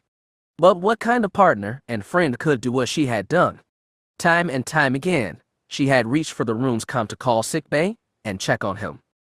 But each time, she had pulled her hand away, the fear of not knowing overcome by the fear of what she might learn. If she had hurt him badly, how was she going to live with herself? More tears came, and she began to sob. She barely heard the door chime. A moment later, the door slid aside, the light from outside highlighting Galder's form. "Jan," he called, "are you all right?" Hearing her sobs, he stepped further inside, moving to the bed. Jan was sitting with her knees drawn up, head resting on them, rocking back and forth. "Jan." Hearing his voice, she raised her face to his, lip trembling. Galder said nothing, only sat down on the edge of the bed and opened his arms out to her. Jan reached for him, wrapping her arms about him as she slid over. Galder held her, the thin blue pajamas she wore no barrier to the warm softness of her skin. "It's all right, Jan," he said. "It's all right. I'm here. You're safe." She didn't reply, only continued to sob. They sat that way for over an hour. Gradually, Jan's sobs changed to sniffles. But she didn't let go of him, drawing both strength and comfort from being held by him. She had forgotten how strong and caring Galder could be. He watched as her eyelids began to close. For a short time, she would close her eyes only to open them a moment later. She would look up at him, as if checking to make sure he was still there. Galder smiled down at her. "I'm here, Jan, you're safe." As her eyes closed once more, she smiled up at him. A few minutes, her breathing assumed the regular rhythm of sleep. Moving slowly and carefully, Galder laid her back down. But when tried to rise, he found that Jan was still holding his hand. He gently disengaged his hand from hers. Standing up from the bed, Galder smiled to himself. Things were going even better than he had hoped. She still had feelings for him, of this he was sure. It would be only a matter of time before she didn't want him to leave ever. Confident that his plans were coming to fruition, he exited and headed to his own room. It had been a tiring day, and he would need his sleep for tomorrow. Chapter 35. Anger's Wounds. Alessa and Wexter spent a restless night in their cabin aboard the New Hope. They both feigned sleep, thinking they were fooling each other. Wexter stared up at the ceiling, running the events over and over again in his mind. Jan's behavior, Galder's attitude, none of it seemed to make any sense. Granted, he didn't know Kyle Kadarn or how close he and Jan were, but they seemed to be friends at least. And friends didn't act the way Jan had towards him. Ensconced behind a partition, Alessa turned over for what seemed like the umpteenth time, trying to find a comfortable position. She kept thinking about Galder, trying to figure out what her brother was doing. He had always been stubborn, thinking only of himself, a quality that served him well as the son of Aldera's most prominent citizens. Father had praised Galder again and again for his unwillingness to abandon his stance in an argument, even when he was completely wrong. "A strong will can overcome logic and wisdom, son," Father would say. "Never be afraid to stand up for what you think is right. And never, ever surrender." Alessa shook her head. That unwillingness to admit error had gotten Galder in trouble more than once, but each time Father had stepped in, bailed him out. In fact, the only time she could remember Father and Galder disagreeing was over Jan when Galder had brought her home for the first time. Father had been unfailingly polite and gracious, but the moment Jan left, he had turned on Galder. Of all the women in the galaxy, you bring this one to my door. I don't understand, Father. Jan is everything I have ever wanted in a woman. She is pretty, smart, strong in mind and body, and quite opinionated. She can be nearly as stubborn as me when she believes she is right. But what of her parentage? Galder. She is not of the nobility. Of that I am sure. No, Father, Galder admitted. However, her mother is one of the greatest ballerinas on all of Alderaan, and her father a well-respected aerospace engineer. Ah, I see. Working class. Yes, Father. Galder, Galder, Galder, the older man said, shaking his head. I have explained to you more than once that our family, and those like us, are a unique part of Alderaan's social structure. The rest aspire to be like us. Some would give anything for it. Because we are better than they are, smarter, etc., Galder said woodenly. I have heard this before, Father. Then I ask you again, why do you bring this woman to my door? Because I love her, Father.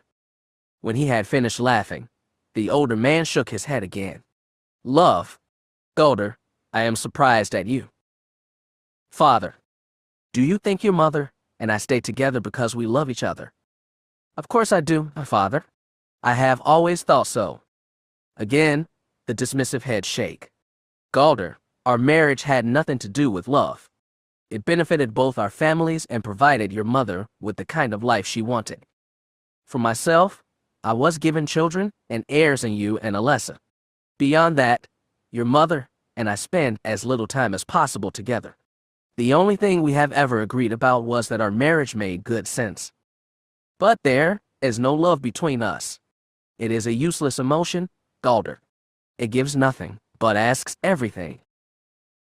No, Galder said, shaking his head, not believing what his father had just said. No, this cannot be true. But it is.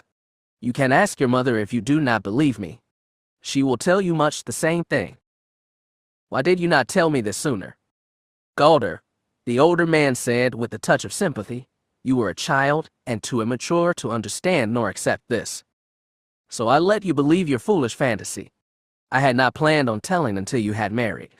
But better you know now rather than stay any longer with this Or's woman, which would be a mistake.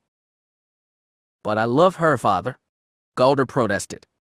Have you heard nothing I have said, Galder? Love will get you nothing and take away everything you have. Abandon this foolishness now, before it is too late. Galder had stood there a moment, then turned and left the room, Father calling after him. But despite the pressure, what he had learned, and all of Father's protestations, Galder had still pursued Jan. It was as if a light had been turned on in her mind. She understood exactly what Galder was doing. He had given up on Jan before, but had decided he wanted her back. And now, he's pursuing her again, manipulating situations to put himself in the best light and Kyle in the worst. Everything from the confrontation with Kyle to what happened on the Alderaan. And Jan was buying into it, hook, line, and sinker. What do I do? Alessa thought. I can't just let Galder get away with this. But I've got to be careful or risk losing Jan as a friend. Rolling out of bed, she approached the entrance to Wexter's room. Raising her right hand, she tapped the wall once, twice. Alessa. Yes. You can't sleep either. Yes, she replied, but that's important now, Wexter. I think I figured out what is going on. We need to talk. A light came on in his part of the room. Then let's talk. The next day, an exhausted Dr. Berth nearly fell into his office chair. It had taken nearly 6 hours, but it appeared that Kyle was going to be all right. The operation had been dicey, requiring every bit of the doctor's skill. And all along, he mulled over that it was Jan who had done this. It just didn't make sense to him. His office door opened, admitting Mon Mothma with Plast and Maris close behind her. Mon Mothma, Berth exclaimed in surprise. She wasted no time.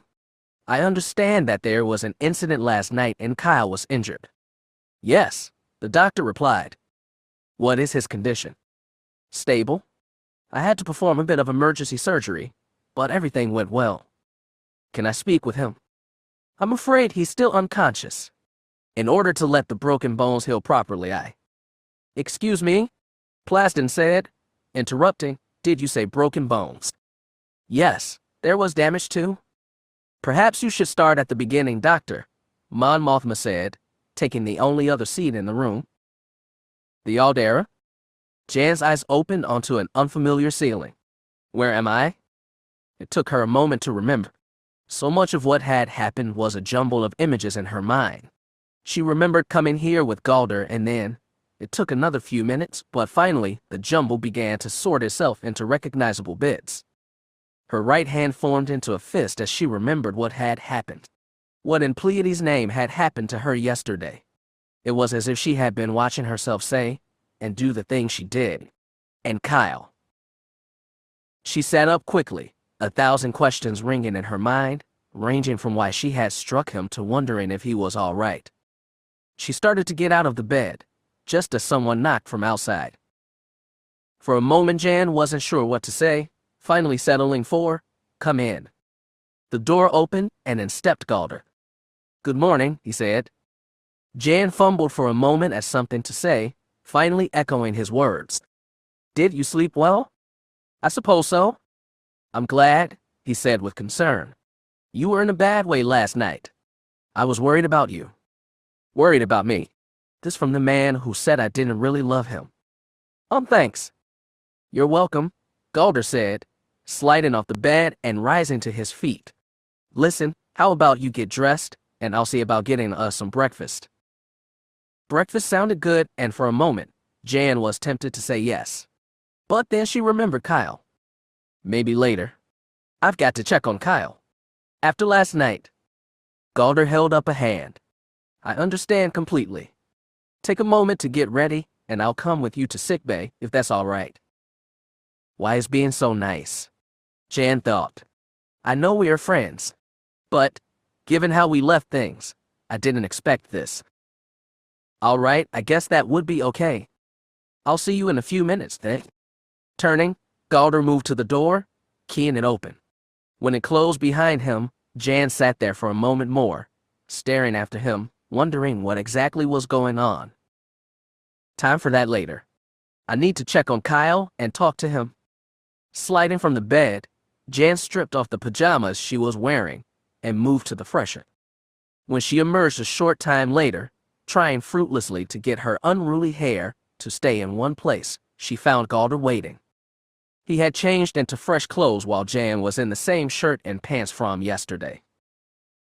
"Did you want to stop by your quarters and change first?" he said, looking at her. Later, Jan said, moving past him. She headed through the ballroom and into the turbo shaft, Galder following. Emerging from the Aldera, they began making their way across the hangar to the entrance doors. They were only a few steps away when the doors opened, allowing Plasden to step inside, flanked by 2 security guards. He cast about for a moment, then caught sight of them. "What's this, then?" Galder asked, as the men began moving towards them. "I don't know," Jan replied as Plasden walked up to her. "Mon Mothma would like to see you, Jan." She nodded, started to move past him. "Of course, Plasden. I'm just going to check on Kyle first, then." Plasden stepped in front of her, blocking the path. She said immediately, "Jan? Is there something wrong, officer?" Galder asked.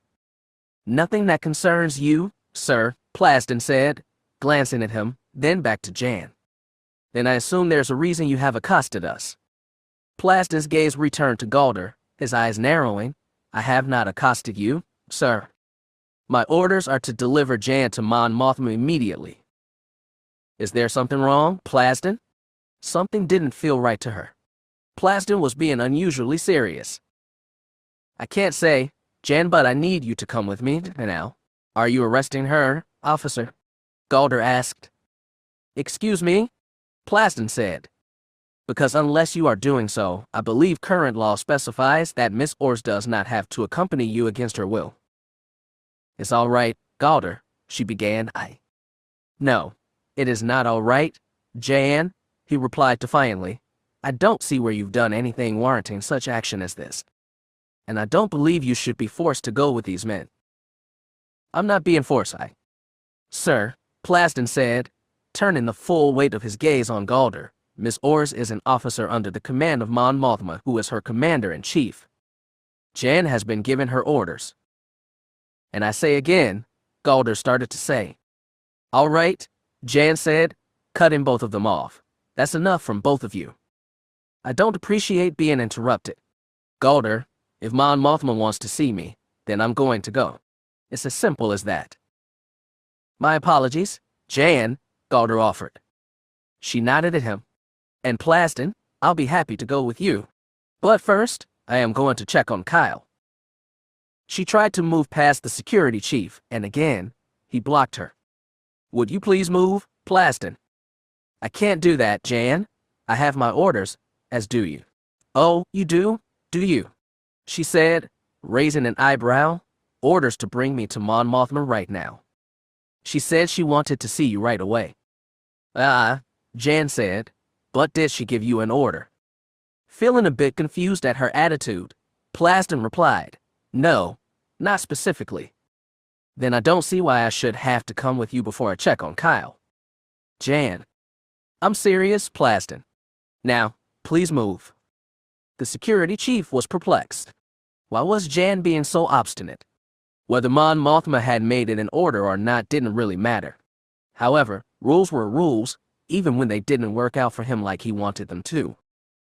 Stepping to one side, he allowed Jan to proceed, followed by the other man. You know I'll have to report this right away, Jan. She didn't even look back at him, tossing over her shoulder. You go ahead and do that, Plaston. I'm sorry, Plaston. Would you please repeat that? Mon Mothma listened to the words, and while she understood their meaning, the reason behind them was very obscure. Rarely did she need to order Jan to do anything, but after what the doctor had told her, she was beginning to wonder if there was something seriously wrong with the woman. Very well then. Plaston, I am now officially ordering you to locate Jan Ors and bring her to the briefing room as soon as possible. Understood, Mon Mothma. And if she should question you, then you are to do the following. When Mon Mothma had finished speaking, Plaston stared at the comm speaker for a moment, unsure he had heard correctly. Do you understand my instructions, Plaston? He responded automatically. Yes, Mon Mothma. Good. Then I expect you to execute your orders immediately. Yes, ma'am. Jan decided that Galder's suggestion was a good idea and made a quick stop by her quarters for fresh clothes before continuing to sickbay. Pausing outside the doors, he turned to her. Jan, perhaps I should wait here. What? Given what happened yesterday, I'd just as soon not upset Kadarn again. Galder, if he's going to be upset with anyone, she said, it's going to be me. He gave her a confused look. You and Kyle may have had words, but, she paused, her eyes dropping down to stare at the deck. I was the one who hurt him. Her tone was disconsolate. Now, Galder said, none of that. What good will it him if you come to see him such a state? But Galder, when I saw him lying there, Jan, I don't know. Maybe I shouldn't go see him right now. I'm almost afraid of what he might say. Nonsense, what happened yesterday was unfortunate, Jan, but it was not your fault. Then why am I here and he's in sickbay? She asked. Jan, he replied softly, I can't explain why Kadarn acted the way he did yesterday. But he was getting out of control. You stepped in to help me. You could almost say you were protecting me. She colored a bit at that, embarrassed. We're friends, aren't we? Yes, we are, Galder replied, smiling at her, and I appreciate what you did for me yesterday. I'm just sorry that Kyle chose to provoke you. Provoke me? Of course, Jan, he said smoothly, you remember what happened. You pushed him away from me and told him to back off. She nodded, remembering the astonished look on Kyle's face when she had pushed him. And then he came at me again and made that ugly comment. That I was fighting your battles for you, Jan said. Exactly, and remember that he intimated that you were my girlfriend, and I was your boyfriend. I remember, Jan said, I didn't like it when he said that. Of course you didn't. It was inappropriate and mean-spirited. I don't understand what possessed him to say it. Well, Jan pointed out, he was angry with you, Galder. I know, he said with annoyance, and had I known his temper was so short, I wouldn't have asked for him to apologize to me. Kyle's usually not like that, Jan said. I don't understand why he was acting like that. I wonder if it might have something to with us being together on the Aldera. Excuse me? Jan said, eyebrows raised. Are you serious? The two of you are partners, Jan, Galder said, and I guess friends also. That's ridiculous, she said. Galder shrugged again as if to say, maybe, maybe not.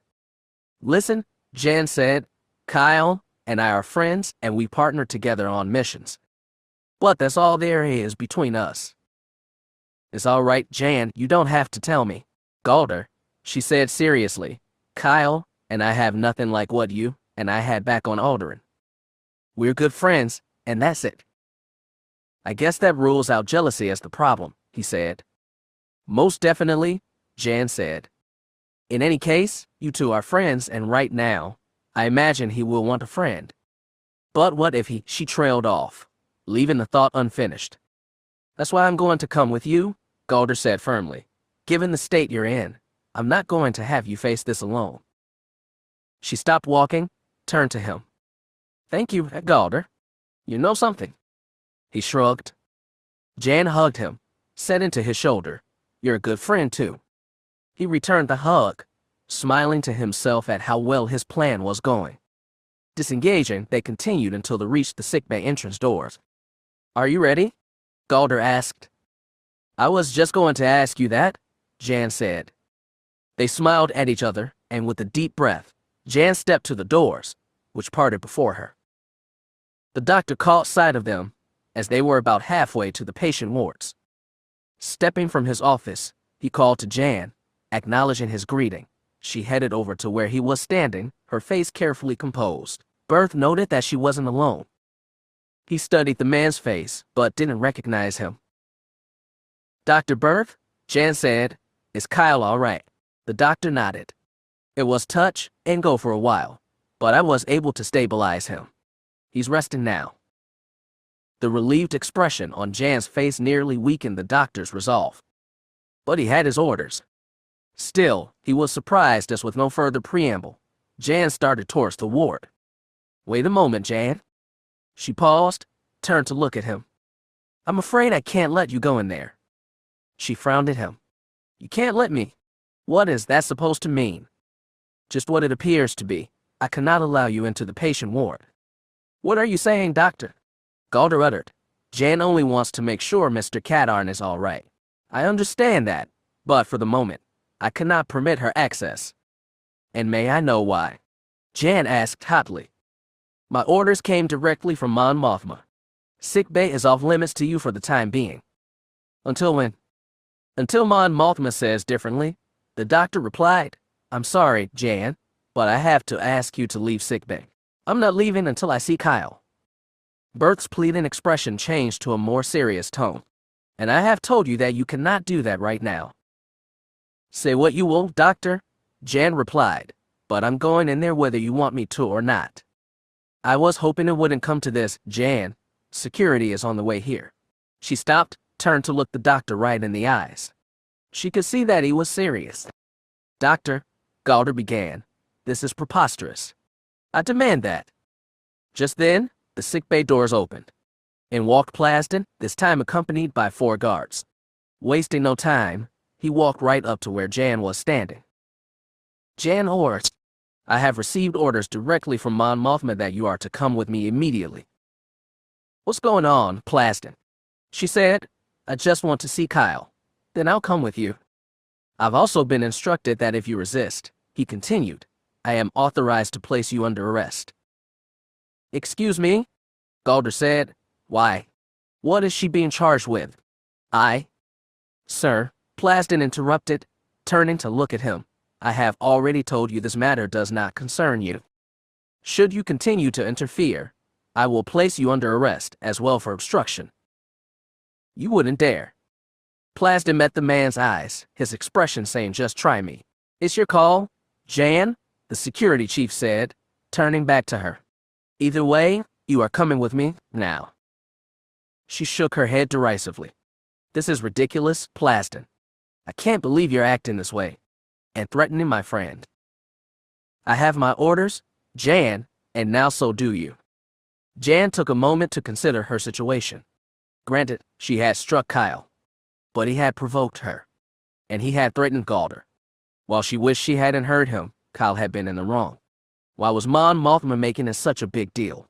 She was half tempted to tell Plasden that she wasn't coming, but she was outnumbered 5-1. Bad odds in any situation. "All right, Plasden, I'll come with you, but I think you're overreacting." The security chief nodded. "Wait a moment, Jan," Galder said, stepping up to her. "I'm going too.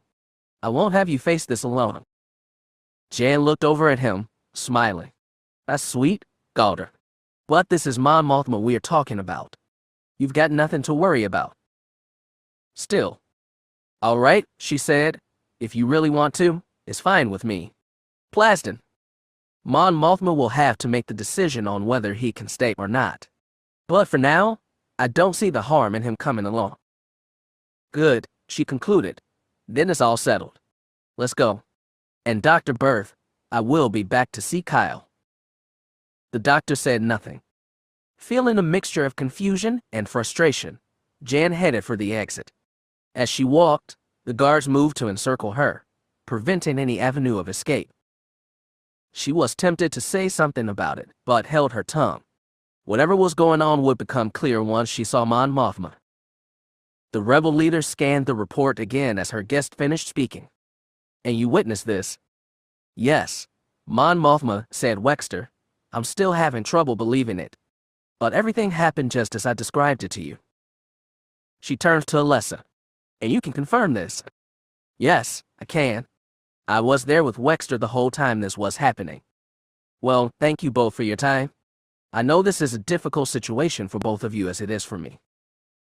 "Do you have any idea what is wrong with her?" Wexter asked. Just then, the briefing doors opened, admitting Plasden, Jan, Galder, and the guards accompanying them. "I believe I shall have the answer to that momentarily," Mon Mothma said, rising from her chair, "if you will excuse me." Nodding, Wexter rose from his chair. Alessa stepped behind him. As they drew closer, Galder and Jan caught sight of them at the same time. They traded looks, both thinking, what are they doing here?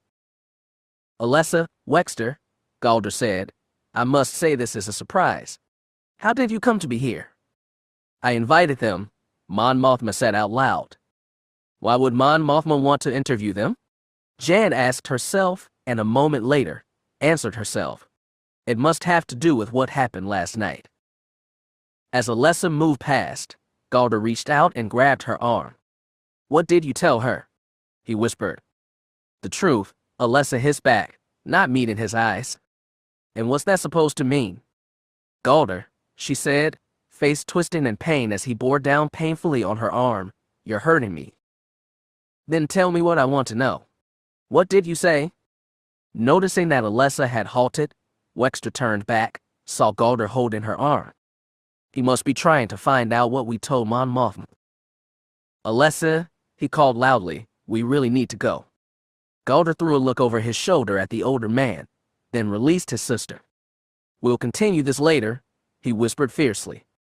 She didn't answer, moving past him to where Wexter was waiting. Together, they left the briefing room. "Now, Jan," Mon Mothma began, "you and I have much to discuss. But first, who is this?" She indicated Galder. Jan opened her mouth to speak, but Galder beat her to it. "Galder Thunks," he said, bowing. "A pleasure to meet you." Mon Mothma returned his greeting with a slight nod. "Would be related to Alessa." "Yes," he said, "she's my sister." "Ah, well, Mr. Thunks, since I know you were part of the matter I am about to discuss with Jan, would you care to join us and tell me your version of what happened? Call me Galder, please. And yes, I would be honored to join you. But I do hope I'm not intruding. Jan and I have known each other for many years, and given what happened to her yesterday, I thought she might need some moral support. Please, Mon Mothma said, indicating chairs, sit. When Gulder sat next to her, Jan couldn't help but turn and smile at him. Maybe Gulder had changed since she had last seen him. Since yesterday, he had been both supportive and caring. It was a refreshing change from the man she had once known. As Mon Mothma took her seat, the smile on her face disappeared. She gave Jan a look of disappointment. I have received some very disturbing reports regarding an altercation between you and Kyle yesterday. Jan, would you like to tell me what happened? When Jan moved to speak, Gulder cut in again. Mon Mothma, I'm sure you can appreciate that the events of yesterday have been quite trying on Jan, and while she regrets what happened to Mr. Cadarn, it occurred only after he had provoked her. Sitting back in his chair, Gulder smiled expansively, sure that he had gotten the best of the rebel leader. Jan was nodding as he spoke. That's it exactly. I see, Mon Mothma said, turning to Gulder. Mr. Thonks, while I do appreciate you being here to offer moral support, my question was directed at Jan, not you. Assuming a recalcitrant expression, Gulder leaned forward. My apologies, Mon Mothma. I only meant to offer my own perspective of events. And please, call me Gulder. And I am interested in hearing that, Mr. Thonks, she said deliberately, but not until I ask you, clear. A muscle twitched in Gulder's cheek, and his polite smile faded. But he managed to nod his acknowledgement as he settled back in the chair. Now Jan, Mon Mothma said, turning back to her, I understand that Kyle and Mr. Thonks were arguing when you stepped and told Kyle to back off. Is that correct? Again, Gulder spoke before Jan could.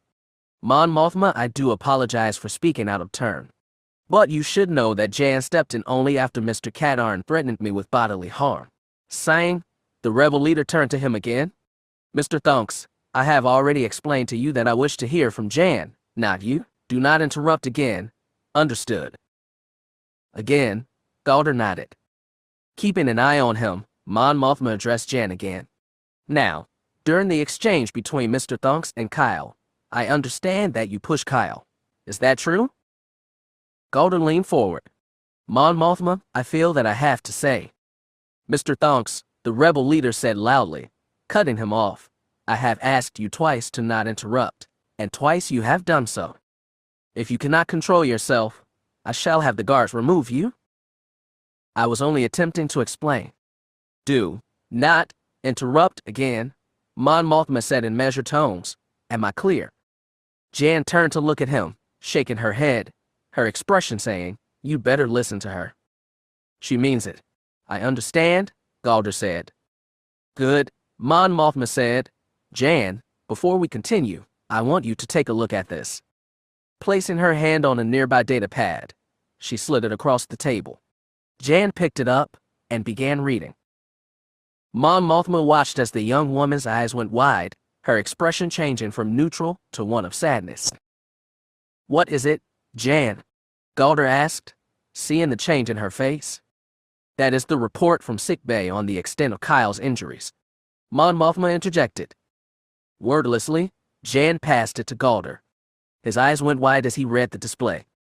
Mon Mothma's voice was serious as she spoke.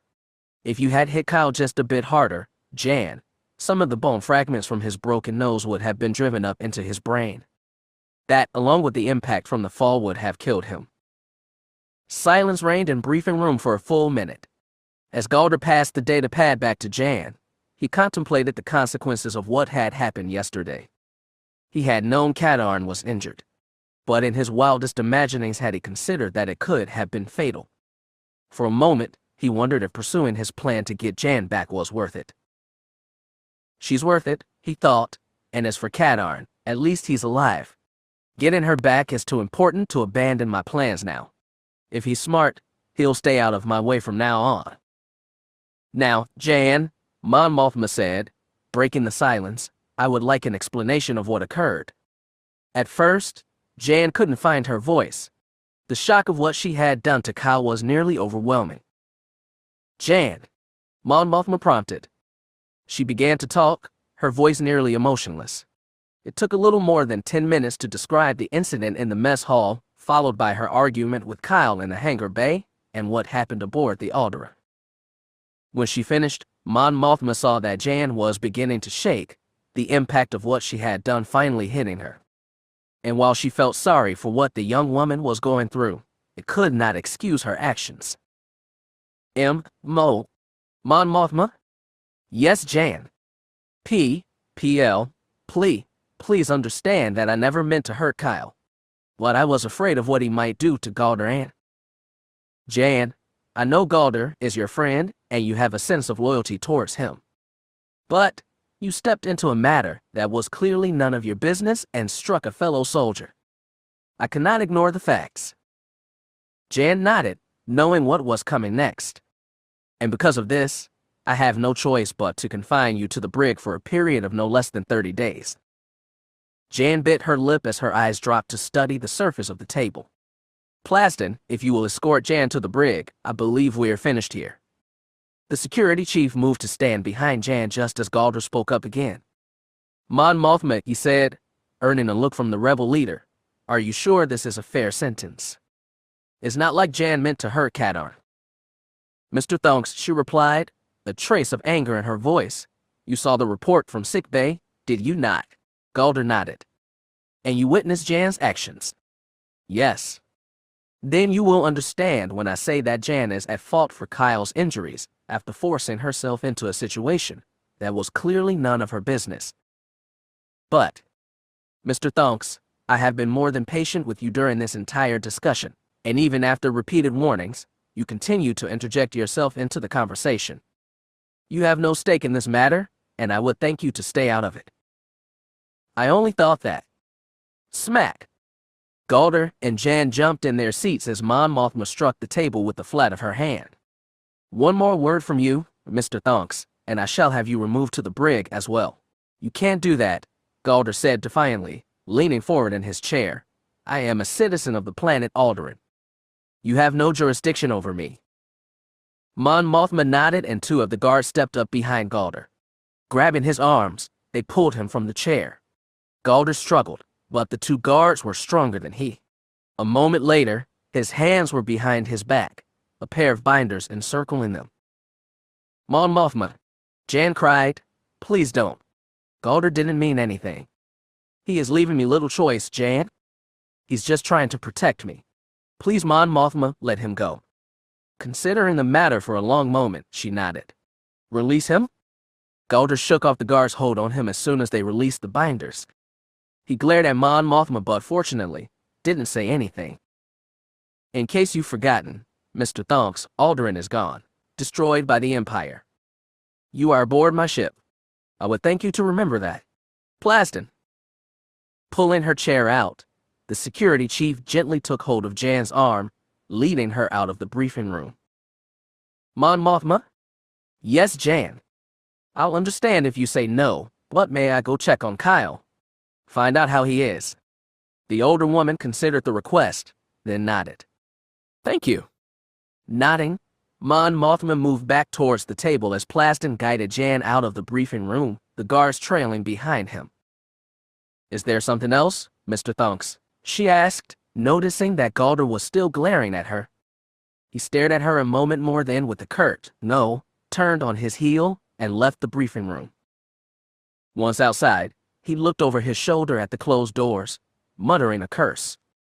How dare that woman treat me like that? I don't deserve this. If it wasn't for Jan. He looked down the hallway, watching as Plaston, Jan, and the guards turned a corner, disappearing from sight. 30 days, he thought. There may be a way to turn this to my advantage. Smiling to himself, he moved off after the guards. A bright light flooded his vision. He tried to put an arm across his eyes to shield them, but he couldn't move. So, you're finally awake, said a voice. Blinking several times, Kyle squinted against the bright light overhead. The doctor reached for control and turned it, lowering the brightness. Thanks. You're welcome. Able to see, Kyle looked about his surroundings, recognizing it almost immediately. Closing his eyes, he shook his head. Not again. I'm afraid so. I give up, Doc. I'm moving in next week, okay? The doctor laughed. I think that can be arranged. Kyle tried to move again, but again his arms wouldn't respond. Doc, I can't seem to move. Oh, the doctor said, moving closer and reaching down to Kyle's arms. Sorry about that. He began undoing the restraints. You were thrashing about in your sleep, and I thought it best to keep you restrained until you woke up. There, try again. True to the doctor's word, Kyle was able to lift both arms easily. Thrashing about, I do remember having a very vivid dream. I think Jan had hit me, or something like that. The doctor's smile disappeared. Doc, Kyle asked, concerned, what is it? I'm afraid it was no dream, Kyle. You mean that? Reaching up to his nose, he squeezed experimentally. Ouch. Your nose was severely broken. I was able to repair the bone, but it'll be tender for the next day or so. Wait a minute, Doc. If it wasn't a dream, then are you saying Jan hit me on purpose?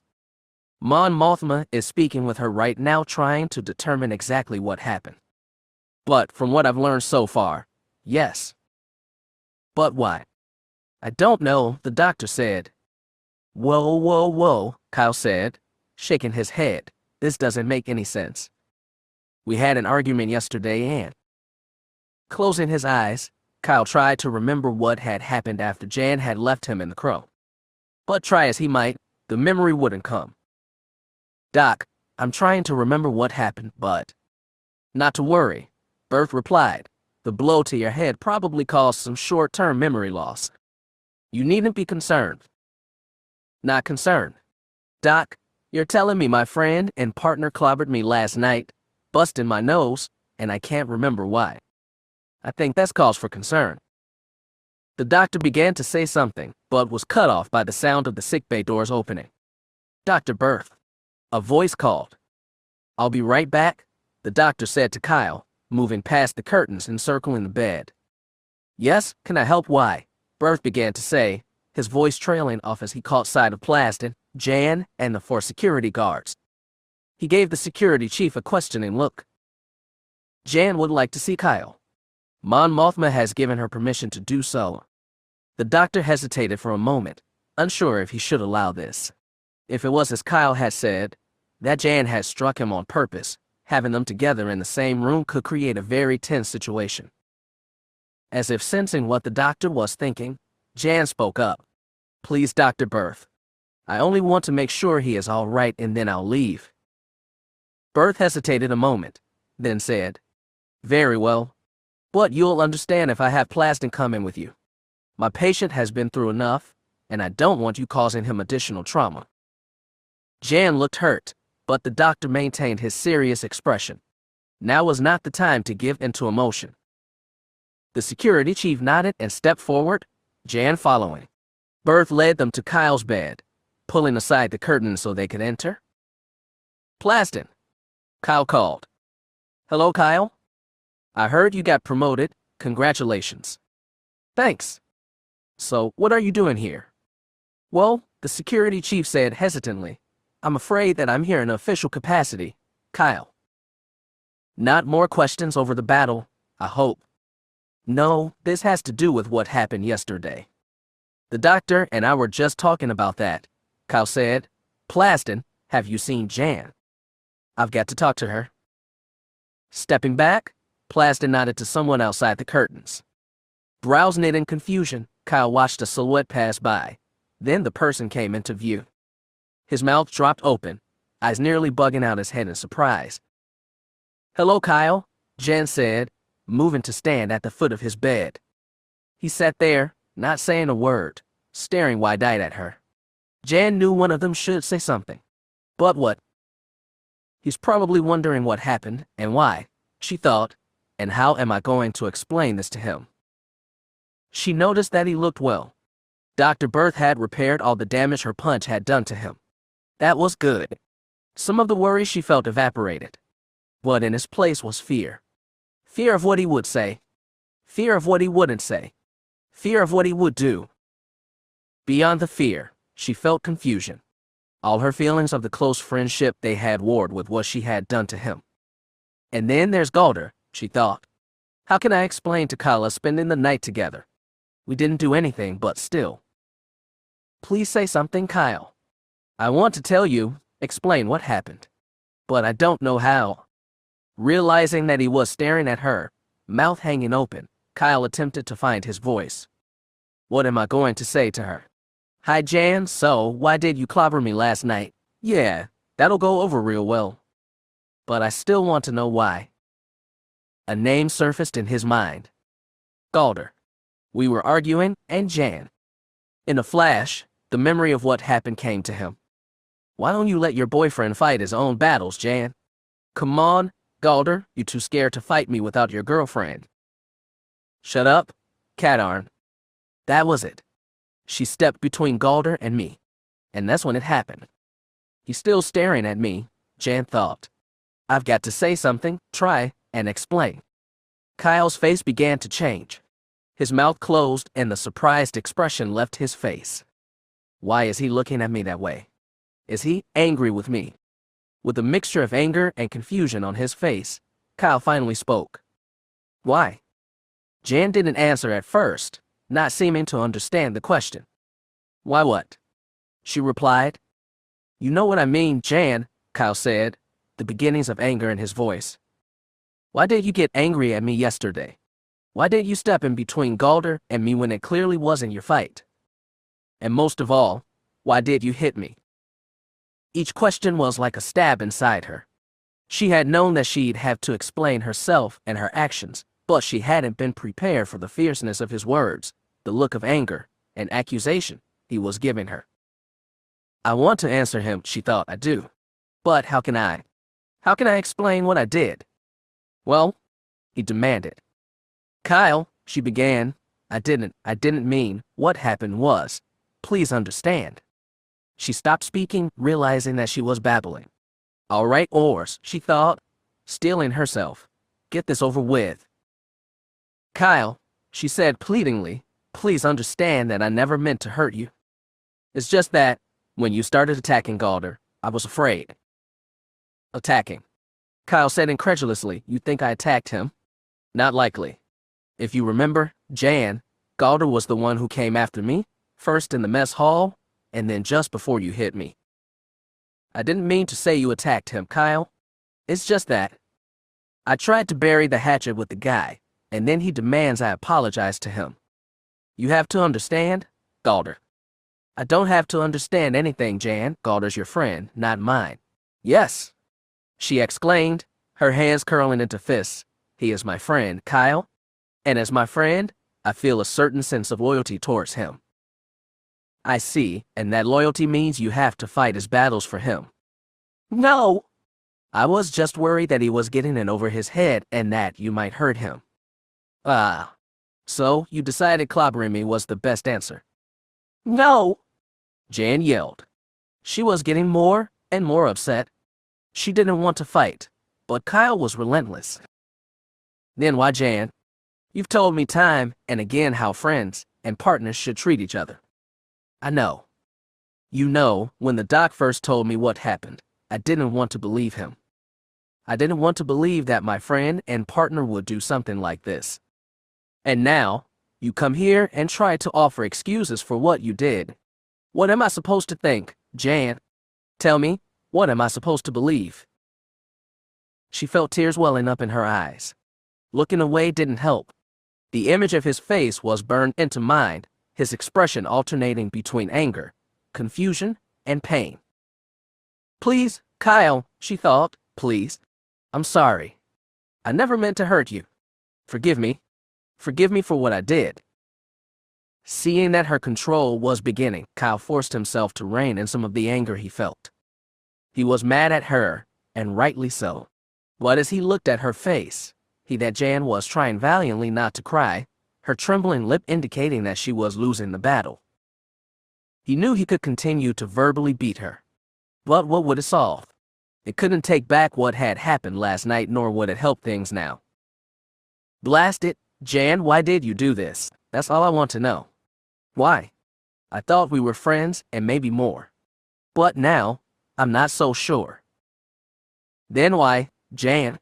He said, his voice much softer this time. Why did this happen?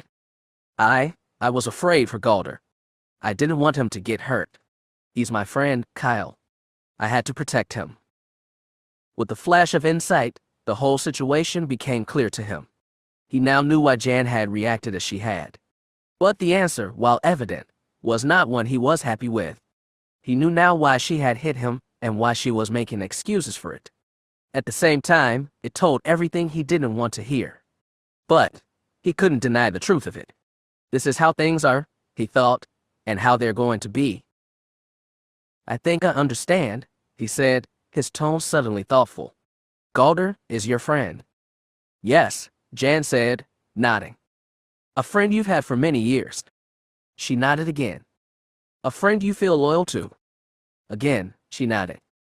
And you felt torn between the friendship we have and what you feel for Galder. Jan's eyes brightened. He did understand. Yes, she said, the beginnings of a smile on her face. That's it exactly. So last night, you had to choose between me and Galder. And you chose Galder. Yes. I see. With sudden realization, Jan's feelings of happiness over Kyle's understanding turned to ash inside her. Did I really just tell Kyle that I chose Galder over him? No, that isn't right. It's not what I meant. I had to pick a side last night, and chose Galder's. But it doesn't mean I prefer him over Kyle. But as she looked at the expression on Kyle's face, she could see that he was thinking exactly that. That she had chosen Galder over him. Wait, Kyle, she blurted out, determined to clarify things. That's not what I mean. Yes, Galder and I are friends and have been for a long time.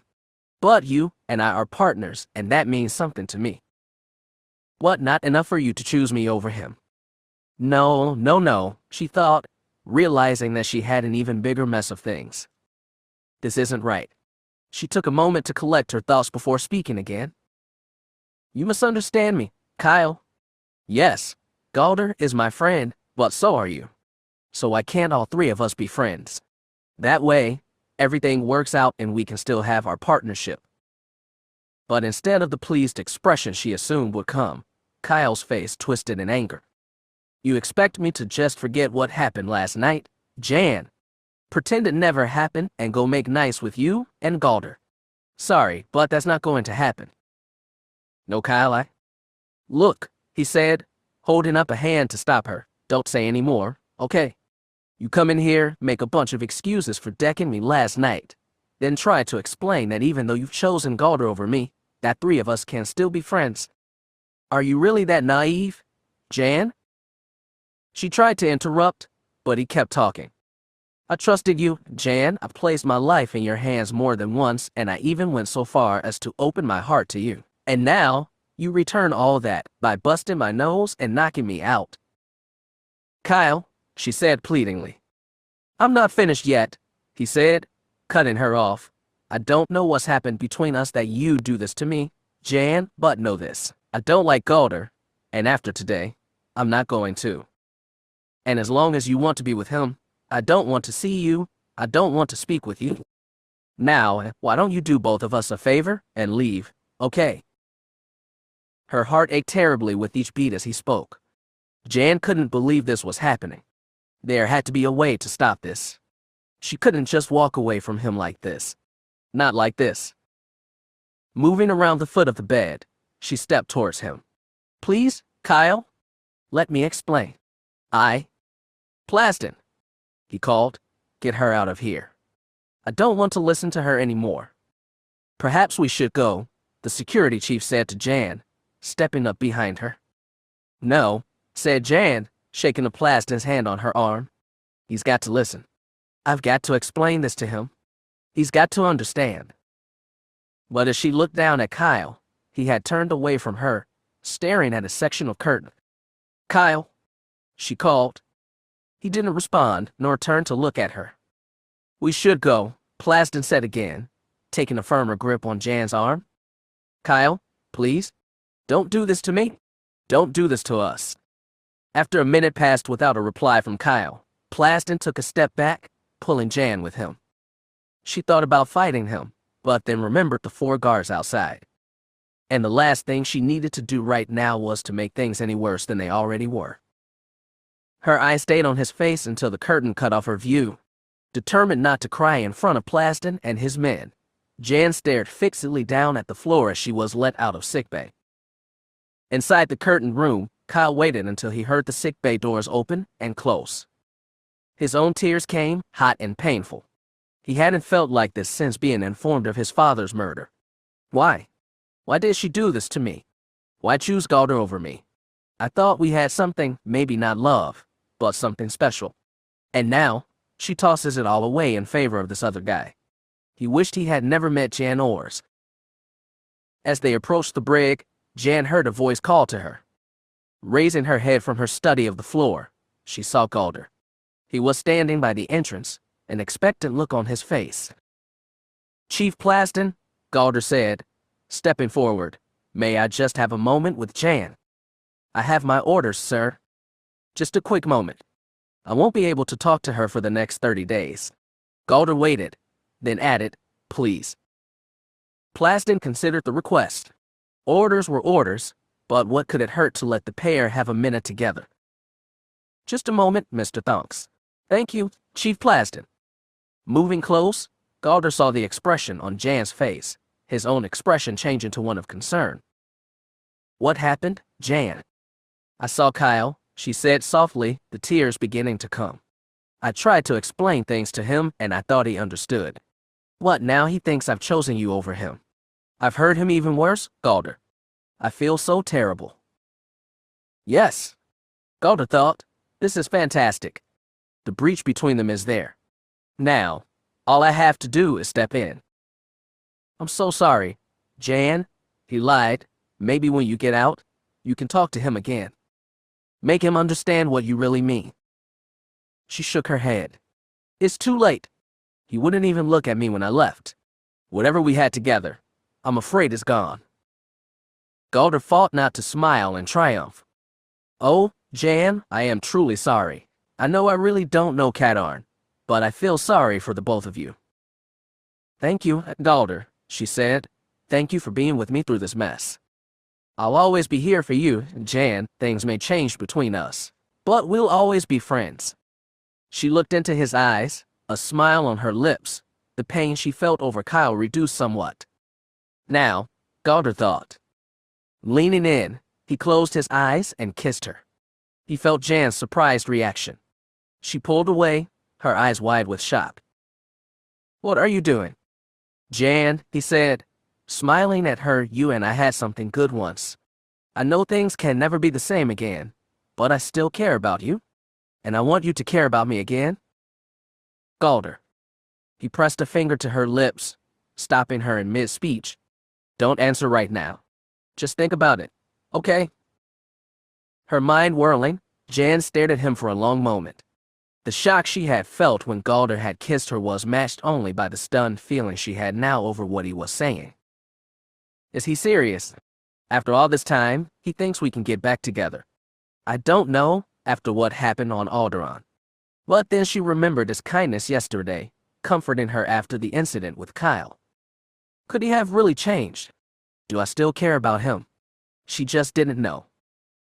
"I'll think about it," she finally said. "That's all I ask," Galder said. He opened his arms and couldn't help but smile as Jan stepped into them. He hugged her tightly, feeling the press of her body against his. "Mr. Thunks." Galder pulled his head up from where it rested on Jan's shoulder to look at the security chief. "Of course, Chief Plasden," Galder said, gently breaking the embrace and stepping back. "I'll see you in 30 days, Jan."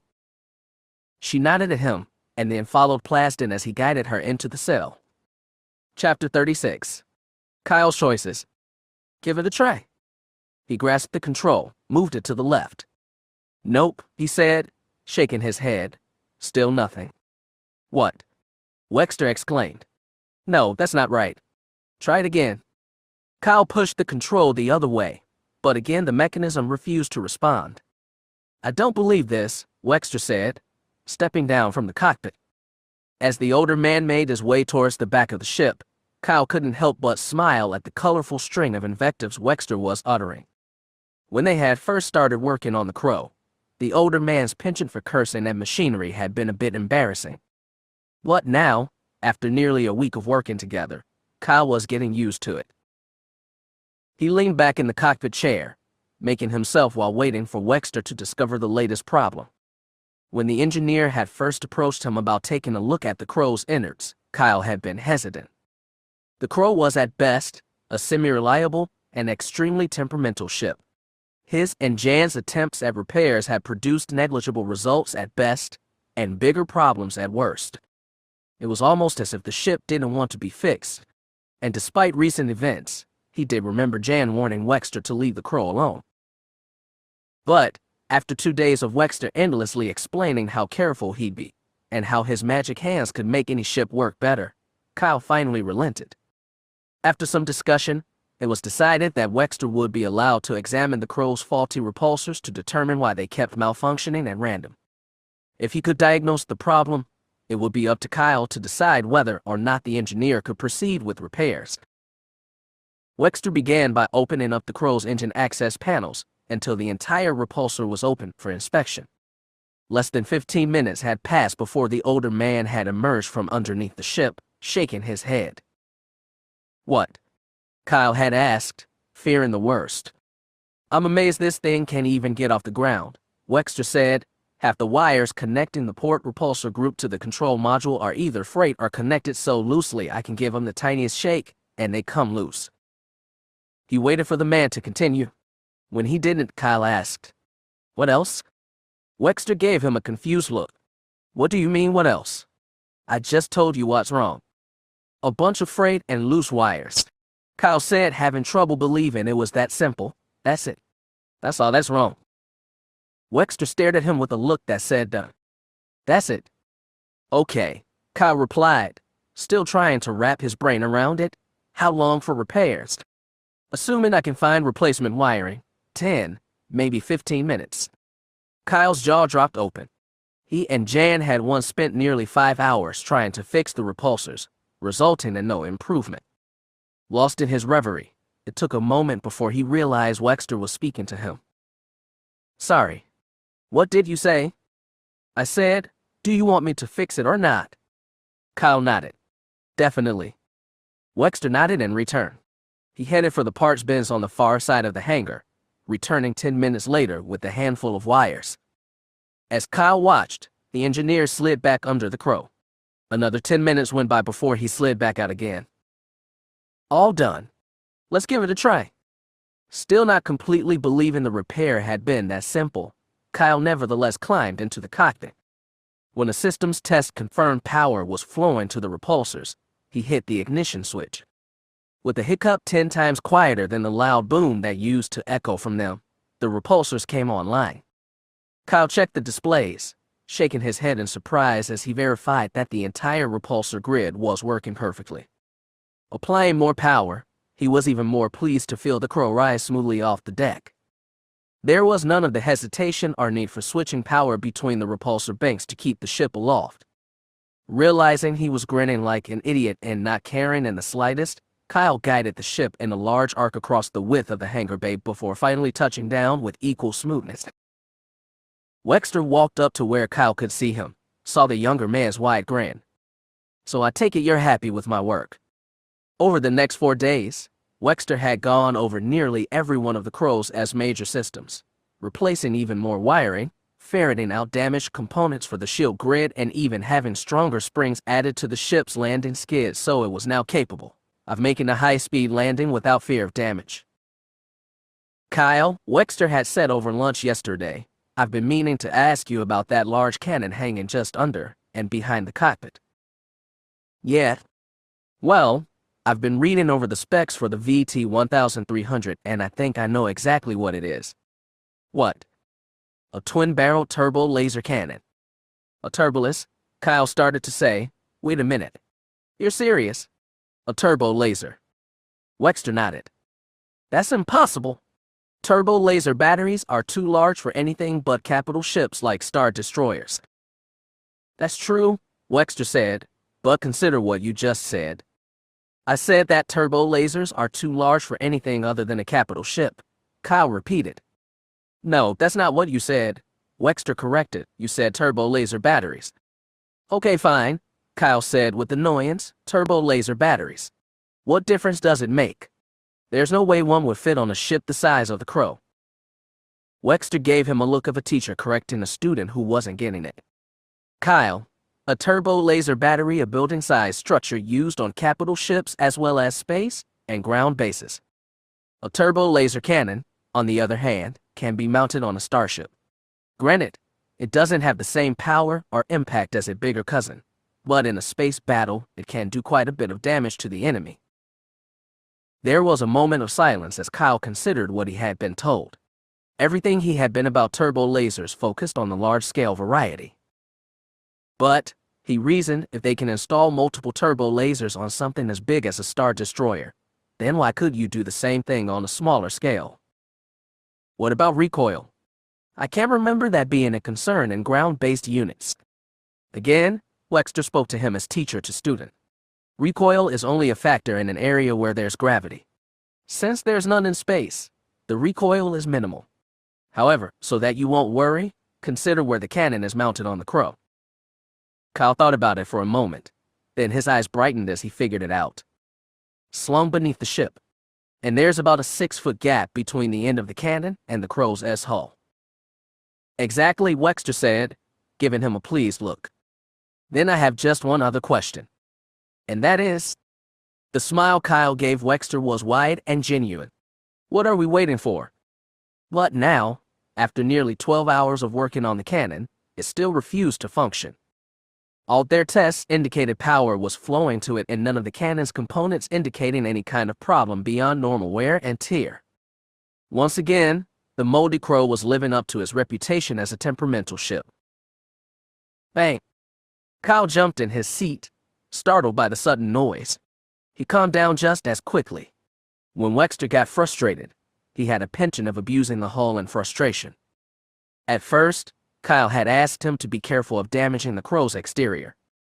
But as the engineer had pointed out, with all the other scrapes, dents, and assorted marks on the ship, who was going to notice one more? Clang. That's new, Kyle thought. Sounds like something hit the deck. He started to stand up with the intention of leaving the cockpit to check on what the noise was when he heard Wexter shout. Aha! There you are. He heard the engineer give a hearty grunt. Then another loud clang, echoed out as something else struck the deck. Wexter, Kyle called. You okay back there? When he didn't get a response, Kyle extricated himself from the cockpit quickly, fearing that the older man had finally done something to hurt himself. He had already closed more than once. But as his feet touched the deck, and he turned to look towards the back of the ship, Kyle saw Wexter standing by a squat, cylindrical object. The engineer had his hands on his hips and a satisfied grin on his face.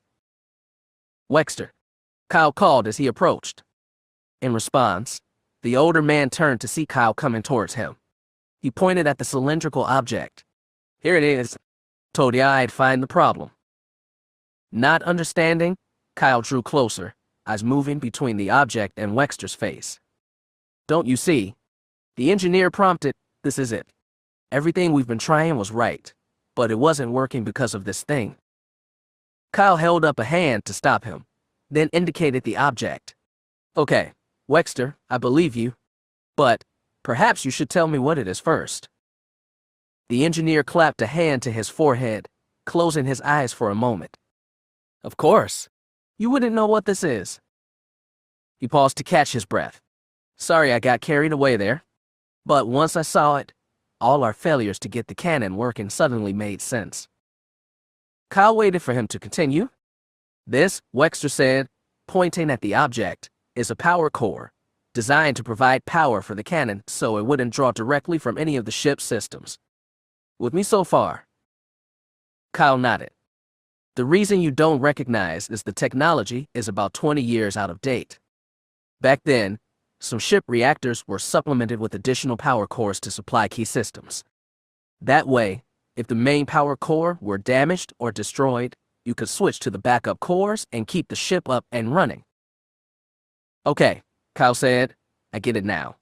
But wait, what if? Exactly, Wexter said. cutting him off once the secondary power core is drained. That's it. It can't be recharged, only replaced. But look at how big that thing is. You're right on the money, Kyle. These old cores are so bulky, heavy, and believe me, getting them out is way easier than installing a new one.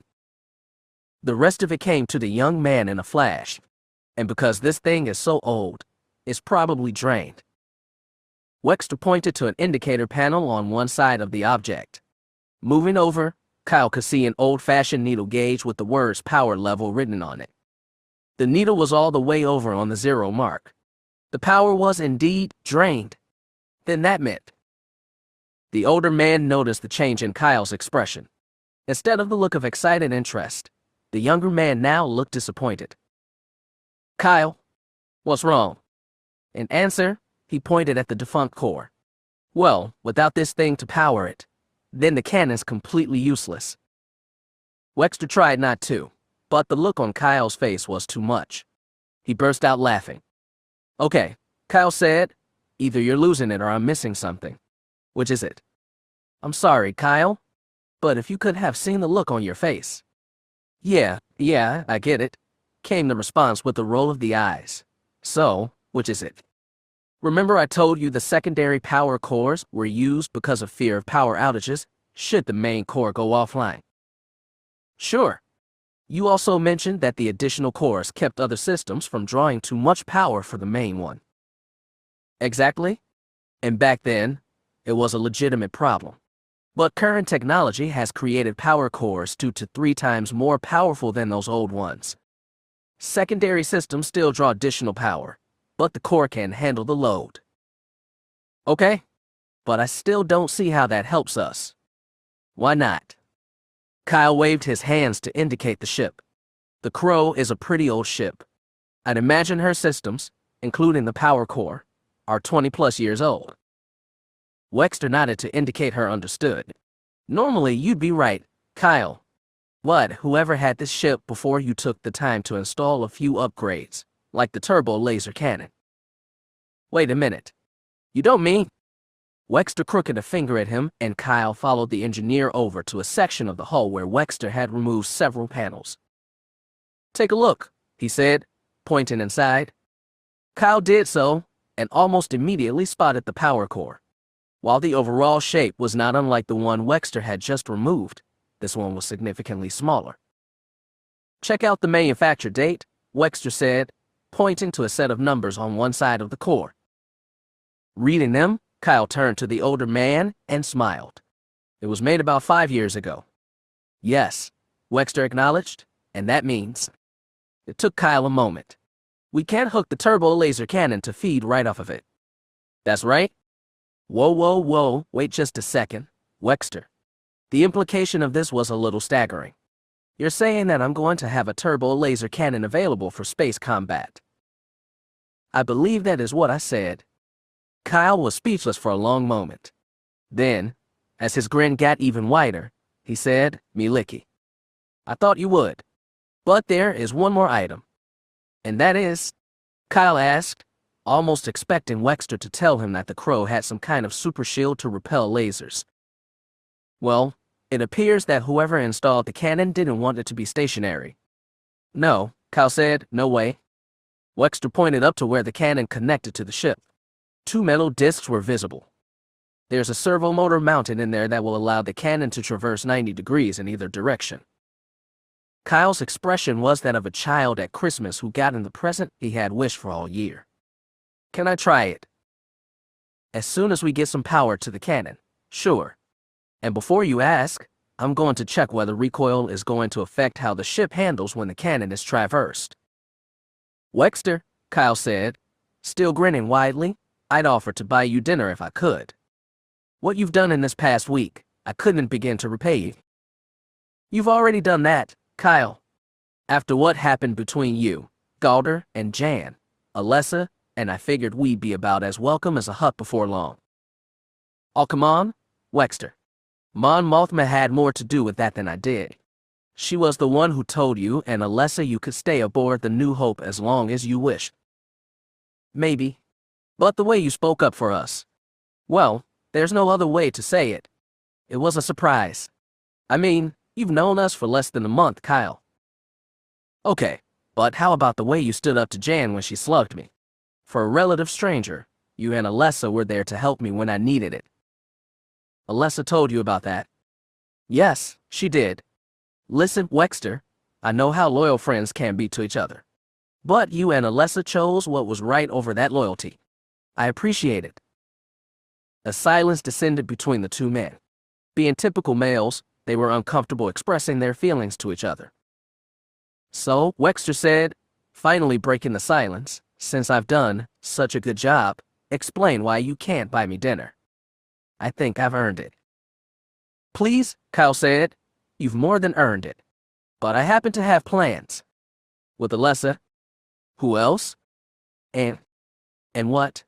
Kyle said. What will you be doing? Wexter teased. None of your business.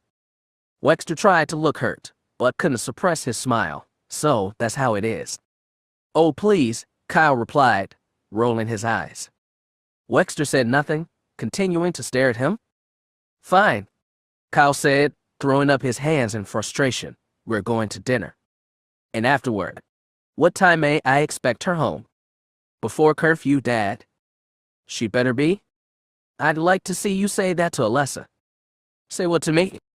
They both turned to see her standing on the opposite side of the ship, leaning against the crow's nose. The sarcastic smirk he had been giving Wexter turned into a genuine smile. Kyle felt a surge of joy in his heart as his eyes landed on her. Hi. Hi yourself, Alessa replied, pushing off from the ship and coming around to where Kyle and Wexter were standing. She stopped in front of Kyle, pushed up on her toes to kiss him on the cheek. But her welcome smile vanished as she wrinkled her nose at him. You need a shower. Kyle looked down at himself. His clothes, pair of gray pants topped by a maroon shirt, were sweat-stained, and while the stains on them were not nearly numerous as those on Wexter's clothes, it was clear he had been working hard. Yeah, I guess so. But Alessa, you'll never guess what we found out today. He pointed to the turbo laser and explained to her how Wexter had discovered why it wouldn't work. While she didn't understand everything Kyle said to her, his enthusiasm was infectious. Nice job, Wexter, she said, smiling at him.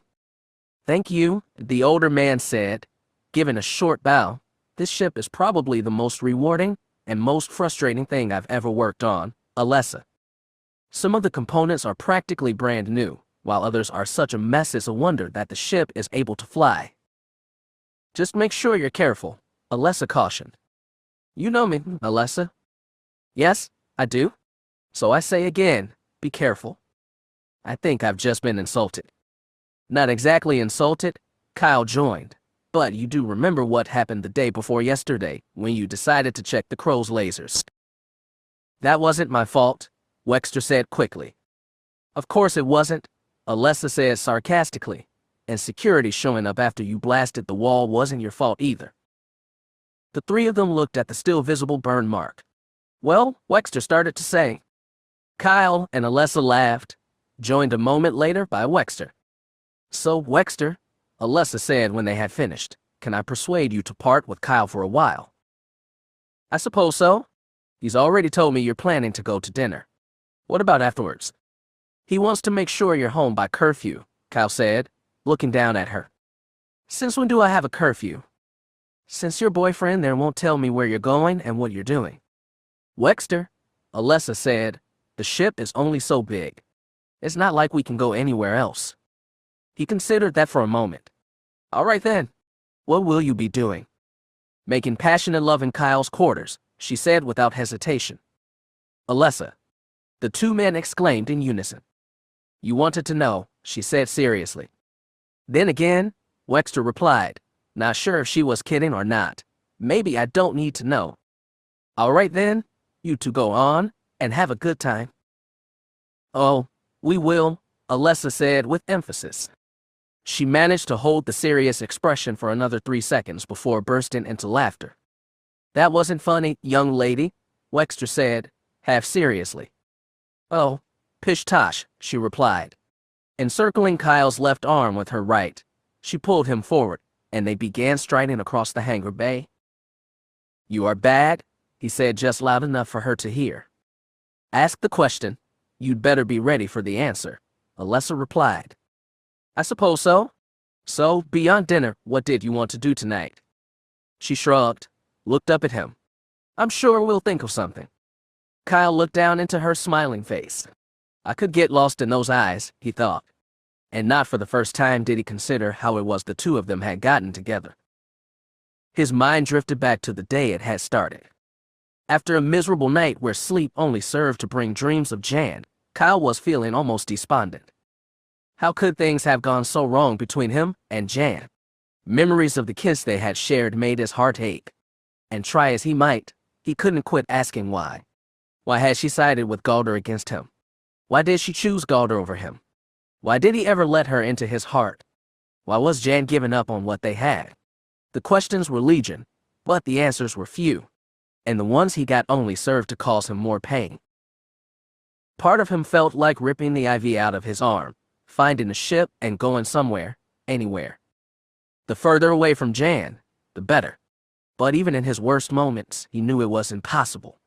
Plasden and his security staff would make sure he didn't make it out of sickbay, much less to the hangar bay. Still, the curtains encircling his bed rustled. For a fleeting moment, he thought it might be Jan, but the face that became visible belonged to Dr. Berth. Good morning, Kyle grunted in response. I understand from the night nurse that you had a rough night. Another grunt. I'm guessing it has to with what happened between you and Jan. Kyle didn't even bother responding this time. For what it's worth, I'm sorry. Whatever, Kyle thought. You want to talk about it? Swallowing the first response that came to mind, Kyle muttered no. I see. Well, should you change your mind, just have someone buzz me, okay? Not likely. There's one other thing I have to ask you about and I'll let you be.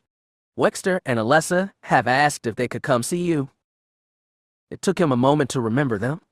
Jan's friends. The old guy and Galder's sister. Why would they want to see me? What do they want? After nearly a minute had passed without a response, Berth spoke again.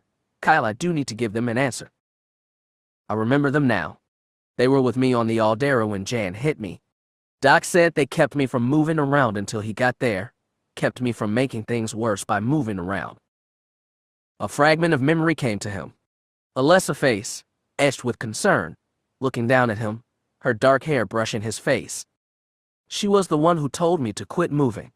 And Wexter, he was there too. Kyle, Berth prompted. They probably just want to see how I'm doing. I guess it'd be okay. When he still didn't answer, Berth moved towards the curtains. He'd have to tell the Alderonians that Kyle wouldn't see any just yet, to try again the next day.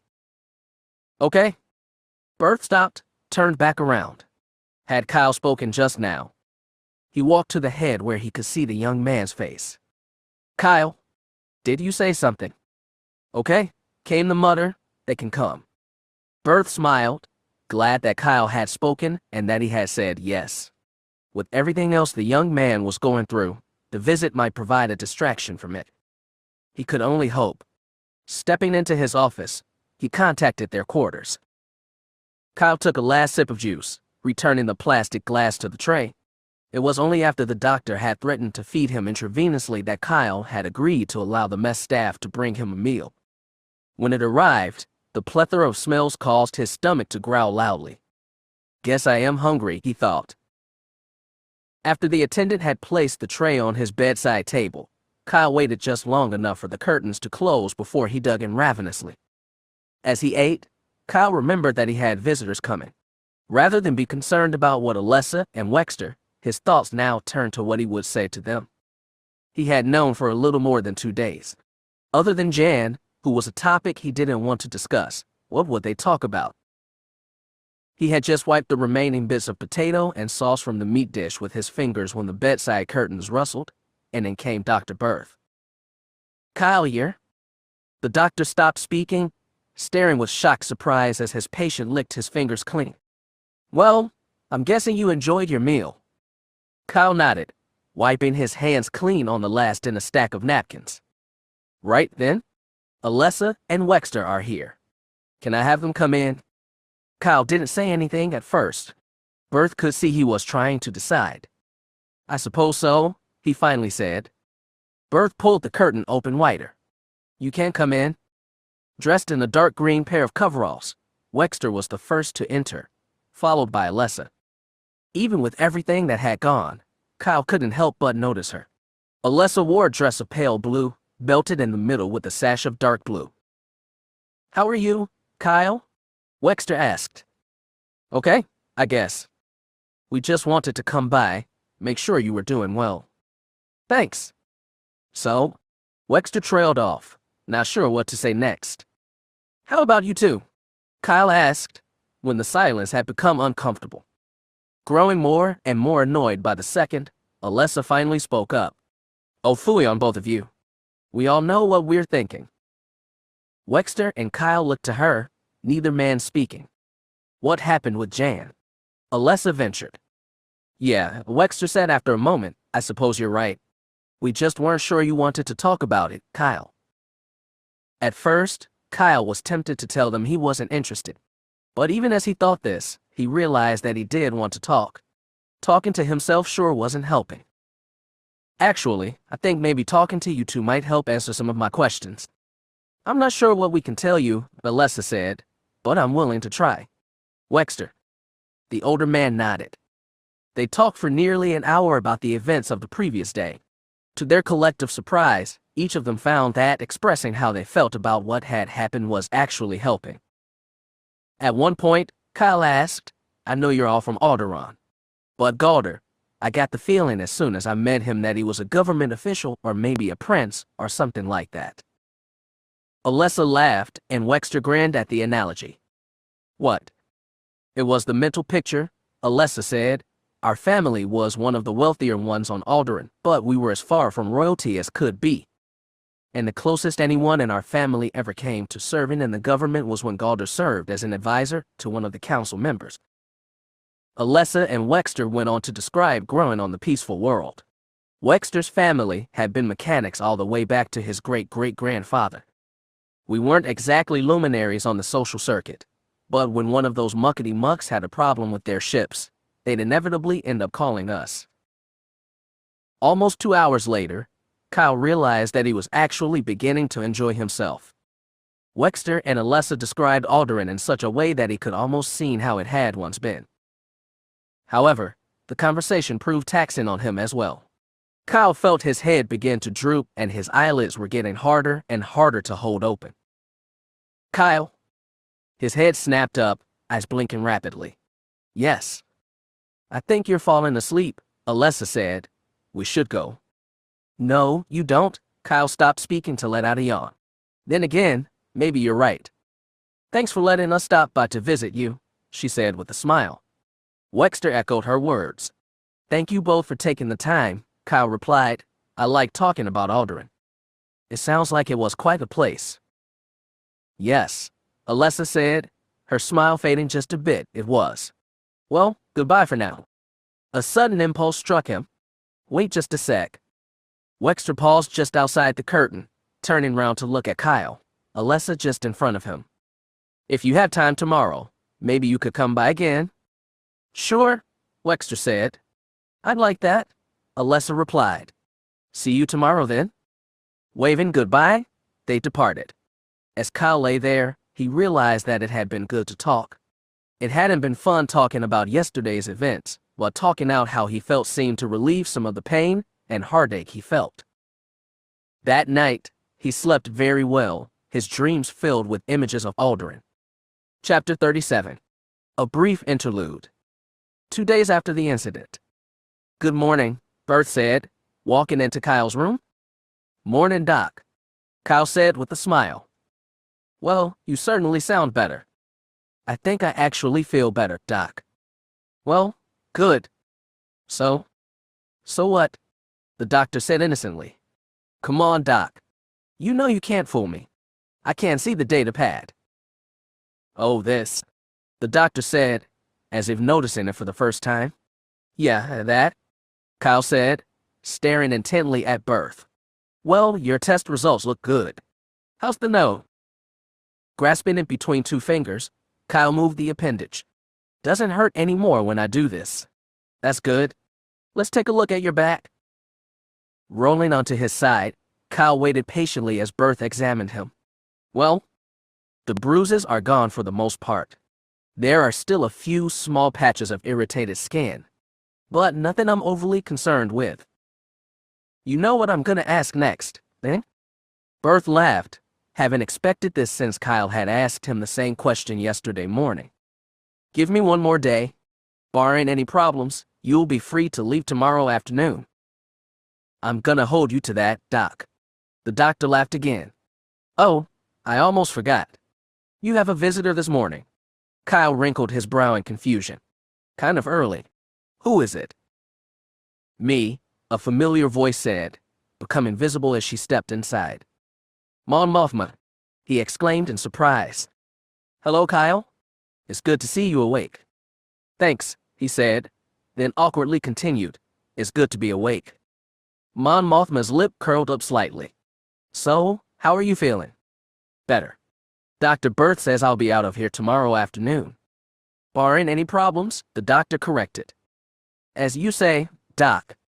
Perhaps I should ask you, Doctor, Mon Mothma said, turning to Berth. How is he? His nose and back are healing just fine. And compared with just a few days ago, he's in much better spirits.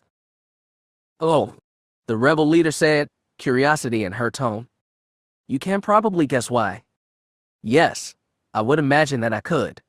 Sitting down in one of the room's 2 chairs, she continued. I also imagine you have some questions for me, Kyle? Yes, but he trailed off, not sure how to ask what he was thinking. I spoke with Jan the morning following the incident between you two. How was she? Mon Mothma paused for a moment, considering her answer.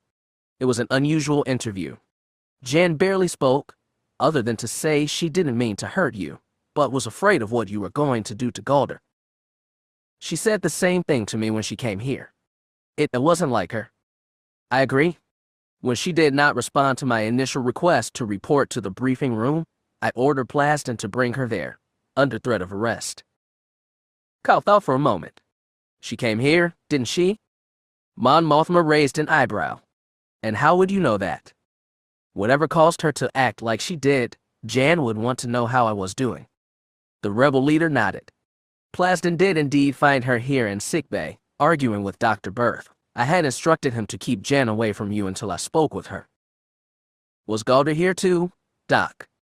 Berth nodded. He tried to intimidate me in allowing Jan to see you. He also interjected himself into the interview I had with Jan, Mon Mothma said. He tried something similar with me, Kyle said. Well, that is part of the reason I have come to see you today, Kyle. I would like to hear your version of events. Kyle hesitated, not sure he wanted to relive it. Please, Kyle? It is important that I know exactly what happened. Okay, he said tonelessly and began talking. And that's all I remember until I woke up here in sickbay, he said, 45 minutes later. Mon Mothma didn't answer at first, thinking over all Kyle had told her. I see. Well, thank you, Kyle. I appreciate you telling me this. I know it was not pleasant for you. But what you have told me fills in the rest of the picture. Mon Mothma? Yes, Kyle. If I may ask, where's Jan? In the brig, the rebel leader said simply. Oh, I do have one more request for you, Kyle. It took him a moment to respond. His thoughts were on Jan, stuck in the brig. He hoped she was okay. Yes. If you are indeed discharged tomorrow afternoon, contact me as soon as you are able. Problem. An opportunity, she corrected. We've received intelligence that might provide us with a method of combating the Dark Troopers. Really? Perhaps. Further analysis will need to be conducted and more information gathered. I'll be there.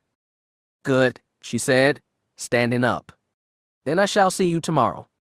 With that, Mon Mothma strode from the room. Kyle smiled. With everything that had happened, the prospect of a mission gave him something to focus, a goal. Shortly after he had finished lunch, he heard Alessa's voice floating from outside the curtains. May I come in? Sure. She stepped in. How are you feeling? A lot better. Doc might discharge me tomorrow afternoon. Oh, Kyle, she said, smiling at him. That's wonderful. Yeah, he replied, as she settled into a chair. Say, where's Wexter? He usually comes with you? She rolled her eyes. He's in the hangar bay. The hangar bay? But what would be doing there? He saw the molded crow again. Okay, Kyle said, not sure where she was going with this, and, well, he's keeping his promise about not touching the ship. But you might need to call maintenance. He's practically drooling over it. Ah, Kyle said, finally understanding. I see. She chuckled. You should have seen him. He started by walking around the ship, stopping to examine different parts. The next thing I know, he's muttering to himself. Muttering? About what? She shook her head. I don't really know. Most of it was gibberish to me. Wait a minute, Kyle said. When did you go to the hangar bay? About 4 hours ago, she said, smiling. He's been looking at the crow for 4 hours. She nodded. When I told him I was leaving to come see you, he told me to say hi for him, then went back to looking at the ship. That's very strange. She nodded again. That's Wexter. I suppose he'll want to examine the ship before long. Oh, most definitely. I don't know. Jan made him promise to not touch the crow. What do you think, Alessa?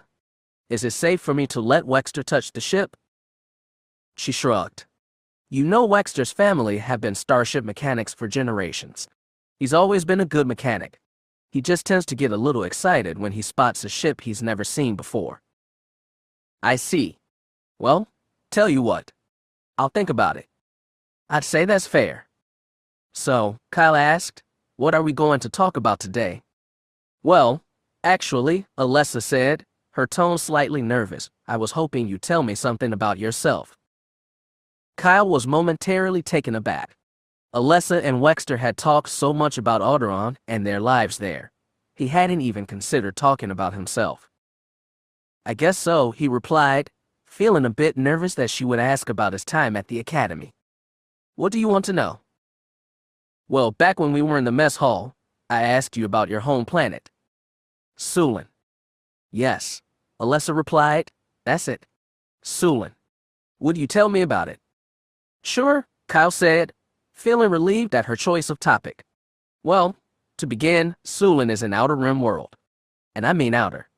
The only time news reached us was when a trading vessel or other such ship would land at the spaceport.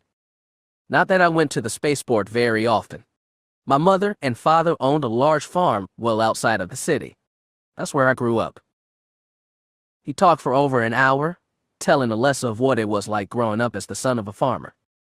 For a long time, all I wanted to was learn to tend the land like my father did. But he had other ideas. Kyle told her how his father made sure he went to school and excelled in his studies. I didn't understand it at the time. But since good grades made my father happy, I worked hard. What about your mother? Alessa asked. The smile faded from his face and his gaze dropped away. I'm sorry, she said immediately. I didn't mean to. He held up a hand to stop her. It's okay. I just haven't thought about my mother in a long time. You don't have to talk about it, Kyle. No, Alessa. Really, it's okay. See, my mother was killed. Killed. He nodded. Who did it? Not who, he corrected, but what. See, you have to understand. Our farm was large enough that we needed to protect ourselves against predators.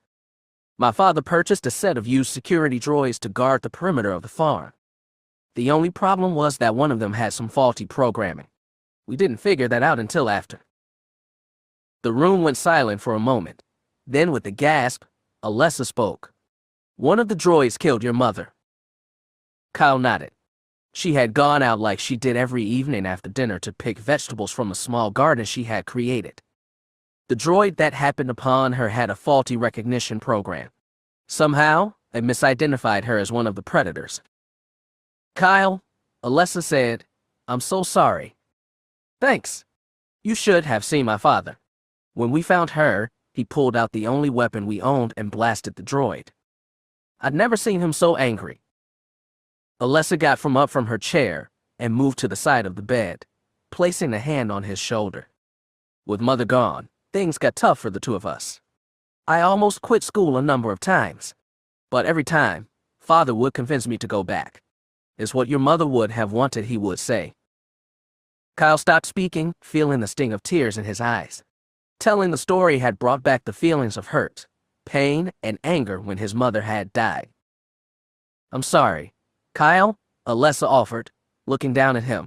I shouldn't have asked to talk about this. No, he said fiercely. It's not your fault. It's just been a long time since I thought about those times. Okay, she said soothingly.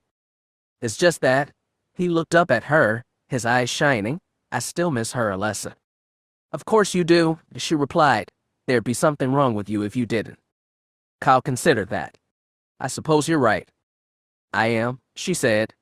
And now, I think I'd better go check on Wexter. Make sure he at least eats sometime today.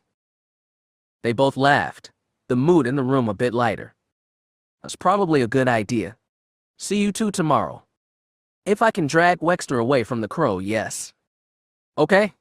And Alessa? Yes. Thanks. Thanks. For what? For coming here. For listening. You're welcome. I just wish our conversation hadn't upset you. Would you please stop that? It's done, and I'm not mad at you. So, let it go, okay? Okay, she said, smiling at him. Then, on impulse, she leaned down and hugged him. Caught by surprise, Kyle didn't move. Letting go, Alessa stood back up. Feeling confused, he looked up at her. What was that for? For talking to me and letting me get to know you. See you tomorrow. She passed through the curtains, leaving him lying there still feeling confused. It occurred to him that he had enjoyed Alessa's hug. Her skin was soft and warm, and he had detected a bit of perfume when she had touched him. At the same time, he felt guilty. Granted, things between him and Jan were pretty much done. But if that's true, he thought, why do I feel guilty?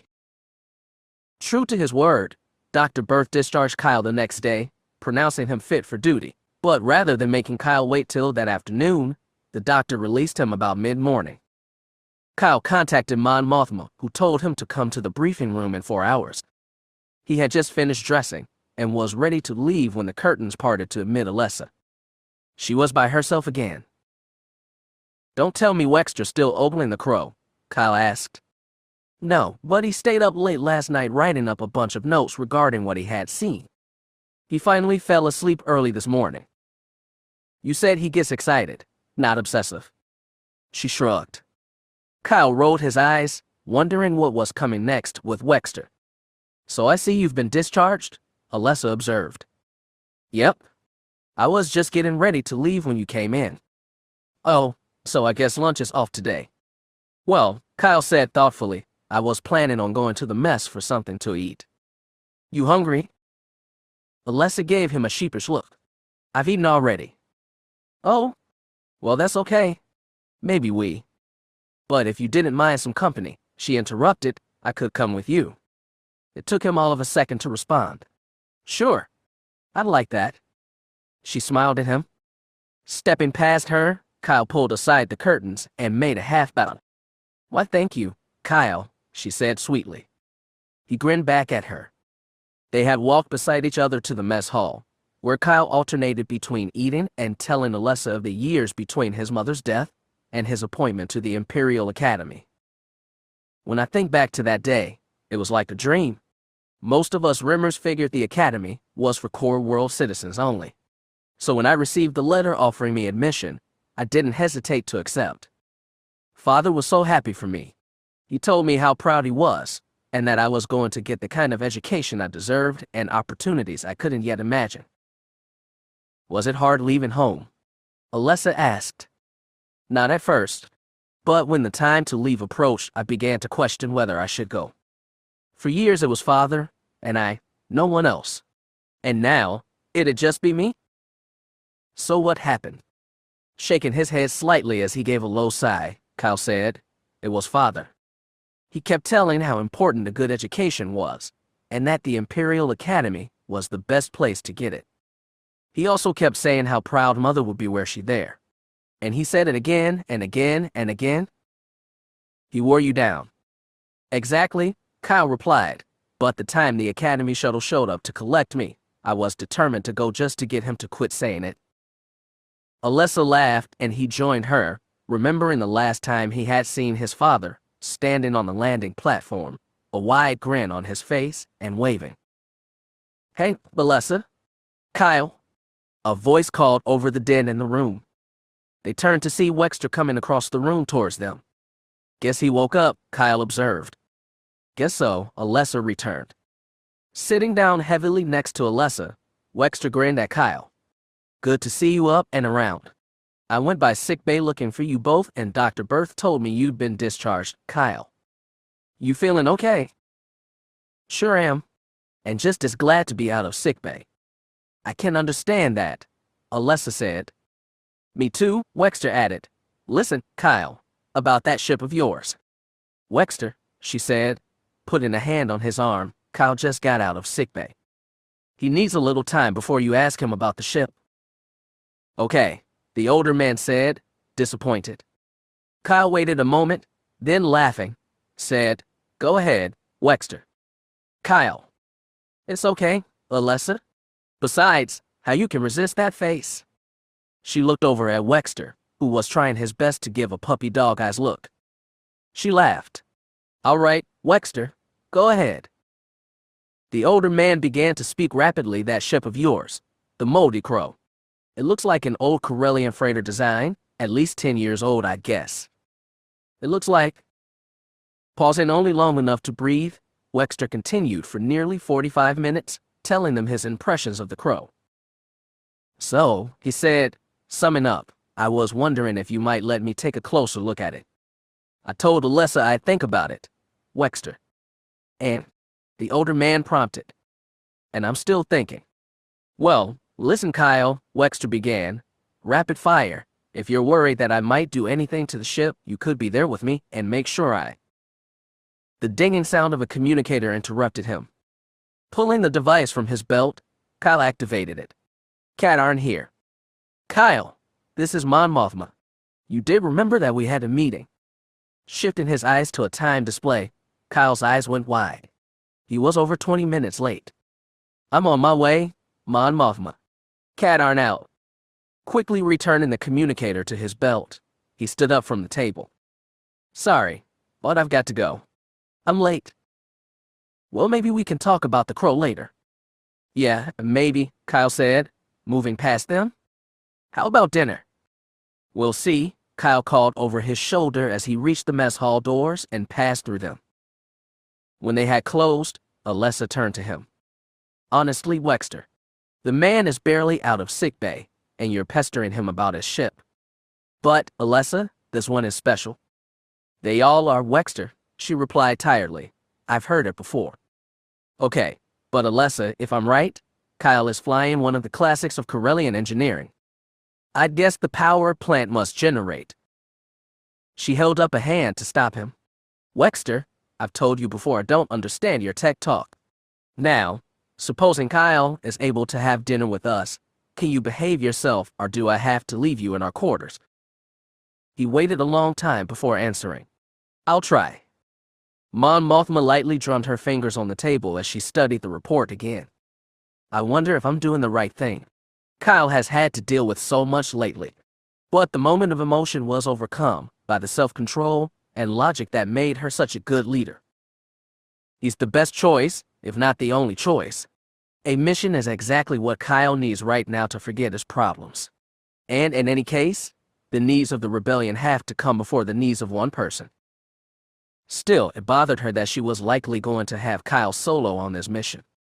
Jan is an excellent mission officer, but I can't trust her to put aside her personal feelings right now in order to focus on the mission. As she thought on her last meeting with the young woman, Mon Mothma was even more certain that not involving Jan for the time being was the right decision. Now, she thought, if he'd get here, I could. As if on cue, the briefing room doors opened. Panting with the effort of having run all the way from the mess hall, Kyle took a moment to catch his breath. "Are you all right?"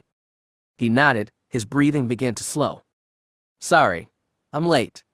"I was." The rebel leader waved a hand dismissively. "We can deal with later. If you join me, I need to talk with you about your next mission." His ears perked up when Mon Mothma say, "Next mission." Moving over to the table, he sat down, forcing himself to breathe regularly. "You could have walked, you know. I didn't want to be any later than I already was." "Understandable.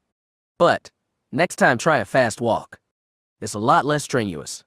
She gave him a small smile to let him know she was joking.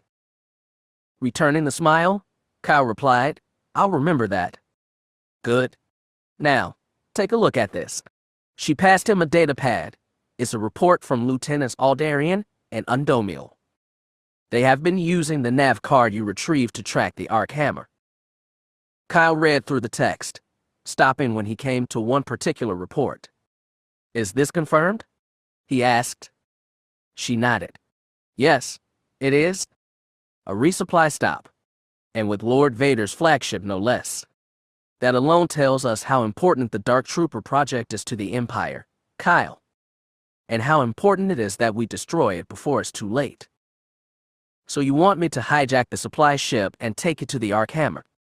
"No. Forgive me, Mon Mothma, but what do you mean no? It puts me in a perfect position to sabotage the Arc Hammer and destroy the Dark Troopers along with it." Keep reading. Unsure what she meant, Kyle nevertheless complied. Halfway through the next page, he understood. The report text read, "Although the supply ship is a tempting target, attempt to infiltrate or hijack the vessel is not recommended. The ship is being guarded by a full squadron of TIE fighters, along with a stormtrooper guard aboard the ship itself." "Ah, I see. I thought you would. Keep going." On the following page, our listening post intercepted a message from General Mock to Coruscant requesting the status of weapons intended for the Dark Trooper project. An hour later, a reply was transmitted that the weapons were ready for transport. However, no vessels were currently available to carry the cargo. The next day, a message was sent via holonet to Friendin Moxkin, leader of the smuggler gang Dark Raiders. A payment of 50,000 credits was offered to him to pick up and transport the weapons to Lord Vader aboard his flagship, Executor. The cargo will then be transferred to one of the Imperial vessel's cargo shuttles and delivered to the Arc Hammer. Moxgon replied with an affirmative and arranged to have one of ships leave for Coruscant to pick up the weapons. Kyle mused, "I think I know where this is going." "We'll see," Mon Mothma replied. "Keep going." Based on our analysis of the situation, the next line read, "We believe that an operative may be able to sneak aboard the smuggler ship upon its return to the planet Ergo.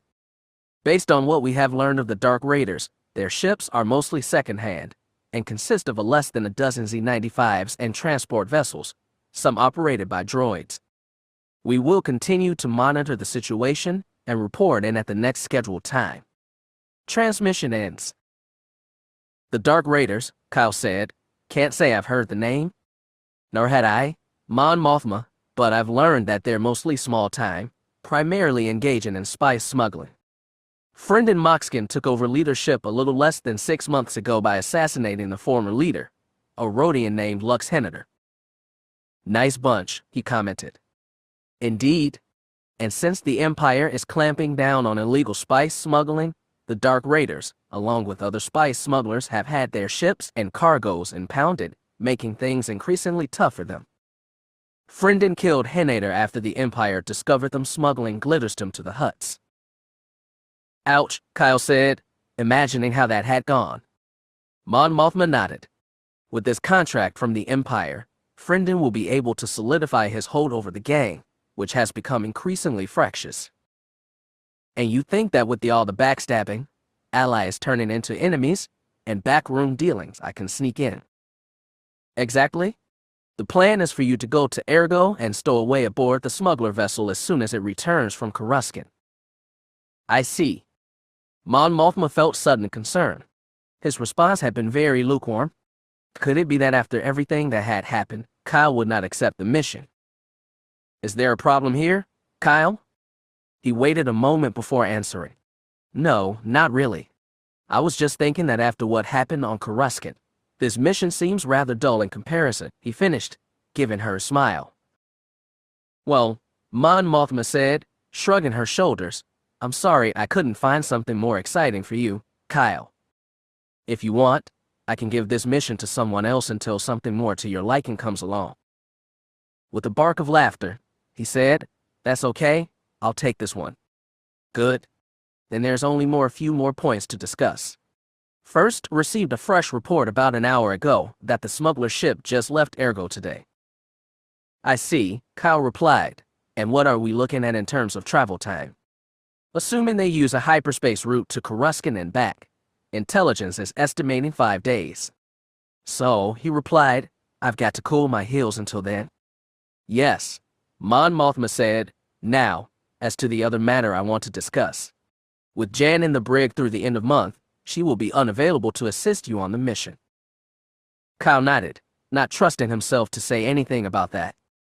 Give her absence, you have 2 options for the mission. 1, you select a new mission officer to go along with you and help plan the mission. The look on his face told her right away that wouldn't work. Or, she continued, option 2, you go in solo with no backup. That option sat no better with Kyle than the idea of another mission officer. Mon Mothma waited, giving him the time to think it over. Let's go with the second option, he decided, but with one small addition. Assign me a pilot to fly the Crow to Ergo, drop me off, then fly the Crow back here. That leaves you with no way back here once your mission is complete. Mon Mothma objected. Kyle shrugged. It's not like I'll be able to have the Crow with me. It's too recognizable. Besides, after that long ride to the Executor, I'm sure the Empire won't mind if I borrow a ship to come back in. Borrow, Mon Mothma said, lifting an eyebrow. Maybe that isn't the right word. It's not I'm planning on returning the ship. How about redirection of vital resources? It will do for now, Mon Mothma, a smile tugging at her lips even as she felt a laugh bubbling up inside. By the way, what is the status of the Crow? Kyle sighed, his smile fading. Since the last firefight, everything seems okay. All major systems are functioning. But, Kyle said, well, even on a good day, the Crow can be. He paused, rethinking the term he was about to use. Quite a temperamental ship. Jan and I have tried to repair it, but it's like we fix one thing and something else malfunctions. It's been very frustrating. Have you tried talking to any of the mechanics? He nodded. More than once. They've tried, but had no more luck than we did. The biggest problem is that, because the Crow is an older model, no one is rated on the design. However, Kyle trailed off, immediately regretting that last word. However what, Kyle? Mon Mothma prompted. Is nothing really, he said, trying to cover. Kyle, she said in a no-nonsense tone. Well, he replied, that friend of Jan's, Wexter, has been asking me if he could have a look at the Crow. Wexter, Mon Mothma said, I remember him. We met earlier concerning Jan. Kyle nodded. Is he a ship mechanic? No idea. Alessa told me his family has been in starship mechanics for many years. Wait, Mon Mothma said, holding up a hand. You said Wexter. Not Wexter Wayfarer. Yes, that's him? Well, she said, a bit reverently, this is a surprise. Ma'am, he asked, confused. Kyle, the Wayfarer family have been known as some of the best ship mechanics in the galaxy, even back in the days of the Old Republic. Back before the rise of the Empire, the Republic would regularly send ships to Alderaan to have the Wayfarers look them over. So I guess you're saying I shouldn't hesitate to have Wexter take a look at the Crow. Exactly. Well, okay then. As soon we're done here, I'll let him know. Good, Mon Mothma replied, and make sure you have your gear assembled. Once we learn that the pirates have returned to their base, we will need to move quickly. Understood, Kyle said. I'll be ready. Very well, she said, rising from her chair. Then I'd say we're done. Dismissed. Chair scraping against the deck, Kyle pushed back from the table and headed for the door. He smiled to himself, imagining the look on Wexter's face when he told him. Eyes going wide, mouth dropping open, Wexter stared back at him in stunned surprise. Did you just say what I think you said? Glancing over at Alessa, who wore a similarly stunned expression, Kyle winked. Then, to Wexter he said, Yes, I did. I just cleared it with Mon Mothma herself. The look of surprise on Wexter's face transformed into a wide smile. He reached out his hand. Thank you, Kyle. Shaking the older man's hand, Kyle said, Just promise me that you'll be careful. That ship's been good to me? Oh, don't worry, Wexter replied, wringing his hands in anticipation. I'll take good care of the Crow, trust me. That ship of yours is a classic. I can't wait to see what it's got under the hood. Turning around, he started walking away, then turned back to Kyle and Alessa. Would you two mind if I skipped dinner?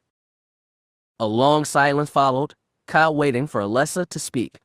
But although her eyes were looking in his direction, they were unfocused. Alessa. Kyle waved a hand in front of her. The vacant look vanished in an instant and she blinked several times. I'm sorry, she apologized, lost in thought for a moment. What did you say, Wexter? The older man frowned at her, his look of concern mirroring Kyle's. I wanted to make sure it was okay with you if I wasn't at dinner tonight since I'll probably be working on the Crow. But first, are you all right?